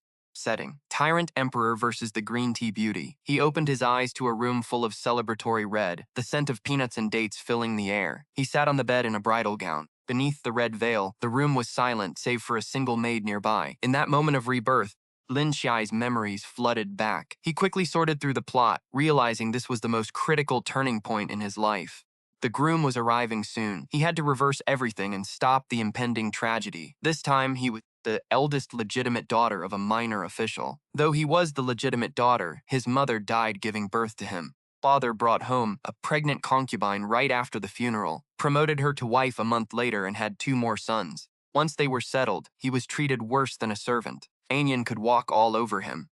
When he was 4, he saved the young master of the Changning estate, Liang Yuxiao. But when the boy was unconscious, his sister Qiao Yingying kicked him aside, stole the credit. The boy, remembering his savior, became obsessed with Qiao Yingying, determined to marry her. Qiao Yingying only cared about status, and the young master was the best catch at the time. But when the estate fell into political trouble, distanced herself from Liang Yuxiao and started clinging to a new rising star, Li Tinghai. General Li was making power moves, while Liang Yuxiao daydreamed about marrying his beloved, badgering his father for a proposal. The greedy father Qiao, eyes on the prophet, readily agreed. But Qiao Yingying was already over Liang Yuxiao. Still, she craved the status of a noble wife. What if the Liang family rose to power later? So, on the wedding day, she snatched away the jade pendant that had been with Lin Qiye since childhood and locked up his loyal maid, Qing'er. She forced him to wear the bridal veil, demanding he confess he'd been lusting after the prince all along and that he'd knocked her out to steal the wedding. If he refused, she'd smash the pendant and kill Qing'er. Tonight marked the start of his nightmare. Thinking of the coming events, Lin Chai's blood boiled. Everyone who had abused him, he would make them pay back every debt 100-fold. He craved revenge. He wanted them all to suffer. But then, footsteps echoed nearby. Liang Yuxiao was coming. He had to act fast, or a furious prince would toss him into a dungeon for 3 days and nights the moment he realized the switch. Waiting for that outcome was not an option. Beside him, the maid Jewer saw him clench his fists and sneered, "Calm down, my lady. What are you nervous about? Once the prince sees your face, he won't even want to touch you. His heart belongs only to the second miss. You, marrying the prince? Don't make me laugh." As the footsteps reached the door, Lin Qiye stood up abruptly and ripped off the veil. Swung his palm with all his might, slapping Jewer across the face, then burst into tears, his eyes filled with fury. With a voice full of sorrow, he cried, since he knew the prince only had eyes for her, why force me to take her place? How could she betray the prince's devotion like this? Truly feel sorry for the prince. Outside, the footsteps stopped. The prince frowned, confused. That voice, it isn't Yingying's. What switch? What are they talking about? Hearing the pause, Lin Qiye knew he had his attention. Bobbed again. If she hadn't captured Qing'er, the sister I grew up with, stolen, the only pendant my mother left me, would I have ever agreed to this? She wants General Li, but refuses to give up the wealth of the Marquis household. She wants both men, so she sacrifices my marriage. How can she be so cruel? Jewer couldn't believe it. The first miss, who always took abuse in silence, was now slapping her and defending herself with such a sharp tongue. She was the one who got slapped, yet he was the one crying? Jewer mocked him. Don't pretend you don't want the prince, given who you are. He is the best man you could ever see. My lady is giving you an opportunity, don't be ungrateful. Lin Qiye cried heart-wrenchingly. He lunged, frantically tearing at Jewer's hairpins. Give Qing'er back to me. Give me back my mother's pendant. If the prince doesn't love me, how am I supposed to survive in this house? You are all so evil. Give her back to me. Oh, mother, where are you? They are all bullying me, mother. Please save me, he wept pitifully. His soft, melodic voice, sounding like a dying kitten, was designed to pierce through to the softest parts of a person's heart, making them want to protect him. Liang Yuxiao finally understood the situation, felt a mix of anger and shock, and perhaps a flicker of pity he didn't want to admit. He kicked the door open. Jewer had pushed Lin Qiye to the floor, where he'd struck his temple on the corner of a table, leaving it swollen and raw. Liang Yuxiao saw the exquisitely beautiful girl on the floor, her skin flushed white and red beneath the crimson bridal gown. She was as bright and clear as jade, her almond eyes filled with tears, her lips trembling as she sobbed, a vision of vulnerability. Liang Yuxiao admitted he was stunned, but he quickly regained his composure and asked, "What is the meaning of this? What is going on?" Before Lin Qiye could speak, Jewer rushed to answer. "Prince, this is the first miss, Lin Qiye. She has always been jealous of the second miss and obsessed with you. That is why she knocked our second miss unconscious and stole her place." Liang Yuxiao shot a cold, guarded glance at Lin Qiye. Lin Qiye struggled to stand, but his frail body faltered, nearly falling again. Liang Yuxiao almost instinctively reached out to steady him, but stopped himself. As Lin Qiye opened his mouth, Jewer interrupted again. "Second miss is truly devoted to you, Prince. She must be heartbroken and crying her eyes out right now. The first miss has always been a bully, terrorizing us and the madam. She treated the second miss horribly, and if not for the master protecting her, He probably wouldn't even be alive today. Jewer poured out the lies like a waterfall, sharp-tongued and desperate to block out the truth. She had no idea how much the prince had heard, but she knew she couldn't let Lin Qiye speak another word. Liang Yuxiao had been skeptical, but hearing that Lin Qiye had abused Xiao Yingying made his heart ache. Anger clouded his judgment. He grabbed Lin Qiye's wrist, struck him with a hard slap, sending him back to the floor. Someone take him to the dungeon. Don't let him out until the wedding visits are over. At his command, two burly servants rushed in and dragged Lin Qiye out of the room. Lin Qiye bit down hard on the hand of the guard on his left. The man cried out in pain. Taking his chance, Lin Qiye broke free and grabbed a gold hairpin from his hair, pointing it straight at his own throat. Prince, do you want to start your wedding night with blood on your hands? Do you want the whole capital to know you killed your wife on your wedding night? That shout frozen them all in place. Liang Yuxiao's expression darkened. He sneered, "You think that will make me look at you twice? Don't dream, woman." God, this idiot was so narcissistic. Such a massive ego. Lin Qiye cursed him 18 generations deep in his mind, while on his delicate face, how narcissistic could this idiot be? The nerve of her. Lin Qiye cursed her ancestors to the 18th generation, though his delicate face remained calm. Xiao Yingying snatched my family and forced me to take her place in marriage. She is the one playing the highborn lady. Dare you slander our second miss? Jor rushed over, trying to cut him off, signaling the two brutes to grab him. As they stepped forward, Lin Qiye's golden hairpin pierced the skin of his own neck. Blood began to bead and trickle down. Two men froze, afraid to move. Lin Qiye seized the chance. "Your lordship, you can send men to investigate Xiao Yingying. Stole the only heirloom my mother left me and locked my family in a secret room. Miss, be quiet. Don't resist any longer." "Shut up," Lin Qiye and Liang Yuxiao shouted in unison, startling Jur into silence. Lin Qiye continued, "My lord, you are a clever man. You won't be easily deceived. I have no desire to interfere in the drama between you, your sister, and General Li, but please, find the truth. If you were easily manipulated and played for a fool, a noble here to the marquisate, wouldn't you look like a pathetic clown?" Lin Qiye didn't bother begging for pity. To Liang Yuxiao, neither he nor Xiao Yingying were human. Liang Yuxiao only cared about his core interest, his face as the hair. Pity was useless. He had to play to the man's ego to strike a nerve. Mentioning General Li repeatedly had already planted a thorn in Liang Yuxiao's heart. That young, invincible general had risen like a dark horse over the past year, earning the emperor's favor and becoming a new power. He looked down on heirs like the Marquis of Chongming, who held no military power. Liang Yuxiao had heard rumors that Xiao Yingying was getting close to him. That was a huge reason he was so desperate to marry her. When she tried to speak, Liang Yuxiao waved his hand. "Say no more. I will investigate this myself. If you are innocent, I won't make things difficult. But if you lie to frame Yingying, I will never let you go." He left with his men and slammed the gate shut. Jur was furious. She turned back to attack, but the Lin Qiye she saw was no longer the tearful, delicate maiden. A cold, murderous smile hung on his lips. Jur froze in terror. What are you looking at me like that for?" Lin Qiye toyed with his hairpin and took a step toward her. "What are you planning to do now that your master's scheme failed?" I didn't." Jur staggered back, sensing danger. Realizing she was doomed, she tried to run, but Lin Qiye grabbed her hair with his left hand. With a clean, swift motion, he drove the hairpin through her neck from the back, blood pouring out onto her clothes. Lin Qiye watched her body collapse, those wide, terrified, resentful eyes still staring at him. He smirked, stepped on her mouth, grinding his heel down. "You talk too much. Go to hell, you idiot." He pulled a portable shovel from the system space, dug a pit in the yard, buried her, and covered the ground with leaves. Not a trace remained. He returned to the wedding chamber and sat on the bed. Lin Qiye rubbed his small face. Eyes turned icy. "Liang Yuxiao, you dared to strike him? He swore he would make that man pay 100-fold for today's humiliation." But summoning the system, he opened the shop. This body was a rare, world-class beauty. Otherwise, it wouldn't have suffered so much before. He didn't need to boost his beauty. He bought other things. Poison pills for 60 points. Safety talisman for 50, 2 disguise pills for 70, and 100 poison immunity pill for 100. He shopped happily. Lin Qiye polished off the peanuts and seeds left on the bed, but her hunger barely eased. She had barely touched food all day, and there wasn't a soul around. She simply pulled a beef and potato rice bowl, some soda, and a cupcake from her space. She curled up on the bed, leaving the bedding behind. Pulling out her phone, she watched variety shows and dramas while she ate until she was stuffed. Only then did she wash up and climb back into bed to rest. She needed to recharge. Tomorrow marked the start of a bitter war. The entire Liang family were villains. In her previous life, that night had been a living hell. Neglected by her husband, abused by her mother-in-law, and humiliated by her sister-in-law. All she could do back then was swallow her tears and endure. Lin Qiye wasn't just planning revenge on the sister and Liang Yuxiao. Every single member of the Liang family, along with her own household, had to pay.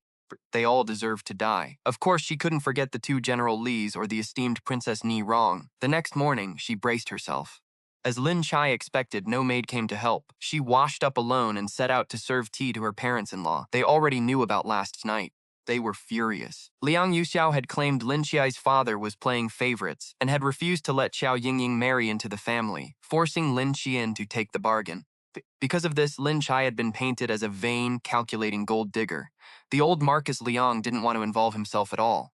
He didn't show up, and neither did Liang Yuxiao. Just like her past life, only the mother-in-law and the second daughter, Liang Rushui, were present. Lin Qiye knelt with the scalding tea bowl. She asked her mother-in-law to drink, but the woman just rolled her eyes, covering her nose with a handkerchief and coughing in clear disgust. Lin Qiye stayed on her knees, her body trembling slightly, looking incredibly fragile. It only seemed to make Liang Rushui more annoyed. She mocked Lin Qiye for being some low-born trash climbing the social ladder. They laughed among themselves for a full 5 minutes, ignoring her while she knelt there. Thin layer of sweat beaded on Lin Qiye's forehead. The mother-in-law finally reached out, not to take the tea, but to carelessly swipe it away. Hot tea splashed all over Lin Qiye's arms. She pulled back with a sharp cry, but in the next second, an apple flew through the air and smashed into her eye socket. Her head rang. Her vision went white and she collapsed to the floor, biting her lip in agony while she cowered. Liang Rushui slammed the table. She demanded to know why Lin Qiye was screaming like a dying chicken in the morning.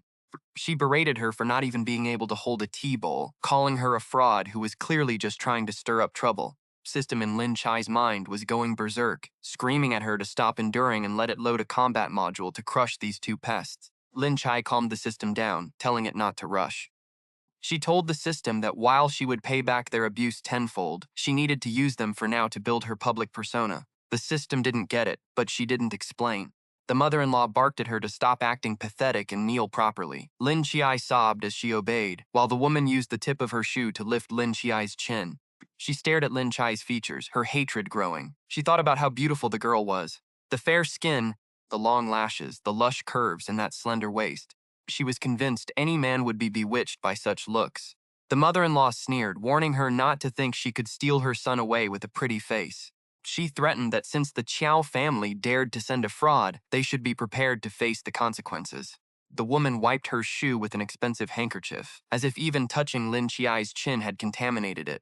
She ordered Lin Qiye to go to Sanqing Temple to pray before visiting her parents, accusing her of being a slut who shouldn't stay there seducing her son. Lin Qiye endured it, keeping her mouth shut. Tears welled up in her eyes, the perfect performance of a tragic heroine. She agreed to pray for the Marquise's household and retreated. The mother and daughter continued to curse her, hoping she would die on the road. The system was so angry it spent its own points to sponsor Lin Qiye with 2 mischievous props. Props would cause the targets to suffer bad luck for 7 to 10 days without being fatal. Lin Qiye smiled and accepted them. She activated the items, knowing the next few days would be a constant nightmare for those two jerks. They would choke on food, cough on water, smash their noses against their husbands, and suffer messy accidents. Thought of their misfortune made Lin Qiye feel refreshed. She was never one to be pushed around. She could play the submissive victim to fit her persona, but that didn't mean she wouldn't strike back. She had to retaliate, even if it meant playing dirty. As long as it made her abusers suffer, it was worth it. She would have asked for the props even if the system hadn't offered.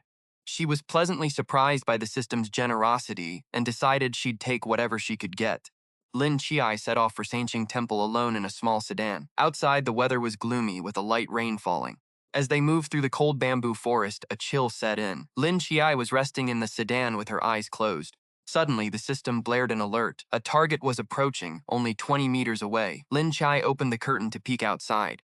A fresh, rainy scent of earth drifted in, mixed with the sharp tang of blood. She spotted someone lying in a ditch by the roadside. Lin Qiye immediately ordered the sedan to stop. It was a young girl in rough clothes, yet her face was delicate and beautiful. She was stunningly pretty, but she was bleeding heavily. Her shoulder blade had been pierced through. Lin Qiye quickly signaled the system to help. Take a look at this target. It's a woman. How am I supposed to have a kid with her? What? Do we just crash our uteruses together? System stammered. Don't be mad, host. He's not actually a girl. That's the Emperor Xiuyuan. He's using a bone-shrinking technique to disguise himself as a woman. He was wounded and passed out on the side of the road. Hurry up and rescue him.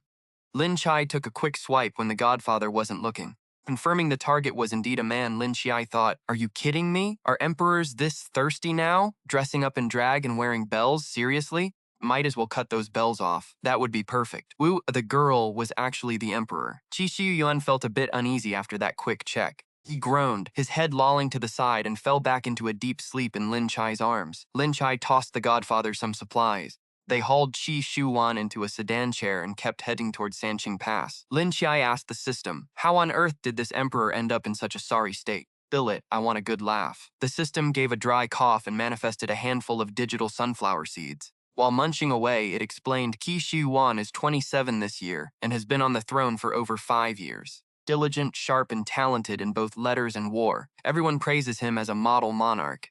But the one thing that haunts him and hurts his pride is his age. Most men his age have grandkids by now, yet his harem, aside from one princess who's now 14, has been barren for years. Don't sweat the details on the gender politics. New beauties enter the palace every year, but absolutely nothing ever happens. The court officials nag him daily to adopt a prince from the royal clan as his heir to secure the throne. Xiuyuan had a brutal childhood. He crawled out of the cold palace with his mother and fought through a sea of blood to get here. He hates the idea of succession, but only he knows the truth, that no woman has ever sparked any reaction in him. Royal physicians checked him repeatedly, yet found nothing wrong. Xiuyuan even started questioning his own sanity. A ghost of a chance appeared 3 years ago when a wandering occultist claimed his destiny was tied to a son. The mystic mentioned Xiuyuan, pointed toward the imperial heir and warned him, release his obsessions. Only then would he find peace. Over the years, that constant advice felt like thorns in his side. It was useless. Lately, the Empress Dowager keeps sending women to his bed, while courtiers push for an heir. Xiuyuan remains trapped, desperate to find Xiuyuan and secure his own bloodline, yet terrified of the delay. He cannot wait until he is 80 to name a successor. He would be usurped long before that. He fled the palace. Luck was not on his side. Assassins ambushed him, and after barely surviving, he used bone-shrinking arts to disguise himself as a woman. While attempting to return, he was intercepted by thugs and collapsed by the roadside, covered in wounds. So 7 Yi faces too many enemies. Many hold high power, far beyond the reach of a weak girl. To claim revenge, she must rise above them all. She has to attach herself to the emperor. It is her only path in a world dominated by men. 7 Yi finds him tainted, an overused cucumber touched by countless women. In previous missions, she felt for her male leads. Not this one. He is just a tool to finish her mission. Bearing his child is merely part of the job, just her target. Thinking of him as a mark, she sheds every shred of hesitation or guilt. Shaking off the hesitation, Lin Qiye placed him on the bed at the Sanqing Pass Inn and fed him a heart-reading pill. Point of this pill was simple. It allowed the person who consumed it to hear the inner thoughts of the giver. Xiuyuan would soon hear Lin Qiye's thoughts. Of course, those thoughts were carefully filtered and orchestrated. A monster who'd climbed out of a bloodbath. Someone defined by dominance and slaughter. Is cold to the core. Didn't trust anyone. He only loved himself. The only way to crack open that heart was pure, unwavering sincerity. He had to be like a blank page, feeling nothing but total honest intent. Just then, Xiuyuan's eyelashes fluttered as he woke up. Chapter 77. The Tyrannical Emperor versus the Neve Green Tea Concubine. Xiuyuan blinked, his eyes adjusting to the room. Her face was stunning, enough to make a man forget the world. He sank back, wondering if he had died and ascended to heaven. Fairy really is one of a kind. His palace is filled with beauties, yet none compare to her. Xiuyuan's heart surged with sudden, intense emotion. Beloved empire, the vast lands he vowed to protect, could they truly fall into the hands of another? And his mother, if she knew he was dead, she would surely be heartbroken. But then something felt off. Why were the fairy's eyes as swollen as cherries? It looked like she had been beaten. Xiuyuan instinctively wanted to ask about the injury on her face, but his body was weak. He hovered between consciousness and a fevered dream. Just then, he vaguely heard the voice of an old man saying, "Young lady, are you really going through with this sale? This fine are rare. At this price, my conscience is uneasy." Then a clear, ethereal voice drifted into his ears. Like a gentle stream, she replied, "I need the money urgently. There is no other way. 20 taels of silver is just the initial payment. I still need you to bring me some supplies." The old man's mouth stretched into a grin as he agreed. They bargained, but Xiuyuan, lying nearby, sat up abruptly. Hence, he quietly reached behind him for his sidearm. He was in a woman's body, yet even in his plain disguise, his beauty was hard to hide. Woman was trying to sell him off to a slave trader. Damn it. As a mighty emperor, he was being sold for a mere 20 taels? Recalling the deep, bone-exposed wounds all over his body, he knew escape would be nearly impossible. He absolutely could not fall into their hands. Lin Qiye watched the old woman hold the hairpin with lingering regret. It hurt just to look. That piece was worth at least 50 taels. She was selling it cheap just to witness the fallen emperor's plight and force him to suffer under Liang Yuxiao. A noble princess penniless? Imagine having to trade her own jewelry for silver. Who would believe it? She would destroy Liang Yuxiao's reputation as a kind husband and loving father. Unexpectedly, Xiuyuan misheard. He completely misunderstood her intentions. Lin Qiye walked to the bed to check his wounds. Don't you dare die on me, you cursed emperor. I haven't finished my mission yet. Suddenly, a flash of cold light. Lin Qiye recoiled on instinct, fell to the floor but was still sliced by the blade. Xiuyuan stared with fierce, icy eyes clutching the weapon. His wounds began to bleed again. Lin Qiye wanted to kick his head in, but she kept a look of terrified, innocent vulnerability on her face. Young lady, what are you doing? Still hurt. Don't move. I'm not a bad person. I won't harm you. Xiuyuan spat back a cold rebuke. When you were scolding me earlier, you didn't sound like such a good person. You insolent thing, you're looking for death. He lunged with the dagger. Lin Qiye laughed coldly inside, cursing the dog emperor 100 times over. She dodged, but not completely. The blade pierced her back. She cried out and collapsed, gasping. I sold my own hairpin to get money for your medicine. I wasn't trying to sell you, she explained frantically, but it only earned a disdainful sneer from Xiuyuan. That outfit of yours is worth 100 taels. You must be a wealthy lady. Penniless? Who would believe that? Xiuyuan gripped the blood-stained dagger, ready to finish her. Despite her peerless beauty, the finest he had ever seen, he never spared those who tried to deceive him. Just then, a clear, ringing voice echoed inside his mind. I shouldn't have saved him. I sold the only valuable thing I had. 50-tael hairpin for 20 taels. What a loss. On top of that, I'm being killed by the very person I saved. Woe is me, mother. Your daughter is coming to join you. Xiuyuan stared at Lin Qiye. Her lips didn't move, yet the voice drilled straight into his brain. He paused. Her inner voice? She whimpered like a small kitten, collapsed on the floor in agony, blood seeping through her shoulder. She looked truly pathetic. Xiuyuan narrowed his eyes. You really didn't intend to sell me? Lin Qiye glared at him, annoyed. Don't think so highly of yourself. Xiuyuan was taken aback. He slowly lowered the blade, only to hear her inner voice again. Awful. His wounds have reopened and he's bleeding. If he keeps losing blood, he'll die. I have to treat him immediately. Xiuyuan was speechless. How could this woman be so stupid? Someone almost killed her and she's still worried about their injuries. A weakling like this wouldn't last 3 days in the deep palace. Xiuyuan felt intense disdain, yet when he saw the wound on her shoulder, blood gushing, her small face pale from the effort, a sudden wave of guilt washed over him. Forgive me. I was rash and hurt you earlier. I will take responsibility. Lin Qiye scoffed aloud. Who cares? If you think I'm a villain, just leave. Yet, inside she thought, I won't hold it against you. Just because you misunderstood, Xiuyuan mused that she was truly two-faced. Found the foolish woman surprisingly interesting. Lin Qiye saw the shift in his eyes. She knew that stab wound wasn't in vain. Love starts with guilt. You're mine, you cheap dog emperor. Just then, the old woman returned with a roll of silver, some herbs, and hot water. Lin Qiye turned to face the old woman. Hiding her injury and shielding the dagger Xiuyuan hadn't yet put away. She was actually protecting him? The fool. Didn't she know that leaving your back exposed to someone holding a blade was suicide? Truly simple and naive, and perhaps a little bit adorable. As the old woman left, Lin Qiye breathed a sigh of relief. She reached out and grabbed Xiuyuan. This is what I got for you by trading my hairpin. Sit still, I need to treat your wounds. Otherwise, you'll bleed to death. Xiuyuan finally realized his own wounds had split open and were bleeding profusely. Gritting his teeth as his vision blurred, he insisted, treat your own injuries first. I'm fine, I can manage. Lin Qiye replied, mine are just minor scrapes. I'll help you first, then you help me. Xiuyuan blinked, his mind a complete haze. She lurched forward, pinning Lin Qiye beneath her as they collapsed onto the bed, her face buried in his chest. Her lips brushed against his skin, soft as a sweet pastry, a perfect sensation. The hegemon Emperor Xiuyuan stares at the manipulative concubine with instant, visceral disgust. He longs to escape this woman, for the female form holds absolutely no allure for him. It is more than just dislike. It is revulsion. Even an accidental touch from a palace maid makes his skin crawl for hours, his arms breaking out in gooseflesh. Yet, when he brushes against Lin Qiye, that familiar dread never comes. There is no creeping chill. Instead, Lin Qiye's body feels soft, fragrant, and strangely comforting. Like a small, floral-scented treat, he finds he cannot hate it. But the moment passes and Lin Qiye reaches out to steady him. Are you all right, miss? Let me tend to your wounds. Xiuyuan quickly pins his hands before he can unbutton his robes. I don't like to be touched by others. I can handle it myself. But we're both girls, what are you afraid of? Xiuyuan says nothing.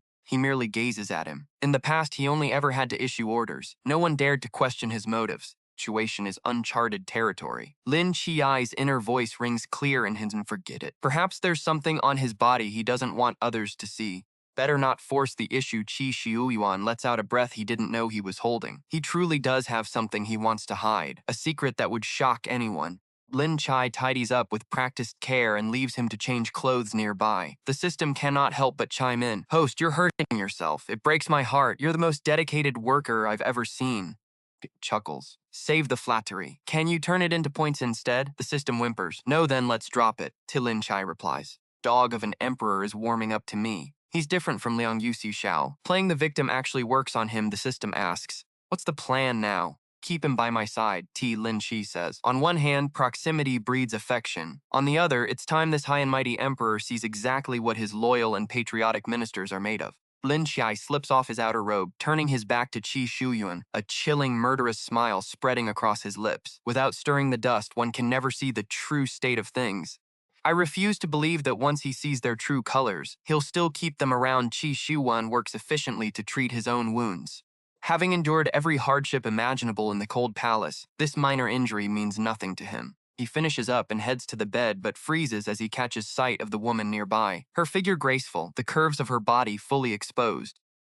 His eyes feel under someone else's control, glued to her. Her frame is delicate yet not overly thin, skin pale as porcelain against a fiery red bodice, a waist so slender it seems fragile. Outside, two people are screaming in agony, drenched in blood, a twist no one expected. No, a pleasant surprise. In his previous life, he was the one caught in bed, his reputation shredded by his sister's schemes. It's the sister, Qiao Yingying. She knew the family would try to cover this up, but how could they let such an opportunity slide? Fabric of her doo-doo stretched taut over her curves, revealing a flat-toned midriff. As she slipped off her floral-patterned trousers, her long, elegant legs were fully exposed. Skin was so radiant it was almost blinding. Sensing his gaze, Lin Qiye turned, offering Xiuyuan a gentle, graceful smile. Are you finished yet? Do I need to help you? Xiuyuan blurted out, quickly dropping the item in his hands. Why are you undressing? Lin Qiye laughed softly. I'm here to offer prayers. Naturally, I have to change into my robes. Why are you acting so shy? We're both women, aren't we? Besides, help me apply this medicine. After all, you're the one who caused this injury. Xiuyuan opened his mouth to refuse, but remembering he was indeed at fault, he awkwardly fell silent. Lin Qiye grabbed a gray-blue robe and draped it loosely over herself. She walked to the bed and sat down, deliberately turning slightly. She showcased her beautiful back and spine to Xiuyuan. If this didn't mesmerize him, nothing would. She was confident that this body, the kind that would leave even other women breathless, would surely bring him to his knees. On Xiuyuan's left shoulder blade, a long, jagged gash ran deep. The skin was torn and fresh blood still welled up, a truly shocking sight. Xiuyuan's guilt and self-reproach deepened, his touch turning incredibly gentle as he worked. He couldn't help but ask, which family is a young lady from to be so careless? Without a single maid by your side, you even had to seek out medicine yourself. Lin Qiye paused, lowered her head, and whispered, which family? I don't even know who I belong to anymore. Ever since I married, I've had no home. Her voice carried such resentment and humility that it tore at the heart. Xiuyuan was stunned. You're married? Yes, I was wed just yesterday, she replied, her own voice mocking her pain. But my husband only wanted to marry my younger sister. He kept me in a side room all night, completely ignoring me. My sister latched on to a wealthier family, and my father, unwilling to lose the status that family provided, forced me to take her place.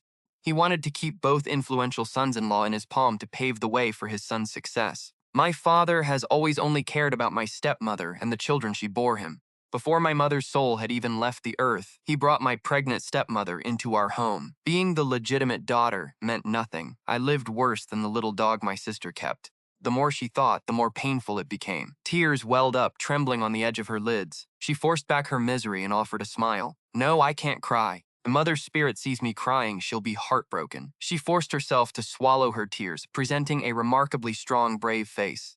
Xiuyuan's expression remained as cold as frost, but inside, a strange, indefinable feeling stirred. What a pathetic smile. You'd be better off just crying, bolded the fool of a woman in his mind, then thought about how her father was absolute trash. To remarry before his wife's first anniversary, with a pregnant woman, no less.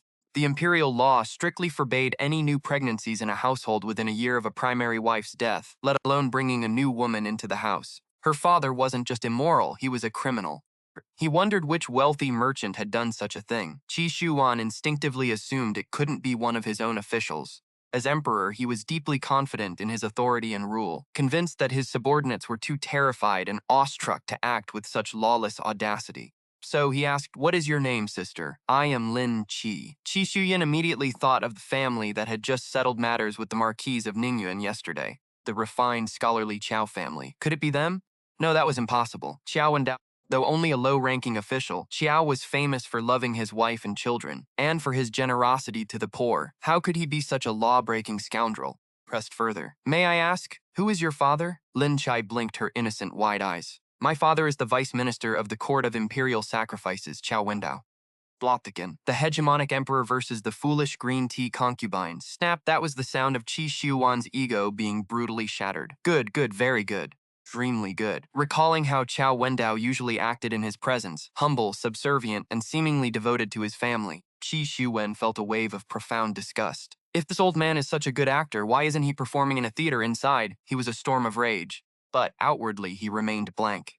"I've never heard of that. As a village woman, I don't really keep track of the names of the wealthy." He secretly vowed to investigate the Qiao family thoroughly later. Then he scrutinized the woman before him, the eldest daughter of the Qiao family, Lin Qiye. Her reputation in the capital was notorious. They said she was hauntingly beautiful. But her personality was overbearing and unreasonable. She was known for clinging to power, bullying her siblings, and being pathologically jealous. She had even tried to pretend she was the one who saved Liang Yuxiao, attempting to demand a reward only to be publicly exposed by the true savior, own younger sister, Chao Yingying. She had pushed a young princess into a lake at a banquet, secretly met with scholars, seduced men, and violently beat her own sister. Her list of sins went on and on. She was a total villain, despised by society. Every time Qiao Wendao mentioned her, he would shake his head with a bitter smile, sighing deeply. He would only say, "This child lost her mother at birth. My wife and I indulged her too much, and we inevitably spoiled her. As a father, I have taught her daily, yet I failed to make her repent and turn back. Truly my incompetence." He would weep as he spoke, prompting sympathy from his colleagues. This solidified all of Lin Qiye's evil rumors. After all, in this era, a woman's reputation was everything. If her own father personally confirmed these accusations, who would dare to doubt them? Xiuyuan narrowed his eyes, examining her closely. She was beautiful, certainly, but if she truly were such a vicious, shameless woman, then even this beautiful face was tainted. Lin Qiye knew full well that the emperor, knowing her name, would inevitably be biased against her, but she didn't care. Let him misunderstand and resent her. When he finally saw the truth and realized she was nothing like the rumors, his guilt and regret would reach a breaking point. Pity would only deepen. And once those emotions faded, he would discover that Lin Qiye was a true hidden treasure. She ignored the disgust in his eyes and asked with feigned innocence, "Miss, what's wrong? Why are you staring at me without saying anything?" Xiuyuan snapped back to reality and said nothing. Lin Qiye brushed off his icy demeanor, saying, "You've lost so much blood, let me brew you a tonic. Are there foods you avoid? Forget it. I hate all that mush. Besides, what could a pampered lady like you possibly cook?" The emperor was convinced that Lin Qiye was nothing but a spoiled, arrogant brat. No wonder Liang Yuxiao refused to share the bridal chamber. He had banished her to a remote temple the very next day, stripping her of money and servants. Xiuyuan had heard the rumors. Lin Qiye had knocked out Chao Yingying before the wedding and taken her place. Once, Xiuyuan blamed Liang Yuxiao for the mess, but now he understood. Own concubine had schemed like that, she would have been rotting in the cold palace by now. Xiuyuan glared at Lin Qiye, seething. Why was she so obsessed with marrying Liang Yuxiao? That stubborn heir wasn't worth it. She could have vied for the throne as a consort. With her looks, she would have been a sure pick. It would have served her ambition. Instead, she chose Liang Yuxiao. Either she was truly in love or she was completely out of her mind. He pondered this. Xiuyuan suspected there was more to the story. Perhaps the rumors were exaggerated. He decided to study this woman closely. More importantly, he wanted to follow her to the Ningyuan Marquis mansion and the Qiao family home. In the palace, they acted perfectly. But what were they like in private? This was the perfect chance to investigate. Lin Qiye poked Xiuyuan's forehead. "Don't talk nonsense. I've done everything myself since I was a child. Laundry, cooking, brewing soups, it's all second nature. Tell me what you want to eat. If you can name it, I can make it." Xiuyuan scoffed. "You're a wealthy young lady, surrounded by servants since birth. What would you know about hard work?" Lin Qiye laughed at the mention of servants. "You don't know me at all. Just wait. I'll show you what I'm capable of today." She grabbed his hand and dragged him toward the kitchen. Along the way, her silence contrasted with her frantic inner thoughts. She recalled a stepmother's cruelty, her sister's bullying, and two younger brothers who constantly mocked her. Her own father treated her like air. She had one servant, but her sister had locked her in a dark, suffocating dungeon. She was still suffering. She had to act. In 3 days, she would rescue her loyal maid during the bridal visit. She was the only family she had ever known. She felt closer to her than a blood sister. She couldn't abandon her. This vision felt more vivid than ever, likely because she was touching him. She saw Xiao Yingying's twisted face, slapping her repeatedly. The insults were vile. Filth coming from her mouth was too vulgar for a commoner. She berated Lin Qiye for seducing scholars and young lords with her pretty face. They ignored her to fawn over Qiye. Then, two younger men who resembled Xiao Wenda appeared. They tied her to a tree and placed an apple on her head, using her for target practice in a sadistic game. Middle-aged woman, in silk, the Qiao matriarch, stood over her, looming large. She kicked the frail girl several feet away. Qiye didn't dare fight back. She didn't even dare to cry. She crawled back to her knees as hot tea was poured over her. Her father, Xiao Wenda, simply walked past, twirled his jade thumb ring, completely ignoring his daughter's desperate plea for help. The vision ended. Xiuyuan shuddered. He had seen her pass. These memories tapped into his own dark history. He remembered days in the cold palace with his mother. As a disgraced prince, even the palace maids would kick him while he was down. Eunuchs would leer at his handsome face. He never thought this notorious, arrogant vixen had suffered the same fate.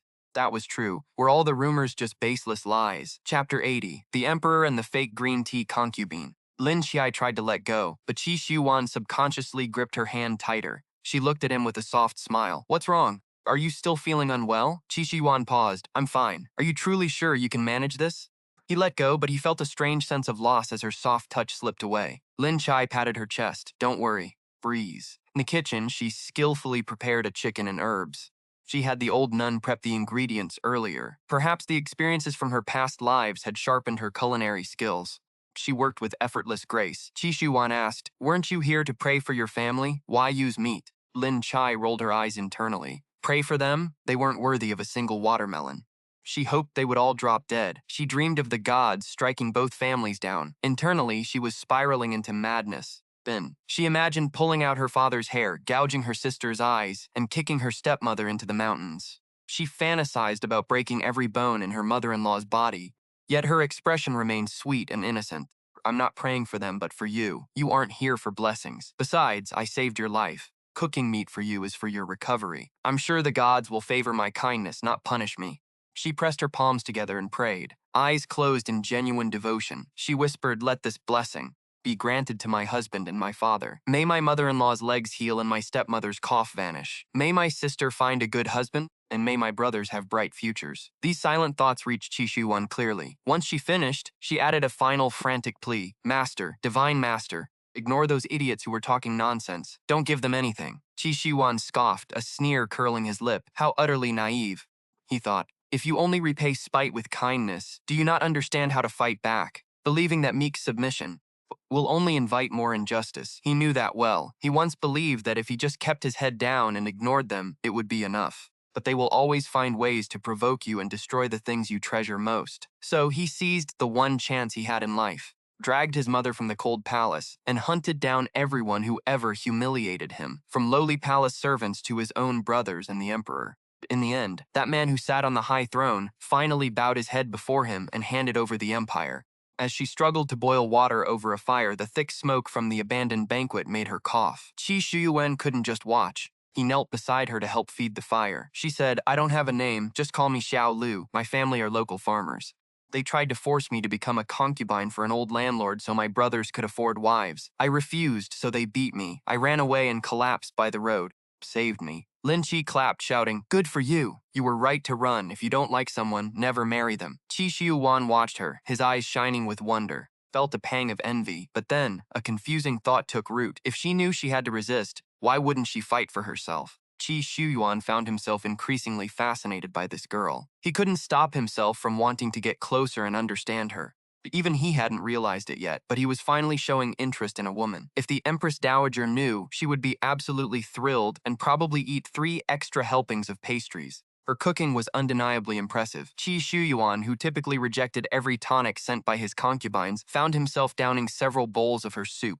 After finishing half a chicken, she stuck to vegetarian dishes before heading to the Sanqing Hall to kneel and pray. During that time, Xiuyuan contacted his guard, Wei, to send word to his mother that he was still alive. He told him to say he would return late and to ask for her patience. He promised to bring her favorite snacks when he returned. Wei shook the pastries in his hand, showing they were already bought and the emperor didn't need to worry. Xiuyuan's eye twitched. His mother must have instructed Wei to do that. Searching for his son, or maybe just grabbing a snack. Wait, no, definitely just a snack. And he'd look for his son along the way. Xiuyuan closed his eyes, waving for the attendant to scram. By evening, Lin Qiye brought back some food for Xiuyuan. She stuck to her own vegetarian meal, plain, not a drop of oil. It actually made him feel a bit guilty. He couldn't bring himself to lecture her. After they finished washing up for the night, they were the only two left in the room. Lin Qiye naturally pulled him onto the bed to rest. Xiuyuan was so awkward he didn't know where to put his hands. Good heavens, besides that one night at the Empress's palace right after the wedding, he hadn't shared a bed with a woman in all these years. And that night he'd been so dead drunk he gave the bed to the Empress and slept on a cot in the side chamber. Xiuyuan tried to refuse, insisting he'd sleep on the side bench instead. But in such a humble little Taoist retreat, where would he find an extra cot, pillow, or bedding? There was only one set. The other pillow was just Lin Qiye's bundle wrapped up. There was no escaping it. The lamp burned low as they both sat on the bed. Or, more accurately, Lin Qiye was calmly laying out the quilt. Xiuyuan was a nervous wreck, stiff as a board everywhere except where it mattered. He was flustered, sweating buckets. If someone saw him, they'd think he was an examinee waiting for the final results, terrified and drenched in sweat. Lin Qiye tilted her head. Sweeting, are you that hot? Xiuyuan didn't speak, just shook his head. Lin Qiye laughed. It's time to sleep and you're still in your outer robes. No wonder you're burning up. If you can't manage it, I'll help you take them off. She reached for his Taoist robes, panicked, guarding his clothes like his life depended on it. Xiuyuan shifted back, retreating. No, I don't like sleeping without my robes. Better this way. Easier if I need to get up. Lin Qiye tugged at them, but saw him holding on for dear life. She couldn't help but laugh inwardly. Watching him act like a modest maiden being teased by a bad boy, she just had to keep messing with him. She draped an arm around his shoulder, resting her chin lightly against him. You're all women here. What are you so shy about? She leaned in and blew softly into his ear. Unless, of course, you aren't a woman? Chapter 81, The Overbearing Emperor versus the Clueless Green Tea Concubine. 8. Xiuyuan instantly felt goosebumps race from his hair down to his heels. It was itchy and electric. Not the kind you feel when someone you hate touches you. Strange, numbing, soft sensation he'd never known.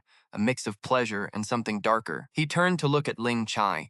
The orange candlelight flickered, outlining her beautiful silhouette. Her long lashes, a delicate nose with a faint rosy tint, and her slightly parted lips held a playful, wicked smirk. Xiuyuan opened his mouth to defend himself, but Lin Qiye burst out laughing. Look at you, scared out of your wits. You're so pretty, you could be a palace concubine easily. How could you be a man? She turned back to finish the bed. As her warm, soft body moved away, Xiuyuan felt a sudden, sharp sense of loss.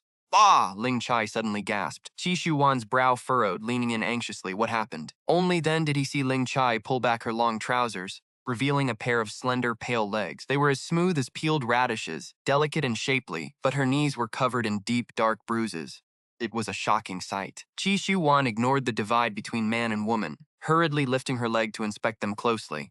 How did you get these? He asked. Lin Qiye bit her lip, eyes welling up with tears. The priest said if I wanted to bring good fortune to my family, I had to kneel for 2.5 hours to earn a protection charm. I had nothing else to do, so I did it. She pulled a pouch from her waist like it was treasure. Inside were 3 charms. She counted them gently as if they were precious gems. This one is for father. This one for my sister. One is for my husband. I'll go pray for more tomorrow. Just enough for my in-laws and grandmother. Xiuyuan frowned, his heart burning with rage. They didn't give her servants, didn't give her money, and dumped her at a Taoist temple the day after the wedding. Yet she was praying for their safety. And hurting herself like this? Why? He was genuinely angry. If this woman was just a bottomless pit of subservience and sycophancy, then she was truly beyond saving. Lin Qiye smiled to herself, tucking the charms away like treasures, while sneering inside. Of course she was faking misery. He was the type who fell for it every time. The more pathetic she acted, the more he'd ache for her. And the more he ached, faster love would bloom, right? So they could get to the fun part. You know, making babies. That was her real thought. But what she said aloud was different. How others treat me is their business. I just need to do my duty. I gave my heart. If they give me the same in return, that's wonderful. But if they can't, I shouldn't demand it.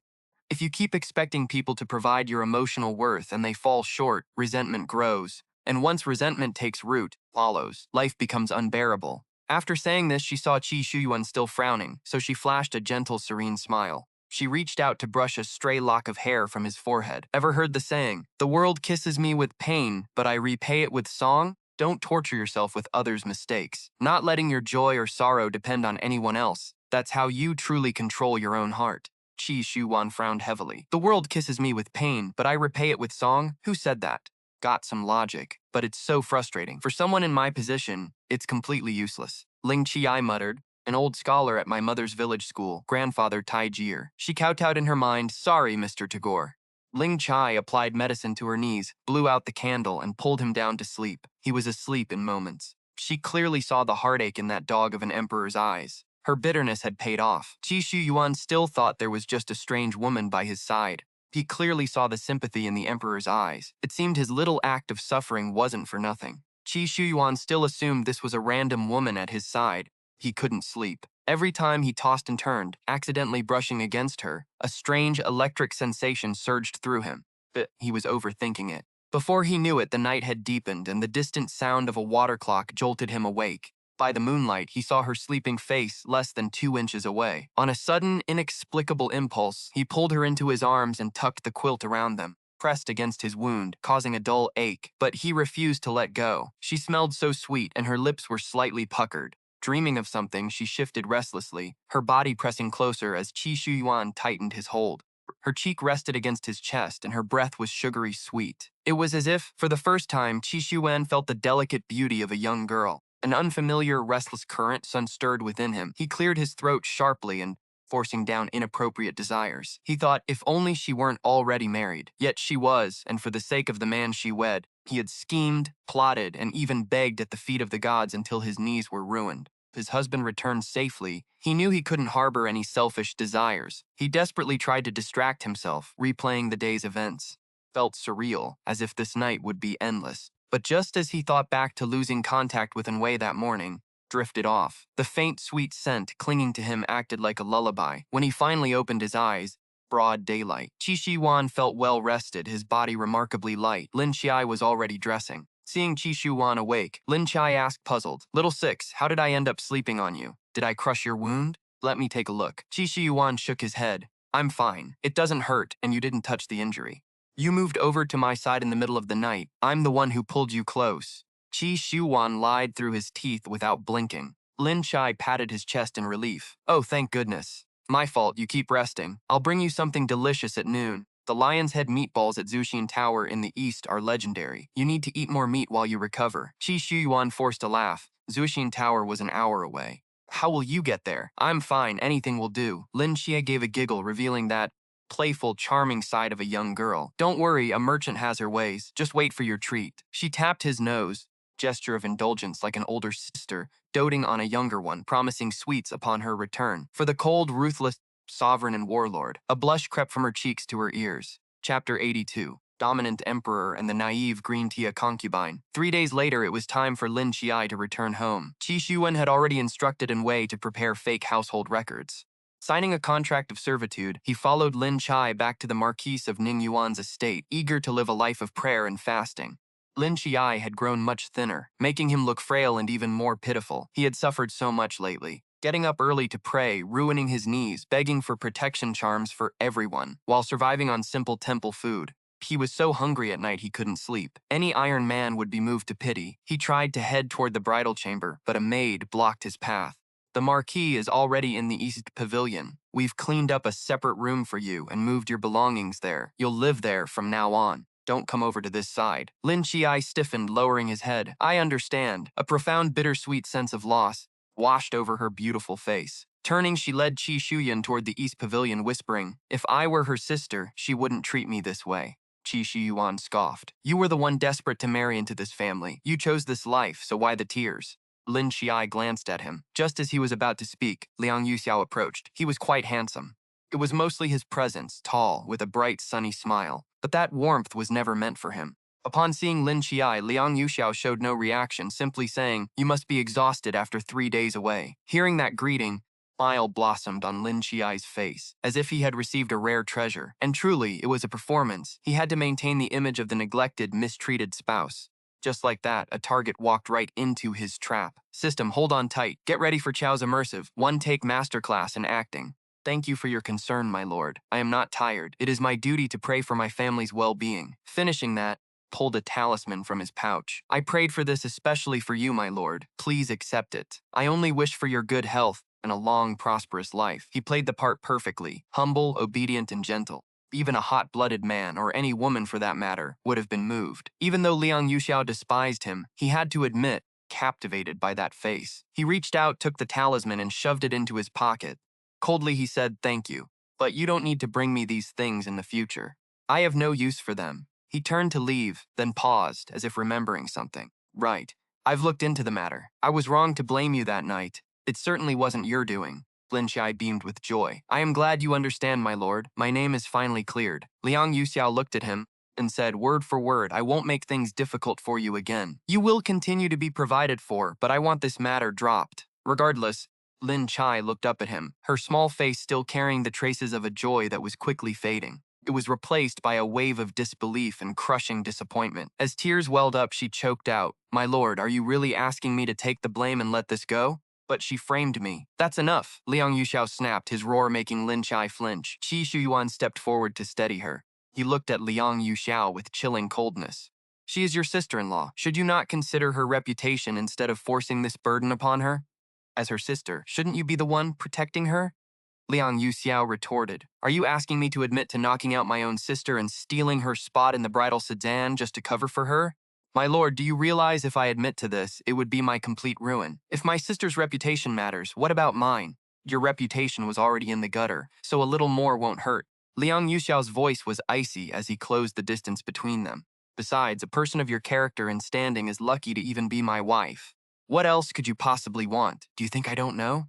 Tried to pose as my savior, constantly popping up at banquets to find me. Wasn't that just a ploy to force your way into this marriage? Now that you've got your wish, what more could you possibly need?" Lin Qiye shook her head violently. "My lord, I didn't. I truly didn't." Her inner thoughts were screaming in agony. "I was the one who saved you. I carry the scars on my legs and the memory of that 3-day fever where I nearly died. Because my sister saw everything, she waited until I was too sick to move, ran to your estate, and cried until she became your savior instead. She was helpless. There was no security footage in this era. Nothing she said would ever be believed." Xiuyuan felt a surge of frantic desperation. He wanted to punch the scoundrel right in the face. "Marrying a woman like her is the greatest luck of your life, you blind fool. Do you really think you're such a prize?" Beloved is clearly in the wrong, yet he forces Lin Qiye to take the fall. He's not just saving Chao Yingying's reputation, he's dragging the entire Marquise estate into the mud. He sacrifices a weak woman to cover his own tracks. How pathetic. This is the prestigious Marquis and his heir that everyone respects. Incompetent fool. Liang Yuxiao grabbed Lin Qiye's wrist, his eyes burning with disdain. "I know exactly what kind of person you are. Stop putting on an act. You want to compare yourself to Yingying's grace and virtue? Let me tell you, you aren't even worth the dirt under her fingernails." Flung her hand away. Lin Qiye's tears fell, streaking across her deathly pale face. She stumbled, only managing to stay upright because Xiuyuan held her. As Liang Yuxiao turned to leave, Lin Qiye reached out and grabbed his robe. "If you demand I suffer in silence, I have no choice but to swallow it. But today is my home visit. My lord, you must accompany me, otherwise my father will surely punish me severely. Please, I beg you. As for the incident, I will take the blame." She trembled violently, eyes red and swollen, looking up at him with a look of pure gut-wrenching misery. He merely replied with cold indifference, "The emperor has summoned me to the palace. I cannot go with you. The gifts are already prepared. Take them and go." Qiushuan's lip twitched in disgust. "Liang, you dog. Do you even hear yourself? The emperor is standing right in front of you. Which emperor are you visiting? Sun Wukong?" Lin Qiye shook her head. "The emperor is a benevolent ruler. He would never summon a minister on his wedding homecoming day. Don't want to face my sister. Just say so. Don't use the emperor as a shield." In his mind, Xiuyuan was cheering her on. "Well said. Finally, this silly woman has some sense." Liang Yuxiao, caught in his lie, looked around nervously for a moment. "Before you leave, remember to pay your respects to my mother." Lin Qiye bit her lip, hesitated, and finally spoke up. "Since you won't accompany me, can I at least ask you to help me save Qing'er? I promise I won't bother you anymore. I'll serve your parents and manage the household, and I won't cause you any more trouble." Liang Yuxiao dismissed her with total indifference. "That maid of yours was beaten to death. Just a maid. Don't dwell on it. Just go find a slave trader and buy a few more." No, it's not possible. Qing'er is more than a maid. She's the companion I grew up with. Lin Qiye lunged at him in a frenzy, but he pushed her aside with a single palm strike. She was a frail girl, only 5'4". Stood no chance against a grown man over 6 feet tall. She crashed to the floor, unable to climb back up for a long time. Xiuyuan clenched his fists, dying to drop his disguise and force Liang Yuxiao to kneel and apologize. But he held himself back. It's not time yet. Without hard proof of Liang's crimes, what happens after I punish him? If I leave, Qiye will suffer 1,000 times worse. Just the fact that I, the emperor, slept in the same room with her for 3 days is enough to get her killed. Liang Yuxiao glanced at her, suppressing a flicker of pity. I cannot sympathize with her. That would be an insult to Yingying. He turned and walked away. Xiuyuan carefully helped her up. My lady, are you all right? Where are you hurt? Lin Qiye hugged Xiuyuan tightly, sobbing until she couldn't catch her breath. Entire body shook. Qing'er can't be dead. She can't be. We grew up together. She's all I have. Her heart was shattering, her silent screams echoing in her mind. It felt as if the most precious thing in her life had been ripped out and crushed. Xiuyuan held her tightly, patting her back, desperate to soothe her. Sharp pain in his own chest returned. He desperately wanted to manifest Qing'er back to life, and for a fleeting moment, he had the urge to just hold her and run away from this place forever. Liang Yuxiao isn't a match for her, and that Marquis mansion is far beneath him. Deep inside her mind, the system shrieks in excitement, demanding she strike a pose. System swoons, gushing. Host, you're amazing. Look at the male lead's face in. Your acting is top tier. I'm tearing up. What a perfect, pitiable little thing. Qiao Ye basks in the praise, smugly replying, of course, when Sister Qiao goes to war, nothing survives.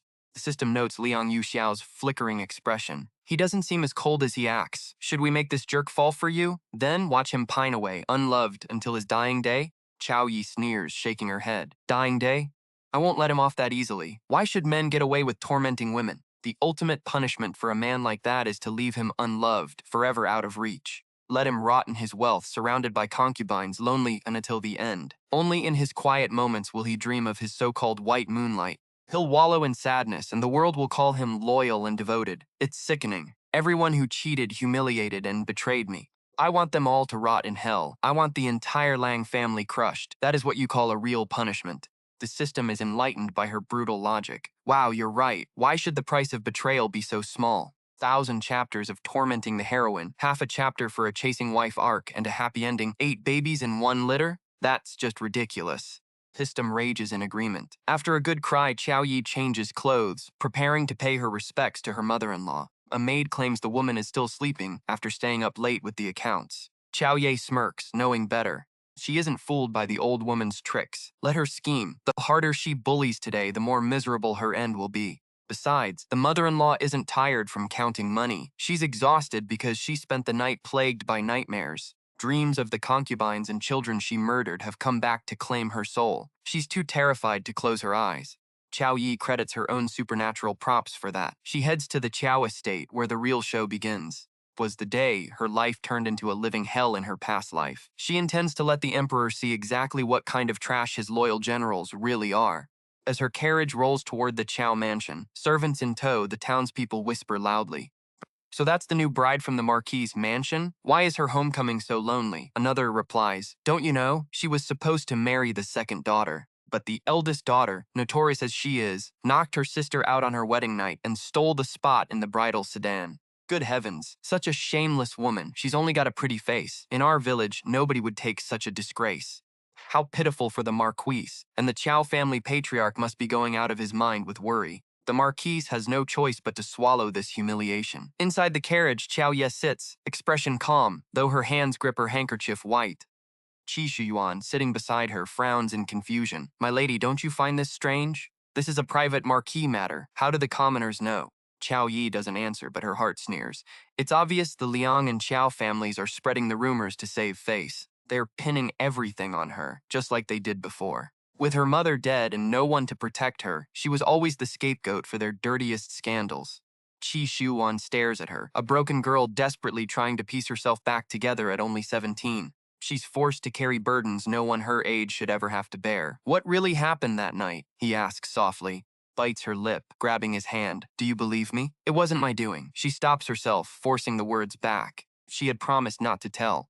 Her heart cries out in the silence, venting the truth. Her sister climbed into the Marquis' bed, and her father forced her to marry to keep the status.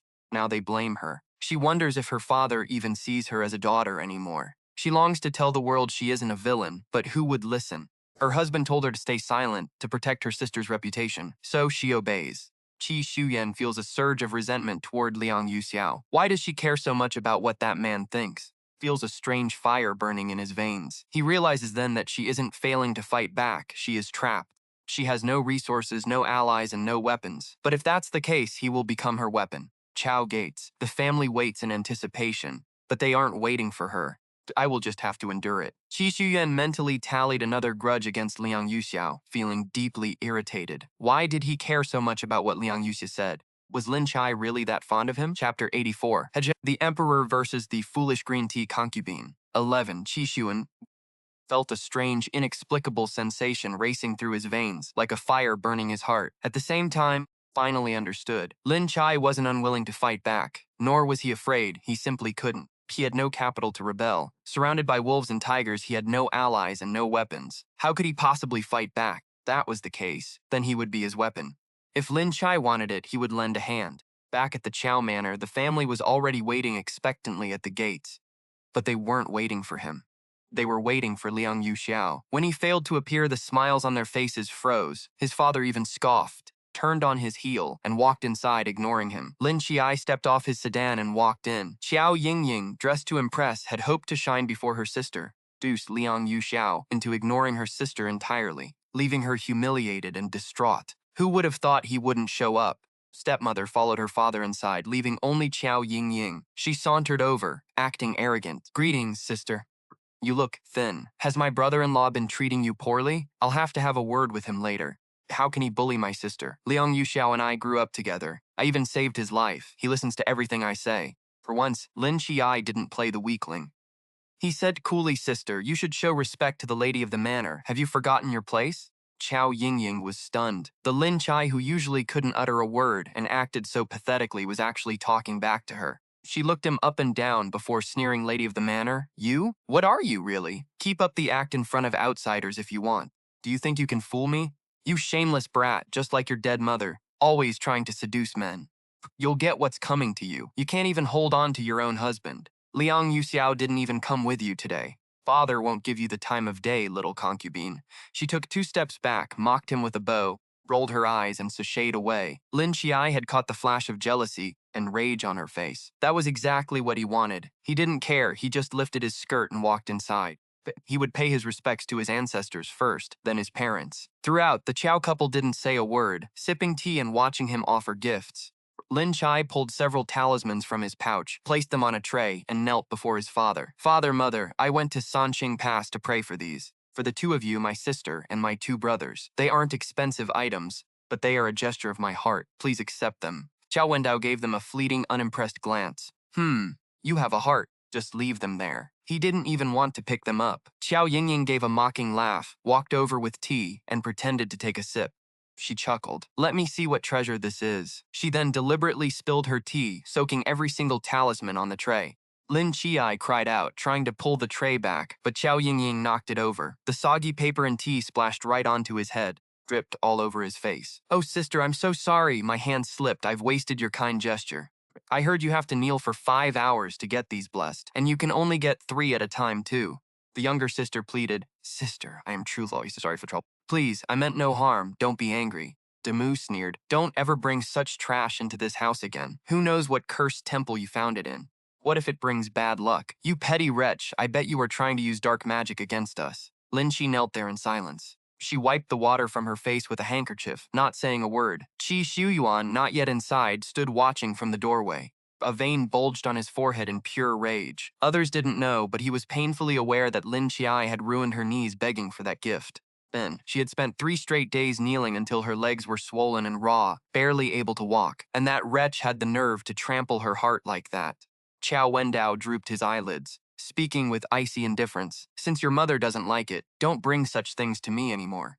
Stay for lunch. I'll have the kitchen set another place for you." He spoke of keeping his daughter for a meal, but slammed the tea lid down onto the rosewood table. Everyone knew that sound was a polite way to tell a guest to leave. A sensible person would have made an excuse and vanished. His subtext was clear. The message was simple. There was no bowl for her unless they added one. Dimu followed her husband's lead and barked at her headmaid. Go tell Xiaoxi to buy rice and vegetables. Since the Ho Mansion's princess consort is here, we need meat and fish, not just the usual vegetarian fare. Lin Qiye rolled her eyes at the theatrics. Sick of this whole nauseating family, she stood up and realized it was almost time. She quickly excused herself. Father, mother, there are matters to attend to at the Ho Mansion. I must return now. Qiao Fu was about to say she wouldn't be missed. Suddenly, a towering figure stormed in. The leading man of this drama had arrived right on cue, a handsome, charismatic officer. Dashing appearance made the maids steal glances, but he wore a mask of fury. He scanned the room and roared, Qiao Yingying, where are you? You shattered my glass lamp. Do you have the nerve to do it but not to own up to it? General Li Tinghai, one of the men Lin Qiye hated most from her past life. His gaze swept the room, skipped right over Qiao Yingying and locked onto Lin Qiye. His eyes filled with surprise, then scrutiny followed by a raw, lecherous hunger. Stared shamelessly at her face and figure. In her past life, that was the exact moment Li Tinghai had set his sights on her. Her father had noticed the general's desire and, in a twisted scheme, drugged his own daughter to deliver her to Li Tinghai's bed for political favor. Lin Qiye was defiled. Then, her sister snitched to the Ho Mansion, claiming Lin Qiye had used drugs to seduce the general and commit lewd acts. Lin Qiye was overcome with grief. Upon returning, they had dragged her away for a physical inspection to prove her adultery. Chapter 85. The Emperor versus the Foolish Green Tea Concubine. She had no way to clear her name. Her mother-in-law hung her from a tree to be lashed and scorched. Denied food and water for days, her piercing screams haunted the entire Hao Mansion. Seeing the general arrive now, Qiao Yingying acted terrified yet fragile as she stepped forward. General, it was I, Qiao Yingying, who accidentally broke your lamp. I am so sorry. I will take responsibility alone. Please do not make it difficult for my family. She shot Li Tinghai a seductive, lingering look. The gaze was sticky and full of pride, as if to say, look, this handsome man is mine now. After all, Li Tinghai was far better looking than Liang Yuxiao, a man impossible to forget. But from the start, Li Tinghai's eyes had been glued to Lin Qiye, bold and passionate. Even a stray dog could see the general's sinister intentions. Qiao Yingying gripped her palms until they turned white, her heart bleeding with jealousy. She was so hateful she could have bitten her tongue off. It was always like this. Every man she lured would be captivated by her sister's beauty the moment they saw her. Countless suitors had fallen for her before. Only Liang Yuxiao had eyes for her, though he was now the sister's husband. Lin Qiye stood still. She hadn't said a word, nor had she offered a single glance. Li Tinghai's disgusting gaze remained fixed on her, roaming over her body as if he were peeling away her clothes, layer by layer. Qiao Fu hurried forward to flatter him. Between paying for the lamp and begging the general to stay for dinner, the house was a mess. But among those present, Xiuyuan was surely the most furious. What was happening? Why was Li Tinghai here? That old fox Qiao Wendao had massive ambition. One daughter married into the Ho Mansion, the other eyeing General Li. Did he plan to marry his two sons to princesses next? Xiuyuan despised using marriage for political gain. Absolute snake, Qiao Wendao. I never would have guessed you were this calculating. And you, Li Tinghai, what are you looking at? I'll dig your eyeballs out.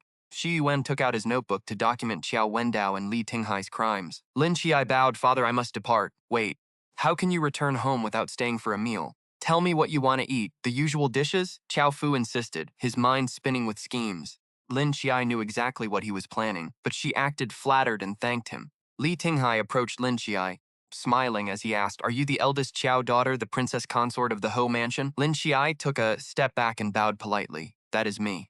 Greetings, General. Li Tinghai nodded, laughing with immense satisfaction. Truly a stunning sight. True regret for this general. Lin Qiye feigned innocence and looked up at him. A regret, General? What a pity, he teased, a reckless, crooked smirk playing on his lips. It's a shame you were already married. Seeing Lin Qiye flush deep red, he burst into a wild, arrogant laugh, infuriating the two women nearby who puffed up like agitated pufferfish. They were ready to snap. Outside the door, a ruffled rooster stood guard, unable to believe that Li Tinghai, usually so bold and righteous, could be this shameless. He was openly mocking a married woman. The meal turned bizarre, with Li Tinghai completely ignoring Qiao Yingying.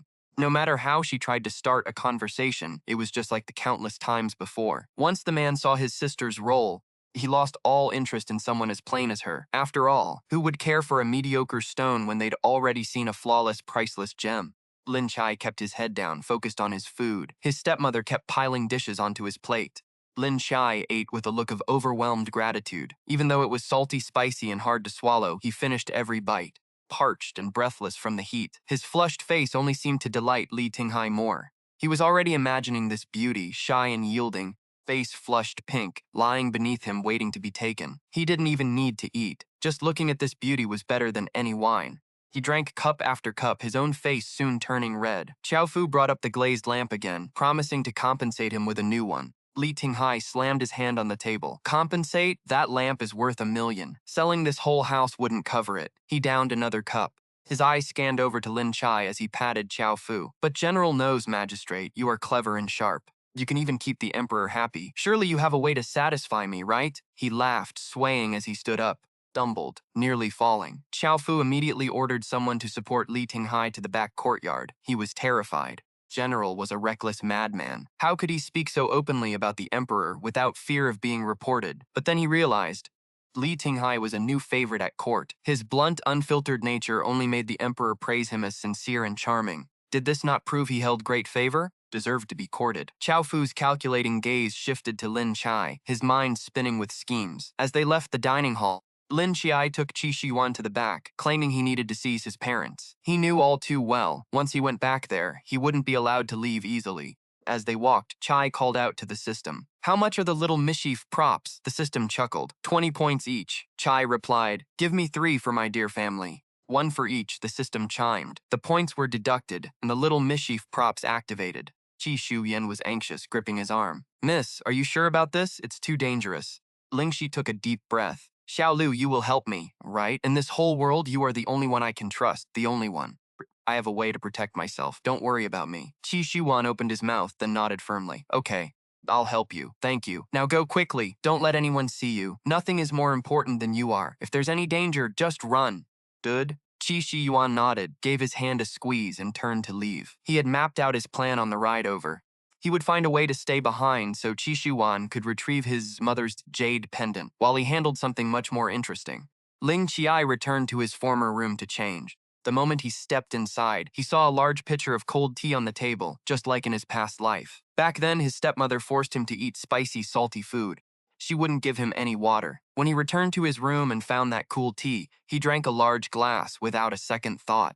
He didn't know it was laced with a potent aphrodisiac. Lin Qiye pretended he didn't notice, poured a large glass, and just like before, drained it in one go. Chapter 86, Hegemon versus the Clumsy Green Tea Concubine, Part 13. A shadow stood behind the folding screen. Seeing this, a cold sneer curled his lips, though his eyes burned with deep resentment and jealousy. Xiao Yingying clenched her fists. She thought to herself, Sister, you're getting off too easy. A man as handsome and refined as General Lin Li, to think you get to taste him first. Heh, don't get cocky yet. Once you're sent back to your family, your nightmare truly begins. She had come here just to make sure Lin Qiye drank the tea. If he didn't, she would have poured it down his throat herself to ensure nothing went wrong. Qiao Wendao had already conspired with Xiao Yingying and her mother to use Lin Qiye to bribe General Li. After everything was settled, Qiao Wendao planned to use this affair to threaten his daughter, forcing her to marry the general and cement the alliance. That way, he would have 2 high-ranking officials as sons-in-law. Then, who would dare stop him and his 2 sons from climbing the political ladder? Marrying a princess or a duchess would be child's play. The Qiao family's golden age was within reach. But in this life, Lin Qiye would never let that pathetic, fame-hungry scheme succeed. Xiao Yingying didn't know that as Lin Qiye drank the tea, he had already consumed a pill that rendered him immune to all toxins. The effects of the drug were neutralized instantly. Lin Qiye decided to play along. This water is quite refreshing, he muttered, feigning dizziness and heat, stumbling toward the screen. Just as Xiao Yingying prepared to slip away, Lin Qi's eyes sharpened. He lunged out, grabbed her, and offered a cold, ruthless smile. Xiao Yingying felt a sudden surge of panic. You aren't poisoned? Before she could finish, he struck her across the face. Blow landed hard on her delicate cheek. How dare you hit me, you lowly wretch! You're dead! Ling Qi sneered. I've been dying to hit you for a long time. He slapped her again. Xiao Yingying let out a muffled groan. Her nose and mouth burned. When she touched them, they were slick with blood. Pure rage consumed her. Blind with fury, she lunged to claw at him, but she couldn't even graze him before he landed 20 slaps in a row. He kicked her to the floor with brutal precision, snapping her right hand and stomping on her stomach. He drove his heel into her back, grabbed her by the hair, and hauled her up. Good sister, don't thank me, you earned every bit of this. To deserve it. He dragged her to the table by her hair, grabbed the teapot, and shoved it into her mouth, forcing her to drink until it was empty. Ling Qiye, you cursed wretch. She tried to gag and vomit, but he clamped his hand over her mouth. He whispered into her ear with a smile. Little sister, since you broke the general's glass, you have to pay for it. But since the family is broke, you'll have to pay with your own skin. It's not as pretty as your sister's, but once the lights are out, who can tell the difference? He ripped her clothes apart, exposing her red, embroidered belly band. As the drug finally kicked in, Xiao Yingying's body went limp, alternating between freezing cold and burning heat, her mind spiraling into a feverish haze. Hearing stumbling footsteps outside, Ling Qiye knew General Li had arrived. He knocked Xiao Yingying unconscious, threw her on the bed, and returned to the main hall. Door was kicked open. General Li Tinghai stumbled in, eyes glazed with drink. He grinned when he saw a beautiful woman. That little brat really is lucky to marry someone like you. Let the general have a taste, too. With that, lunged forward to grab Ling Qiye. Ling Qiye screamed in feigned panic. General, no, please, I am already married. Li Tinghai, reeking of alcohol, tried to bite him. Ling Qiye shoved him off and bolted, but Li Tinghai wasn't in a hurry. He just played with him, like a cat toying with a mouse.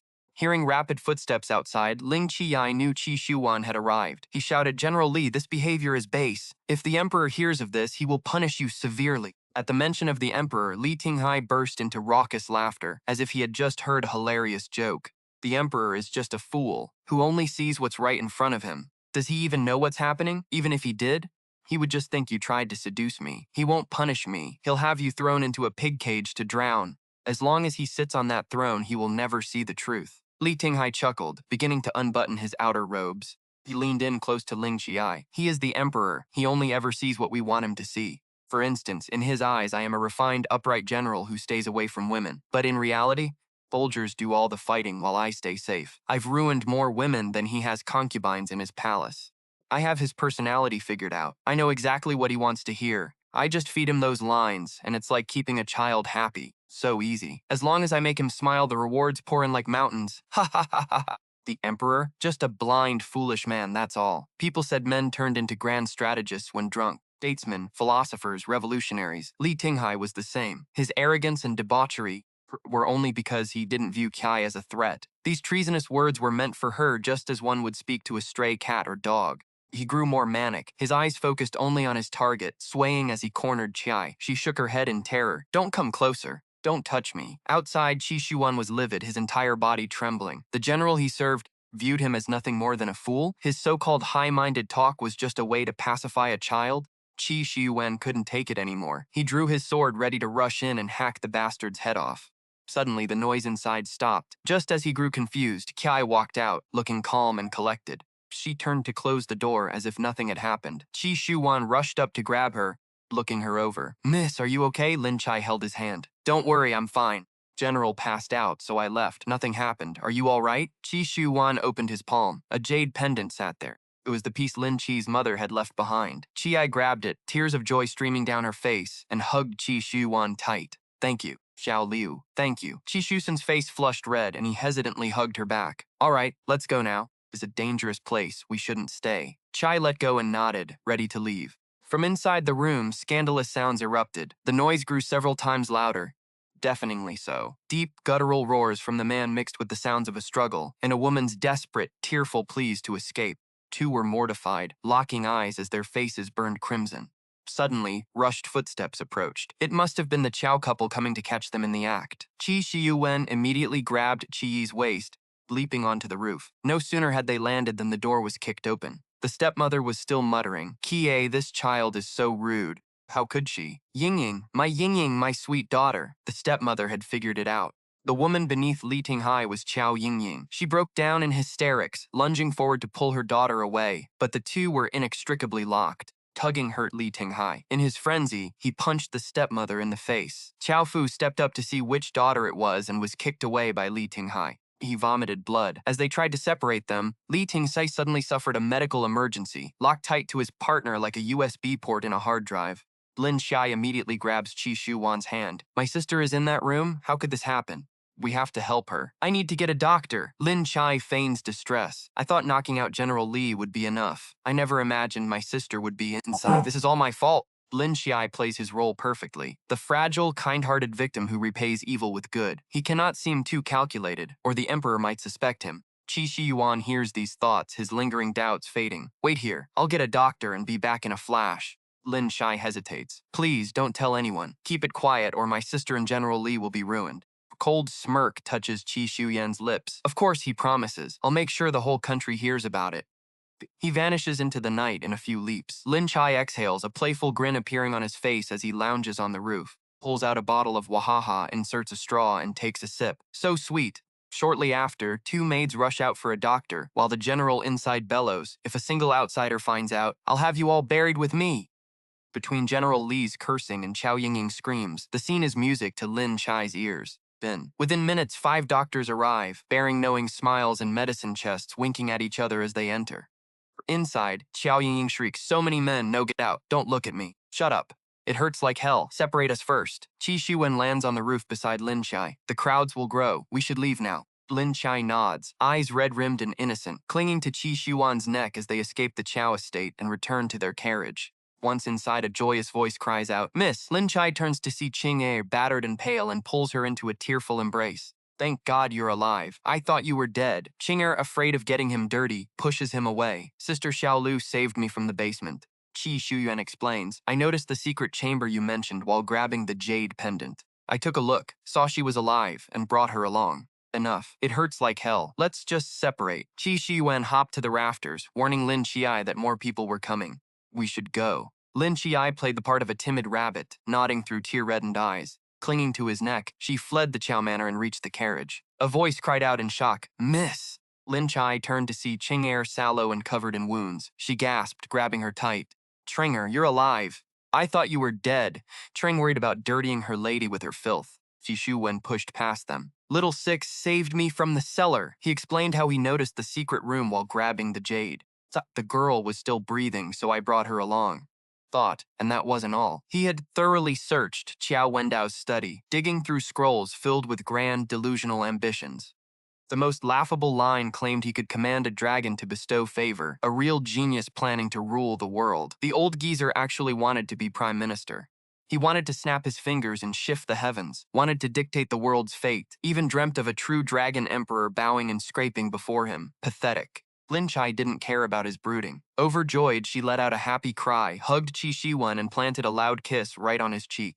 Xiuyuan froze instantly. His head buzzed as if the world around him had simply vanished. Qing'e, jealous, pouted. Miss, you only kiss him and not me? That's not fair, I want one too. Lin Qiye pinched her little cheek and shook her head. Not happening. You're all dirty, I can't do it. Qing'e started to wail, Boo-hoo, Miss hates me. I'm dying of sadness. All right, wash up and eat your fill, then I'll give you a kiss. Is that a promise? Don't you dare go back on it. As the mistress and maid laughed, Xiuyuan stood rooted to the spot, feeling as if every cell in his body were burning. That kiss was accidental, but it left him feeling something new. He used to think if any woman dared to kiss him, he would snap her neck in a heartbeat. Who would have thought? Not only did he not want to kill her, he was actually longing for the next time, for even more. The carriage rolled back to the Liang estate. As soon as she stepped down, a maid from the mother-in-law's side approached, nose in the air, and glanced at Lin Qiye. Coming back early, are we? The old madam has been waiting. Please, follow me inside. She expects you to pay your respects. Lin Qiye knew this was nothing but a trap. She had seen her mother-in-law's petty tricks in her past life. But since she needed the woman to stir up emotions and help her play the part for Xiuyuan, she wouldn't refuse. She told Qing'e to head to the east courtyard to freshen up, then took Xiuyuan straight to the mother-in-law. As Lin Qiye stepped through the door, a teacup came flying, shattering at her feet. Porcelain shards scattered everywhere. Lin Qiye flinched, instinctively stepping forward to kneel. Chapter 88. Tyrant Emperor versus the clueless green tea concubine. How dare you? You didn't come to pay your respects before leaving for your parents' house. Have you grown wings? Do you think so little of me as your mother-in-law? The old madam sat on her chair, huffing. Even the finest powder couldn't hide how haggard she looked from lack of sleep. Thanks to the little troublemaker's pranks, she hadn't had a peaceful day. She was desperate to find a way to break Lin Qiye and vent her frustration. Lin Qiye lowered her head and whispered, Mother, please calm your anger. I came before I left, but you were still resting, and I dared not disturb you. I went to my parents' house only after that, and I asked your maid to convey the message. I hope you can forgive me. The old madam's jowls quivered. She sneered, Is that so? Why didn't I hear about it? You were just so eager to take things from the Ho estate, to curry favor with your own family, weren't you? I heard you took quite a lot. Our estate isn't stingy, but we can't afford to have you carting things away by the wagon load. She laughed coldly and signaled her maid. We spent so much on officials for the heir's wedding. And you're so inconsiderate, cleaning us out. Go check the storeroom and see what's missing. Whatever the value, deduct it from her dowry. Lin Qiye quickly interjected. Mother, those items were prepared for me by the heir himself. The heir never wanted to marry you. We all know why you're here. We kept you because you were pretty and could bear children. If you keep talking back, I'll have the heir divorce you. Lin Qiye's eyes reddened instantly. She dared not speak again. The mother-in-law was clearly gunning for her dowry, desperate to swallow everything into the family coffers. How ridiculous. Truth was, the bride swap had been orchestrated by Qiao Wendao's family from the start. They never intended to send their beloved daughter here. Why would they give her a real dowry? Aside from 3 chests of silver and some fabric, the rest was all a front. And that silver, Lin Qiye had already seized a chance to move into her personal space. Seeing her silence, the mother-in-law felt she had the upper hand. She sipped her tea, looking smug, but she wasn't done with her. Since you didn't pay your respects, you've broken the rules of the Hao estate. Go stand in the sun for 3 hours. Reflect on your status so you don't forget your place. Start thinking you're still a pampered young miss. Lin Qiye put on a look of submissive grievance, not daring to resist. The mother-in-law sneered, thinking the hussy needed to be baked. Of course, she knew Liang Yuxiao had prepared those things. They came from his private treasury. That was exactly why she hated her. She felt Yuxiao was already starting to care for her. Men were all the same. They claimed to love you, but the moment they saw someone prettier, their hearts wandered. Take this time, for instance. Even she hadn't expected her son to dip into his private treasury for this soft, delicate little thing. If she let her bake in the sun, her fair skin would turn as dark and wrinkled as a kitchen maid's. Then Yuxiao wouldn't be tempted by her anymore. Suddenly, the silent Xiuyuan stepped forward, his voice cold. Old madam, my lady's health is frail. She's been fasting and praying for 3 days, and she's already withered away. She cannot endure this midday sun. Fun at this hour is brutal. Is the old madam trying to kill her? Lin Qiye was startled and quickly grabbed his sleeve, whispering, What are you doing? I'm fine, really. The mother-in-law froze, then turned to look at Xiuyuan, scanning the strange little maid from head to toe. She was tall and pretty, looking more robust than the average girl, as if she were used to hard labor. Her sharp gaze held a hint of terrifying dominance, and the cold smirk at the corner of her mouth made the old madam feel unsettled. She was not pleased. The matriarch sneered, pointing a finger at Xiuyuan. That thing is trying to lecture me, your maid? Lin Qiye pleaded. Mother, she was a child I bought from a dealer. She doesn't know any better. Please, calm your anger. Lin Qiye knew Xiuyuan was trying to protect her, but this outburst, while chaotic, had accidentally opened a window for them. The matriarch scoffed. If a maid is unruly, discipline her. 50 lashes. If she dies, throw her out. Lin Qiye, speak up for her again and you'll be kneeling in the courtyard until morning. Lin Qiye dropped to her knees. Beg you, mother, spare her. She's just a girl. She can't survive 50 lashes. Please, mercy. Lin Qiye slammed her head against the floor until it bled, but the matriarch remained cold. She only admired the 1,000-gold ring on her finger. As Lin Qiye bled, Xiuyuan tried to help her up, shoved him away. Back off, this is family business. Get back to your quarters. Xiuyuan felt a wave of regret.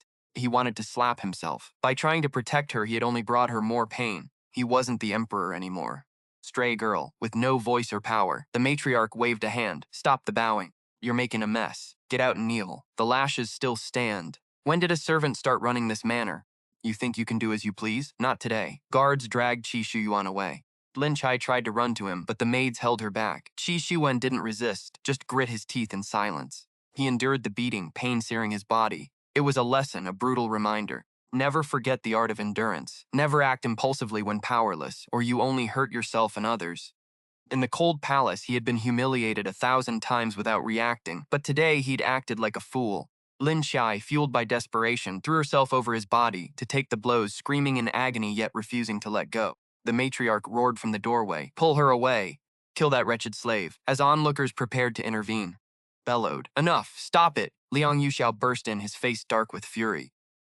Shoved the servants aside and hauled Lin Qiye up, staring daggers at her. Lin Qiye saw only raw malice in Liang Yuxiao's eyes, as if he were ready to tear her apart. Yet, the old mistress only saw a son desperately pleading for his wife. The old mistress snapped, "Xiao, I am disciplining your wife. Do not interfere, or she will empty this entire household before you know it." Liang Yuxiao had always been obedient, but for the first time, he defied her. He gripped Lin Qiye's arm and pulled her away, while Xiuyuan scrambled to his feet. Ignoring his agony, Xiuyuan followed them. The old mistress shouted for her son, but he never looked back. Furious, she turned to stomp away. Her foot landed directly on the shattered teacup she had thrown at Lin Qiye. She crashed to the ground as shards of porcelain dug into her leg. She let out a piercing scream, cursing wildly. Meanwhile, Liang Yuxiao dragged Lin Qiye into the east courtyard and shoved her onto the bed. Xiuyuan rushed to help her, only for Liang Yuxiao to grab him and kick him out the door, sending him rolling across the ground. Lin Qiye's lip twitched. Internally, she was screaming, "That man is an emperor, you idiot! Are you possessed? We are all doomed." Liang Yuxiao returned with bloodshot eyes. Lin Qiye immediately switched back to her innocent, fragile facade, asking, "My lord, what is the matter? About Xiao Yingying and the general, how much of this were you involved in? Tell me." Liang Yuxiao roared, his body trembling in a state of absolute breakdown. Lin Qiye thought, so that is what this is about. News travels fast, he found out in record time. The whole city must be talking by now. Inside, she was laughing hysterically, but she maintained a look of pure confusion. "My lord, why would you say this involves me? What evidence do you have? If my sister told you this herself, do you really trust her word? She and my father even swapped the bride at the Marquise's estate. How could her words be credible? You are so brilliant, my lord. Why do you act so rashly, believing others based on nothing more than gossip? Reckless behavior is truly laughable." Liang Yuxiao calmed down slightly and replied, "You are usually fine, but things went wrong the moment you returned home. I don't believe you are innocent." She scoffed, sat upright, and calmly adjusted her clothes. "I should ask you, my lord, did I tell my sister to smash the general's glass lamp? Did I invite the general to the Chao estate? Did I tell my sister to act so recklessly with him? If I had such magical powers, I would be worshipped in a temple. Investigate all you want, my lord. I only went home for a meal. The only thing I did was enter my sister's room to retrieve my jade pendant, get my maid Chinger back, and take my servant with me. By the time I left her room, everything was already in chaos. I wanted to check on my father, but they told me a married daughter is like spilled water and kicked me out.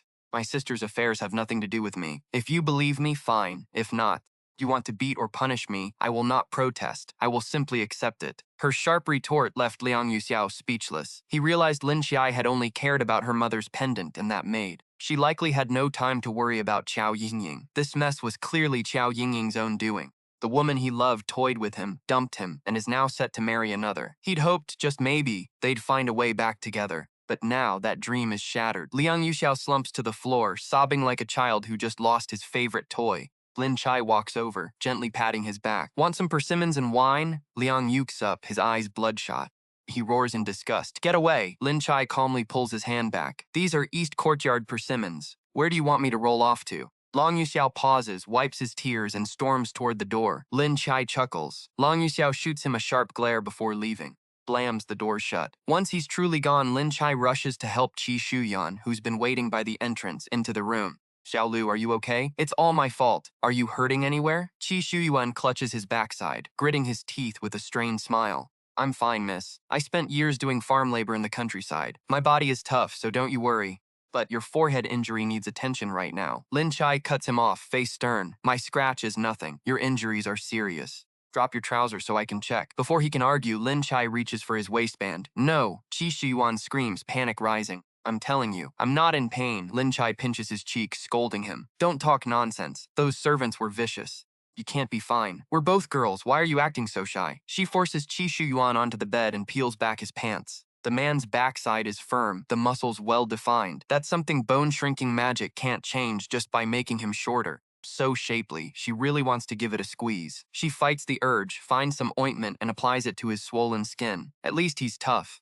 Just mild swelling and redness, nothing bleeding or infected. She silently thinks to herself that if he dares to pass gas, she'll kick him right under the bed. Xiuyuan is flushed beet red, his pulse racing. It's the first time a woman has seen his backside. Small hand keeps kneading and rubbing in the salve.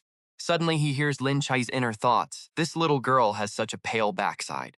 Round and adorable. I really want to grab it. I wonder who she'll belong to one day. Xiuyuan grinds his teeth in silence, blushing furiously. As a man, being complimented on how round and white his backside isn't exactly a pleasant experience. He clenches his legs together, terrified that his secret might slip out. He glances back, sees Lin Qiye's intense focus, quickly buries his face in the quilt. "Lin Qiye, you dare." Seeing her look like a fallen woman who'd just been tainted, Lin Qiye couldn't help herself. She gave him a sharp smack on the rear. Xiuyuan let out a sharp, unexpected yelp. He spun around, clutching his trousers, and glared viciously at Sevenyi, who just doubled over in laughter. Fuming, Xiuyuan buried his face in the blankets. Ignoring him, 07 Yi applied the medicine before checking on Qiye. The little girl had clearly finished washing up and eaten her fill. She was sound asleep. Seeing how long it had been since she'd had a real meal, she was thin as a rail. 07 Yi felt a sharp pang of pity.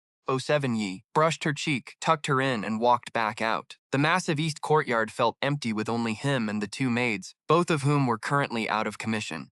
Now it was just 07 Yi alone. He let out a scoff. Those scoundrels in the main house wouldn't even provide a servant or a cook. He walked into the kitchen to survey the situation. Fortunately, the pantry was well stocked. He rolled up his sleeves and started cooking, simmering Crucian carp soup and preparing a plate of braised pigeon. Stir-fried some greens, stewed a bowl of tremella soup, and steamed a hearty pot of sweet potato rice. Simple, filling, and plenty of it. As soon as the food was ready, the other two followed the scent right into the kitchen. Chapter 90. Hegemon Emperor versus the foolish green tea concubine. Jinner hurried over, trying to help. My lady, let me handle that. You shouldn't be doing this. 07 Yi just smiled. It's fine. Didn't we do this all the time back at the Qiao estate? I'm used to it. Besides, you're not feeling well. Down and eat. You need to be full to recover properly. Shinner agreed and sat down to eat. Xiuyuan had it rougher. With his bottom swollen and sore, every attempt to sit down made him wince. The system felt for him. Couldn't resist a pitch. Host, the system store has healing elixirs and painkillers. They're cheap. Wanna buy some? The male lead looks like he's struggling. 07 Yi sneered. No need. Pitying a man is a recipe for a lifetime of misery. He still couldn't reconcile the fact that Xiuyuan had a daughter. Carrying a child for a mission was a path he chose, and he would finish it professionally. But falling in love with a married, depressed man? He just couldn't get past that mental hurdle.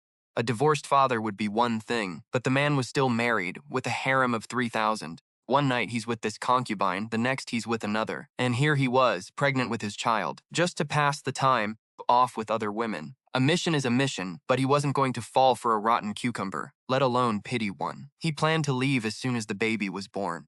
He wasn't sticking around to fight a bunch of women for one man. A heart free of men is a heart that stays sharp. In the end, Xiuyuan couldn't take it anymore. Grabbed a few bites and went back to bed to lie on his stomach. So 07 Yi had to bring him food and feed him personally. Once full, Xiuyuan recovered his spirits. Qiye went out to work. She was 07 Yi's little informant. Even though 07 Yi was currently an unfavored crown princess and barely considered a true master by the servants, Qiye had her ways. She was charming, sweet-faced, and knew exactly how to use her words to get what she wanted. Within hours, he'd charmed the servants, returning only at dusk with the full scoop on the Marquis' estate and the aftermath of the Chow family scandal. Qiao Yingying had drugged General Li to seduce him, but their tryst went sideways when the general suffered a sudden medical emergency mid-act. It would be weeks before he could perform his duties again. The 5 doctors Xiuyuan hired were clearly better at gossiping than practicing medicine. Within a few short hours, everyone in the capital, from the nobles to the street peddlers, was laughing at the Qiao family's massive humiliation. To save face, the two families claimed they were already betrothed and that the scandal was just a case of drunken recklessness, announcing an immediate engagement. With a wedding date looming, Lin Qiye rested her chin in her hand, grinning slyly. Li Ting and Qiao Yingying are getting married? Someone is going to be furious. This is about to get good. The 3 of them sat together under the moonlight, snacking on pastries and plum juice. A frantic, sharp knocking at the courtyard gate startled them. They froze, and the maid volunteered to open it. She opened the door to find a servant of Liang Yuxiao's, panting as he explained that the young master hadn't eaten all day due to his drunken state. Old Madam ordered someone to bring soup to Pei's quarters to help him recover. Lin Qiye and Xiuyuan exchanged a knowing look. A drunk Liang Yuxiao was a ticking time bomb. They were handing this mess to her just to endure his rage. Xiuyuan held her back, whispering, "My lady, don't go." "I told them you were unwell," he insisted. Lin Qiye leaned in, replying, "If I don't go, who knows what trouble he'll cause. Don't worry, I can handle him." Xiuyuan hesitated, his eyes flickering. "Then I'm coming with you. Your injuries are still healing. Get some rest." "I'm fine. It's not like I walk on my backside. I want to be with you, okay? But stop being reckless, or I won't be able to save you next time." "I know it won't happen again." Lin Qiye smiled, ruffling his hair before turning to the servant. "I understand. Lead the way. I'll bring the soup over shortly." After the servant left, Lin Qiye chopped up the rest of the squab and set it to simmer in a clay pot. She added scallions, ginger, and garlic. When no one was looking, she spiked the broth with a spoonful of creamer and a flavor packet to instant savory perfection. Spoons of MSG and a drop of concentrated essence, her secret stash from her private space. Too good for that jerk, honestly. She tucked the soup into a box, and Xiuyuan carried it as they walked toward Liang Yuxiao's study. From far away, they heard the chaos. Liang Yuxiao was smashing bottles, alternating between reciting terrible love poetry and drunken shouting, while the servants knelt in terror outside. The howling inside was deafening. Lin Qiye told Xiao Lu to wait outside and walked in alone. The servants breathed a sigh of relief, happy to have someone else take the fall. Liang Yuxiao was a master of appearances, valuing his reputation above all else. He never let his true temper show in public, but the moment he was home, he became a monster. Breaking furniture and abusing staff was standard, and he was quick to threaten lives even of the maids he'd been intimate with the day before. If they annoyed him, he'd beat them without a second thought. When he drank, everyone knew to steer clear. Old Madam knew this, which was exactly why she'd sent Lin Qiye to deal with him. As she stepped inside, a wine jar flew at her. Liang Yuxiao roared, "Liars! Everyone's a liar! What happened to undying love and childhood sweethearts? Said you'd only marry me! Liars, all of you!" He grabbed another jar and chugged. Lin Qiye didn't bother arguing. She walked to the tea table, opened the box, and poured a bowl of soup, waiting patiently. After he exhausted himself with his tantrum, he finally collapsed. That was when the intoxicating scent of the soup hit him. Liang Yuxiao looked up and saw Lin Qiye, stumbled toward her, falling to his knees as he grabbed her wrist. "Yingying, you came. You finally came for me. Don't marry him, please. You're mine. Please, you're mine." Lin Qiye rolled her eyes internally. This idiot couldn't even see properly. Did she look anything like that fool Qiao Yingying? She cursed him out in her head while wearing a gentle, submissive smile. "My husband, it's me." Liang Yuxiao blinked, his hazy eyes clearing for a second before the heat died out. "What are you doing here? Get out. I want Yingying." Lin Qiye sighed. "Husband, you think I want to be here? It was your mother who ordered me to serve you." She couldn't refuse. She lifted a spoonful of soup to his lips. Liang Yuxiao eyed it, swallowed hard, and looked away in feigned disdain. "I don't want it," he spat, despite his stomach betraying him with a loud growl. Lin Qiye offered it again. Unable to resist the hunger, the exhausted Liang Yuxiao finally took a sip. Flavor hit him instantly, and his drunken eyes widened in surprise. "How is this soup so delicious?" he couldn't help but exclaim. Lin Qiye just smiled gently. Chapter 91. The Hegemonic Emperor and the Foolish Green Tea Concubine. 18 asked, "Why is this soup so delicious?" He cannot help but sigh with satisfaction. Lin Qiye, the hegemonic emperor versus the foolish green tea concubine. 18 asks, "Why is this soup so delicious?" He sighs, while Lin Qiye smiles gently. He guided her to the seat, his voice soft. "I've been simmering this for ages, adding herbs to soothe the liver and sharpen your vision. If you like it, husband, please, have more." Cackled inside Lin Qiye's head. It was just non-dairy creamer, a drop of flavoring, and MSG. He'd be lucky if he didn't drop dead from the additives. Men in this era had never tasted anything like it. Liang Yuxiao took a few more sips, his gaze shifting as he looked at Lin Qiye. The disgust and disdain were gone, replaced by a strange, probing curiosity. Downed the pigeon soup in one go, then, craving more, ordered the kitchen to bring him some pastries. Once full, he finally slumped onto the bed. The servants couldn't believe that the notoriously difficult prince was tamed by a bowl of soup. Soup was undeniably rich and fragrant, and the aroma drifted all through the courtyard. Lady Liang, upon hearing that Lin Qiye actually managed to get her stubborn son to eat, was both shocked and furious. She had initially intended to send Lin Qiye to serve her son, fully expecting him to be disciplined. After all, when Liang Yuxiao threw his tantrums, he feared no one. It would be best if he accidentally killed this girl from a humble background. She had no one to look out for her. Her death would go unnoticed. They could just claim she killed herself in shame over a scandal. That would leave a clear path to find the prince a wife from a family of equal status. Who could have guessed that this girl would actually bring Liang Yuxiao to heel? Her son used to listen only to her, eating only when she urged him. Now Lin Qiye could do it too, it was true. A man forgets his mother the moment he takes a wife. She was no longer the only one in his heart. All that talk of how much he loved Qiao Yingying, forgotten the moment he met someone better looking. Men are trash. Liang Yuxiao lay drunk on the bed, sobbing. He rambled to Lin Qiye about his past relationship with Qiao Yingying. Every little detail. How he'd picked fights in the street for her and been scolded by the emperor, or how he'd stood in line for 3 hours just to buy her favorite snacks, only to pass out from heat. On a business trip, he'd nearly been killed by bandits while trying to pick wildflowers she liked. All in all, this guy nearly gave his life just to date her. Every time he got involved with Qiao Yingying, nothing good ever came of it, yet he kept on going, stubbornly obsessed with her, and in the end, soon as Qiao Yingying climbed up to be with General Li, she tossed him aside. Even so, Liang Yuxiao continued to exhaust himself trying to protect Qiao Yingying's reputation. It was clear, trashy as he was, his feelings for her had been genuine. God, this man is so trashy, so pathetic, and so rotten, yet he's still a desperate simp. What kind of old-school romance novel is this? trashy prince madly in love with a brainless green tea bitch. Just run away, you idiot. If you're going to be a simp, just be a fool in silence. Don't love her that much. Truly pathetic. I'm crying. Liang Yuxiao sobbed as he spoke, crying until he was gasping and trembling. He curled his body into a ball like a scalded shrimp. Lin Qiye patted his back, comforting him, terrified the man would just drop dead and ruin everything. He even massaged his temples with peppermint oil, doing his best to act the part of a devoted, virtuous wife. Liang Yuxiao rested his head on Lin Qiye's lap, enjoying the attention. His heart, which felt torn apart, began to ease. He looked up and saw the beauty's face in the candlelight. Gentle, quiet, and ethereal. As his heart softened, he reached out and touched his cheek. You love me, don't you? Otherwise, you wouldn't keep chasing me, and you certainly wouldn't have tried to steal the credit for saving me back then. Lin Qiye took a deep breath, pressing his disgust, and smiled stiffly. Has it ever occurred to you, Your Highness, that perhaps I really am the one who saved you? Liang Yuxiao sneered, pulling his hand back. You're really full of yourself, aren't you? You're still trying to slander Yingying? She is so pure, fair, and kind. How could she ever lie to me? Lin Qiye didn't say another word, continuing to massage his temples, wishing his fingernails were needles so he could pierce straight through his skull. He felt so foolish for ever having felt a spark for Liang Yuxiao. In his past life, Lin Qiye hadn't exactly hated the man.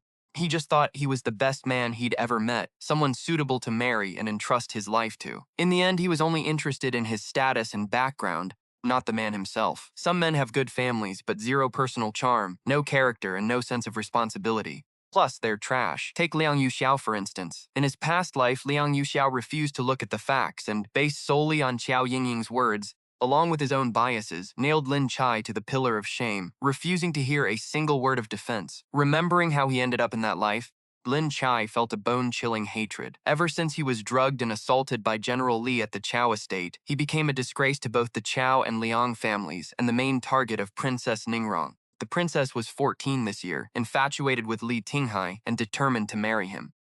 Li Tinghai naturally wanted wealth and status, but he wanted political power even more. Since the law stated one couldn't hold government office if they married a princess, he wanted both, so he kept stringing her along. The princess kept a dozen other noblemen in her personal pond, letting them compete for her favor. Because Lin Qiye had tasted Li Tinghai's freshness first, and with Xiao Yingying's manipulation, the princess hated him to the core.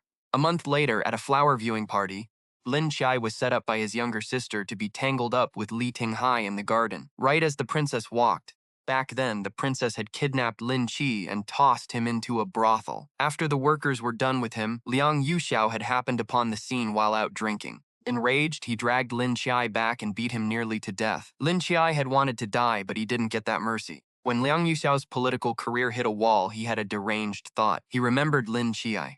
Dirty and pathetic. Yes, but he still had that breathtaking face. They pulled Lin Qiye from the cellar and pampered him with fine silks and food for a while.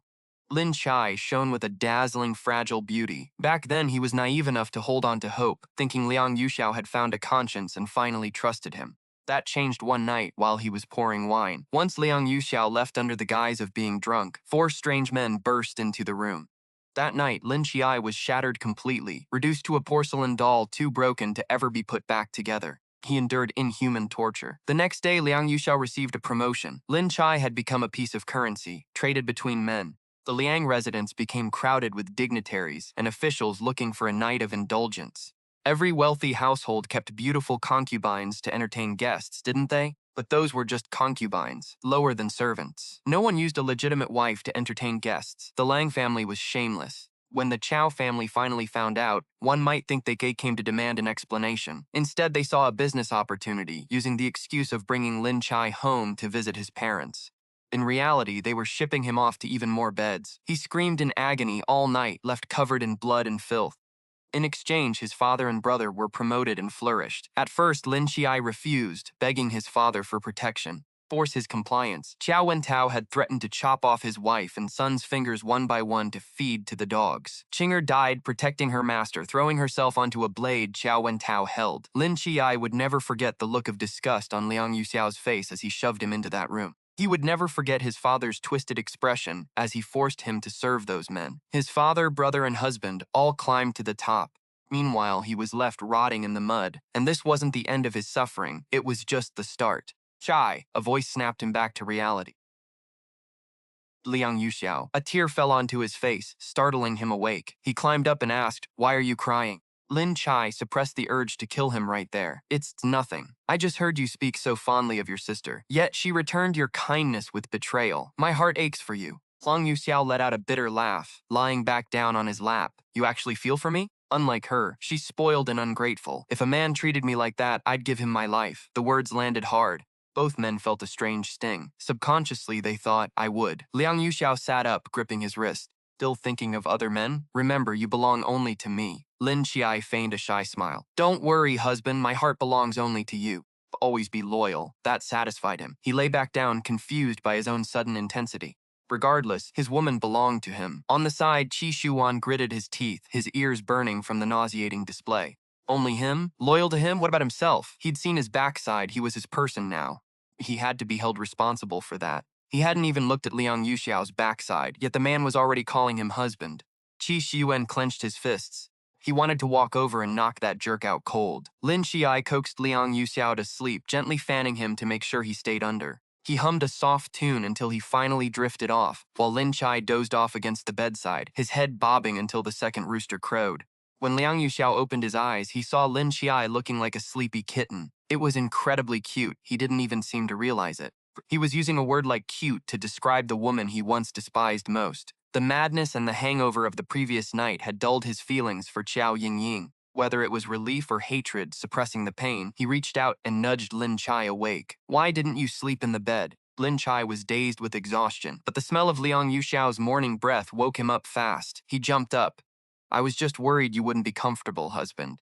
Since you're awake, let me get you some water." As he moved to leave, Liang Yuxiao grabbed him, accidentally catching his knee. Lin Qiye let out a sharp cry, collapsing to the floor in pain. Liang Yuxiao hurried to lift him back onto the bed. "What happened?" "My leg hurts." Lin Qiye shook his head, keeping his voice low. "It's nothing, a small problem, it'll pass." Liang Yuxiao pulled up his pant leg to check. Both knees, which should have been fair as jade, were bruised purple and swollen. His heart sank with pity. Frowning, he asked, "What is this?" Lin Qiye tried to cover his knees. "I told you, it's fine. It won't hurt if I don't touch it." Liang Yuxiao took a deep breath and called for a doctor, but Lin Qiye stopped him. "Really, it's nothing. I just knelt at Sanqing Temple to pray for these lucky charms. They'll be fine in a few days." He quickly pulled out the charms to show him. "This one is for your father, this for your mother, and this for Rukshe." Liang Yuxiao touched the charms. "You have such a kind heart. My mother hasn't been good to you, yet you still think of her." Lin Qiye kept his head down. She shows a rare girlish innocence in front of him, pressing her hands together in prayer. "My mother just doesn't understand me. That's why she dislikes me. Once she understands the kind of person I am, she will naturally like me. It doesn't matter if she is unkind to me. What matters is that she is a loving mother. She treats you very well. You and I are one, so her kindness to you is kindness to me." Her sweet, soft voice calls out to her husband. Liang Yuxiao found himself drifting away, lost in the repeated calls of husband. He suddenly shot them a sharp glare. "Are you messing with me?" Lin Qiye chuckled. "Husband, you forgot. I gave it to you the moment I returned yesterday. You already put it away." Liang Yuxiao suddenly realized. Remembering, he said awkwardly, "I had too much to drink and forgot. I've heard people say that one has to kneel for over 2 hours to get a safety amulet. Quite rare. Thank you." Lin Qiye replied that it actually took 2.5 hours. Liang Yuxiao was shocked. A weak little girl like her? Kneeling for that long, he couldn't help but feel for her resilience. His heart ached even more, and seeing the bruises on her legs left him deeply moved. His hand instinctively wrapped around her shoulder. "I'll join you to pay respects today. Don't worry, if Mother gives you any trouble, I'll back you up."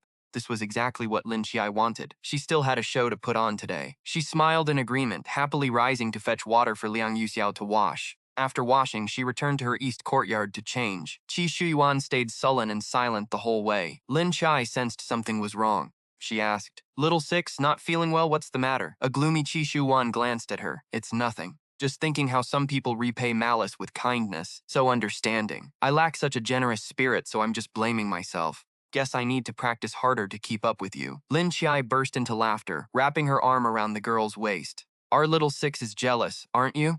Ha ha ha. Why are you so cute? Were you raised on nothing but sweetness?" Xiuyuan pushed her away. "It's not funny. He isn't worthy of you. He's not worthy of you treating him so well." Lin Qiye looked at her as her expression turned serious. Chapter 93, The Tyrant Character, The Stupid Green Tea Concubine, Part 2. She grabbed her hand and said solemnly, "Little Six, I know you care, but don't say things like that anymore. Understand? He is my husband." Since I married him, he is my superior. I must think of him and do my duty for him. I can't fall out with him. I have to keep him happy to survive. I'm different from other women. Even if other women have it hard, they have a natal family. Even if their family rejects them, they can still find a new marriage. But you've seen my family. They'd be lucky if they didn't just suck me dry, let alone offer any shelter. I don't want to be here. But if I leave the Liang family, I have nowhere to go. They would torture me to death. As she spoke, her eyes turned red. She leaned her forehead against Xiuyuan's shoulder, holding back tears, and whispered, "Little six, I have no one behind me." Xiuyuan took a deep breath, slowly let it out, and squeezed her hand. She said quietly, "Lin Qiye, one day, if I were willing to be the one behind you, if I took you away, would you be willing to come with me?" Lin Qiye looked up sharply. Xiuyuan stood at 190 centimeters, and even she was 170. Lin Qiye had to look up slightly to see her. She saw a moment of resolution in her eyes that didn't seem like a joke, her gaze burning with fire. Lin Qiye laughed and reached out to pinch her chin. "If you were a man, how many girls would have lost their hearts to you just for saying that?" Lin Qiye joked. Xiuyuan didn't take it as a joke, leaning down to ask, "And you? If I were a man, would you be willing to give me your heart?" Lin Qiye pushed her away and tapped her forehead. "Stop talking nonsense. Hurry and change. We have to pay respects to my mother-in-law." But her inner voice added quickly, "If you were a man, handsome, peerless, kind to me, and skilled in martial arts, I would gladly marry you, even if the road were rough. It's a pity you're a girl, and I'm already married. The unloved are destined to waste their lives away." She purposefully flattered Xiuyuan before expressing her desire to marry, then recounted her misery, acting like a fragile, pathetic lily, a victim waiting for a savior, waiting for her prince to slay the dragon and save her from the sea of bitterness. Most importantly, that phrase about the unloved one gave Xiuyuan endless room for imagination. Keep dreaming, keep imagining, and fall for it yourself. In the end, let it become a story of a prince falling for a married woman. I'll be waiting. Lin Qiye changed clothes and let Xiuyuan rest, taking a refreshed chinner to see her in-laws. Her father-in-law was like a ghost, still nowhere to be seen. Her mother-in-law and sister-in-law saw Lin Qiye and Liang Yuxiao arrive together, exchanged looks, and immediately started their cold, passive-aggressive taunting. Lin Qiye remained patient and obedient, bowing low. She served her mother-in-law, husband, and sister-in-law during the meal, pouring tea and attending to their needs. Cleaning their hands, serving dishes, and pouring soup, everything was meticulous, thoughtful, and calm. Even though the mother and sister picked on her endlessly, she handled it with grace. Liang Yuxiao watched and grew more satisfied, wondering to himself, been too quick to believe the rumors? Seeing her like this, Lin Qiye wasn't the vicious person the gossip painted her as. Had he ever really tried to understand her? After the meal, while rinsing their mouths, the mother-in-law complained the tea was too cold. Lin Qiye bit her lip, looking wronged. She looked toward Liang Yuxiao. For once, he spoke up for her. "Mother, don't blame her. The tea was prepared before the meal. Normal for it to be cool by now. Just put it near the charcoal burner next time." Lin Qiye quickly apologized. "Mother, please don't be angry. I am inexperienced. I will certainly learn more in the future." The sister-in-law sneered. "How long will you learn? If we let you learn, my mother and I will suffer. Are you using us for practice? Back home, you didn't even serve your own mother, finding so many excuses. You never intended to be a good daughter-in-law here. You're just doing this to make things hard for us." Liang Yuxiao felt speechless. It wasn't even 2 hours, and they had found fault with Lin Qiye over 20 times. He grew annoyed, putting his chopsticks down. Father doesn't like a chaotic home. This bickering first thing in the morning is improper. If this reaches father's ears, another round of nonsense. Qiao Rushui wanted to snap back instantly, but the thought of winning over the 8th prince stopped her. She still needed Liang Yuxiao's help, so she held her tongue, though her hatred for Lin Qiye only deepened. Sensing the tension was perfect, Lin Qiye pulled a prayer charm from her pouch and handed it to her mother-in-law. "I prayed for this at Sanqing Temple for father, mother, and sister, hoping for our family's health and happiness." She continued, "I wish for my parents-in-law a long life, and for sister to find a good husband and live in peace." The mother-in-law barely glanced at the charm and refused to even reach for it. She sipped her tea in silence, but the sister snatched the charm away, sneering at it. Liang Yuxiao's expression softened slightly. He explained, "Mother, Qiye prayed for this herself. It is a gesture of goodwill for our household. Please accept it." The mother remained unmoved. She scoffed. "You have no idea what happened while she was out praying. Ever since she arrived, we have been cursed. Mother has been suffering from nightmares every night. I too have faced endless misfortune. She is a jinx. This isn't a prayer charm. Death warrant for this family." The sister shredded the charms and threw them into Lin Qiye's face. The mother watched with growing disgust. You are nothing but a disaster. I suppose your prayers at the temple were meant to curse us elders to an early grave. If we die, you get to be the lady of the house, right? In your dreams. Get out and kneel at the ancestral shrine. Do not come back until dinner. Liang Yuxiao's jaw tightened. He could hardly believe that his once gentle mother and lively sister had turned into this. They were venomous, cruel, and cold. These were not the women he knew. He watched Lin Qiye kneeling on the floor, surrounded by the torn fragments of the charm she had poured her heart into, her knees straining. He remembered the bruises he saw earlier on her legs, the same legs that had stayed by his side last night, rubbing his temples and singing him to sleep to ease his pain. Lin Qiye kept her head bowed, her body shaking as tears streamed down her face. After a long moment, she choked out, "As you wish, mother." Liang Yuxiao moved to pull her up. "Mother is just tough on the outside, Qi. Go back to the East Pavilion and return tonight to serve her." The mother slammed her hand on the table. "I am not dead yet, and you have not inherited your title. You do not run this house."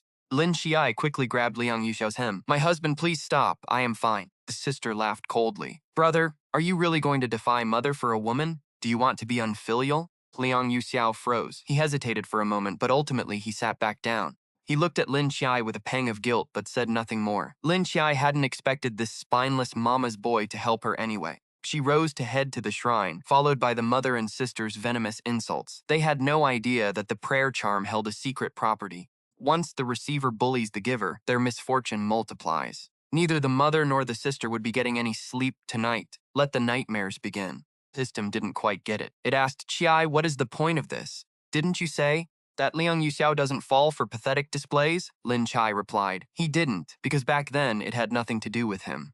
I hadn't given him anything yet. Benson. He wouldn't sympathize with a stranger, just like he wouldn't care about a beggar on the street. But he will sympathize with someone who treats him well and provides him comfort, someone he now recognizes as his own wife. I am his possession, and you know what they say. You have to respect the owner to hit the dog. When they bully me, they are slapping his face. In the end, it's not me he pities, it's his own fragile pride and ego." The system thought for a while and finally grasped it. "Bo, what's next?" Lin Qiye smiled. "He's already hooked, that's enough. Now we just repeat the process. Making him love what he cannot have is just the appetizer. I am coming for his life." Over the next half-month, Lin Qiye played the perfect virtuous wife. She rose at 5 to offer greetings, served the mother's meals, brewed her medicine by noon, and handled her afternoon tea, all before the evening dinner. Every night she returned to the East Pavilion. Liang Yuxiao grew fond of the soups she brewed. She sent him fresh bowls daily, pigeon, chicken, fish, ribs, seafood. Every bowl was aggressively, impossibly salty.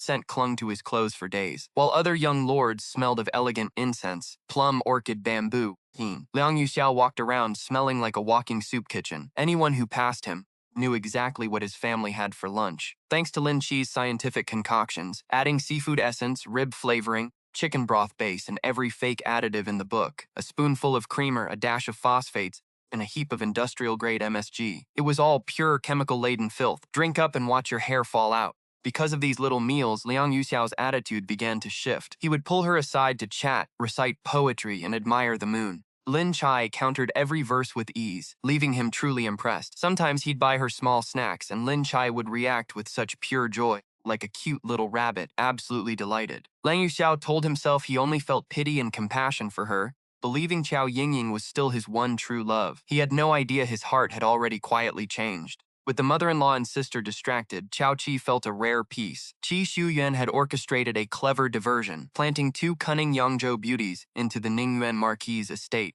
These sisters were true experts in manipulation. They had the Marquis wrapped around their fingers, leaving him utterly obsessed and teetering on the edge of madness. Meanwhile, the mother and daughter were so consumed by their bitter rivalry with the newcomers that their faces had grown gaunt. They had no time left to torment Qiao Qi, much to his relief. Servants in the household were quick to read the wind. Seeing the shift in power, they no longer dared to mistreat Qiao Qi, and some even began to curry favor. Qiao Qi kept his distance, sticking to his own affairs. Xiuyuan, however, had been inseparable from him, spending every waking moment by his side. Qiao Qi's quiet resilience continued to stir something deep within him. This delicate-looking person possessed a spirit of iron, taken root in the emperor's heart. Every smile, every soft gesture could command the attention of a ruler who commanded the world. Qiao Qi was the barometer of his shifting moods. It was as if among all the flowers in the world, he only cared to linger for this one. Xiuyuan kept Lin Qiye company while quietly studying the Liang estate. He soon uncovered the Duke of Ningyuan's darkest secrets. Shock hit him, but it lacked the crushing grief of the past. He once saw himself as a wise ruler, only to realize the foundation beneath his throne was rotting. He saw his own failures, the endless cracks in his governance, and finally admitted he was a flawed emperor. He made a silent vow to change. It was a painful, soul-wrenching process, like tearing off skin and rebuilding bone, but she had suffered, changed, and grown. Now, whenever she felt consumed by her own inner turmoil, a single look at Lin Qiye's bright smile brought her back to life. Lin Qiye had turned her private courtyard into a small garden, growing vegetables and raising a few ducks and geese. Every day was spent tending to plants or working the land. The servant, Qiye, worked alongside them, and the three of them laughed and joked away the hours. They often collapsed on the stone terrace, soaked in sweat, sipping cool sour plum soup as the breeze swept past. Surrounded by the scent of grass and trees, Xiuyuan felt truly at peace. In his heart, he hoped this quiet life could last forever. He had no desire to return to the palace or rule as emperor. He only wanted to stay with her, free and untroubled, though Lin Qiye was far more ambitious than him. She was driven. While she enjoyed their simple life, she never slowed her pursuit of revenge. Tomorrow was the flower viewing banquet. It was a turning point where Lin Qiye's fate had shifted in her previous life. She would not only rewrite her own destiny, but strike back at everyone who had wronged her. Once that was done, she intended to leave this suffocating place and start a new chapter. But first, she needed to wrap up things at the Duke's estate. She also decided to turn up the heat on Liang Yuxiao's obsession. Lin Qiye stopped sending soup daily, switching to every other day, then every few days. Liang Yuxiao didn't think much of it at first, but as the days stretched on, he began to feel a strange, hollow emptiness. Sat in his study, staring at the bamboo pen holder she had carved for him with her own hands. A knot she had braided hung from his waist. The fan pendant was her handiwork, and the lucky pouch on his rack contained the protection charm she had secured for him. Without realizing it, Liang Yuxiao began to crave her presence, the way she joked, and that adorable rabbit-like charm she occasionally showed beneath her composed, dignified mask. She was like a fruit, sweet yet tart, agonizingly tempting. He toyed with the lucky pouch, deciding it was time to finally consummate their marriage. Chapter 95. Hegemon Emperor versus the dim-witted green tea concubine. It was a lazy afternoon, with cicadas buzzing in the heat. Shadows danced through the trees. In the loft, Lin Qiye wore only light undergarments, her long hair spilling over her shoulders as she leaned against Xiuyuan, embroidering a pair of mandarin ducks. Qiye sat nearby, organizing thread. The atmosphere was warm and intimate. Xiuyuan found himself deeply addicted to this tranquil, beautiful life. Qiye leaned over to check Lin Qiye's embroidery and let out a sudden sharp giggle. The mistress's mandarin ducks were starting to look more like wild ducks. Lin Qiye kicked out playfully at her servant's backside. She insisted they were mandarin ducks, not wild ducks, and shoved the embroidery toward Xiuyuan, asking, "Look, Lure, are these really wild ducks?" Xiuyuan took one look at the lopsided birds and choked out the word quail, collapsing off the bed in a fit of laughter. Lin Qiye grabbed a pillow and began beating him wildly. "They are mandarin ducks. You're the ones who are quails." Xiuyuan couldn't stop laughing as he parried the pillow assault. Qiye laughed as well, clutching the embroidery thread. "I remember there are 2 quails in the kitchen. I'll go stew them for you, mistress." Bolted out the door. Lin Qiye, exhausted from the fight, let out a yawn and grabbed Xiuyuan's sleeve. "I'm tired. My eyes are sore. Stay and lie down with me." She wrapped her arms around Xiuyuan's neck, half her body draped over him. Lin Qiye still thought Xiuyuan was a girl. She was completely uninhibited, but Xiuyuan's heart was burning like fire. Her slender, pale arms extended from the thin sleeves of her nightgown. Skin was partially visible through the sheer fabric. Xiuyuan gulped. "Mistress, I still need to help Qiye with the soup." "No, I don't care. I want you to stay and lie down with me," she pouted, acting with rare childlike stubbornness as she pulled him onto the bed. She curled into his embrace. Xiuyuan struggled to steady his breathing. Recently, he had become increasingly restless. Whenever she was this close, the sweet scent of her body made his blood run hot. Specifically, a certain part of him that had long been dormant now throbbed with a dull, aching heat. Fire was burning in his lower abdomen. He knew his male vitality had returned, and it was only triggered by Lin Qiye. It was she who had healed him. Just as he was teetering on the edge, a maid from the estate arrived with a message. "The heir says you are to rest in the bridal chamber tonight." Lin Qiye looked confused. The maid blushed furiously and explained, "The heir says he owes you for your wedding night and wants to make it up to you. He will consummate the marriage tonight. Please prepare yourself." With that, she turned and fled, her face bright red. Lin Qiye felt as if she had been struck by lightning, stood frozen in place. Xiuyuan lunged to his feet, his fists clenched tightly. He stumbled barefoot out the door, chasing the maid a few steps. before collapsing back to the ground in despair. Her inner voice whispered into Xiuyuan's mind, "No, I can't. I can't lie to myself. I don't like him. Every touch of his makes me feel utterly revolted. But what can I do? I am his wife.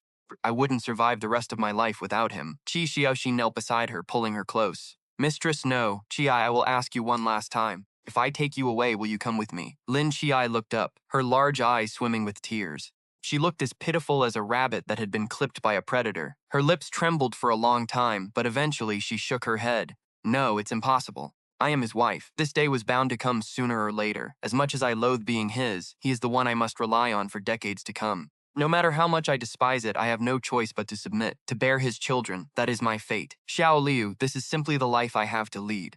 A fire ignited within Xiuyuan. He grabbed her small hand and whispered, "Have you ever thought that you could change your destiny?" His own smile was agonizingly bitter. Still shook her head. "My fate is not my own, but my life is still in my hands. If I can no longer bear it, I will end it all myself. I only fear for my father's sake. But then again, this life and this final breath, surely I should have the final say over them." Stood up, dazed, and drifted toward the bed like a ghost. Xiuyuan nearly shattered his own teeth from the sheer rage he was suppressing.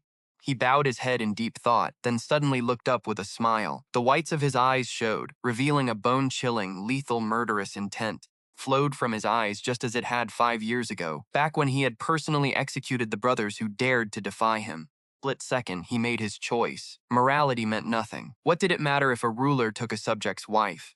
He would defy the world to drag her out of that hell. If the old Xiuyuan had known he was impotent, he would only have pitied Lin Qiye. He had wanted her to escape her suffering, never intending to ruin her life with a marriage devoid of intimacy. But the new Xiuyuan, ever since he felt desire for Lin Qiye, he had tested himself several times. He knew now that he could be a man again.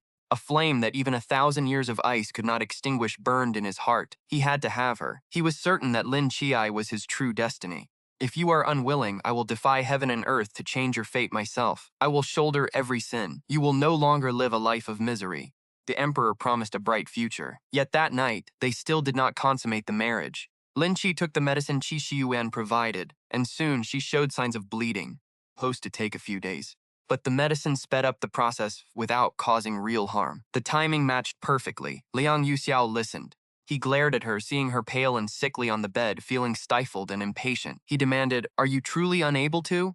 Qing'er knelt immediately. "My lord, the physician said that intimacy during this time would harm the lady's health. Please, show some mercy." She was terrified. She feared the prince would seize her mistress, whose body was already weak, and potentially cost her her life. Liang Yuxiao irritably asked, "How many days until she's better?" 7 days. Liang Yuxiao ignored her visible agony entirely. Angered that he couldn't consummate the union, he flicked his sleeves and left. Qing'er burst into tears. She cursed the prince for his cold-heartedness.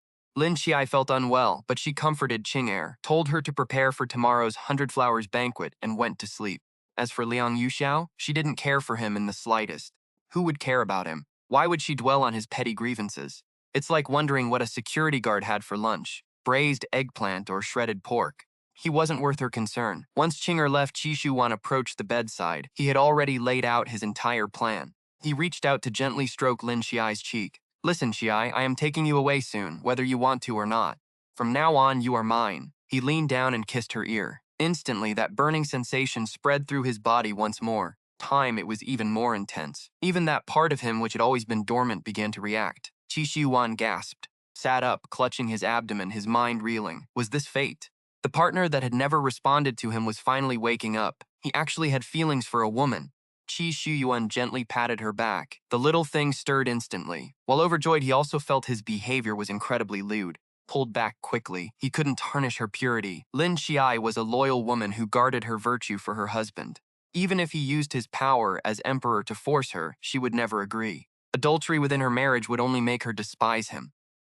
She might even do something drastic to preserve her honor. To have her willingly, he needed her free from the shackles of marriage. He had to find a way to make Liang Yuxiao divorce her. Only then could he claim her rightfully. The heroine is starting the palace intrigue arc, a pampered green tea concubine and a domineering, love-struck emperor. How exciting!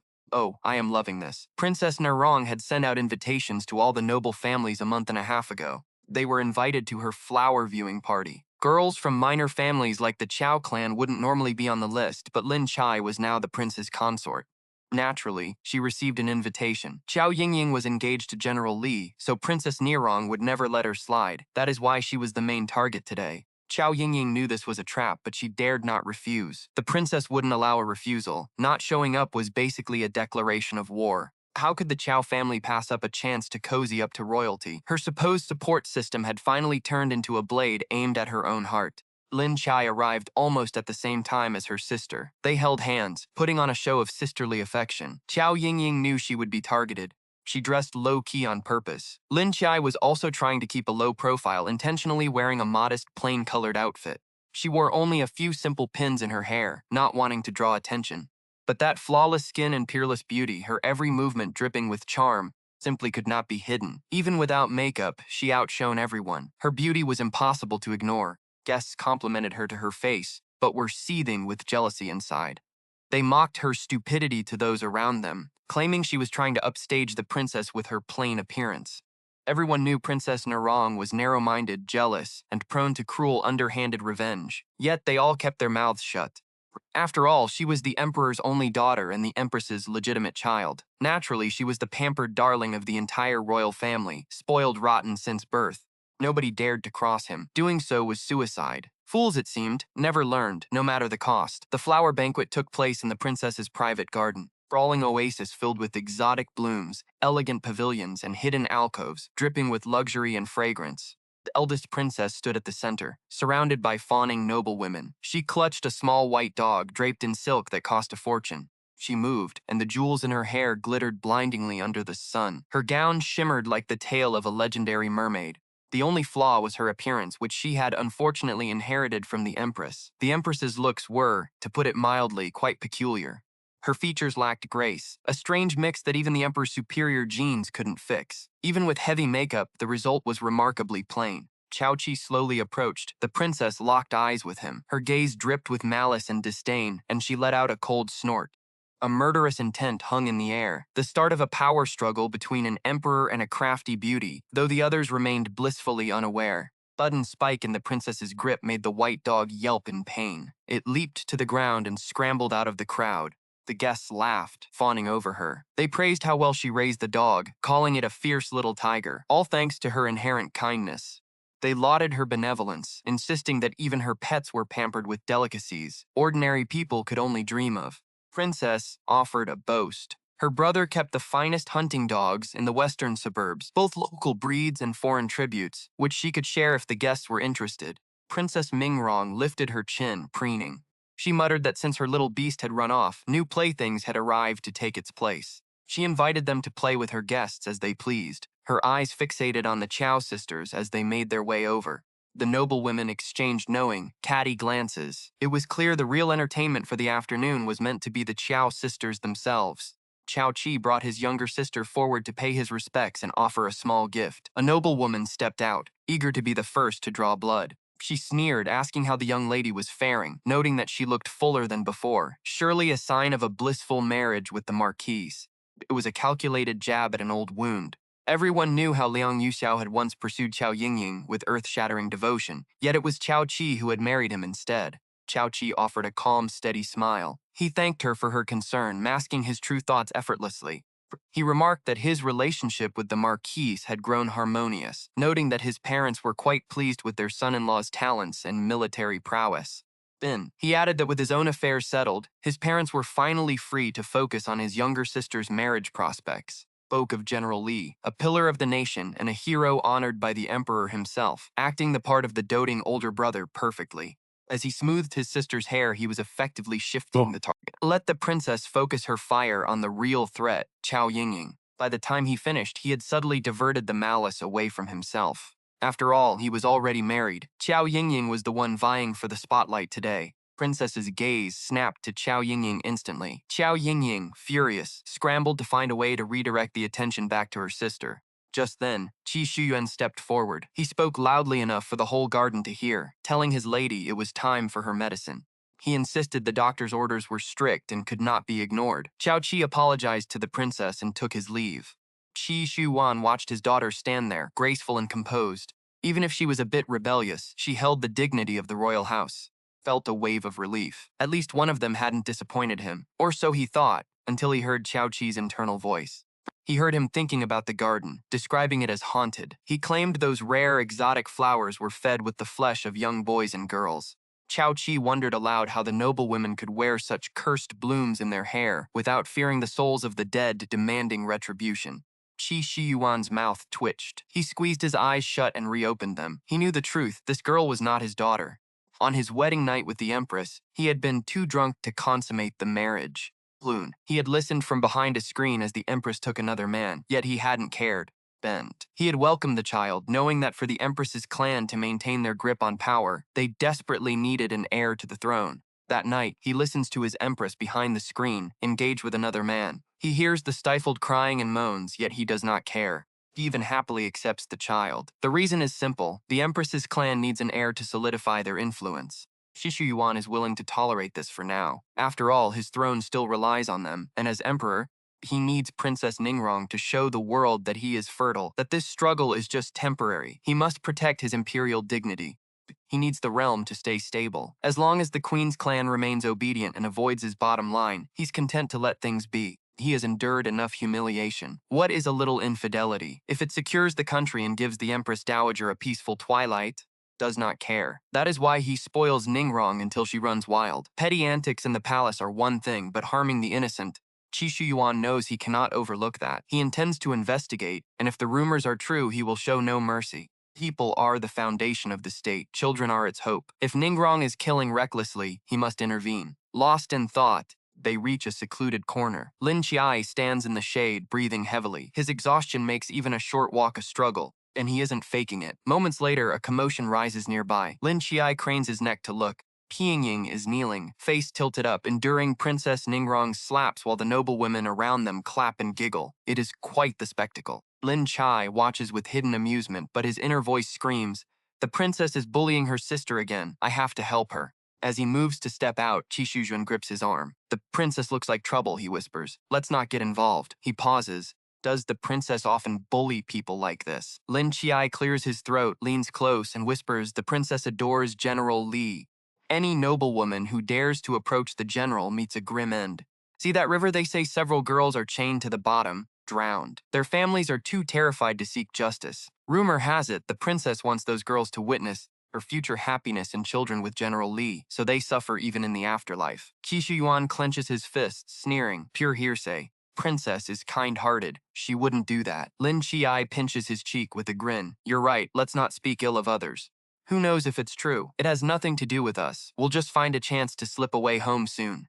He doesn't force a father to believe his daughter is a depraved monster, but he has planted the seed of doubt. Xiuyuan will certainly investigate. Truth will come out soon enough. Just as Lin Qiye prepares to head for the buffet, a maid brushes past him. At that same moment, something is flicked onto his shoe, instantly emitting a pungent, nauseating odor. Chapter 97. Hegemonic Emperor versus the clumsy green tea concubine. As he looks down at his shoe, the princess and her entourage approach. Having vented her rage, the princess isn't as hostile toward Lin Qiye. Ying stands under a distant tree, staring at Lin Qiye with a resentful, sinister smirk. Just as Lin Qiye plans his escape, dog begins to bark. He feels his hem tugged, and looking down, he sees the princess's favorite white puppy. It is tearing at his skirt, circling him with strange, hyperactive excitement. Princess and the noblewomen laugh, finding it amusing, and no one stops the dog. Lin Qiye isn't afraid of dogs, he actually likes them. But he plays the part of the terrified victim. His inner voice cries, the princess doesn't care about her dog at all. They say her last big dog mauled a girl's face in the street, and she just watched from her carriage, amused. When the girl's parents tried to grab the dog, they were beaten to the ground. Am I going to be eaten by this thing? Xiuyuan hears every word of his inner monologue, shocked and furious. His disappointment in his daughter deepens, and he steps forward to kick the dog away, but Lin Qiye shakes his head, signaling he is fine. Then the puppy wiggles its fat bottom, lifts its hind leg, and urinates a bright yellow stream onto his embroidered shoe, soaking the fabric. The princess bursts into laughter, followed by the shrieking giggles of her noble women. Lin Qiye stands perfectly still, letting the dog finish and shake itself off. The princess scoops up the puppy, cooing, "Zijin, you're so good. You know to pee on filth. You're a royal dog, your urine is cleaner than the wine commoners drink. Purifying such a shameless thing, favor to them. Marquis Ningrong, don't you agree?" Lin Qiye lowers his eyes, offering no protest, and bows. "Her Highness is correct. This subject is deeply honored. tone is steady, his posture flawless, showing no sign of grievance. The princess is satisfied with his obedience, laughing wildly. Lin Qiye's hands ball into tight fists, suppressing the urge to tear her apart. He rises, "Your Highness, my shoe is soiled. Please allow me to change." Having insulted him to her heart's content, the princess is thrilled. She waves him away and sweeps off with her group of sycophants. Lin Qiye leads Xiuyuan toward the changing room. His mind drifts to the tragic outcome he suffered at the hands of the princess and Li Tinghai. He remembers that 6 months after he became a pawn of the powerful, Li Tinghai returned from war, saw his wretched state, and used some unknown method to buy him. Li Tinghai spoiled him obsessively, was inseparable from him day and night, refused to show affection to anyone else, and even let him manage the household. There were rumors he intended to make Lin Qiye his legal wife. Lin Qiye thought he had found salvation, giving his heart completely, even bearing his child. But just as he was drowning in that rare happiness, he had no idea he had been groomed by Li Tinghai as the ultimate prize. To the public, Li Tinghai claimed the Liang family sent her over to curry his favor. He couldn't refuse out of respect for the Ningyuan Marku mansion, but the princess grew furious. She presented the Marquis crimes to the emperor. With Li Tinghai secretly colluding, the Ningguan mansion crumbled. The men were exiled. The women were sent into government servitude. But halfway through the journey, Li Tinghai hired bandits to slaughter all the men from the Liang family. The women were all tortured to death. Li Tinghai was a vengeful ghost who had made a pact with another demon to destroy his enemies. Promised the princess he would be hers once the mansion fell. The day the princess visited the general's manor, Lin Qiye, embroidering a tiger head cap for her unborn child. At 5 months, the baby gave a faint kick. Li Tinghai stood silhouetted against the light with the princess, their faces obscured. Lin Qiye could only hear the conversation that chilled her to the bone. The general spoke of his sincerity, claiming this woman carried his child, a token of his loyalty. He vowed to offer her and the child to the princess, noting he had already executed the other 30 women in the back courtyard, even his former bedmates. Lin Qiye writhed on the floor, clutching his stomach and begging for mercy as Princess Qingping prepared her final judgment. Princess only chuckled. "I'm perfectly capable of bearing children. Why would I need a lowly, useless thing like you?"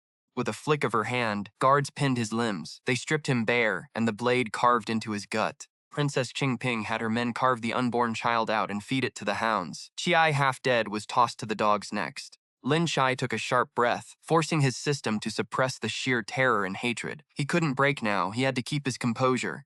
He couldn't lash out at the princess yet. He had to be patient, waiting until he possessed enough power to land a killing blow. Xiuyuan, unaware of his inner turmoil, whispered, "My lady, we should leave now. My men are already waiting outside." Once he stepped out, they'd whisk him away to the palace. Lin Qiye curled his lip, glanced at his feet, and replied, "Fine. But first, I need to change my shoes. They're wet, uncomfortable, and frankly, they smell. Last time was different. Past life. Someone had spilled tea on him, forcing him to this courtyard where Li Tinghai cornered him, right in front of the princess. Xiao Yingying had used that puppy to get pheromones on his shoes. How convenient. Li Tinghai was surely hiding behind the rockery nearby. Lin Qiye stole a quick glance. Just as expected, he caught a glimpse of Li Tinghai's robe, but he also noticed a shadow lurking in the bushes. Someone was creeping around. Lin Qiye smirked. This idiot never learns, showing up in person just to orchestrate his downfall. Why not send a servant? He had to do the dirty work himself. Lin Qiye took a breath and signaled Xiuyuan. Xiuyuan understood perfectly. Lin Qiye stepped forward and called out, "General Li, come out. I see you." Ling Hai smirked, stepping out. "Sharp eyes, little lady. You spotted me already?" Lin Qiye took a calculated step back, bowed slightly. "General, your reputation precedes you. Even a glimpse of your robe draws every noble lady's eye. Hard to miss. Should I call you brother-in-law now?" Li Tinghai reached to pinch his chin. "A marriage of convenience, you know how it is.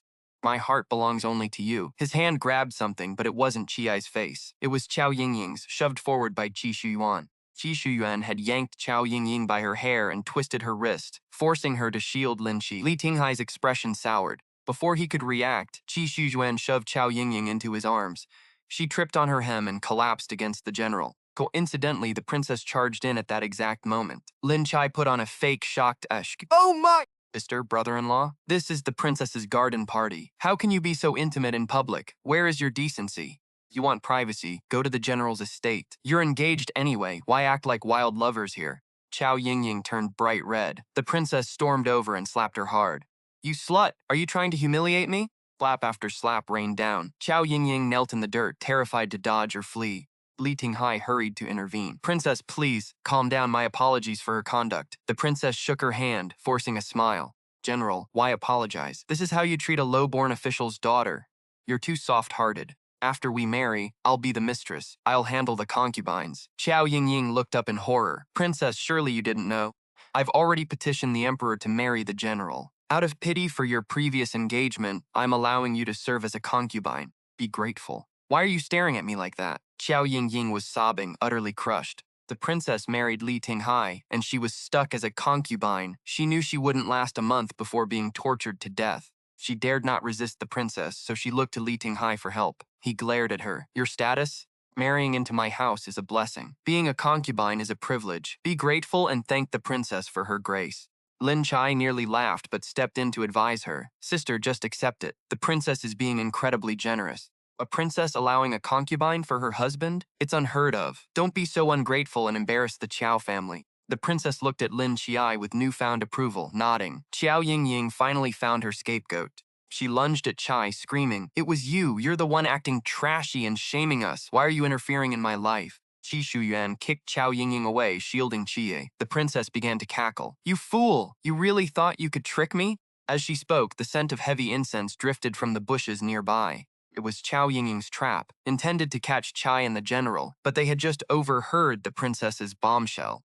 You were the one sleeping with the top scholar, then framed your sister. You swapped tokens and you pushed the young countess into the pond. Every disaster that befell your sister was your doing. You're just jealous because she's prettier and more popular with men than you. As for the bride swapping, I don't believe a word of it anymore. By dusk, you were surrounded by 5 or 6 matrons and countless maids. Was Lin Qiye a magician? Could she really knock you out and get into the bridal sedan under everyone's noses? The princess sneered, believing you conspired with your greedy father. You wanted to marry your unloved self into the declining Marquis house and push your smarter, more valuable sister to the general instead. Your old man was truly calculating. Having 2 royal ministers as sons-in-law. Lin Qiye hated the princess, yet had to admit she felt like applauding her right then. She was royalty after all. Limited intelligence, but a sharp eye for the situation. A gasp erupted from the noblewomen behind them. With faces like they had been slapped, they looked at each other, and the scene exploded into chaos. Lin Qiye quietly slipped out of the encirclement during the commotion. The princess wasn't defending her. She simply wanted to expose Xiao Yingying's scandal. She wanted Li Tinghai to lose faith in Xiao Yingying and destroy her reputation in front of everyone. She trusted the combat power of these gossiping women. She trusted even more that Xiuyuan would fan the flames to clear his own name. After all, he couldn't bring her into the palace as a wife until she was scrubbed clean, right? Xiao Yingying crawled on the ground, her fingers digging so hard into the dirt they bled. Through the corner of her eye, she watched Lin Qiye's retreating figure.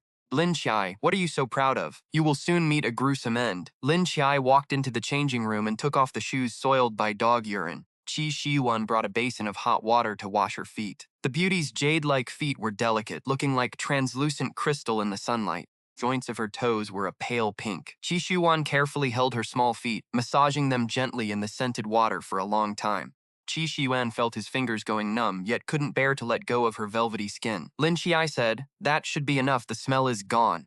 Go out now, or people will laugh if you're late." Xiuyuan agreed, using soft silk to dry her feet. Xiao Dao had never seen him so cautious, humbling himself like this. Outsiders would never believe it. That arrogant princess helping you marry. It turned into a blessing in disguise. Lin Qiye sighed. I don't care about that. I just hope if my husband and mother-in-law knew, they might change their perspective. I hope my life at the Marquis mansion can change. Xiuyuan didn't answer, just lowered his eyes and smiled faintly. The mansion only has 2 more minutes left. I will turn your memories into ice. The mansion will become your past. Qiye, I will never let you return to that nightmarish hell. But Xiuyuan thought this. A strange, sickly scent drifted in. He grew alert, holding his breath immediately. He covered Lin Qiye's nose and mouth with a clean cloth. Careful, there's a sleeping drug. Chapter 99. Hegemonic Emperor versus the bumbling green tea imperial concubine. 26. However, the drug was potent. He inhaled only a trace, yet felt dizzy the moment he stood. The world spun and he nearly collapsed. Lin Qiye felt her limbs go weak as well, unable to stand. Just as she considered using the immunity pill, a crackling sound erupted. The temperature spiked and acrid smoke began to spread. Bad, someone set a fire. Xiuyuan staggered to the door, but it was locked from the outside. The flames soon licked into the room. the fire quickly engulfed them. Lin Qiye coughed violently. She struggled to rise but tipped the table over and fell to the floor herself. Xiuyuan scrambled back to help her. "Don't be afraid, I'll get you out." He soaked a handkerchief in tea and covered Lin Qiye's nose and mouth. To keep her from inhaling the toxic smoke, he endured it himself, eyes streaming with tears and mucus, struggling to breathe. He wrapped his arms around her waist, crawling toward the door with everything he had. A wave of weakness began to shatter his remaining consciousness. His vision blurred. Consciousness faded for several seconds. The fire serpent grew wilder, quickly wrapping the entire room in a terrifying orange glow. Crash! A beam collapsed, smashing down near them. There was no time left. They had to get out immediately. Bang, bang, bang. Someone outside was kicking the door, shouting, "Fire! Save the master!" It was Xiuyuan's guard. He relaxed slightly, shielded Lin Qiye in his arms. She was barely conscious, huddled against him, weakly forcing her eyes open to watch him. "Little six run. Don't worry about me." Xiuyuan shook his head desperately. "I will never let go of you, not even in death." Bow together. He gritted his teeth, swearing he wouldn't let the culprit live. He would annihilate their entire lineage. Careful. Xiuyuan only saw a flash of movement. Lin Qiye threw herself onto him and a beam fell ruthlessly, crushing her back. Cough. Lin Qiye spat out a mouthful of blood and let out a harrowing cry of agony. Xiuyuan grabbed her, consumed by despair, finding strength from nowhere. He kicked the beam aside with one heavy blow. The back of his robe scorched away, leaving a horrific, raw burn across his fair skin. Lin Qiye leaned against his chest, lips trembling. Words failed her, but her heart screamed for Xiao Lu. "Live well, I'm going first. Such a life dying is no regret." Her hand went limp, and Wu kicked the door down. Lin Qiye lay unconscious in Xiuyuan's arms. He lunged to grab Xiuyuan, but the emperor was already out cold from the smoke. Still gripped Lin Qiye tightly, and Wu dragged them both from the fire, gasping for air.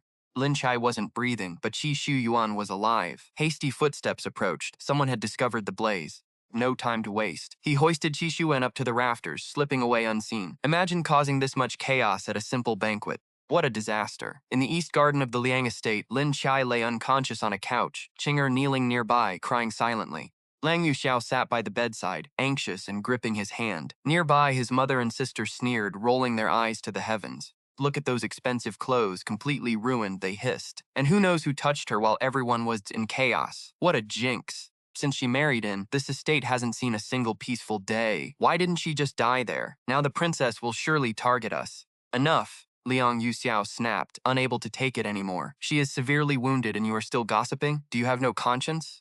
She is my wife. I don't force you to like her, but if anyone dares to speak ill of her in front of me again, don't blame me for being heartless." The fury in his voice silenced them instantly, leaving mother and daughter trembling. In the past, their constant cruelty had been met with silence, which they took as a sign that Liang Yuxiao didn't care about his wife.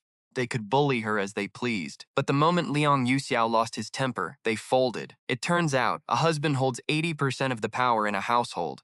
Only now did Liang Yuxiao realize that, without even noticing, he had fallen for this beautiful, gentle woman. Chao Yingying was a fading scar, but she was his future. Liang Yuxiao whispered, aching for Lin Qiye 7 nights. "Once you wake up, we will truly be a couple. We'll have a house full of children and live a good life, okay?" Liang Yuxiao thought his devotion was moving heaven and earth. He had no idea that Lin Qiye, who was faking unconsciousness, wanted to kick him into next week. When she was first found, she had stopped breathing. She had come back to life only after being returned to the estate, though the doctor warned her internal injuries might keep her in a coma forever. Meanwhile, the palace was bathed in dusk. Xiuyuan had returned to his true form. Learning from Wei that Lin Qiye was alive, though unconscious, pulled him out of his hollow state. He had changed into robes of midnight black silk, embroidered with purple gold dragons that covered his sleeves. The pearl curtains on his crown swayed with his steady, deliberate gait. Standing at 6'3", he had broad shoulders and a narrow waist. His handsome, unbothered face carried the cold authority of an emperor, while his narrow phoenix eyes held a chilling indifference to the world. He had mastered his emotions to see the Empress Dowager. He couldn't let his mother worry over his reckless behavior any longer. Empress Dowager Lin looked shocked. Before her sat a plate of rose and gorgon fruitcakes, now half-eaten. Seeing her son's composed state, so different from the dead-eyed man brought back earlier, she felt a glimmer of relief. She sighed, asking if he had finally come back to his senses. She was clearly still angry that he had run off over the succession issue. Xiuyuan apologized for causing her concern. "Worrying is a mother's duty, isn't it?" she replied, reaching out to him. Xiuyuan stepped forward, took her hand, and sat beside her. Looking at how thin and weathered he had become, her anger dissolved into pity. Do you remember the night we finally left the cold palace? She asked earnestly. Xiuyuan nodded. I remember. The sunset was vibrant, truly beautiful. The Empress Dowager's eyes misted over. She shook her head. I don't remember the sunset. I only remember you looking at that prison that trapped us for years, vowing to take your destiny into your own hands. Xiuyuan sat stunned, nodding slowly, unsure where she was heading with this. The Empress Dowager sighed and patted his hand. You did it. You became emperor, the most powerful man under heaven. I am proud, but deeply saddened too. Heaven doesn't grant perfection. You have power and status, but it cost you the ability to have heirs. I tried to force your hand, hoping for a grandchild. But I see now. I cannot kill my only son for a grandchild who doesn't exist yet. But I am not reconciled. I truly am not. We sacrificed everything, nearly our lives, to reach this position. To hand it over to others now, I would die with regret. Xiuyuan felt a heavy weight in his chest. Thinking of the unconscious Lin Qiye and his grieving mother, he felt like a pathetic emperor. He couldn't protect his lover, comfort his mother, or secure an heir. For all his imperial glory, he felt utterly useless. Perhaps Li Tinghai was right. He was just a self-important fool, blind to reality and helpless to change anything. The Empress Dowager's eyes turned red again. Emperor, let us select more noble women. If this batch fails to produce an heir, we can adopt from the royal clan. This is the last time, please. Seeing her bring up marriage and heirs yet again, Xiuyuan knew the moment had arrived. He squeezed her hand back. Mother, do you want a daughter-in-law? She looked confused. Don't you already have 50 women in the harem? Xiuyuan pressed on. If you give your blessing, I will bring one to you in a few days. But I must warn you, her background is unique. Who? Xiuyuan took a deep breath. The wife of the Ningyuan Marquis heir, the eldest daughter of the Qiao family, Lin Qiye. The Empress Dowager froze, then pondered, her face turning ugly. Nonsense. That vixen, that seductress. You've only been around her a month, and you're already bewitched? No, I will not allow such a woman into the palace. She never used her royal title in private, but today she was truly furious. Was her son mad? A woman with a ruined reputation, and someone else's wife at that? The Empress Dowager's face darkened as she pondered. Absurd. She is nothing but a seductive demon. You've only known her a month. Are you so bewitched? I won't allow a woman of that status to enter the palace. She rarely abandoned her formal tone. But today she was truly furious. Had her son lost his mind, a woman with a ruined reputation, and married to another man? Guarded woman. How can she match an emperor? Xiuyuan faced her rage calmly. I didn't come to discuss this with you, mother. I am telling you, I have made my choice. The Empress Dowager's head throbbed. She grabbed a bean cake, eating it angrily. Choke on it if you must. I won't listen to your nonsense. Xiuyuan knelt, recounting how he met Lin Qiye and the 2 times she saved his life. He held back one detail, the desire he felt for her. His mother didn't know he was impotent. She only thought he was indifferent to women and focused on his duties. Her brow relaxed slightly, but she refused to budge. Regardless, she is your subordinate's wife. Do you want to be remembered as a tyrant? Mother, the late Empress was married to a scholar before she married Father, wasn't she? I don't care about her reputation. Even with Father's dedication, people still whispered he was a tyrant. She is my savior and the woman I want to spend my life with. So, Mother, whether you agree or not, I will have her. He bowed 3 times and left. In the following days, Lin Qiye recovered in the shadows, drifting in and out of consciousness. The Emperor, meanwhile, acted with lightning speed. He didn't purge his enemies immediately. Instead, he ordered his secret guards to gather ironclad evidence. He waited for the perfect moment. The princess's request to marry General Li was rejected. Because of the adultery scandal, the general was stripped of power. Confined to his estate, the court buzzed with gossip. Opportunistic officials scrambled to distance themselves from him. Princess faced reprimands. The Xiu family, the Empress's kin, suffered their biggest blow yet. Her father was demoted. Brothers were punished. It was publicly blamed on the princess's attempt to burn the man she was engaged to. The Empress failed to advise her and indulged her, losing face for the royal family. The Xiu family panicked. They were guilty. Truth about the princess's identity came out. It meant execution for 9 generations. They had hoped to win over Li Tinghai, and with military power behind them, they planned to plant their own women in the palace. Even if exposed, the emperor would be forced to swallow his pride. But now, with the marriage blocked, they needed a new plan. Just then, Marquis Ningyuan returned, saving the 8th prince from an assassination attempt. Liang Rushue seized the moment to get close to the prince. The emperor rewarded the Liang family with golden titles. Liang Yuxiao was promoted, and the Liang matriarch received a high-ranking title. Hearing the injured woman was in the Liang home, the emperor sent royal physicians and priceless medicines.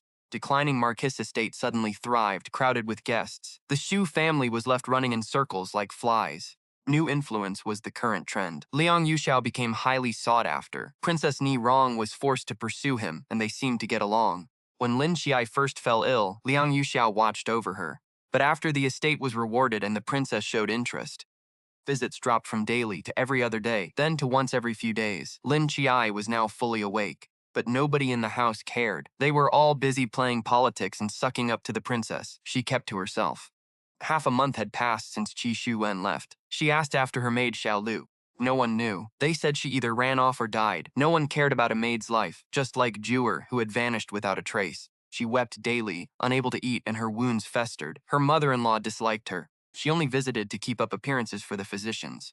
Once they left, the mother-in-law revealed her true face. With Liang Yuxiao out boating with the princess, she harassed Lin Qiye again.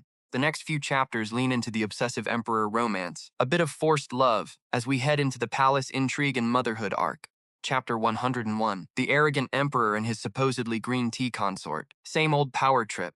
He claimed his wounds were festering and bringing bad luck, forcing him to Sangguan Pass to pray for the manor. The family played it coy about whether Qiye was dead or alive, all while bragging about the herbs they wasted on him.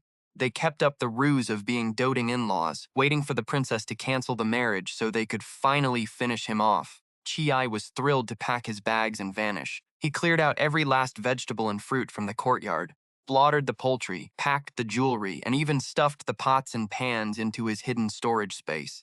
He took all the medicinal gifts from the emperor too. If this were a survival novel, he would have looted the entire estate. It wasn't the right time for a full-scale purge yet, but he left the place absolutely spotless. He didn't leave even a chipped bowl behind. Hopping into the carriage with Qing'er to snack on osmanthus cakes on the way to Sangguan Pass felt more like a spring vacation than an exile. The emperor's storytellers were everywhere, spreading dirt on Qiangying. They told tales of how she bullied her sister, ruined reputations, and bedded General Li until he suffered a stroke in bed. Stories were lurid and vivid, as if the narrators had been there themselves. Some even claimed her blood was toxic, joked that her poison would drive a man mad and kill him. Chai, once the target of such slander, just smirked. He had become the saintly victim, and Qi Yi couldn't stop smiling. Xiuyuan certainly knew how to control the headlines. Qiangyang's status was in the gutter. Her father loathed her, her brothers abused her, and her mother was too scared to help. Chai finally knew what it felt like to be on the other side. The carriage rolled on slowly. Back at Sangguan Pass, the site of their first meeting, he sat on the thin wooden bed and watched Qing'er bustle about. Felt a strange pang of nostalgia, as if he were falling back into those familiar warm arms. Habit is a terrifying thing. Even without love, the years of intimacy meant Xiuyuan had carved out a permanent spot in his heart. Being with someone he actually liked was miles better than being forced to bear children for a man he couldn't stand. Xiuyuan was gone, and there was no need to pray, so he spent his days lounging with Qing'er. He handed Qing'er a cola, laughing until he cried as the boy gasped at the fizz, telling him it was holy water that would cause hemorrhoids if not finished. Terrified, Qing'er downed the whole thing and started hiccuping uncontrollably. Chai almost told him the truth, but let the joke stand. He shared spicy snacks, lipsticks, and nail polish, keeping Qing'er entertained and happy.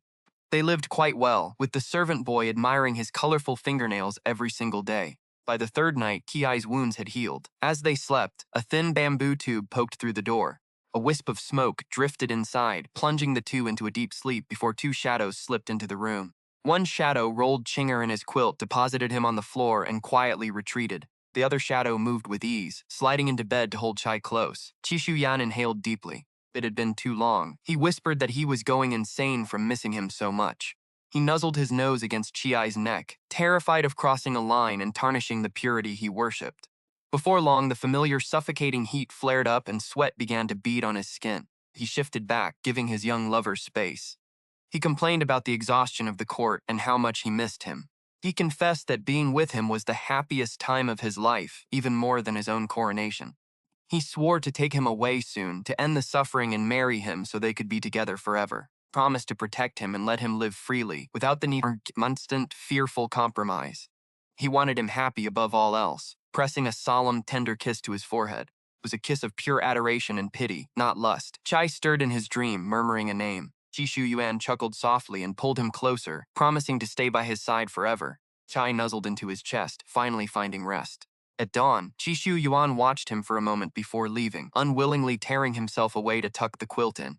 His loyal subordinate tossed the sleeping Qing'er back into the bed and followed his master out. When the two woke up to collect due, Qing'er complained about a strange, aching pain in his lower back. He felt like he had been beaten up overnight. Chai teased him, saying he must have slept in a weird position. Promised to watch him sleep that night and wake him up if he moved wrong, which Qing'er gratefully agreed to. Don't you dare fall asleep before I do. Trust me, I'm a professional night owl. If the moon doesn't sleep, I don't sleep. I'm a nocturnal master. Forget it then. A beauty like you shouldn't be staying up all night. Laughing and chatting, they wandered into the bamboo grove, completely unaware. The figure was tailing them, cool and steady. A pair of eyes locked onto Lin Qiye's graceful silhouette, burning with raw, greedy intent. Chapter 102. The hegemonic character, the imperial consort, and the foolish green tea demoness. Suddenly, Qing'er stared at the bamboo tube in her hand and let out a yelp. Lin Qiye hurried over to take a look. What is it, Qing'er? Qing'er handed over the tube used for gathering dew. Look, miss, just look. The little spider inside. It's creepy. Lin Qiye leaned in. Sure enough, a tiny spider was struggling to crawl up the side of the tube. She gave a huff, quickly grabbed a thin bamboo skewer, flicked the spider out, and tossed it away. Back to work. It can't bite you. Qing'er pouted. Miss, isn't this a bit too pretentious? Acting like some stuffy scholar using bamboo-filtered dew for tea? To me, it tastes no different than well water. Lin Qiye tapped her forehead with a smile. This is rootless water, the essence of heaven and earth. It clears the mind. You're still young, so you haven't developed the palate for it yet. You're only 17 yourself, miss. In the prime of your youth, why do you talk like some crusty old academic? Lin Qiye smiled, lips pressed shut, and said nothing. She went back to collecting dew. How could she tell Qing'er that she was actually an ancient soul who had lived for nearly 200 years? She mused to herself, when we get back, should we have roast chicken or grilled fish?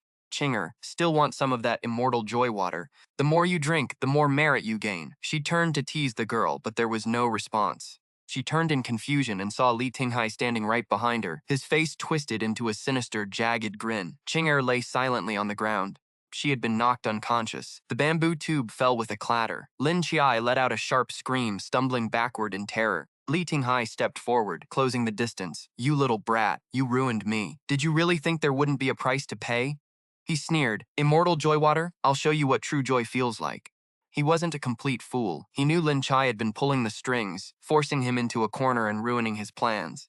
Qiao Yingying, that useless woman he'd been stuck with, had caused his plan to frame and humiliate Lin Qiye to crumble completely. Not only that, but he had lost his chance to use the princess as a pawn. Today, he would ruin Lin Qiye, strip her bare and hang her in the city square. Lin Qiye turned and ran, screaming. But she was no match for Li Tinghai's speed. He lunged, grabbing her shoulder. With a sharp rip, her robes tore open. Vast expanse of her snow-white back was exposed. Lin Qiye collapsed to the ground, frantically trying to shield herself as Li Tinghai pounced. He grabbed her throat, pinning her to the earth, ready to strike. Suddenly, a sword whistled through the air. Li Tinghai reacted on instinct, rolling aside to dodge the blade. Scanned the area, eyes wide. Who's there? Silence. His gaze darted around and he grabbed Lin Qiye to use as a human shield. They fired another arrow. He'd make sure this little wench took the hit. Just then, a figure slowly emerged from the distant woods. Li Tinghai narrowed his eyes, his focus splintering. He was so distracted he didn't notice another arrow whistling toward him from behind. Struck his calf. He roared in pain, throwing Lin Qiye several meters away. He yanked the arrow out, but his vision began to blur. Gritted his teeth. He had to flee, or if reinforcements arrived, he'd be finished. Lin Qiye crawled desperately toward Qing'er, scooping her up to check her breathing. Only when she realized the girl was fine did she let out a breath. Stranger approached. He was tall, upright as a pine, dressed in long black robes layered with an expensive purple-tinted silk coat. Presence was cold and refined, his face so perfect it seemed crafted by the gods. Every line of his features was exquisite. Brow was etched with a frosty chill, but his eyes they held a warmth so deep it was impossible to look away. Xiuyuan. He knelt beside her, pulling Lin Qiye into his arms. Are you all right? He whispered. Lin Qiye looked up, eyes red, shrinking away. Who are you? What are you doing? Xiuyuan said tenderly. Don't be afraid, I'm here to save you. Spoke, her torn robe slid off her shoulder, revealing her collarbone and a pale pink bodice. She gasped, frantically trying to pull her clothes shut. Xiuyuan stared, his face flushing with a sudden intoxicating heat. The system chimed in smugly. Host, I'm just saying, my timing is impeccable. Won't this drive the male lead crazy? Lin Qiye thought, I really don't appreciate this. Her robe was ruined. She tugged the left side and the right fell open. She pulled the right and the left split wider. struggling with herself for a long moment, she finally managed to bundle the fabric together, only for more of her back to be exposed. She bit her lip, nearly crying. Xiuyuan forced a cough, turning his back to her, his face burning like a monkey's. He unfastened his outer robe. He reached back to hand it to her, but his hand brushed against her skin. Felt like he'd touched a live flame. He recoiled, his heart hammering against his ribs like a trapped bird. Though they had spent time together and he'd seen glimpses of her, he hadn't been in love then. She was just art to be admired. Everything was different now. He was obsessed, love driving him to the brink of madness. He couldn't be calm. Even a single touch, a fleeting glance, ignited the most forbidden desires deep within him. Was this really what it felt like to be a man? Even just a glance or a touch ignites his darkest, most secret impulses. So this is what it feels like to be a man. All those decades felt like a waste. Lin Qiye scrambled to pull her robe on, stammering, "Thank you for the help, young master. I will surely repay this." Xiuyuan waited until she was decent before turning around. "It was nothing, just a bystander helping out. I'll see you home. We'll save you from more trouble on the way." After all, an innocent man can still be targeted for his treasures. He was, of course, talking about Lin Qiye. Only he, the sovereign of the 9 provinces, could protect such a beautiful, trouble-attracting face from predators. Lin Qiye hesitated, then nodded in thanks. He hoisted Qinger onto his back and headed toward the Taoist temple. Xiuyuan was famously fastidious. He barely touched his own subordinates, let alone women. Until now, the only women he had ever touched were his mother and his daughter. He wouldn't even dream of carrying Qinger, but he couldn't stand seeing Lin Qiye struggle. Anan jumped out to help, but Lin Qiye shook her off.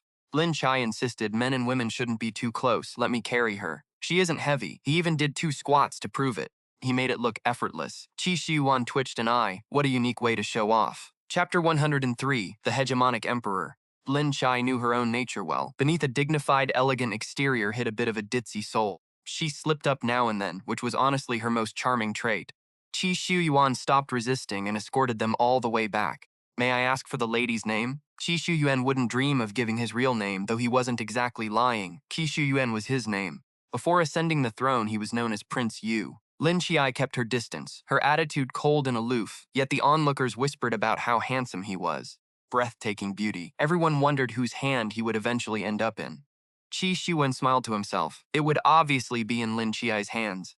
Back at the Taoist temple, Lin Qiye bowed, thanking him. "My thanks for the escort, young master. Please wait a moment. I shall fetch the silver for you. I wish to pay for the rescue and the garment as well." He shook his head. "I didn't save you for a reward. Taking your money would only demean my actions. Truly wish to repay me, just grant me a favor when I need it later. Think of it as a debt." Lin Qiye bit her lip.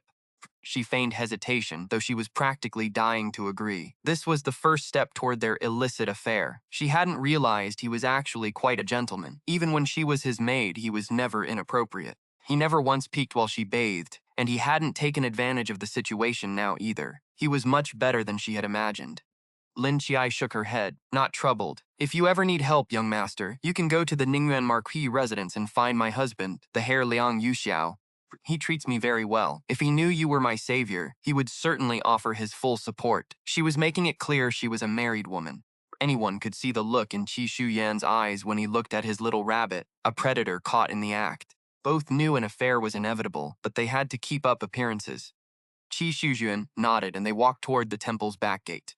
After a short walk, Lin Qiye asked, confused, "Young Master Qiye, I've arrived. You needn't walk me any further." "You've arrived, and so have I," he said with breezy indifference. But Lin Qiye, with her mind full of wild scenarios, found that statement strange. She hurriedly shook the inappropriate thoughts from her head, desperate to drive them away. Xiuyuan halted the command. "I'm staying in the guest room right next door to yours. If you need anything, just come find me." Lin Qiye felt played and puffed up. "Why didn't you say so earlier?" "The lady didn't ask," Xiuyuan replied, suppressing a laugh. He wanted to pinch her cheeks. "You should call me madam." "As you wish, lady." With that, Xiuyuan drew a folding fan from his waist and flicked it open right in front of her. He waved it lightly, a hint of flirtation in his smile, and turned to leave. He was definitely teasing her.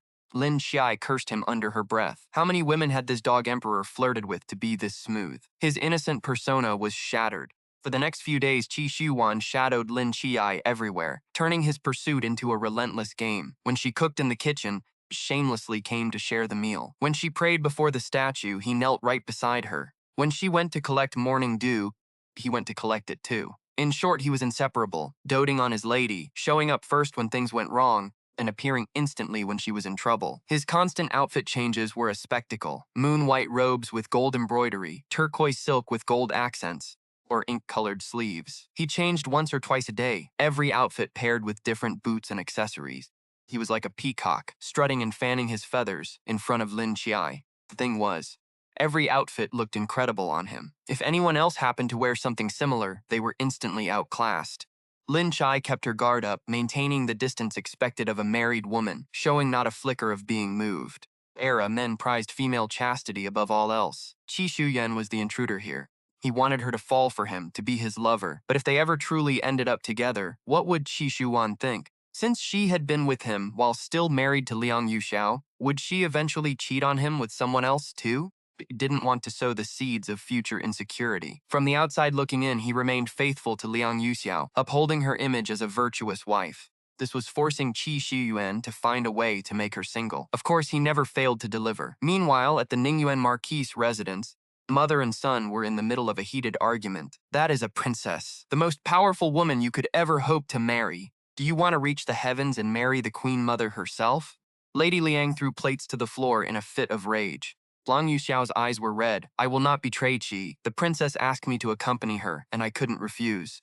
But I am married to Chai, and I must be responsible for her. Liang Yuxiao was tempted, though. He was just the heir to a declining mansion. Studied for years, but hadn't even cracked the top 50 in the exams. His father was cautious, and the Liang family was in a precarious spot. Father dared not even try to secure him a decent position. He had the title of a marquis here, but he was really just a useless man living off his family. If he married the princess, everything would change. Those who once mocked him would be begging for his favor. Interactions with the princess had been going well. Though she couldn't compare to Lin Qiye in looks, his future seemed far more important. He loved Lin Qiye and didn't intend to let her go. He figured that once he divorced her, she would have nowhere to return to but the temple. Then he would find a way to take her out and keep her as a mistress, living a life of luxury and pleasure. However, the image of a devoted husband he had built up was still fresh in everyone's minds. To abandon Lin Qiye the moment the princess showed interest? He couldn't do that. It would ruin his reputation. He couldn't just dump his wife to remarry. He had to be cornered, forced into a spot where divorce and marrying the princess were his only options.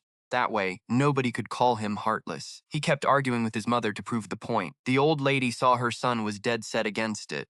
She shook with rage, screaming for servants to bring out the family law sticks, determined to beat some sense into this rebellious son. Usually, she wouldn't touch a hair on his head, but for the sake of heaven-sent wealth, she didn't care anymore. He couldn't afford to miss the princess. Even if it meant breaking his legs, she had to force him to agree. Chapter 104. Tyrannical Emperor versus the ditzy green tea concubine. Liang Yuxiao, that piece of work, took a beating, shrieking louder than a slaughtered pig. Yet, he gritted his teeth and refused. When the old Marquis returned, he saw his son was still stubborn, insisting on keeping that woman who turned the Liang house upside down. So furious, he beat him raw, knocking the boy unconscious 3 or 4 times. Covered in wounds, a doctor was called in overnight. Liang Yuxiao lay in bed, wincing in pain. The act was fully committed now. He planned to give in the next morning when his parents came back to pressure him, but he didn't expect the Marquis and his wife to be so impatient. They wanted to eliminate all risks and kill Lin Qiye. Only with him dead would their son stop obsessing over the woman who seduced him.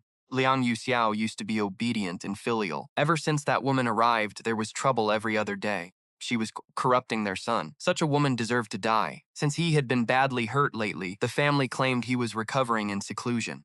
They sent word he was at Songking Pass. Once they killed him, they'd just say the Taoist priest couldn't save him, the king of hell took his life. Nobody would question it, and the princess could marry in. They sent assassins that night. Lin Qiye was sleeping with Chinger when it happened. System alerted him that hostile entities were closing in. Lin Qiye didn't panic, he just curled his lips into a smile. He knew this day would come. He could guess the Marquis's household plots with his eyes closed. They were forcing Liang Yuxiao to marry the princess. Liang Yuxiao's fake refusal was just a pig pretending to be an elephant. He wanted to look forced while having his cake and eating it too. His own life was just an eyesore to them. This life was no different from the last. His survival was just a token to offer the princess. Assassin pried open the door and swung a blade straight at Lin Qiye. Lin Qiye woke up at the critical moment and screamed. He grabbed Chinger, rolled off the bed, and while screaming, shouted for help from the system in his mind. Xiuyuan woke instantly, rushing out ahead of time. He saw Lin Qiye under attack. He lunged at the assassin. The attacker was mediocre, and Xiuyuan could have finished him in 5 moves, but he dragged it out to 10. He even let the assassin cut his arm on purpose before killing him. And Wei jumped out, his sword stained with blood. He must have killed others outside. Seeing the Emperor's arm bleeding, and Wei knelt. "Your Majesty, forgive me. This servant arrived too late. Please execute me."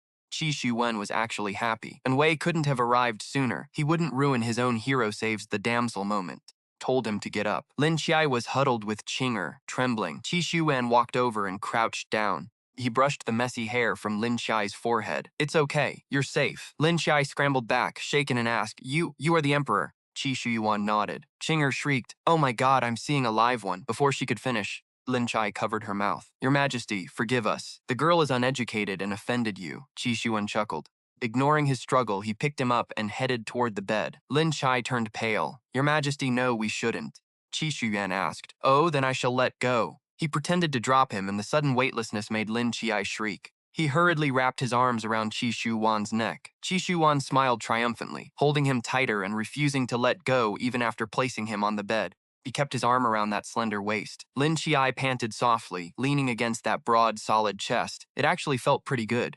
Having a few kids with such a top-tier handsome man wasn't entirely unacceptable, but for now he had to keep up the persona. He coughed a few times, pushed out of the embrace, and knelt on the floor. "Thank you for saving me, Your Majesty. I am forever in your debt."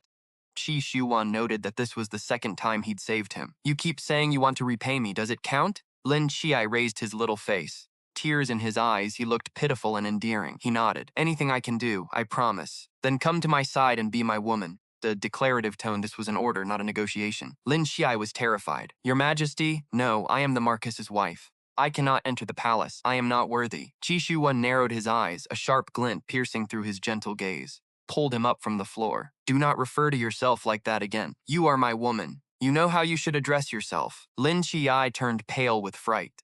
Tears streaming down, he begged, "I dare not offend you. Please, Your Majesty, spare me." Xiuyuan stood up. Tall frame loomed like a mountain, a terrifying pressure radiating from him. He stepped forward, and Lin Qiye retreated. "I, the Emperor, want to make you my consort. Whether you like it or not, there is no way out." But he gripped Lin Qiye's wrist and pinned him against the wall, voice husky. "Come back to the palace with me. I don't want to hear you refuse." Ling Qi stared at him, tears streaming down, her body trembling and weak. He refused to give in, shaking his head. Fragile, broken look tugged at Xiuyuan's heart, softening his tone. "Fine, I won't force you. I'll give you time." In truth, she had no choice. Who could say no to the Emperor? Feeling secure in his victory, he exhaled and reached out to tuck back her hair. Ling Qi strictly maintained her modesty, refusing his touch, a reaction that infuriated Xiuyuan, who cornered her against the wall. Truly refuse? Ling Qi shook her head, adamant. Xiuyuan gritted his teeth. He couldn't tell her he was Xiao Liu, nor could he force her to comply. He couldn't bear it. Each tear of hers felt like a dagger to his heart. "Ling Qi, what do I do with you?" Frantic, he grabbed her chin. Forcing her to look up at him, he leaned in and kissed her. "No!" Ling Qi gasped, trembling in terror. In a fit of shock and rage, she swung her hand and slapped him. The sharp crack echoed through the small, cramped room. Both Xiuyuan and Ling Qi froze. Terrified, Ling Qi collapsed to the floor, kowtowing frantically. "Your Majesty, spare me! I have committed a grave sin. Please forgive me." Qinger also hit her head against the floor. The joy of seeing the Emperor instantly shattered. Xiuyuan reached out to help her up, wanting to say he didn't blame her, but his movement sent Ling Qi scrambling away in a panic. Her hair was disheveled, her clothes in disarray, and she shook like a leaf, her eyes red and swollen.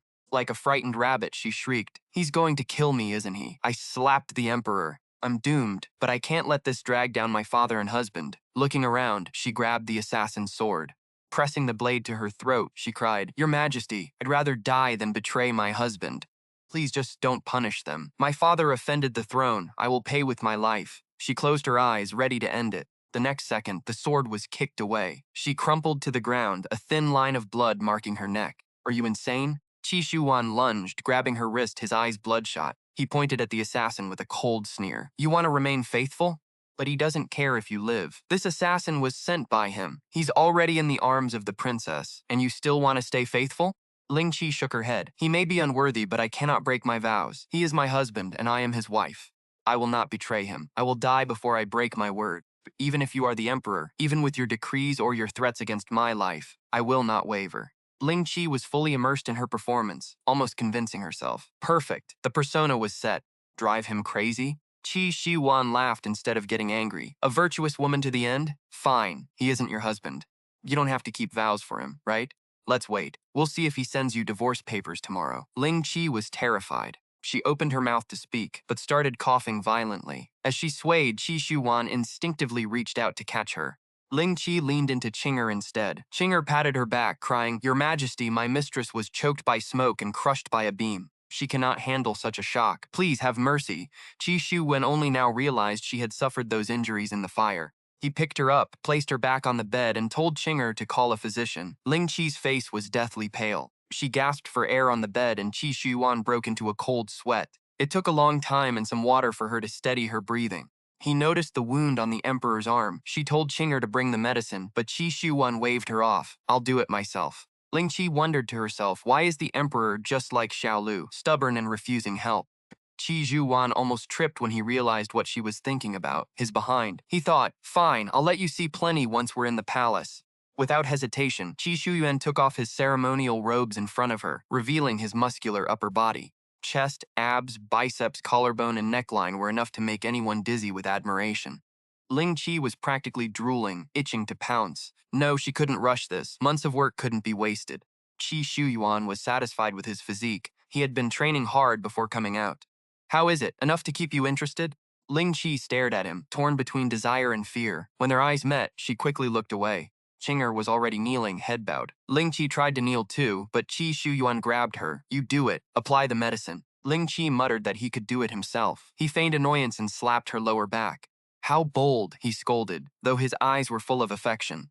Lin Qiye gasped, blushing in embarrassment. This emperor was shameless, grabbing her like that. She should have slapped him harder. Xiuyuan's eye twitched. She was a contrary little thing, daring to call him shameless. Thought, so be it. Who needs shame anyway? It's just trouble to keep up. Lin Qiye didn't dare defy a decree, so she began to dress his wound, her movements careful and precise. Under the dim candlelight, the beautiful woman panted softly, a light sweat on her brow, looking truly pitiable as she bandaged him. Gaze remained fixed on him, never once wavering. While he kept a calm exterior, his mind was a storm of inner complaints. Bandaging finished. Xiuyuan stood up, habitually spreading his arms, waiting for the other to dress him. But he noticed Lin Qiye blinking at him, looking utterly bewildered, his eyes clearly shouting, "What a jerk!" Xiuyuan suddenly remembered he wasn't in the palace. Lin Qiye had never served a husband before, so he hadn't a clue what to do. Clueless and clumsy, but truly adorable. Xiuyuan raised an eyebrow and dressed himself. Seeing this, Lin Qiye kept up his act, kneeling to offer a formal, submissive farewell to the emperor. Qinger, who had barely managed to stand, plopped right back down. Knees bruised and aching, Xiuyuan found the sight amusing. "Did I say I was leaving? Why all this bowing?" Lin Qiye ignored him, letting the words wash over him like background noise. Lin Qiye remained kneeling until Xiuyuan hauled him up by the arms. Lin Qiye immediately shook him off and stepped back. Xiuyuan scoffed. He yanked him back into an embrace. As Lin Qiye struggled, Xiuyuan growled, "Keep struggling and I'll kiss you." Silenced the little rabbit in his arms instantly. "Just hold me and be obedient," he murmured, his voice a low, seductive lure near Lin Qiye's ear. "I wouldn't dare presume, Your Majesty." Mac. Xiuyuan planted a punitive kiss on his cheek. "Just hold me. If you don't like calling yourself a concubine, we can just use our names. I, the Emperor, permit it. If you call yourself a concubine again, I'll punish you." Lin Qiye instinctively blurted. But no, his adorable defiance thoroughly delighted Xiuyuan. Lin Qiye reached out, grabbing Xiuyuan's waist to hold him, though Xiuyuan didn't force it. He knew Lin Qiye was a woman who valued her boundaries, so he wouldn't rush him now. Tomorrow, he would have him completely. There was no need to rush. Chapter 106, Dominant Emperor versus Foolish Green Tea Concubine, Part 33. The next day, Lin Qiye woke to frantic knocking. Liang Yuxiao burst in, Du still clinging to his robes, accompanied by Liang Yi. Seeing Lin Qiye was unharmed, he let out a breath. "Are you all right?" Lin Qiye smiled thinly, offering a distant, formal bow. "The hair hope I was hurt?" Liang Yuxiao's heart sank. "Qiye, why act so distant?" "It's not about distance, hair. You are now the princess's husband. How could I be anything but polite?" Liang Yuxiao drew a shaky breath, deciding to drop the act. "You know?" "Yes, I know. I was fortunate to be saved by a noble person last night. Otherwise, I would have had to trouble you to collect my corpse today, hair." Liang Yuxiao reached out to touch his face, but Lin Qiye stepped back. Liang Yuxiao assumed he was just jealous and heartbroken for his sake. "Qiye, this was my fault, but I was powerless. A royal decree. I couldn't refuse. Is that so? I wasn't aware that in this world, one could be forced to drink if they truly refused." Whether it's the princess or the emperor, if you were truly determined to refuse, you would have found a way. It only depends on whether you wanted to. Liang Yuxiao felt a mix of heartache and frustration. He had already taken several beatings for him. What more did he want? Qiye, stop making a scene. Be reasonable. I didn't want to leave you. I'll arrange for you to stay at Pudu Temple. Once the princess is pregnant, she won't watch so closely. I'll smuggle you back in somehow. We can live our lives as we used to. I'm only doing this because I love you, you must understand. Lin Qiye was truly too tired to waste breath on such a pathetic, spineless man. The stench of his arrogance was stifling. He held out a hand. Fine, give it to me. I'll sign. Liang Yuxiao pulled out a separation agreement. Princess insists on a simple separation, not a formal divorce. Lin Qiye laughed. If there is no divorce, I will not sign. If you truly want to prove your loyalty to the princess by discarding me, just kill me now. Take my head to her, wouldn't that make her even happier? Enough. Liang Yuxiao threw the papers at him. I misjudged you. I didn't expect you to be this unruly. How dare you provoke the princess? So you truly are this shrewish. Was everything before just a disguise? I have no interest in your nonsense. Give me the divorce papers. I will sign immediately to set you free. Otherwise, if word gets out that the princess forced the heir to separate from his wife, and that she drove a virtuous wife to her death, that is a stain. If the Marquise's estate ever falls, this will be the leverage others use to destroy you. Think carefully. Mind your manners. Lin Qiye's words were sharp and absolute. Liang Yuxiao sputtered, unable to find a single rebuttal. Finally, he wrote out the divorce agreement and signed. Lin Qiye checked it, found no issues, and signed as well. He sighed in relief. By the way, I expect my dowry returned. There is no precedent for keeping a former wife's property. Princess won't be pleased if she finds out. The dowry list exists in 2 copies, one in the estate's private vault and one with me. I will inventory it and nothing must be missing. I ask the heir to be diligent in returning it. Kinger, show the guest out. Lin Qiye turned his head away. Kinger lifted her chin. Here, please leave. Our young lady needs to rest. Liang Yuxiao suddenly realized that Lin Qiye's maids had never called him the heir's consort, always young lady. This mean Lin Qiye never intended to be his wife? That he had never loved him? Just as Liang Yuxiao opened his mouth to ask, a voice rang out. Emperor has arrived. Why would the emperor be here? Liang Yuxiao fell to his knees in utter confusion. Liang Yuxiao suddenly realized that Lin Qiye's maids never called her princess. They always just said miss. Did that mean she never intended to be his wife? She had never liked him? Liang Yuxiao was about to ask. Then a eunuch's voice rang out. The emperor has arrived. Why was he here? Liang Yuxiao knelt in confusion, trembling as he paid his respects. Xiuyuan strode in, his long robes trailing behind him. He flicked open his folding fan, wearing a carefree smile. Well, everyone is here. Did I arrive just in time for the imperial decree? Liang Yuxiao's heart hammered against his ribs, a strange, indescribable emotion swelling within him. Your Majesty, how did you know I'd been waiting so long? Xiuyuan just chuckled. Voice was crisp yet laced with murderous intent. With a wave of his hand, the eunuch beside him unfurled the scroll. By the mandate of heaven, the emperor decrees. Lin Qiye, daughter of the imperial physician, is heroic and fearless. Having saved the emperor, she is worthy of great reward. She is hereby granted the title of noble lady, bestowed this 14th day of September. So it is written. Liang Yuxiao stared, stunned, as if he'd seen a ghost. Fingers tightened until his knuckles turned white. He stared at Lin Qiye and the emperor in disbelief. Lin Qiye knelt to receive the order, thanking the emperor for his grace. The eunuch smiled thinly. As a noble lady, you should refer to yourself as your subject. Lin Qiye pursed her lips. This subject accepts the decree and thanks you for your grace. The eunuch finally handed over the scroll. Xiuyuan stepped forward to lift her up, pulling Lin Qiye into his arms without a second thought. Do you like the title? I've chosen a small pet name for you. I name you Ru Soft. I know you are soft on the outside, but tough within, like a blade of grass. It pleases me. Lin Qiye whispered, if it is a gift from the emperor, I treasure it. Liang Yuxiao's tears fell, his voice shaking with humiliation. Your Majesty, what is the meaning of this? Bold! How dare you question the emperor? The eunuch snapped. Xiuyuan waved him off, feigning nonchalance. Marquis, why do you ask? You have already divorced her, so there are no more ties. Since noble Lady Lin saved me, I choose to bring her into my palace. Do you really expect me to ask for your opinion, the ex-husband? He emphasized the words, watching Liang Yuxiao's face turn ash gray. Liang Yuxiao clenched his fists, forcing out, I dare not, your Majesty. Better that you don't. Know your place. Don't dream of things that aren't yours, some beautiful things. Even if you hold them in your hands, you should know you were never worthy of them. Xiuyuan was ecstatic, thinking back to the humiliation he'd suffered at the Lang estate. Being beaten, kicked out the door, groped by Liang Yuxiao, and then told he would be taken as a concubine. Moment, Xiuyuan felt a rush of pure triumph. It was better than his coronation. Liang Yuxiao, driven by some desperate courage, his knuckles cracked as he gripped his fists. Your Majesty, why do you steal my wife? Lin Qiye is my wife. Xiuyuan's eyes narrowed coldly. He sneered. I should ask you, when did you ever treat her as a wife? If you had, you wouldn't have discarded her to marry another. If you wanted to end it, you should have been honest, returned her dowry, and persuaded her kindly. Instead, you cast aside your original wife to please your new one, kept her dowry, and chased status and power. The Lang family sent assassins for her last night. Do you think I don't know? Let me tell you this. You can cast her aside, but others will love and protect her, cherishing her like a treasure. Ply felt a pang of sorrow, tears welling up. Liang Yuxiao did feel guilty toward her, but that guilt couldn't outweigh his anger at being betrayed. Not daring to lash out at the emperor, he turned on her. You bitch! How dare you seduce the emperor? I thought you had changed, but it was all a mask. You are nothing but a shameless slut. Silence, the eunuch bellowed. This is the noble Lady Ru. How dare you be so rude? The assassin you sent last night. Caught spying on her. They tried to silence me and even drew blood. It was noble Lady Ru who saved me. Liang Yuxiao, I am busy with court matters. I hope when I am free, I don't recall this incident. Xiuyuan's message was clear. Their assassins had harmed the emperor. If he didn't pursue it, everyone was safe. If he did, the entire Liang family would be wiped out. Wasn't something a mere kowtow could fix. Liang Yuxiao went deathly silent. With a wave, the emperor had him thrown out. Xiuyuan hugged Lin Qiye tightly. I finally have you, Qiye. Lin Qiye let his frail body lean into the man, her hand gripping the scroll so hard her knuckles ached. Inside, she was singing for joy, but her face remained a mask of sorrow and reluctance. She whispered, Your Majesty, do you really have me?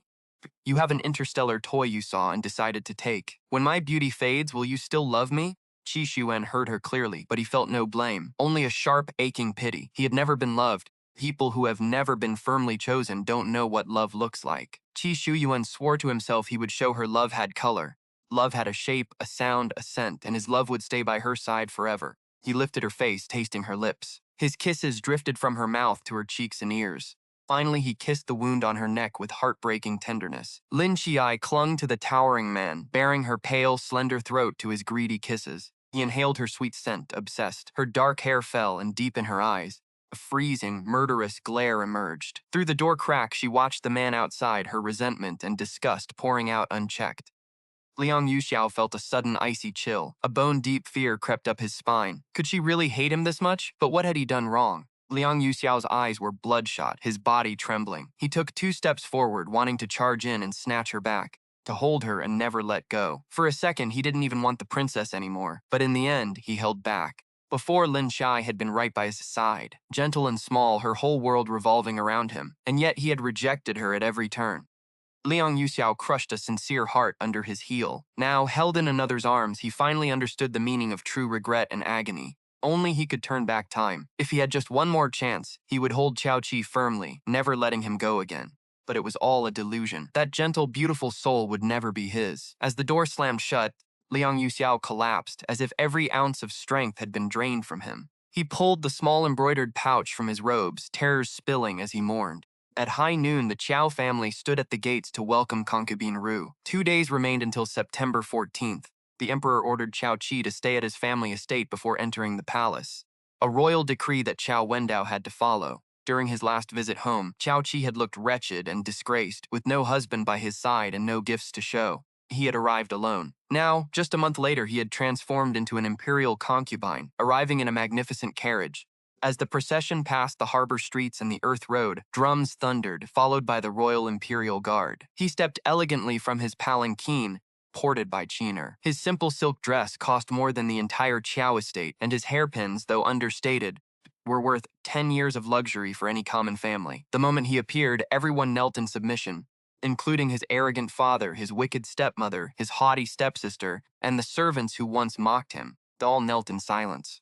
Qiao Wendao led the family in greeting the concubine, his words forced and resentful. Rage burned, yet it was masked by a flicker of vanity. This hypocritical man felt humiliated. He detested that the child he once scorned as trash now held such high status. He hated kneeling before him. Yet, his pride surged, knowing he was now practically the emperor's father-in-law. His own rise to power felt inevitable. Stepmother and Qiao Yingying crushed their palms in fury. Nothing is more devastating than seeing someone you once deemed inferior reach heights you could never achieve, especially when there is bad blood between you. Qiye stepped forward, looking at their trembling forms, and let out a soft laugh. After a long moment, he said, "Chow Darren, please rise. I am tired and wish to rest." Chinner immediately asked, "Is the room ready? The concubine deserves the best quarters." Chow Chi couldn't help but smile at him. Chinner flashed a cheeky, defiant grin, a loyal dog barking at others' expense. It was endearing. Chow Chi remembered the past life.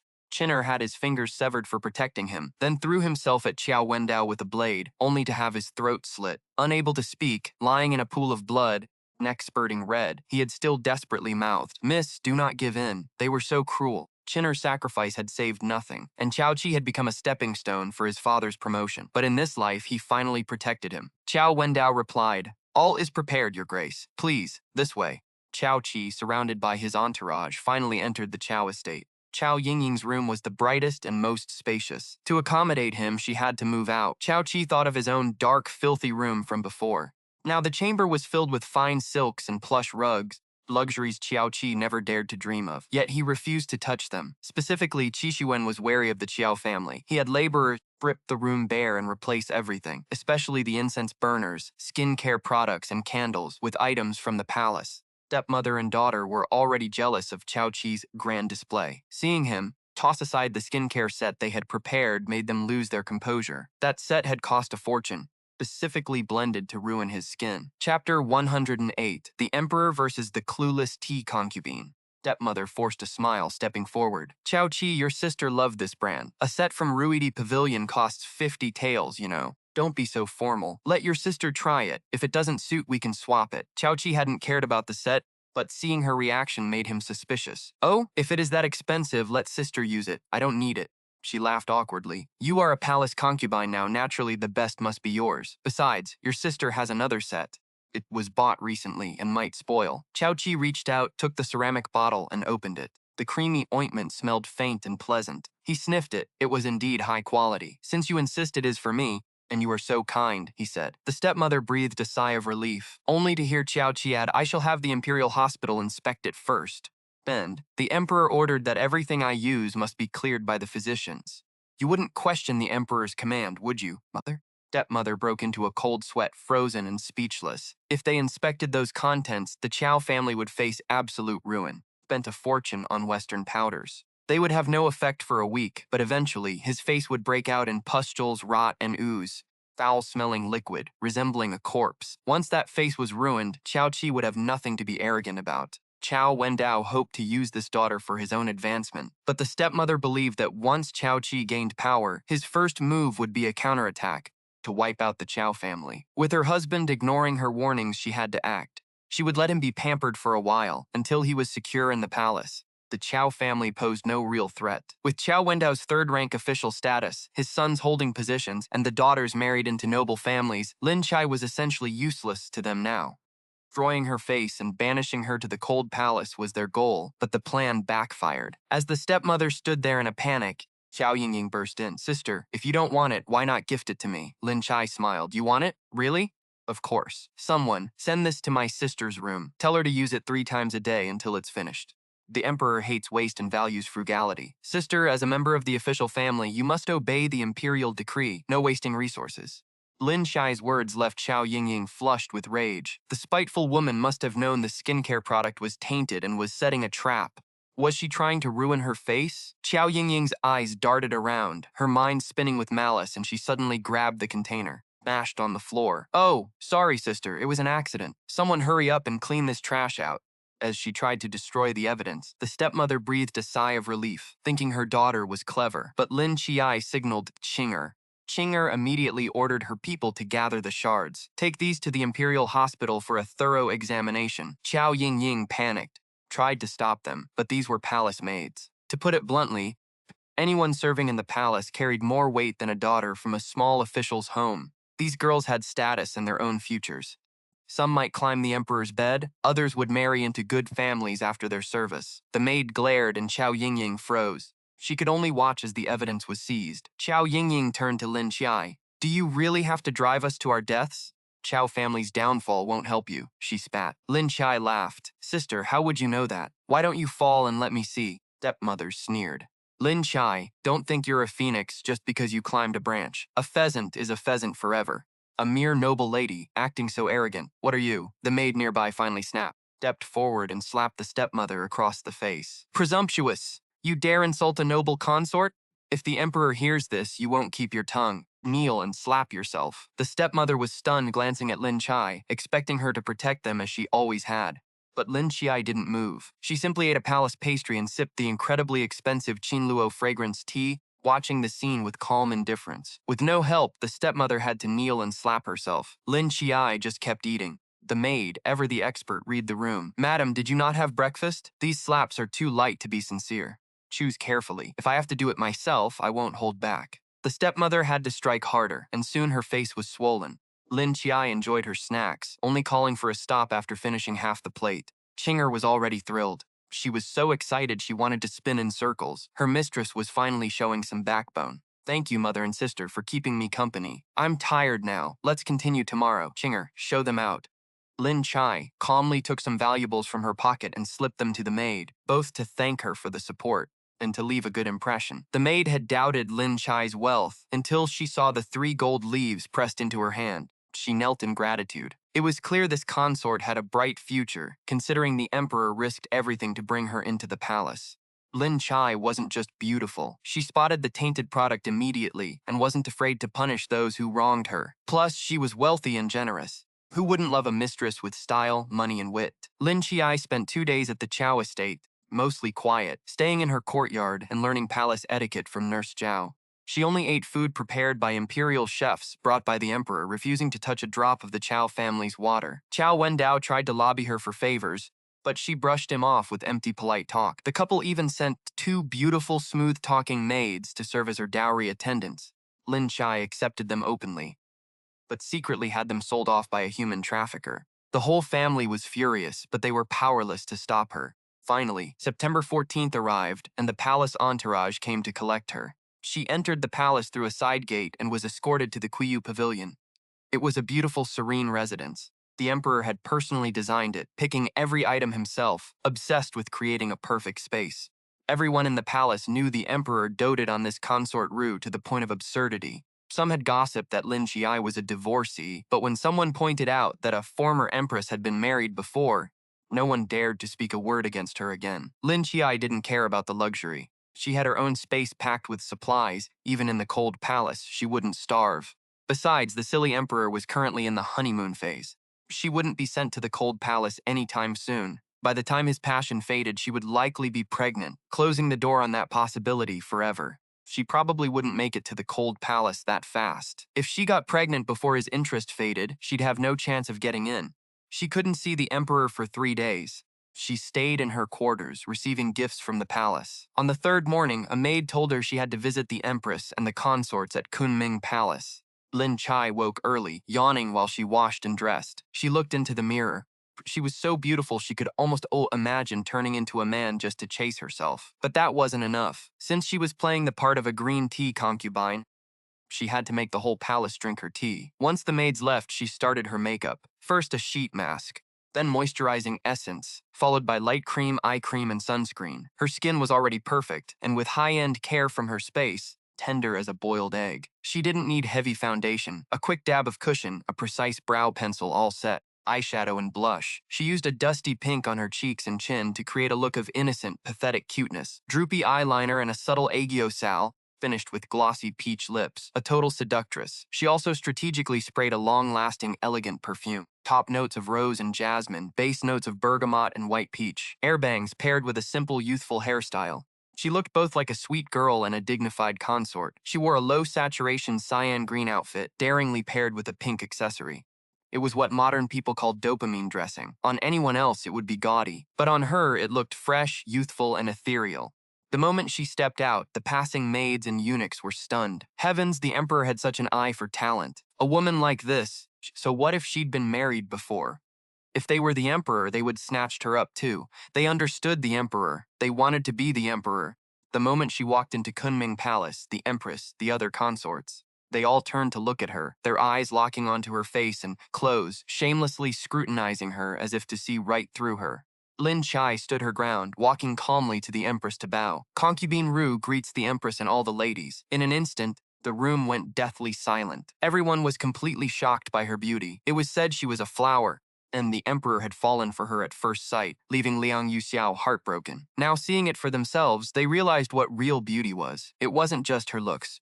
She radiated a strange, intoxicating fragrance they had never smelled before. It was addictive. Several concubines couldn't help but sniff the air, trying to catch the scent so they could recreate it and win the emperor's favor. The empress was so stunned she almost forgot to keep her composure. At the very sight of her, she marked her as her greatest threat. The emperor had been uninterested in women, staying out of the harem and refusing to hold a draft for years. This was the first time he'd brought a woman back himself. She had assumed it was just gratitude, but seeing such beauty, she felt a chill. If this vixen turned that look on the emperor, even a woman like her would be charmed. Woman bore his child, her own daughter would lose her claim to the throne. Her heart was a storm, but her face remained calm. With a kind smile, she said, "Rise, concubine Ru, bring her a seat." "Thank you, your majesty." A woman sitting to the left of the empress chuckled. "Concubine Ru is truly beautiful. No wonder the emperor likes you. I like you too. But the rest of you, you wear so much powder, like covering your face in soot. You'll never pair to this natural beauty. If you want to please the emperor, you should learn from her." That must have been Consort Shu. She was dressed lavishly, dripping in jewels. She looked bold, wild, and unrestrained. She was the current favorite. The emperor admired her fiery personality. Unlike the other timid girls in the palace, they often walked and ate together. She was the one who caused the most trouble. Just like the others, the emperor only let them sleep in the outer chambers. None of the concubines were allowed near him. They all kept up appearances. Out of pride, no one dared admit they were still virgins, so they maintained a facade of favor. Lin Qiye sneered inwardly. Xu Guifei was clearly trying to stir up trouble from the start, using her sharp tongue to incite the room. Sure enough, jealous stares landed on her. Lin Qiye bowed low immediately. "Thank you, noble consort, for your praise. I am but a flickering candle. How could I ever compare to your brilliance? This is my first audience with the Empress and you all. I feared being too flashy, so I kept it simple. Noble consort, you are in your prime. A little makeup or none at all, both have their charm. Since you have instructed me, I shall learn to dress better." Lin Qiye played the innocent card perfectly. "Sister, you are so good at makeup. Unlike me, I'm just clumsy and go out barefaced. You're too kind to say my natural look has beauty. So you're saying I'm sloppy because I can't do my makeup? Fine, I'll learn." Xu Guifei clearly didn't expect such a sharp comeback from Lin Qiye. Full deflection, she neutralized the attack. Xu Guifei was left speechless, only able to offer a cold sneer. Just then, another concubine with a soft, round face spoke up. "I used to think the poems were exaggerating, but seeing you today, I finally understand what delicate beauty means. With that rose scent lingering, your hair is simple, but every accessory you wear is worth a fortune. It's clear the emperor truly dotes on you." Here it went again. Before Lin Qiye could answer, Xu Guifei seemed to get a signal and burst into laughter. "What is the Imperial Household Department doing? Little sister, you're so young. Why are you wearing turquoise? It's much too old for you." She shot a look at the empress and the older concubines nearby, raising her voice on purpose. "Turquoise requires maturity to pull off. At your tender age, forgive me for saying it, but doesn't suit you. Only older women can truly carry the weight of such jewelry. Empress, don't you agree?" It was another jab at age. The empress was 2 years older than the emperor. Though well preserved, she had given birth once.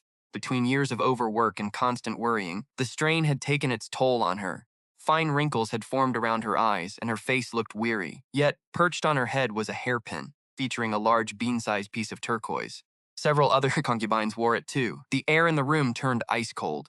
The concubine with the round face smirked. She had been the one to egg Xu Guifei on, using her as a blade to target Lin Qiye's jewelry. Lin Qiye spoke softly. "Thank you for your concern. Turquoise wards off evil and brings peace. It represents grace and elegance. Only be worn by those with poise and dignity. I am young and flighty, perhaps a bit mischievous. I assume the emperor gave me this to use the weight and stability of the turquoise to temper my restlessness, so I can become as graceful as you all." Her tone was balanced, respectful. She praised the turquoise, honored the concubines wearing it, and subtly slapped Xu Guifei down. The message was clear. We wear turquoise with grace, but if you don't, you're just being petty. And finally, she dropped the hammer. This was a gift from the emperor. She had essentially just called the noble consort out for insulting the emperor's taste. Xu Guifei's mouth twitched, her eyes turning into daggers. She wanted nothing more than to tear Lin Qiye apart.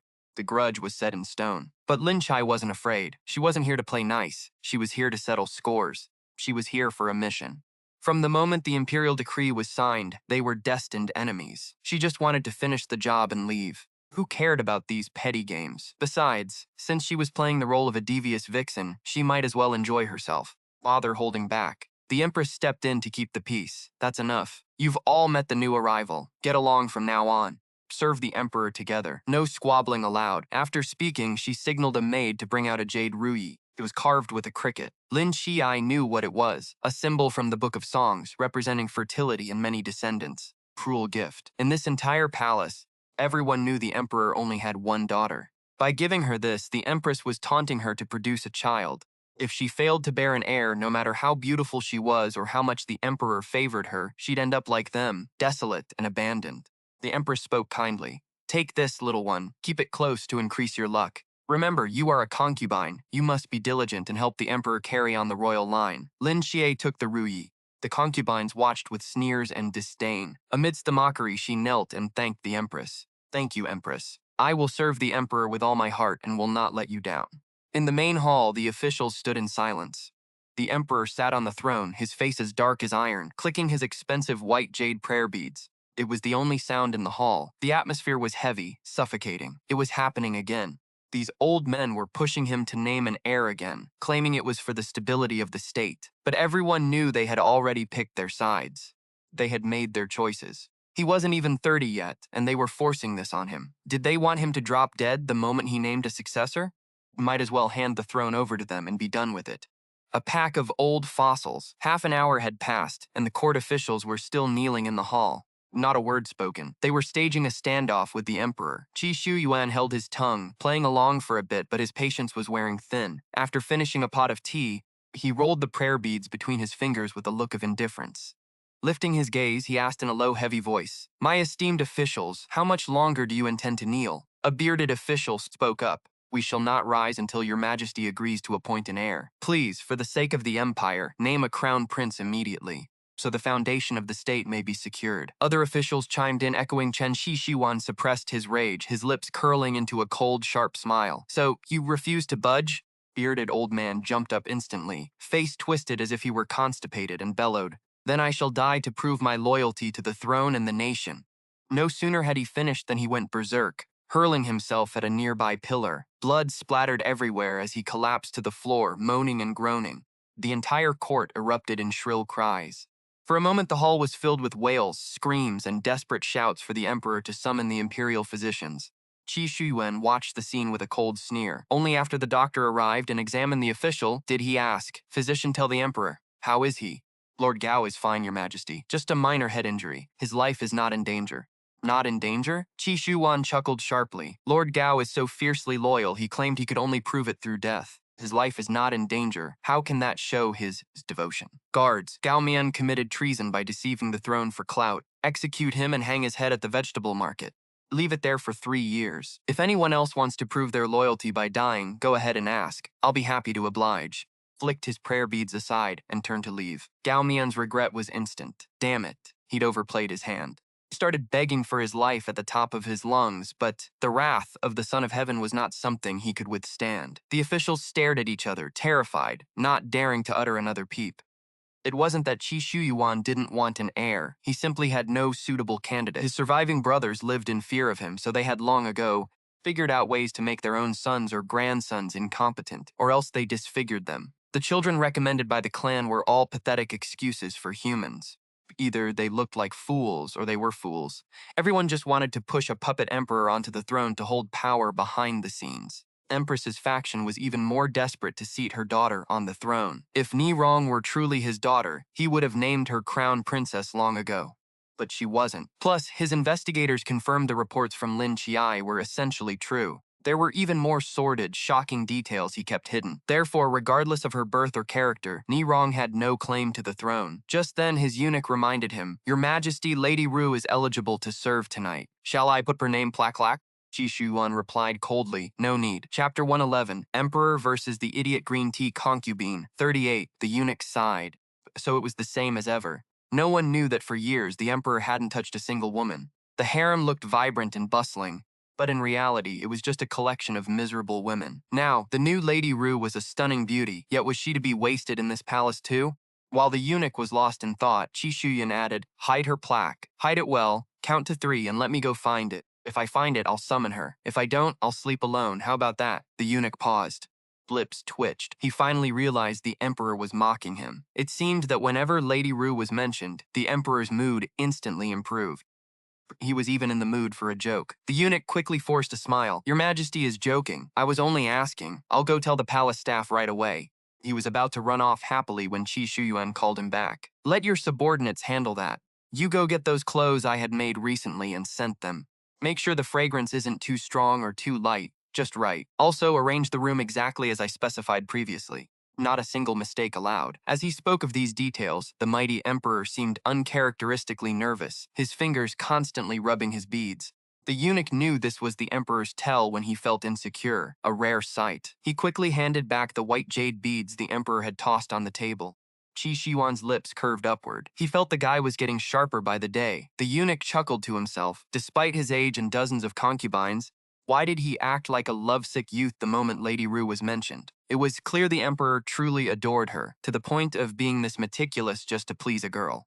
He hurried off to the Internal Affairs Bureau to fetch the robes. That evening, Lin Qiye received the palace summons. The emperor had chosen him for the night. Lin Qiye sat in his chair, staring at the room filled to the brim, jewelry and gifts from the other consorts. He was just wondering how to stash it all into his storage space when he picked up a jade bangle. He held it up to the sunlight, inspecting it with a playful smile. With the emperor's favor, no one in the palace dares to compete. Every gift here is more precious than the last. Dazzling just to look at, isn't it? Only he and Qinger were in the room. Lin Qiye lowered his voice and chuckled, saying, whether he favors me or not doesn't matter. What matters is that we know exactly what we want. Qinger smiled. And what does my lady want? Lin Qiye gazed at the golden sunlight outside the courtyard and the exotic flowers blooming in the light. His eyes narrowed, and a sudden coldness rippled through them. He nearly crushed the jade bangle in his hand. What he wanted was for all those villains to pay with their lives. The more spectacular their deaths, the better. Qinger felt a chill run down his spine from that look, but Lin Qiye pulled himself together in an instant, shifting back into the image of a cute, innocent little rabbit. Help me pack the things I need for tonight, and have the small kitchen bring me something to eat. It's going to be a long battle tonight. I need to save my strength. He says, help me tidy up these things, and bring me something to eat from the small kitchen. There will be a big battle tonight, and I need to keep my strength up. Lin Qiye finished her bath and applied light makeup. She styled her hair just like she used to back in the Qiao household. She chose a simple, pale purple gown with delicate crabapple blossom embroidery. Cut revealed her slender neck and collarbone. She dabbed on a subtle, sweet baby powder-scented perfume. Checked the mirror. Perfect, a seductive concubine who could ensnare the emperor in a heartbeat. After a security check and a quick lesson on palace rules from Nanny Zhao, she was led to the imperial bedchamber. Inside, the room was ablaze with light. Flower petals carpeted the floor, and the air was filled with a sweet, fresh scent. The attention to detail was obvious. Lin Qiye looked around, her eyes widening, a small flicker of warmth stirring in her chest. Immersed in her role, she felt it even with her own consciousness. The coldness of this world still stung. Being treated with genuine care warmed her. Xiuyuan stood waiting behind the silk curtains. As she entered, he reached out for her. Ignoring the formal bows, Lin Qiye simply walked toward him, placed her hand in his. His palm was warm, but his fingers felt strangely cool. Pulled her close, forcing their eyes to lock. They breathed in each other's scents, her like fresh dew, him like crisp cedar. Lin Qiye had to admit the man was stunning. Those eyes felt hauntingly familiar, as if she had looked into them through countless lifetimes. You are finally mine, he whispered, pulling her into a tight embrace like a prized treasure. Lin Qiye acted the part, trembling slightly in his arms as she whimpered in feigned terror. Your Majesty, you're so scary. You look so fierce, will you eat me? I've never served anyone before. She worried about making him angry. Xiuyuan chuckled, stroking her back. Don't be afraid. I won't be rough. If it hurts, just say the word and we'll stop. Lin Qiye looked up, playing the confused innocent. With wide, anxious eyes, she asked, hurt? Why would it hurt? Xiuyuan raised an eyebrow. My dear, you really don't know? He realized she was telling the truth. After all, she'd never been with a man. Spent all night cramming textbooks, naturally knowing far more than her. He leaned down and kissed her forehead. You'll see soon. Carried her toward the bed. On either side sat a pair of dragon and phoenix candles. They weren't mass-produced. They were hand-sculpted from hot wax, thick and long as an adult's arm. They were incredibly expensive, and burning them was a bold statement. A noble lady might be a favorite, but the rules were strict. Even for a royal concubine, using these was unheard of. The Empress Dowager found out Lin Qiye wouldn't live to see another day. was a death sentence. Was the emperor trying to kill her? Terrified, Ling Qiye scrambled out of his arms and knelt. Your Majesty, I dare not use these candles. It's a violation of protocol. Xiuyuan pulled her up and pressed a finger to his lips. Shh. I grant this to you, we won't tell a soul. Once they burn down, there will be no evidence left. He leaned in close. Let's just let them burn through the night, shall we? Ling Qiye looked up. Her eyes were wide and watery like a frightened rabbit's. Her cheeks flushed bright red. She projected a mix of reverence, flattery, and genuine panic. Soon his domineering kiss silenced her. He claimed her sweetness for himself, teased and soothed her. Ling Qiye's legs went weak. She collapsed into his arms. She shyly clutched his robes, whispering, Your Majesty. Xiuyuan was captivated by her timid, rabbit-like charm. He began to undress her with tender, lingering movements. Then, her eyes flickered, but after a moment of hesitation, she surrendered to him. Breeze swept through, swirling petals across the floor as the candlelight danced in the shadows. Outside the chamber, the palace eunuchs stood by, feigning indifference while their ears were perked to catch every sound. They were all eyes and ears, acting as spies for their respective concubines. Xiuyuan knew they were there and didn't stop them. He wanted to give Ling Qiye his favor openly, not in secret. He knew exactly what went on in his harem, which lady poisoned another, who was feuding with whom. He simply didn't care. To Xiuyuan, his concubines were worth admiring, but never truly loved. Felt zero desire for his concubines. Their petty infighting simply kept the palace ecosystem in check. As long as they stayed within boundaries, he didn't care.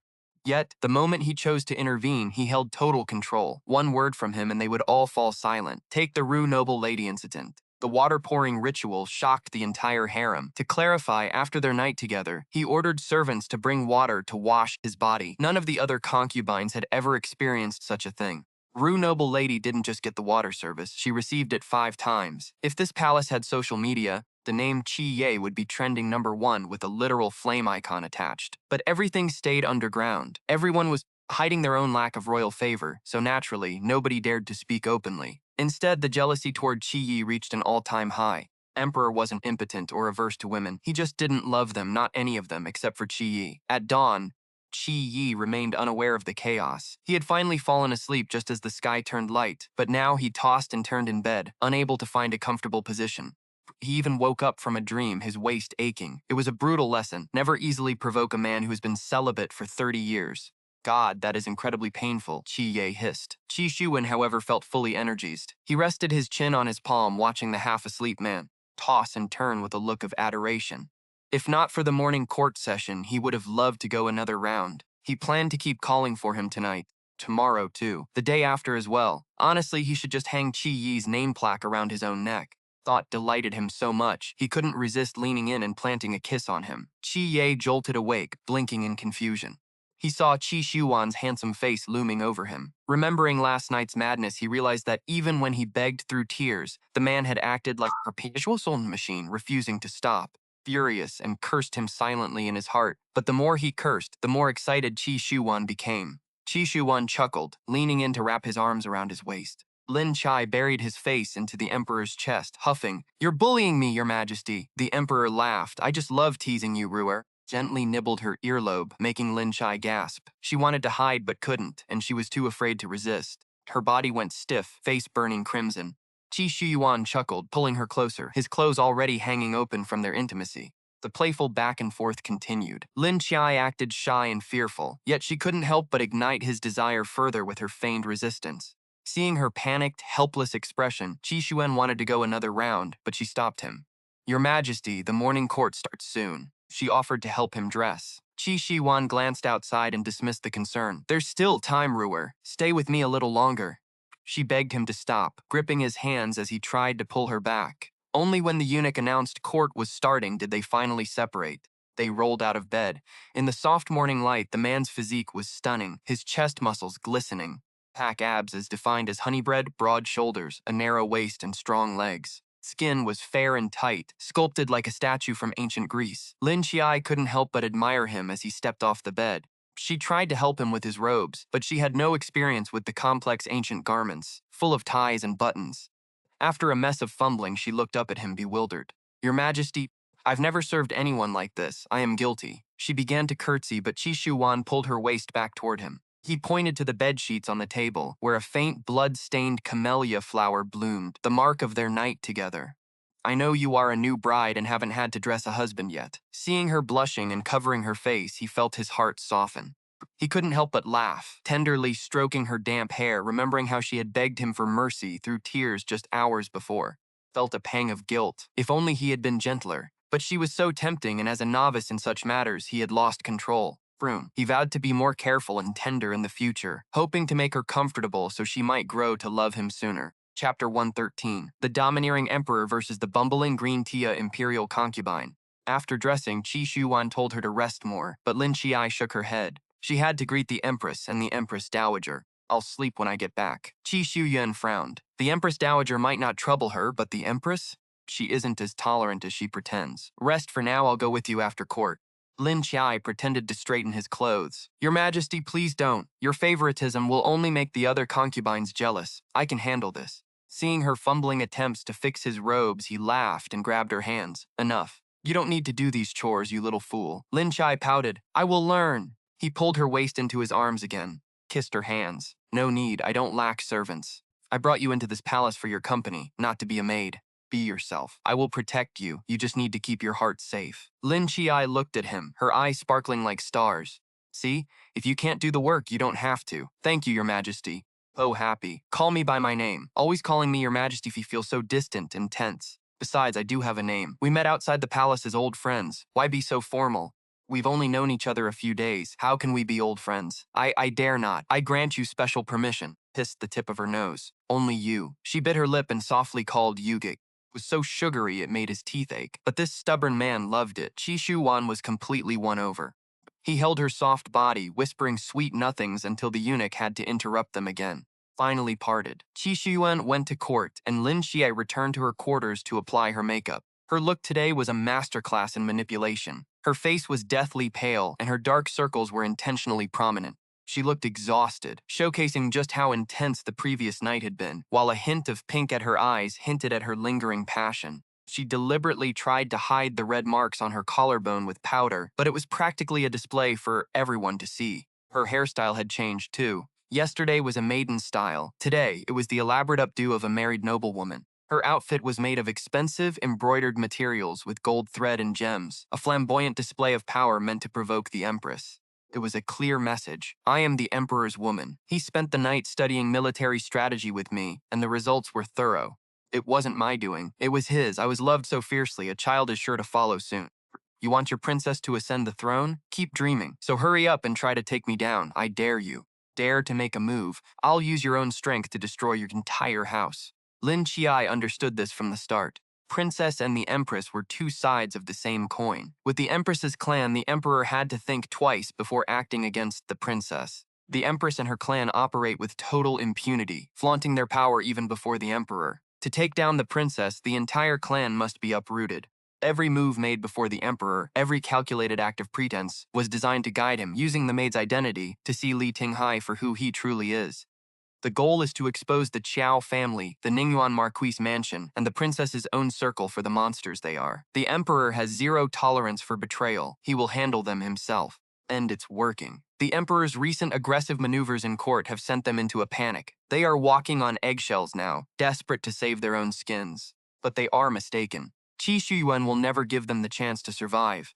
Ling Qi watches his tactics, realizing the Emperor intends to tear them out by the roots. Problem is, they are playing it safe for now, offering no excuses for an attack. A rash move would only destabilize the court, especially when purging so many high-ranking officials at once. Success requires meticulous planning. The Emperor needs time and a spark to ignite the strike. Ling Qiye needs time too. She needs at least 2 months to put the rumors of her past pregnancy behind her. Only then can she carry the Emperor's child and set her true plan into motion. Lost in thought, she arrives at the Empress's palace. Yesterday was her first day, so coming early to pay respects is only fitting. Wicks. The Empress eyes her attire, a flicker of mockery and irritation crossing her face. But when she spots the makeup and the lingering redness around her eyes, her expression shifts. Her face goes cold, barely containing her rage. As Lin Qiye kneels to offer greetings, her posture deliberately reveals the hickeys near her collarbone. The Empress's eye twitches. The sight brings back a humiliating nightmare, one she hasn't been able to shake for 14 years. Her wedding night, it should have been sacred and beautiful. Marrying Gongzi Yu, then a prince, was the dream of every noble girl. She too had been a young girl once, genuinely captivated by Xiuyuan. Yet on their wedding night, her handsome husband wouldn't wake up. He was cold, dead to the world, incapable of intimacy. She was left helpless. A man selected by her family, dressed as a young eunuch, pushed her onto that bed. Because of that one man, the household's 17 concubines were all pregnant. They were falling pregnant one after another, littering the house with 38 children in 3 years, 27 boys, 11 girls. The clan praised his supposed fertility. That eunuch was eventually sent into the palace. If the emperor had relations with her that night, the family would push for more. The cousins would all try to sabotage him, specifically because Prince Gongzi Yu was the most likely successor to the throne. The crown prince was capable, sharper than the third prince, had a more prestigious maternal family than the fourth, and was far more intelligent than the seventh. So, Bu family demanded he get pregnant by any means necessary. It didn't matter whose child it was, as long as he was with child. Yet for years, the emperor never touched him again, except for their wedding night. Even when the emperor stayed in his quarters on the 15th of every month, it was to sleep in the main room, while the empress stayed in the side chambers. Everyone knew Xiuyuan never ate or drank in any concubine's palace. After the empress had the princess, she never had another intimate moment with the emperor, rendering her plans for a son completely hopeless. Then Qiye entered the palace, and the next day he was covered in hickeys. Anyone could guess how intense and wild the previous night had been. If he were actually to get pregnant, the Emperor Ningrong feels a storm brewing inside, but his face quickly returns to a graceful, noble smile. Rise, noble lady. You worked hard serving the Emperor last night. Don't wear yourself out. Bring a seat. As Lin Qiye rises to thank him, the eunuchs outside announce that the concubines have arrived to pay their respects. Empress Yan Wei smiles faintly. He does not need to lift a finger. The other concubines will naturally discipline this person for him. Chapter 114, The Hegemonic Emperor and the Foolish Green Tea Concubine. Part 41. As soon as noble consort Shu finishes bowing to the empress, she begins mocking Lin Qiye with sharp, biting sarcasm. The other concubines don't want to miss the show. They exchange jabs, feigning laughter, while effectively calling Lin Qiye a cheap, shameless homewrecker. They claim he kept the emperor occupied all night, describing the details so vividly that it is as if they had been hiding under the bed. Lin Qiye listens from start to finish. He says nothing until they finally grow tired. Then he lets out a quiet, lingering laugh that draws everyone's attention. They all stare at him. What are you laughing at, noble lady? Lin Qiye reaches up to touch his hairpiece, smiling with a captivating, seductive charm. Curious. How do all you sisters know exactly what happened between me and the emperor? The sisters of the various palaces should have been asleep by then. Did you see it in a dream, or did you perhaps leave your eyes and ears behind? At the Yangshan Palace when you went to pay your respects? One sentence leaves them all speechless. Privately spying on the emperor's whereabouts is, after all, a crime of deceiving the sovereign. Stared at each other, stunned into silence. It was over. They had just admitted to spying on the emperor inside the heart-nourishing hall. Desperate for a change of subject, she didn't give them a chance. She rose and knelt before the empress, saying, "Your Majesty, please see the truth. I never intended to seduce the emperor. My entry into this palace was only because I once happened to help him. My duty is to serve the emperor with respect and joy. Secondly, I follow the empress's decree to bear children for the royal family. I fulfill my duty, but without the emperor's favor, how could I ever hope to bear a child? The emperor only shows me kindness because I am new and he fears I might be afraid. When you sisters first entered the palace, surely the emperor was just as doting, right? As his favorite concubines, you are loved by him far more than I could ever be. How would I dare to compete with any of you? I am but a newcomer, light as a feather. Though I am young and inexperienced in palace life, I know better than to be so reckless." She finished, and tears streamed down her face, looking utterly wronged. She instantly nailed the innocent act, but every single word she spoke served a calculated purpose.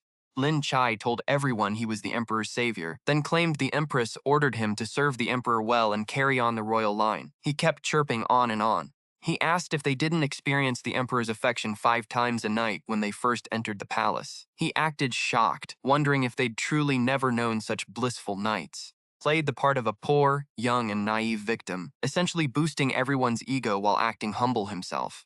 By shifting the blame, saying the empress wanted babies and the emperor wanted affection, he stayed blameless, reflected everything perfectly. The moment those tears fell, he dominated the room and secured the MVP title. Silenced the entire group. As the other concubines seethed in frustrated silence, he finished the round. The empress's smile looked frozen. She gave him a silk quilt embroidered with mandarin ducks and longevity patterns, plus gold and jewels, just to get him out. She wept silently in her room afterward. That night, Lin Qiye walked toward the dowager's palace while the other concubines glared. Concubine Shu sneered. Her long nails dug into her palms. She cursed him, swearing to make the little fox pay dearly for this. With a devious thought, she told her maid to find Princess Ningrong and spread the word that Liu Ruyan was being disrespectful to the Empress and was now headed to the Empress Dowager. Concubine Shu was furious and full of hate, but she didn't dare act rashly. She wouldn't dare strike at the Emperor's new favorite directly, but she could use a weapon. The Emperor doted on Ningrong and wouldn't turn against his own daughter for a concubine. Inside the palace, the Empress Dowager studied the kneeling Lin Qiye with eyes like X-rays. She took him in from head to toe before finally telling him to sit. A matron had already brought the blood-stained sheet for her inspection. Before the event, the matron had verified Lin Qiye's chastity. The Emperor hadn't lied about that. If he had lied just to protect this woman, she couldn't be kept alive. Lin Qiye knew the Empress Dowager was a champion of palace intrigue who had crawled out of a graveyard of enemies. Any deceit would disgust her. Chose complete honesty, stripping away all pretense and scheme. The Empress Dowager dismissed her attendants. She asked why he hadn't consummated the marriage with the prince. He told the truth, though the Empress Dowager secretly understood the situation with Liang Yuxiao. If Lin Qiye wasn't the mastermind behind the scheme to switch brides, then he was just a victim. Still, she wouldn't trust him so easily. She decided to keep him on the edge of a blade to observe his future actions. Suddenly, a cheerful voice called out for her grandmother as Princess Ningrong flew in like a butterfly. Ningrong hugged the Empress Dowager, who beamed with joy. Only after much coddling did she finally notice Lin Qiye. Lin Qiye stood up to bow. Princess Ningrong stared at him, wishing she could stab this wretch with a hairpin. Only a few days ago, he was a lowly, unloved prince consort. She couldn't understand how he'd managed to climb into her father's bed. He had been disrespectful to the Empress earlier, despite all the hard work her mother did managing the inner palace to the point of exhaustion. She felt for her mother. Ningrong sneered, mocking him for his methods and his new status as Liu Ruyan. She lashed out, saying the prince and General Li were both mesmerized by him, and even her father was captivated. She claimed to be seeing a real-life fox spirit for the first time in her 14 years. She deliberately dragged Li Tinghai into it. The Empress Dowager frowned, and a sharp glint flashed in Lin Qiye's eyes. Lin Qiye replied calmly, saying if a man admiring a beautiful woman made her a fox spirit, then 90% of women in the world should be punished. He asked for the princess to be fair, noting that any eligible girl would naturally attract suitors. Was that a woman's original sin? Bisty. He reminded her that since marrying the prince, he had stayed secluded. He hadn't seen any men. Now, as a concubine, he would fulfill his duties and serve the emperor wholeheartedly. Spoke of carrying on the royal line, a comment that caused the Empress Dowager to soften her expression. The Empress Dowager was visibly pleased by the mention of royal heirs. She decided that Liu Ruyan's beauty was rare, and it was only natural for people to covet it. The emperor had explained that others were the ones plotting against him. As a weak woman struggling to protect his innocence, he shouldn't be made to suffer. She spoke up to mediate. She told Ningrong that the past was in the past and he was now her father's concubine, essentially her elder. She warned her to mind her tone. Though her words sounded like a reprimand, the Empress Dowager's tone was gentle. She even handed Ningrong a pastry to cheer her up. Oblivious to the warning, Ningrong stood up and walked over to Lin Qiye, offering him the pastry. When Lin Qiye respectfully reached out, Ningrong dropped it on the floor. He quickly knelt to apologize, and the Empress Dowager's face darkened. This scene felt all too familiar. Back in the cold palace, those cruel eunuchs had treated them the same way. They would purposely spill the rotten food given to them every 3 days, forcing them to kneel like dogs to eat it. Their mouths would bleed, and the young Xiuyuan would be pressed into the filth by the eunuch's feet. The Empress Dowager gripped her chair. Ningrong sneered, mocking Lin Qiye's status as a favored concubine versus his status as a convict's wife. She accused him of defying the Empress and being disrespectful, calling him nothing but a plaything for the Emperor. She told him that since he was just a dog, he should eat off the floor if he wanted to be forgiven. Lin Qiye caught the princess's gaze. Hidden from the Empress Dowager, her lips curled into a chilling, cold-blooded smirk, a clear, stinging provocation. Ningrong's eyes widened. She raised her hand to slap her, but the Empress Dowager slammed the table, roaring, "Enough!" Ningrong flinched, seeing the fury on the Empress Dowager's face, and immediately dropped to her knees. "Ningrong, as a firstborn princess, do you have no manners? Being this rude to your elders, is this how the Empress raised you?" Ningrong, never having faced such a stern rebuke, burst into tears. "Grandmother, your granddaughter was wrong. The Empress Dowager, her rage cooling, regained her composure. She rubbed her temples, feeling a sudden pang of regret as she watched her only granddaughter sob. "Remember, you are a princess. Bliss, you must be dignified at all times. The affairs of your father's court are not for a girl in the inner chambers to interfere with. Do you understand? Ningrong understands, boo-hoo. Seeing her repentant attitude, the Empress Dowager softened, pulling her close to talk and comfort her for a long while before letting her leave. Then she dismissed Lin Qiye. Lin Qiye thanked her. She picked up the snacks, held them in both hands, and walked out of the palace. This actually caught the Empress Dowager's interest. How intriguing. This girl, either deep and calculating, or she is truly purely innocent. The Empress Dowager decided she would watch closely to see which one it was. Lin Qiye walked behind the princess. Princess Ningrong realized it, spun around, and closed the distance in 2 steps. Lin Qiye bowed her head respectfully. Princess moved forward, Lin Qiye retreated. The princess stood firm, her voice sharp. Don't think that just because you have my father's favor, you can flaunt your power in front of me. You're nothing but a lowly dog. This harem has no room for someone of your status. Lin Qiye, who had been perfectly submissive, suddenly looked up and laughed. The words triggered a memory. She stared straight into the princess's eyes. She delivered that legendary ice-cold line. Whether there is room for me is the princess's measure. Making the princess accept me, that is my skill. Ningrong's face turned from black to white, then to purple, and finally a furious red. She looked ready to strike. Lin Qiye saw the princess's hand twitch and didn't even flinch. She said lightly, "Princess, don't forget I am your elder. Calling yourself this princess before me is already overstepping, and laying a hand on me is even worse. You should be careful, princess. If the Empress Dowager finds out, she will surely scold you again." Ningrong trembled with rage. After all, she was still young. Tears streamed down her face, but she couldn't get a word out. Lin Qiye smiled. "Since the princess has nothing to say, I will take my leave." Turned and drifted away with effortless grace. Ningrong bit her lip, her entire body shaking with uncontrolled fury. With nowhere to vent, she turned to a nearby palace maid, slapped her hard across the face twice, and still unsatisfied, kicked over a potted plant. She cursed, "You lowly thing! Sooner or later, I will kill you and feed you to the dogs." Xiuyuan finished his morning court and headed straight to Xiuyuan Pavilion to find Lin Qiye. Dealing with Gao Mian yesterday was a warning to the others. The ministers dared not touch the issue of history for now, but they still nagged him about bringing Lin Qiye into the harem.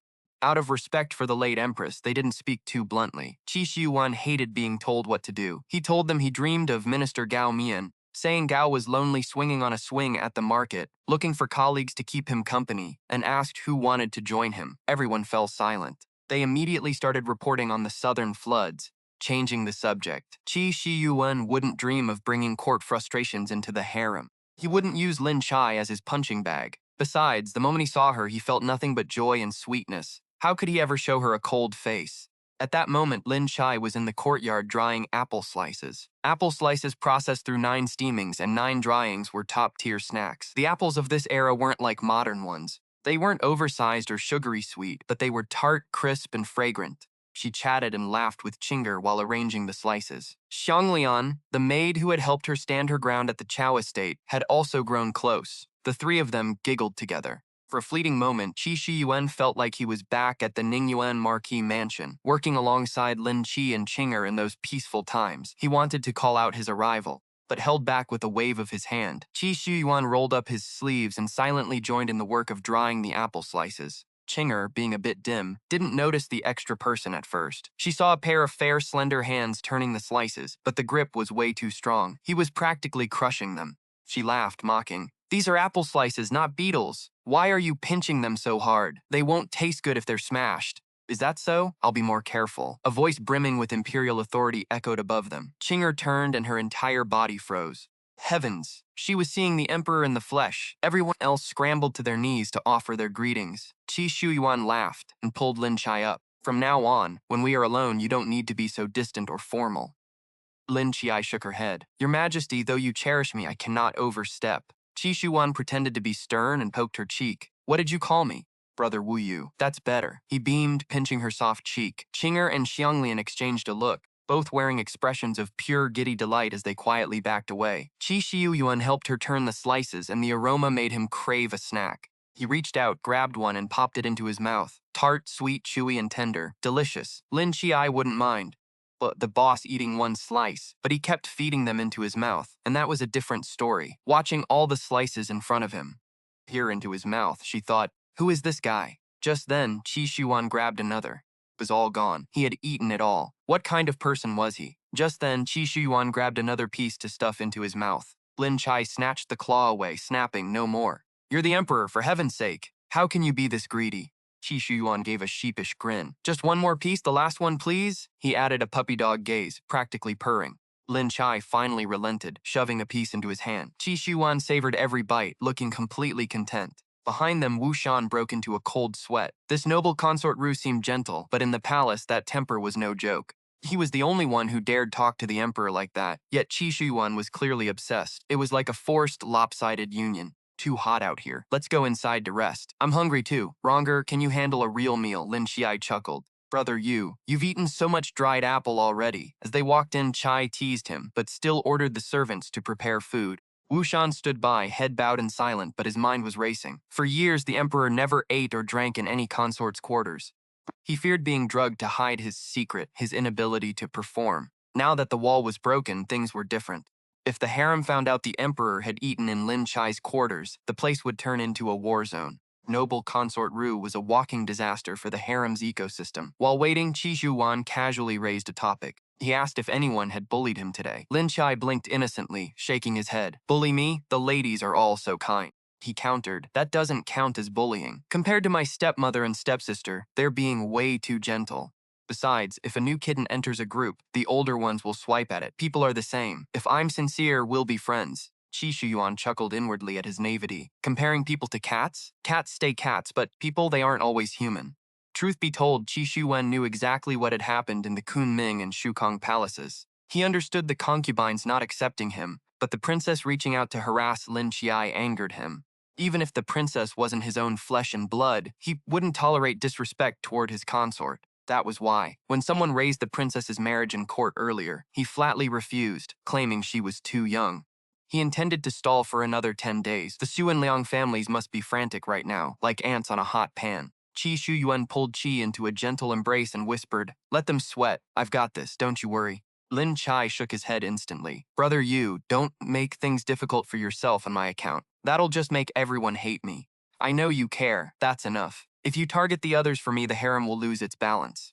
They'll be hurt and resentful, and I'll end up a femme fatale. You're a wise king, you know how this works." Xiuyuan frowned slightly. "You're very sensible, Ruer, but I promised you wouldn't suffer anymore. I keep my word." Smiled. "I'm not suffering. Truly, I'm not." He pressed his forehead against Xiuyuan's chest, rubbing gently. "Brother Yu, you're the only one I have in this palace or in this world. I don't want you to think I'm a troublemaker who leaves messes for you to clean up. I only ask for one thing. I'm pushed too far and defend myself later. Please don't be angry. I promise I won't hurt anyone or be petty." Spoke, his eyes turned misty. A tear shimmered, hiding his resilience and calculated restraint behind a mask of vulnerability. Xiuyuan's heart ached. "If they dare hurt you, strike back. Even if you don't, I won't let them off the hook."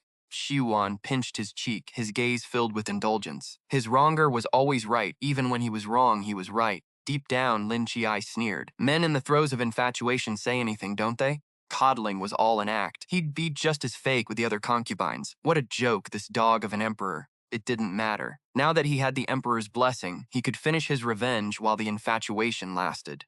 Someone bullied him later and he hit back too hard, they couldn't blame him. For the next 7 nights, the emperor visited him. The Yangxin Hall was flooded with requests for water night after night. Xiuyuan was obsessed, clinging to Lin Qiye constantly. They seemed to have endless words and affection to share, wishing they could be together during court and after. Fortunately, he was still a clear-headed ruler. Even blinded by beauty, he didn't neglect his duties. He worked harder than ever. Seeing the emperor remained focused, the officials stopped talking about Lin Qiye. But outside, the Marquise Ningyuan mansion was in chaos. Liang Yuxiao, already ill from the rejected marriage, heard of Qiye's 7-day favor and vomited blood, slamming his bed until his bones cracked. Full-grown man sobbing like a child. Thinking of Qiye's stunning looks and body, he regretted not enjoying that treasure when he had the chance. The Marquise mansion finally realized they'd been played. The emperor had propped them up just to corner the empress's clan. Once Liang Yuxiao was forced to divorce Qi, the Liang family was useless, ready to be tossed aside like trash, all while Liang Yuxiao mourned his loss. Trapped in the agony of losing their wealth, they couldn't pull themselves out. But the Marquise of Ningyuan thought much deeper than that. The emperor only kept the Liang family around for their utility. Now that they were used, how much longer could their current prosperity last? The more the emperor favored concubine Ru, the worse it looked. spin. The Marquis of Ningguan was losing sleep, haunted by his brother's crimes, embezzlement, and smuggling. Any one of those scandals could destroy his estate. He had to keep the emperor from finding out. Meanwhile, Lin Qiye enjoyed such intense imperial favor that it became suffocating. He barely had a moment to himself. The emperor was acting like a smitten teenager, which was exhausting. All the while, the palace concubines weren't sitting idle. They were pulling out all the stops, poisoning his tonics, tampering with his food, and dusting his clothes with toxins. Lin Qiye was cautious. His meals came from a private kitchen, and his staff vetted everything, creating a seemingly impenetrable defense. Yet, he kept a deliberate blind spot. He wanted them to try. He carried a protection charm, a month-long magical safeguard. He could instantly spot which items were tainted. He kept the evidence, neither using nor discarding it. He hadn't told Xiuyuan a word. Lin Qiye wasn't ready to strike. He wanted to gather enough to settle everything at once. He needed a catalyst. Someone provided that chance perfectly. It had been over a month since Lin Qiye entered the palace, and the rainy season had arrived. The days were gloomy, forcing them to light candles even in the daytime. Whenever the emperor visited, Lin Qiye had his staff light extra ones. Spent the days in comfort. He played the zither while the emperor practiced swordsmanship, or they sang and wrote poetry together. Pure bliss. After a few days, whenever Xiuyuan came to Lin Qiye's palace, he felt an overwhelming sense of ease. Pressures of the court vanished, replaced by a strange lethargy. They often fell asleep together in broad daylight, which the Empress Dowager noticed. After catching them napping together several times, the Empress Dowager summoned the emperor to offer a gentle warning. She told him not to waste his days sleeping in a concubine's quarters, neglecting state affairs and martial training. It was becoming a laughingstock. Xiuyuan didn't take it to heart at first, until another visit to Lin Qiye's palace. He found himself drifting off, unable to stay awake even when prodded. When they finally rose to talk, Xiuyuan felt a heavy, unnatural fatigue, as if something were dragging his eyelids shut. The suspicious emperor realized something was wrong. "Wronger, are you sleeping all day lately?" Lin Qiye yawned, leaning into his arms. "Yes, I'm just so tired. Stay with me, brother Yu," spoke, his arm draped around Xiuyuan's neck. He yawned again, and Xiuyuan frowned. He immediately summoned Qing'er and ordered the imperial physician brought in, quietly, demanded total secrecy. The physician arrived with his most loyal apprentices, men whose lives depended entirely on the emperor's favor. Spoke the truth. After a thorough examination, they discovered both men showed signs of mild poisoning. They couldn't immediately identify the toxin. They checked Lin Qiye's food, bedding, jewelry, and clothing, but everything seemed clean. The room's tension peaked. Xiuyuan's face darkened, his eyes flashing with murderous intent. The lead physician was at a loss. A young apprentice finally spoke up, suggesting it wasn't the food, but the air. He asked if they should check the other palace staff. Finding others were also affected would narrow down the source. The physician's eyes lit up, and he quickly examined the maids and attendants. Sure enough, they all showed symptoms. This meant the toxin was in something everyone used, ruling out food and bedding. The incense had already been cleared. Finally, the clever apprentice focused his attention. He looked at the candles burning in the room. After testing, the lead physician confirmed the candle wicks were the source. The toxin was an exotic, poisonous plant extract used to soak the cotton wicks. When burned, it released only a faint, subtle fragrance, perfectly unnoticeable. Lin Qiye used perfumes and incense, masking the smell completely. Over time, it induced deep, unnatural sleep, lethargy, and mental cloudiness, eventually leading to a permanent, irreversible coma. Xiuyuan slammed his hand against the table, roaring in fury, "This is outrageous." Servants collapsed in terror, none daring to breathe. Lin Qiye's tears fell like rain.